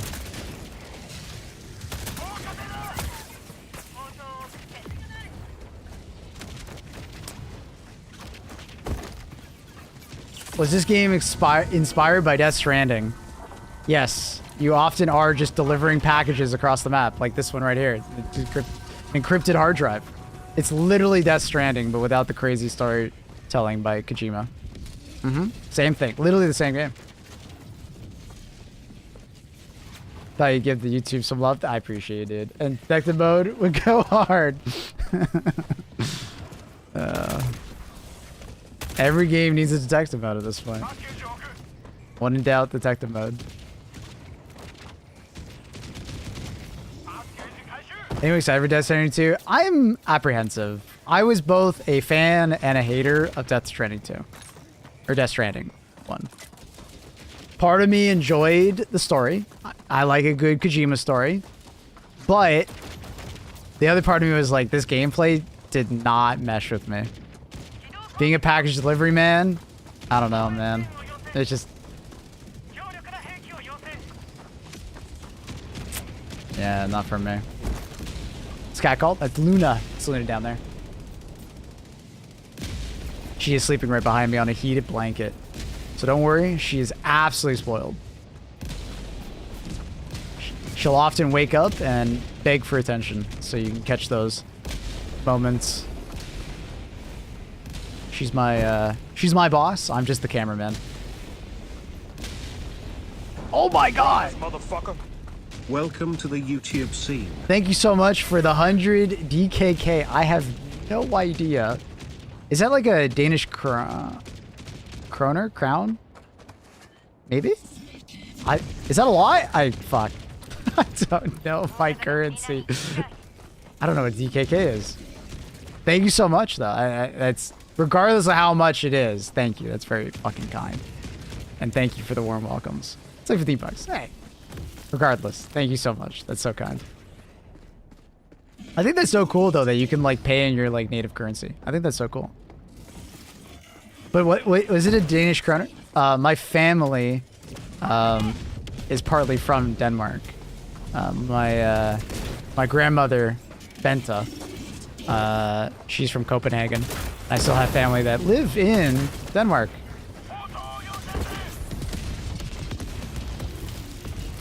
Rosenquist was their last name, her last name.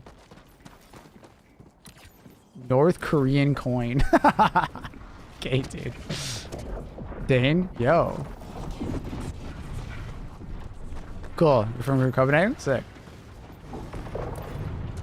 I have a couple Swedish relatives as well.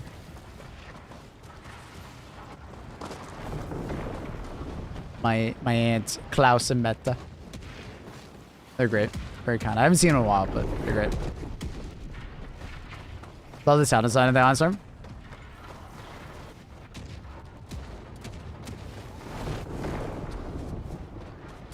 Super good sound design in this game. But chat, if you guys don't know, Cloud Plays, he's like your #1 source of news on Helldivers. If you're ever just like, I need to take a break from the game, but I want to keep, you know, caught up on the news, highly recommend Cloud Plays. Fantastic. Always upbeat. Got that awesome accent. He's fantastic. Really nice, I dare say, chap that I met in Sweden. He's great. He's fantastic. And Buzz Lightyear as well. He was also fantastic and a #1 news source as well, for sure. Not to discredit Buzz at all. That's why I said the word like, you know?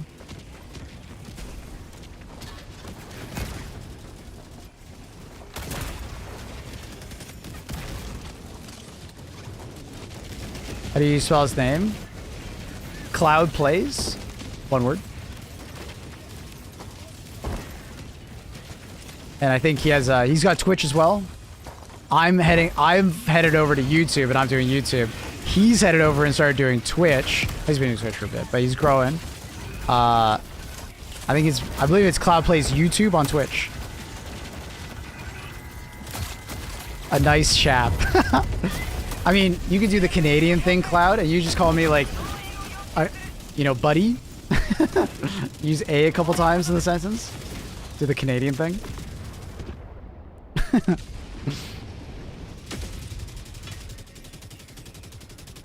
What up, David? How are you?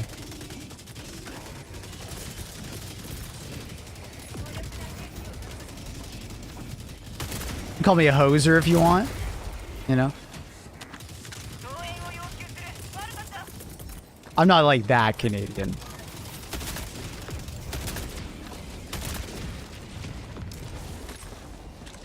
Do you like Letterkenny? Of course. I haven't watched like a crazy amount of it, but I do like Letterkenny. Those are my people.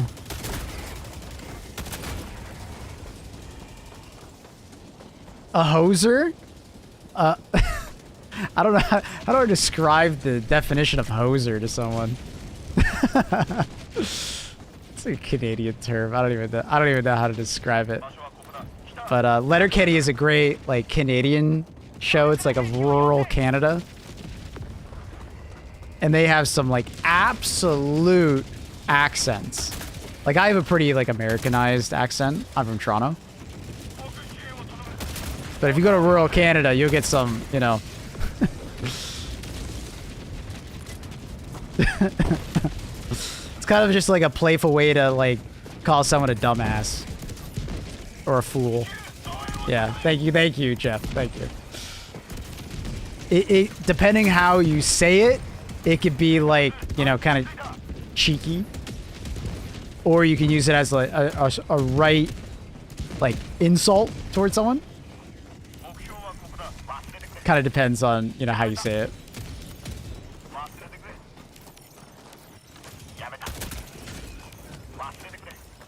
From Auto? Oh, sick.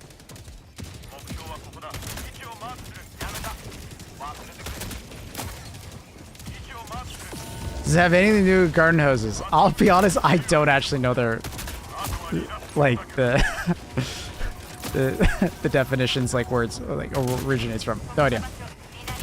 No idea. I was so confused. Hey, I mean, how many English words do you have that we don't understand? But hey, we start using them because of, you know, Downton Abbey or, you know, Peaky Blinders or something like that. Poser is one of them. It's ours.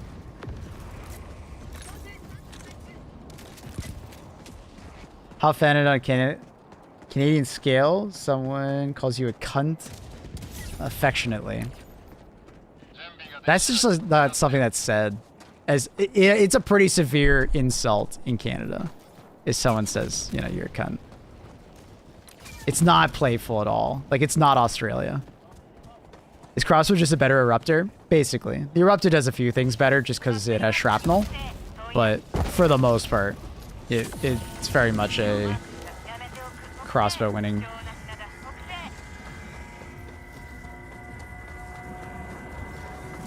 Became famous through SCTV in the 80s. Huh. Alright. Cultural differences like that are funny? They are.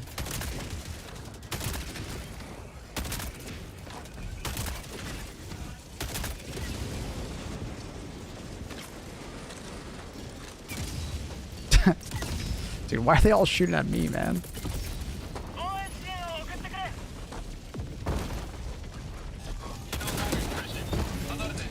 Ooh. Everything's fun.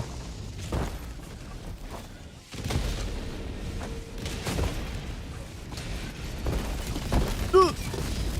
I got more laser cannon turrets on me.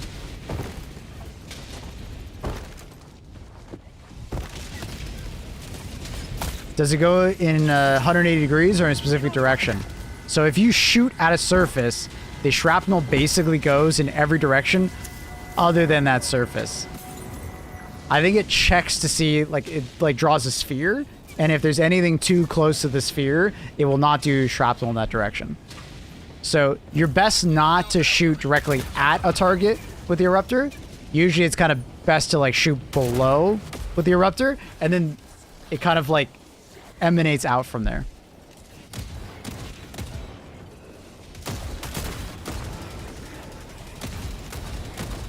So like with the eruptor, you typically want to shoot below an enemy rather than at an enemy. Doesn't mean you can't shoot an enemy and get nothing out of it. There's still like explosive damage tied to it, but you want that shrapnel. Not getting that shrapnel out of it does technically hurt it quite a bit.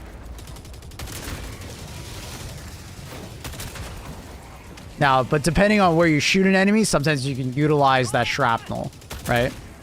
Like you can shoot the feet of a Devastator, and then sometimes the shrapnel will like, you know, travel upwards and, you know, hit that enemy, right? Square in the body. Right? It's just kind of depends on the situation. Shoot that guy's armpit.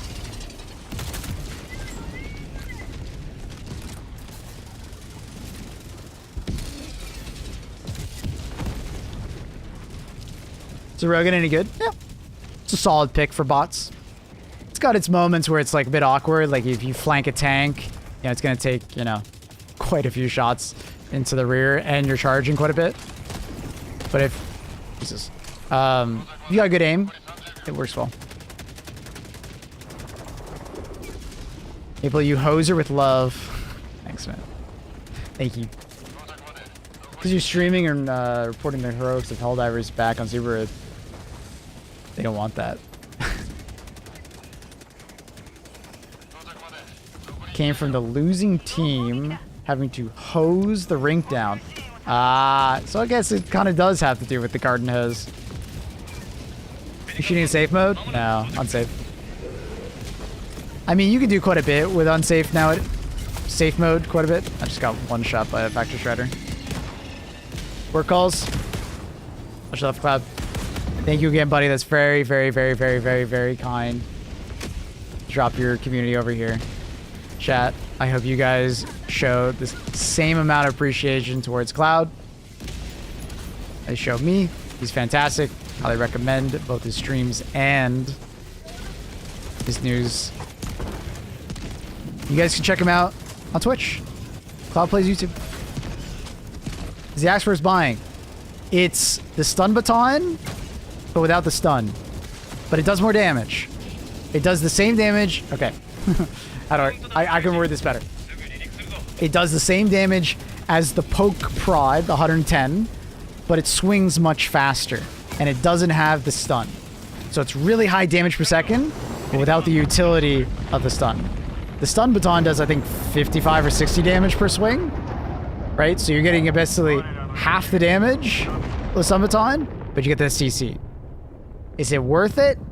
I would say the stunning is too important with melee weapons. You tend to hit trade too often when you're using anything but a stun weapon. And what I mean by that is you hit them, they hit you. You hit them, they hit you, right? Whereas the stun, you might only get hit once, and then they're stunned, and you can just take them on that way.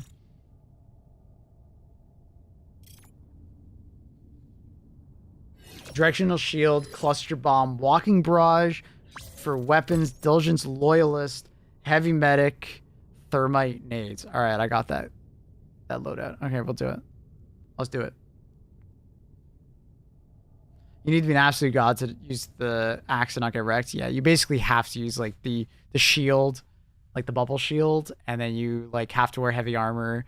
You have to use a lot of stims probably.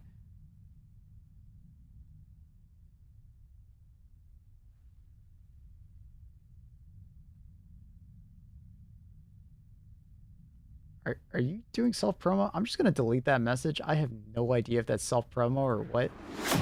That collection of words, just, I don't even know.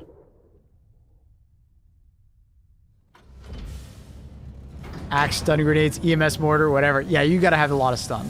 Yeah. You got to make it up elsewhere. Look like self-promo? I don't even know. I don't even know. Anyways, directional shield, cluster bomb, walking barrage, and quasar. And diligence, loyalist, heavy medic, thermite needs. Okay. Alright, let's do it. This guy's name is Super Duper Paratrooper.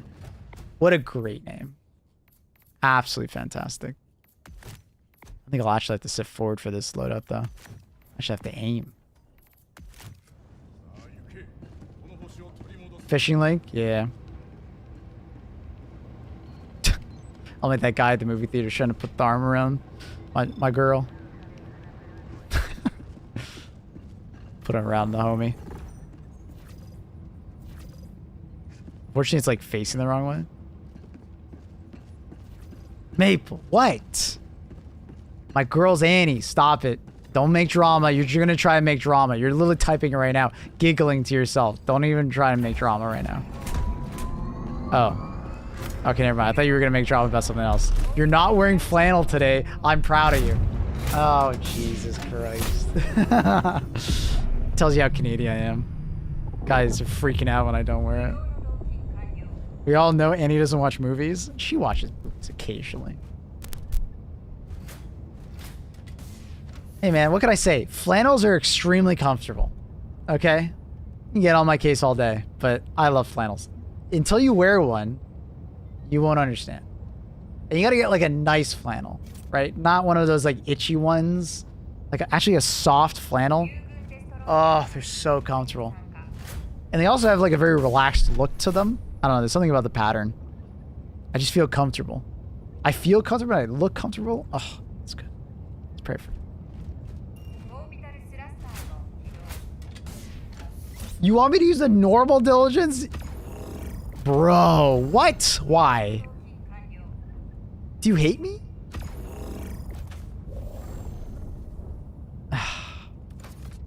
Fuck. Dude fucking hates me. Just say you hate me without saying you hate me. Give me this loadout.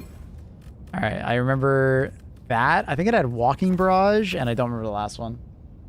Or was it? Directional shield.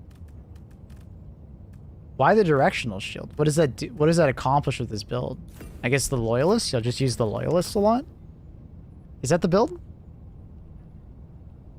Directional shield, cluster bomb, walking. Heavy medic. I have to swap to heavy medic. That's probably a good call. And then thermite grenades, yeah. Flannel sheets go hard. I've never had a flannel sheet. Never had that. Shirts? No. Bro, you just don't get it. Live in a climate that's colder and maybe you'll get it. ATST. What are these teammate names? I don't know. One guy is fucking scrolling with M, and the other guy is, I think, is that a fox? I think it's a fox. That guy, that might be a furry. I think one of my teammates is a furry. He probably has a cattail mod on right now on his side, you know? Do you think there's furry mods? I bet there's furry mods.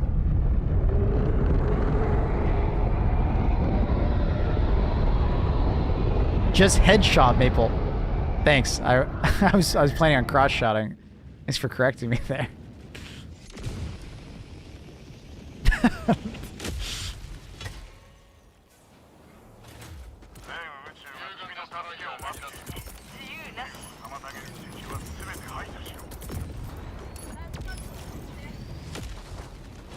Furries run the internet, let's be real. What are they, on a bunch of fucking hamster wheels? Or are you just quoting that Pirate Software short? Everything he says is in question nowadays. Everything. I don't know how. Batman? Too far, dude. We're gonna too far. You crossed that line.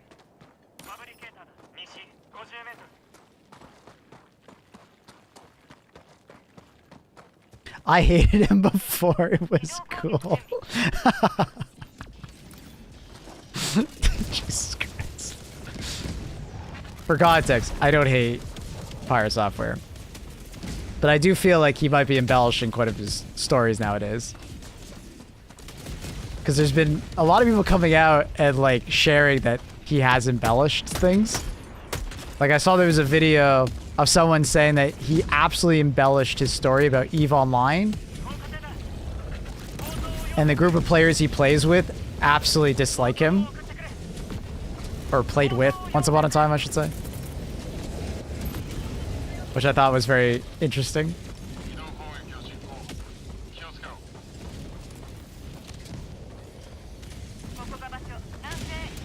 No shit, he embellishes.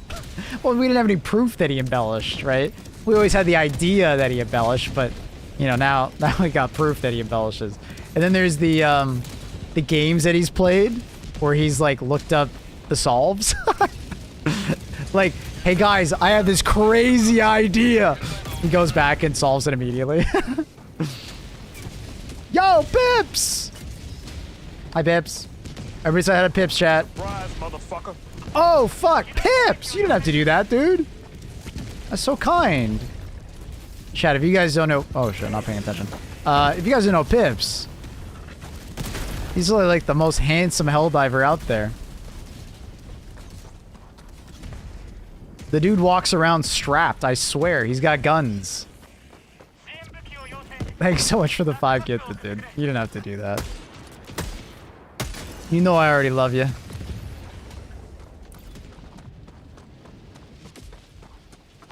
The man, the myth, the bicep. Mr. Pips.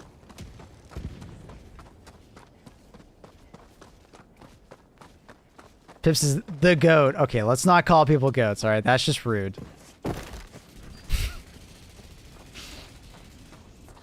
In role-playing as a veteran gamer developer while making one game in 10 years. Hey man, he worked on New World, okay? That game was great. I loved New World.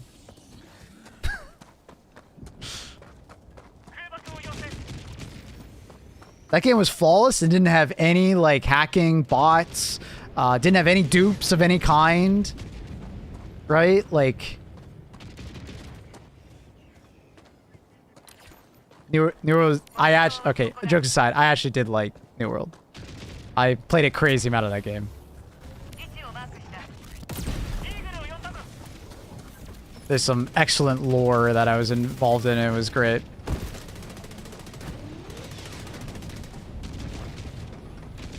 But I will say, I definitely, for what he did to, like, Helldivers,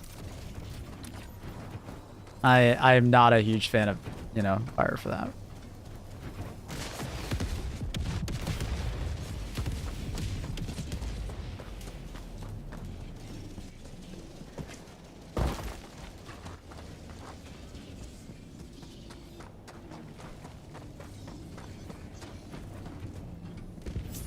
What did he do to Helldivers? He just like portrayed the game in like a super negative light. He did the PSN thing, but then like to the nth degree, right? Like it's one thing to dislike PSN, but the way he portrayed it was like a whole like nth degree kind of thing, right? Like I get it, fuck Sony, but like. It was wild how far he went with that narrative.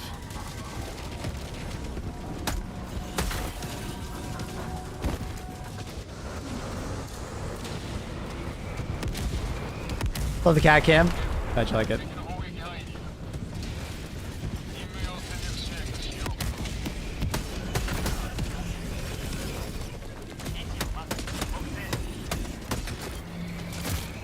Oh my... Wait, those were so accurate. We talking about, oh, just pirate software. We're just talking about the drama and stuff. I like his ferrets though. They're cute. Once again, donate pirate software. But can't say I agree with everything he's done or said. It is what it is. I feel like I haven't even used the directional shield yet. Kind of forgot it was there.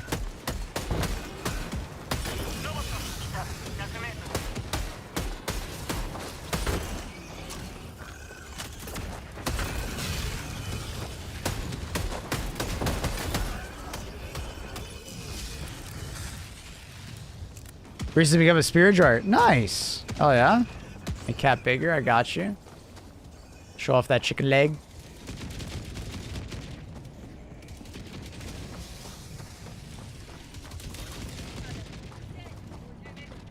I'm doing a viewer requested loadout.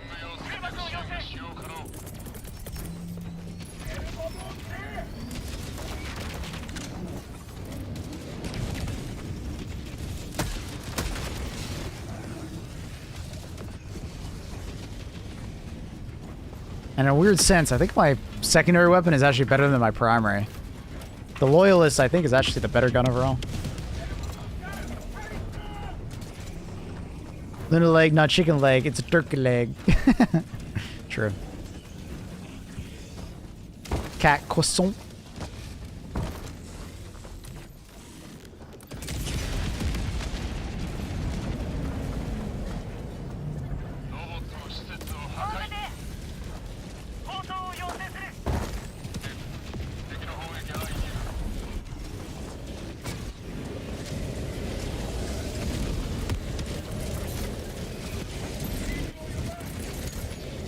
Dude, doing the wrong order.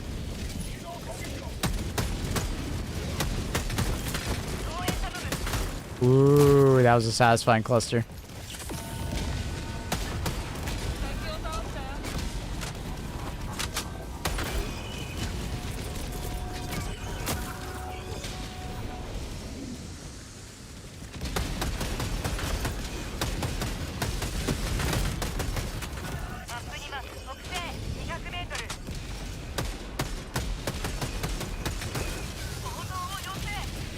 Good stick. Is it sad that I have no idea a hell bomb would destroy a tower from that far away? No. It's some people just have never tried that. Yeah. Top tip. The explosion goes through basically it just like draws a giant sphere and it doesn't need direct line of sight. It's kind of like the same reason why you can get like knocked back through cover. Right? Get man. Get man. Get man. Woo! Got it. Got it. Dude. I'm making this more hard. It needs to be.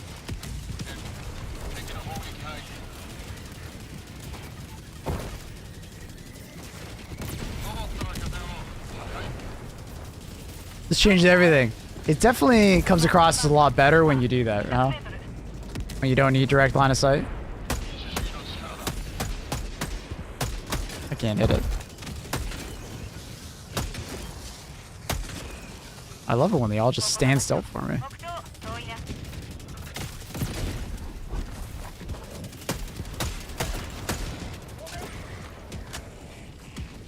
They aren't kids, by the way, Maple. They're like, ah, you fell for the bait comment.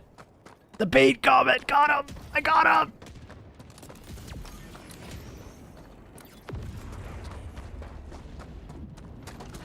Streamer, they're not actually kids. They're young, feeble adults.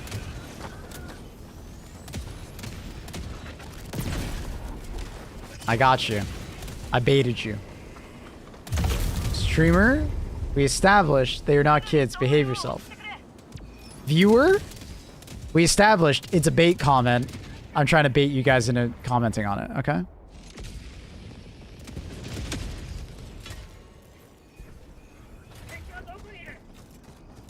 What was that name? M. Yep.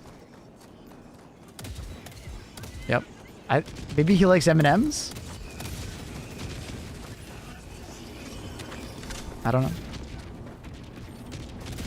I mean, okay. I come from the perspective of anyone that is younger than me is a kid. Sorry. You know, bite me. Not actually, that would hurt, but, you know.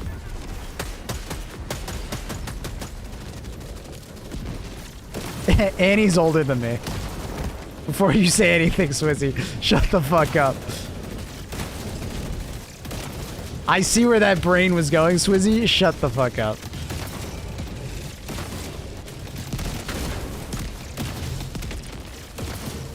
We're doing it. We're doing it. Oh. Oh god. Oh, this doesn't feel good. I don't feel so good.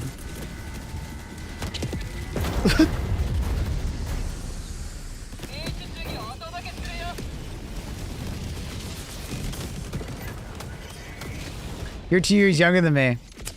You calling me a child? That's fucking rude. I'm calling you boomer then. Anyone older than me? Boomer. Anyone younger? Child. Okay? That's how the world goes round. I'm a simple man. How old are you then? I'm 29. I'm gonna choke up and cry. Turning 30 this year.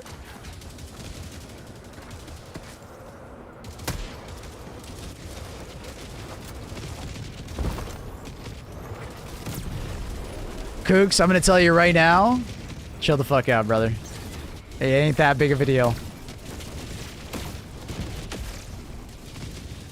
I highly recommend going and touching some grass and talking to some other humans. You won't hate bug divers so much anymore.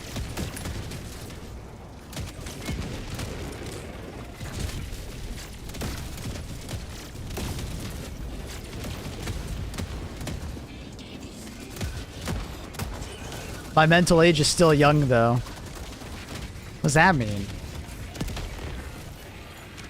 I mean, because you can like dick jokes and fart jokes at any age, alright?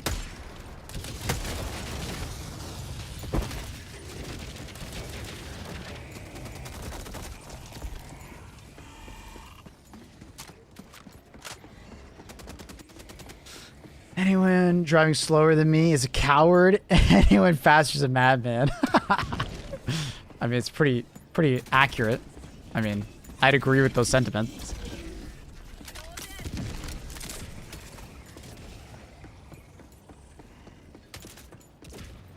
Some of the bug divers I've seen in the past few weeks did kind of tilt me.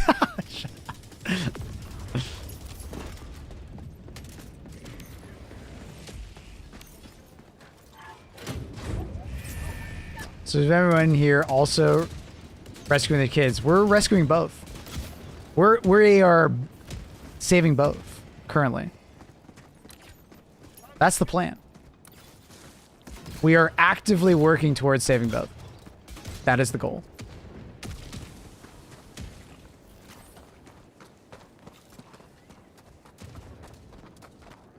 It's like doing the trolley problem, but like breaking the handle and being like, no, I'm saving both. I'm saving everybody.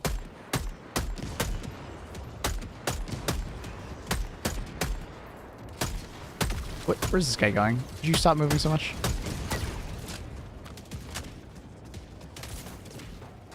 So we want kids with mines. Exactly. The kids... No. We save the kids so they can manufacture the mines faster, so they have a lower cooldown.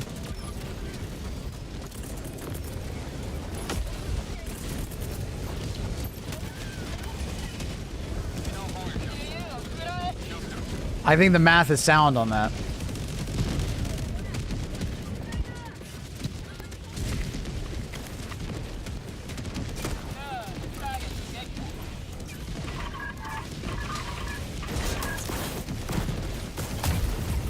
Oh!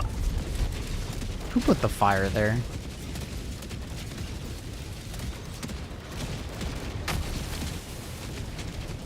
The children yearn for the mines. Exactly. A lot of people forget that, like, if we save the people on the mine planet, it's actually, we're saving more people than just the kids.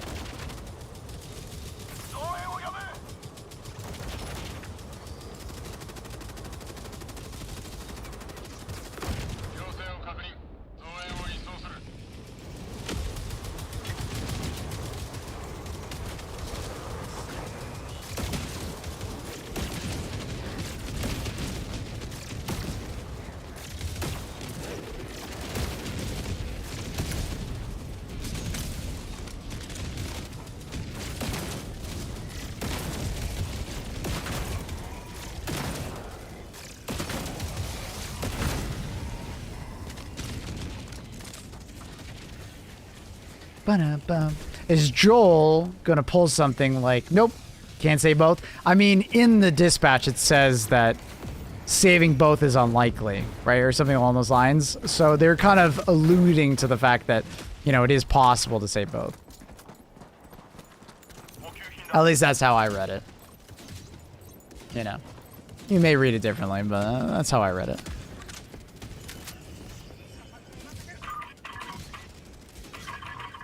I think they would allow us to try both.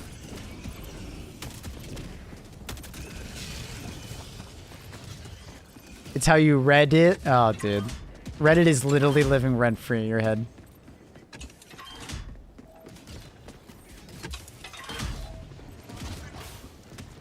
Do you talk to people like you're in the comic section all the time? You know?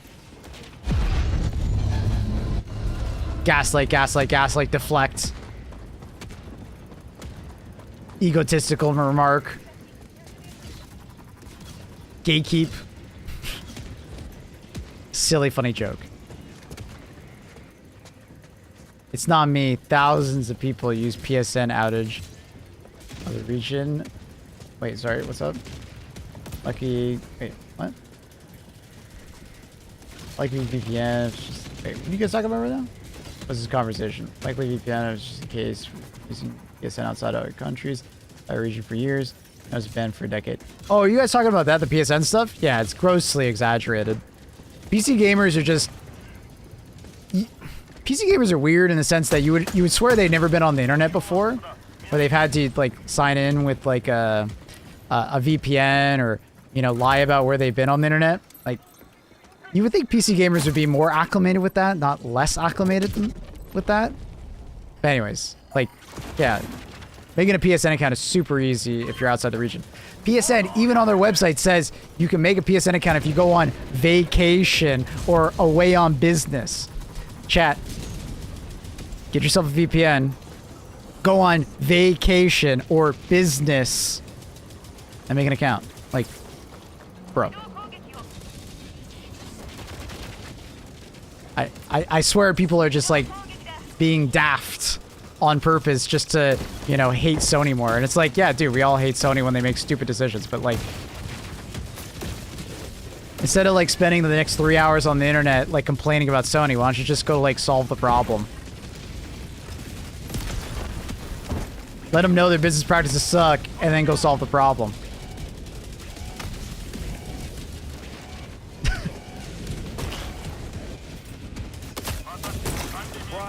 And then there's always that person that tells me, well, I don't want to give him my information. I hate Sony. Well, it's like, who told you you have to give him your social security number? Who told him you have to give him your real name? They're not going to check that shit. The only way you're going to lose access to that is if you tell them the wrong name. You know? Like...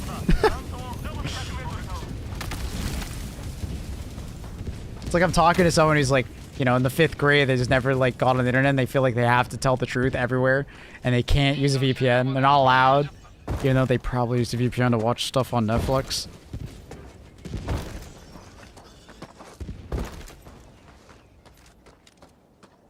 Yeah, like the whole PSN thing was like blown out of proportion. Absolutely, PSN should have done a or like PlayStation in general should have done a much better job of like handling that situation. No doubt in my fucking mind, but at the same time, was there an overreaction to it? Yeah. Yeah.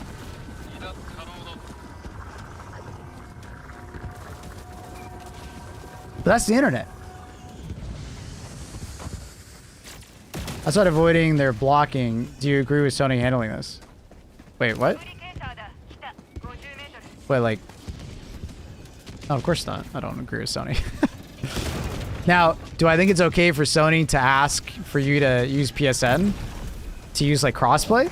Yeah, because that's probably how they were going to do, like, moderation on the game and, like, cross-saving and stuff like that, probably. Right? Like, you can see some evidence of that in the game right now. Like, the reporting function in game is, like, quite bad. And most likely, PSN was going to handle all that stuff for them, because they're a much bigger company. And in order to be moderated, they kind of need you to have a PSN account to quote unquote moderate you. So.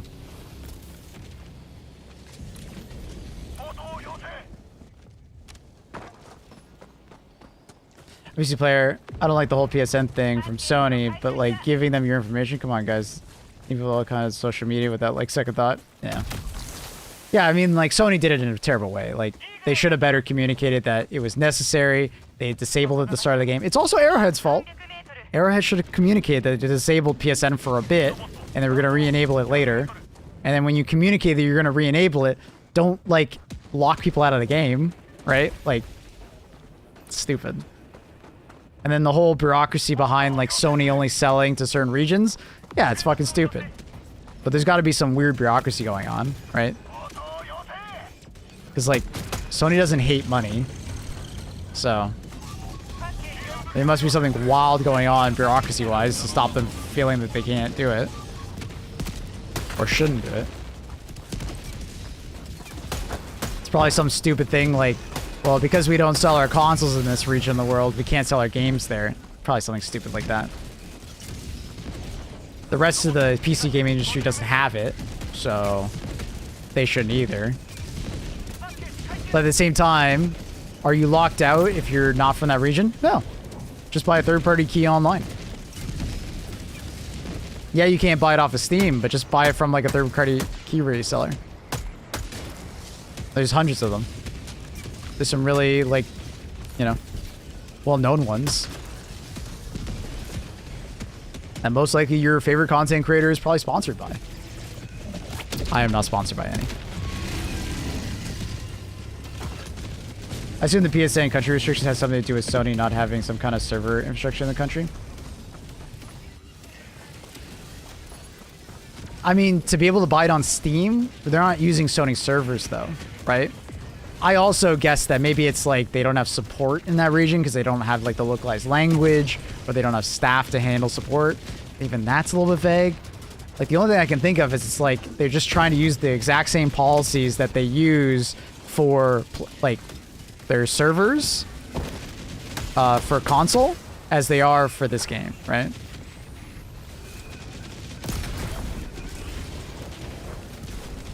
Maybe. But even then, I'm like, that's a maybe, right? Like, I don't fucking know. It's stupid, but... Can you get around it? Yes. Is it easy to get around it? Yes. Should you get around it? I guess there's a moral question, but it's like... Is it really that big of a moral question? It's a VPN and just making your name on Sony, you know, on PSN like Sony, and your last name sucks. And then your address, just make it like the Sony headquarters. Maybe not exactly that, but you know.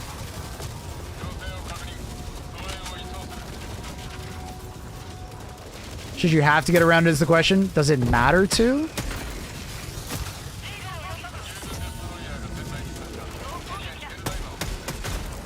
Like, I think we can all agree that, like, no, you shouldn't have to.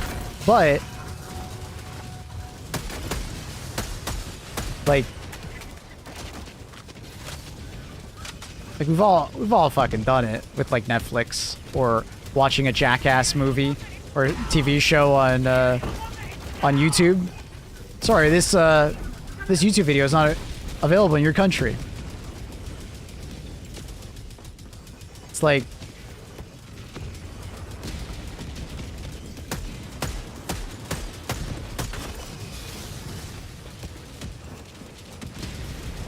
ugh.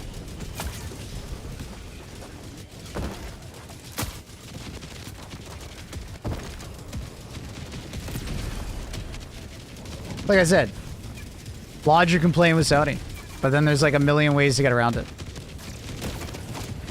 Like you're not breaking the law to do, you know?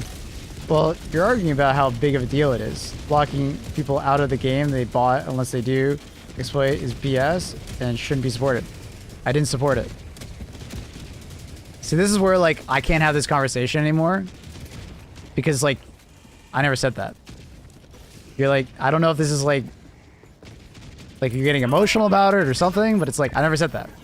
I never supported them. I said the first part.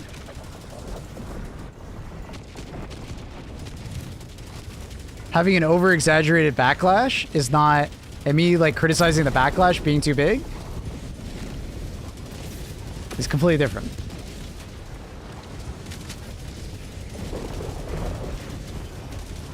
Right? It's like that. This is why like I don't go on Reddit, because I get those kind of comments. It's just like, I didn't say that.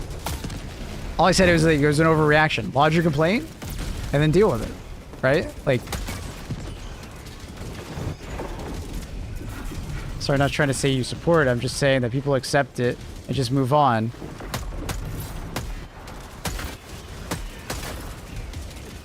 Yeah, but like, you see, it's not that big of a deal regardless, right?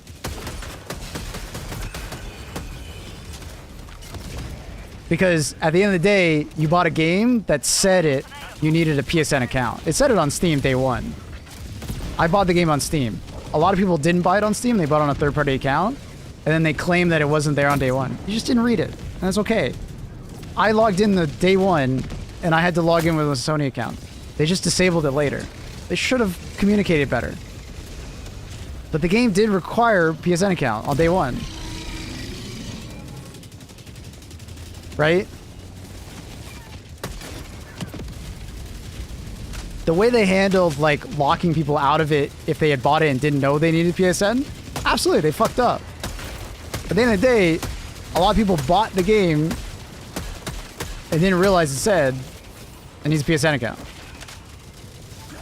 Which is a really weird situation because it's like Sony should have communicated that better, Arrowhead should have communicated better, Steam should have communicated that better, and then players should have also done more research. You could argue. So it's like, how you doing today? I'm doing good, buddy. How are you? What new drops do we get? What do you mean?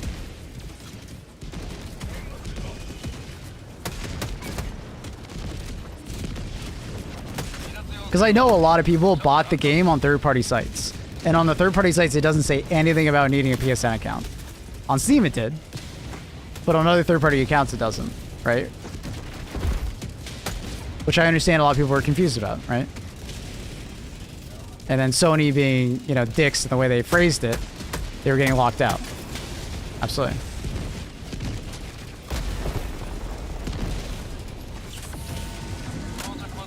Yes, but the context here, Dr. Batman, is you actually need a PSN from the very start.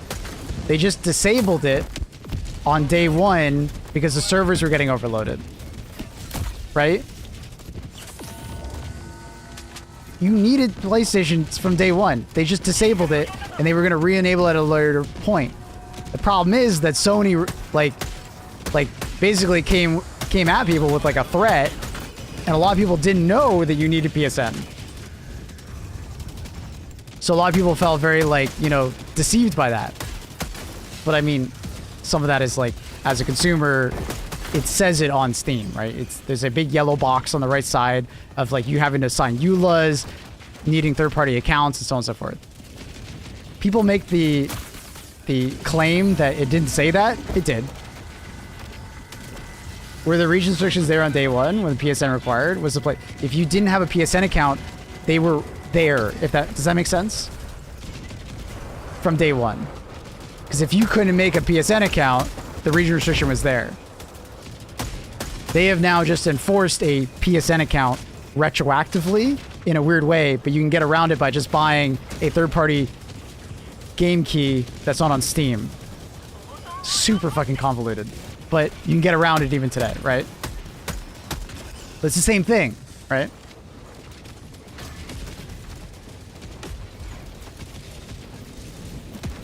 Right, so it's just like, there's a lot of misinformation around this topic. And like, I can't necessarily blame anyone, right? A lot of the time they're getting it as like secondhand source from like a YouTuber or something like that. And they might not be giving you full context because they might feel like you don't need it at that time. Right? But they disabled PSN very early, and Arrowhead said this. You can look it up. Arrowhead said that they disabled PSN very early because they were having server instability.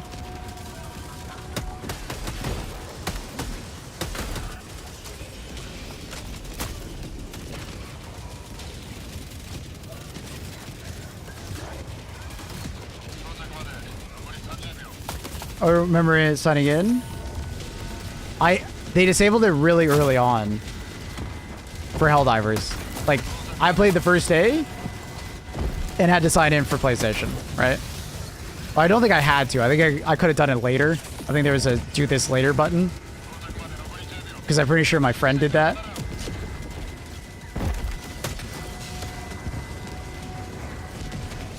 But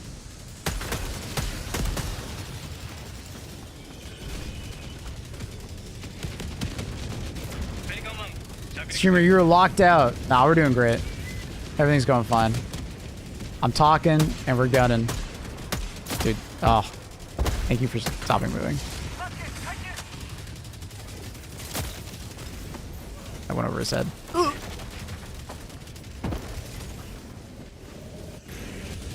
I bought March 8th and had to sign into PSN.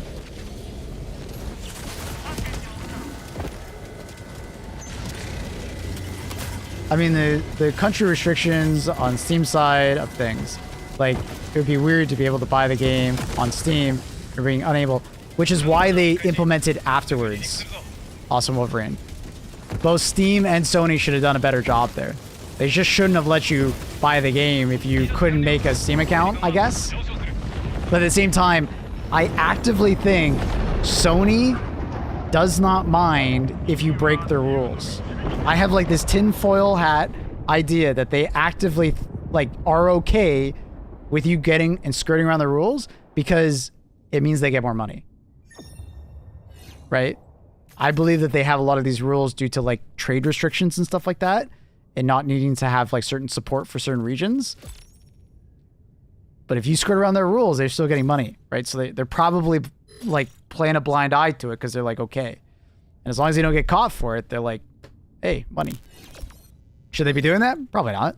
But at the same time, people from other countries that usually can't play PlayStation, play PlayStation. Right? You've heard people in my chat, right? People who don't have access to PlayStation accounts have PlayStations in those countries. They just use VPNs to like make an account and then they're fine from then on. But like that's been happening for over a decade. So it's almost like common practice for Sony. So I guess I'm not too surprised that Sony came into the PC space and was like, let's just do the same thing. You know what I mean?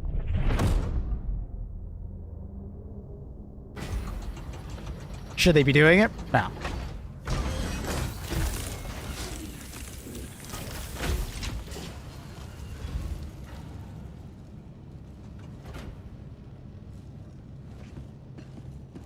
It was within the first 2 weeks. Yeah, I don't remember the timetables on it, but yeah, PSN was there on the Steam page. A lot of people just kind of, I think a lot of the outrage bait videos on YouTube and on Twitter and stuff like that kind of exclude some of these things from the narrative, and a lot of people just did not know that. So they're like super mad at Sony because they thought the game didn't require PSN at all. And then they just surprise, if you don't have a PSN account, you're fucked. But it's actually like, it's way more complex and like way more of a quagmire than that. Like Arrowhead should have communicated better. Sony should have communicated better. Steam should have communicated better. Players should have read more. It's like, fuck. So much more complex. So that's why, like, when we were talking about, you know, Pirate Software earlier, I felt like he didn't convey enough information about the total problem when it was happening. He kind of just had a narrative that Sony suck, we hate Sony, and then that was it.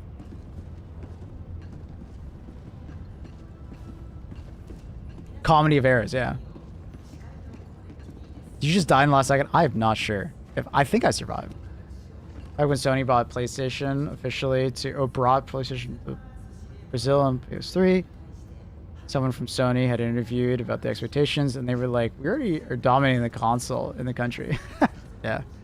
I think sometimes PC gamers like forget that like console gamers have been dealing with it for a long time, but also PC gamers deal with it. They just don't deal with it with their games. Globalization and like VPN blocking and stuff like that. It's all over the place. Whole thing made for the best. Sony expanded countries. They officially supported due to the backlash. Oh, did they? Did they actually? Or is it just like, are you talking about like more recently with the Helldiver stuff? Because I know they have a bunch of territories and stuff that is like more, but I don't know how much more. Anyways, crazy discussion. Yeah, I think a lot of things were just misrepresented at the beginning of the game, or with the PSN stuff. And like, I'm in no way just like blanketly supporting Sony. I just think that like Helldivers got the short end of the stick from both sides. Sony being assholes and the community like kind of going too far and like trying to like just frame Sony as like the worst possible thing. Like, you didn't have to go that far to frame Sony as bad, or you could have actually provided proper context, you know, while also saying Sony bad. You know what I mean? So that's where I push back against like the people that are just outright, you know, like, you know, sometimes like just showing just falsities towards the game. I like Pirate, but you really messed up on it. I feel like when you spoke out about having more knowledge on it, what's going on, which caused more issues since he's a large streamer.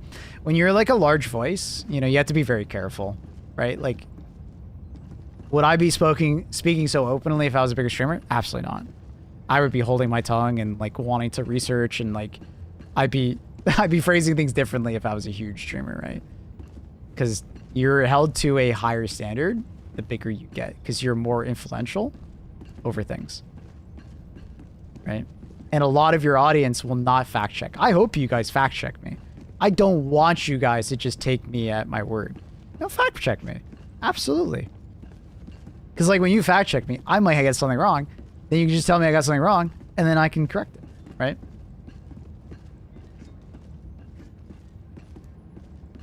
Yeah, that's when I'll be cooked. Pips. Pips out of the shadows. Hi, Pips. Hi, buddy. I checked the Steam DB, and they removed 40 countries from restricted list. Yeah, unfortunately, it's just territories. It's not actually, like, countries. They're, like, overseas territories for, like, France and Britain and a bunch of others. I don't think any other countries were actually on there, which is kind of sad. What country was one of them? Oh! That's sick. I guess Georgia was on that list. That's sick. But dude, I actually don't want to be that big of a streamer. Like, I would hate to be that big of a streamer. It sounds like a nightmare. Like, wait, what list? I thought the hd2 ban list? That's what we were talking about, the hd2 ban list. Yeah. I would hate to be that big of a streamer. It would just be so fucking stressful.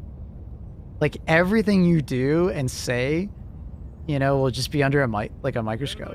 Everything. Like, there's no doubt to some extent that's already happening now, but I feel like when you're not that big, you don't have that many eyes.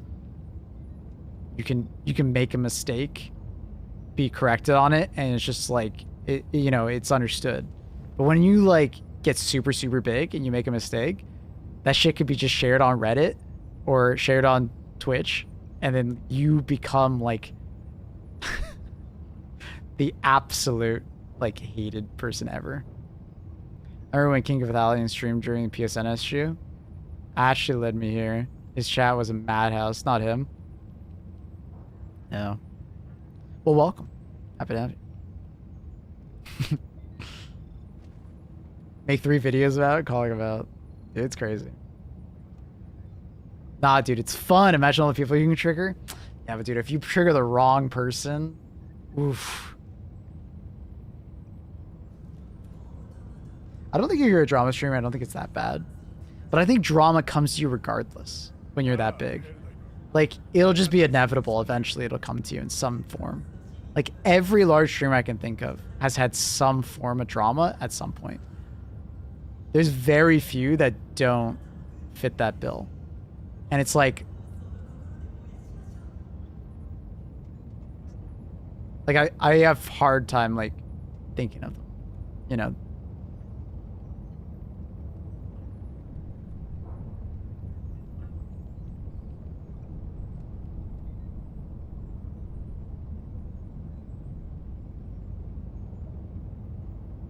I wake up at 4 a.m. so I turn Maple on while I get ready. Fuck you. All right. Speaking of which, I'm gonna call it there. I'm starting to get hungry, and I'm getting a little tired. Let's go ahead and check out the directory. Let's see how to find. Let's see if we can find someone to host. And check out the directory. What we got here? What do we got here? Man,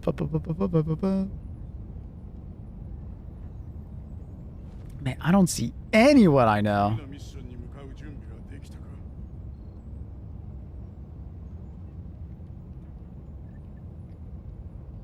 Let's find someone small. When I don't know anyone, I'm like, let's find someone small. This guy's name's Sexy Monster. That's cute. Wheels Gaming. Wheels Gaming.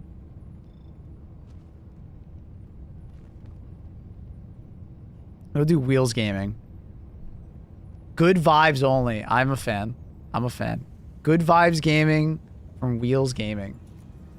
Chat, show him some love. Doing the host over on Twitch. For those of you who have never been on the channel, consider dropping a subscribe on YouTube or a follow on Twitch. I'm live basically every single day from 3 a.m. to about noon EST. We'll be back on tomorrow. I'll be posting a video later today, hopefully, if I can get that done. Check out the Discord link down below. Check out the YouTube if you're looking for more content. Thank you so much for watching. I'll miss you, pips. And, dude, I'm going to have, like, a perfect schedule, maybe starting tomorrow. You're going to need a team whenever you have time. Absolutely. Use his videos as well. I'm down, dude. Just let me know when you do it. Much love, everybody. Peace out. And say hello to our raider.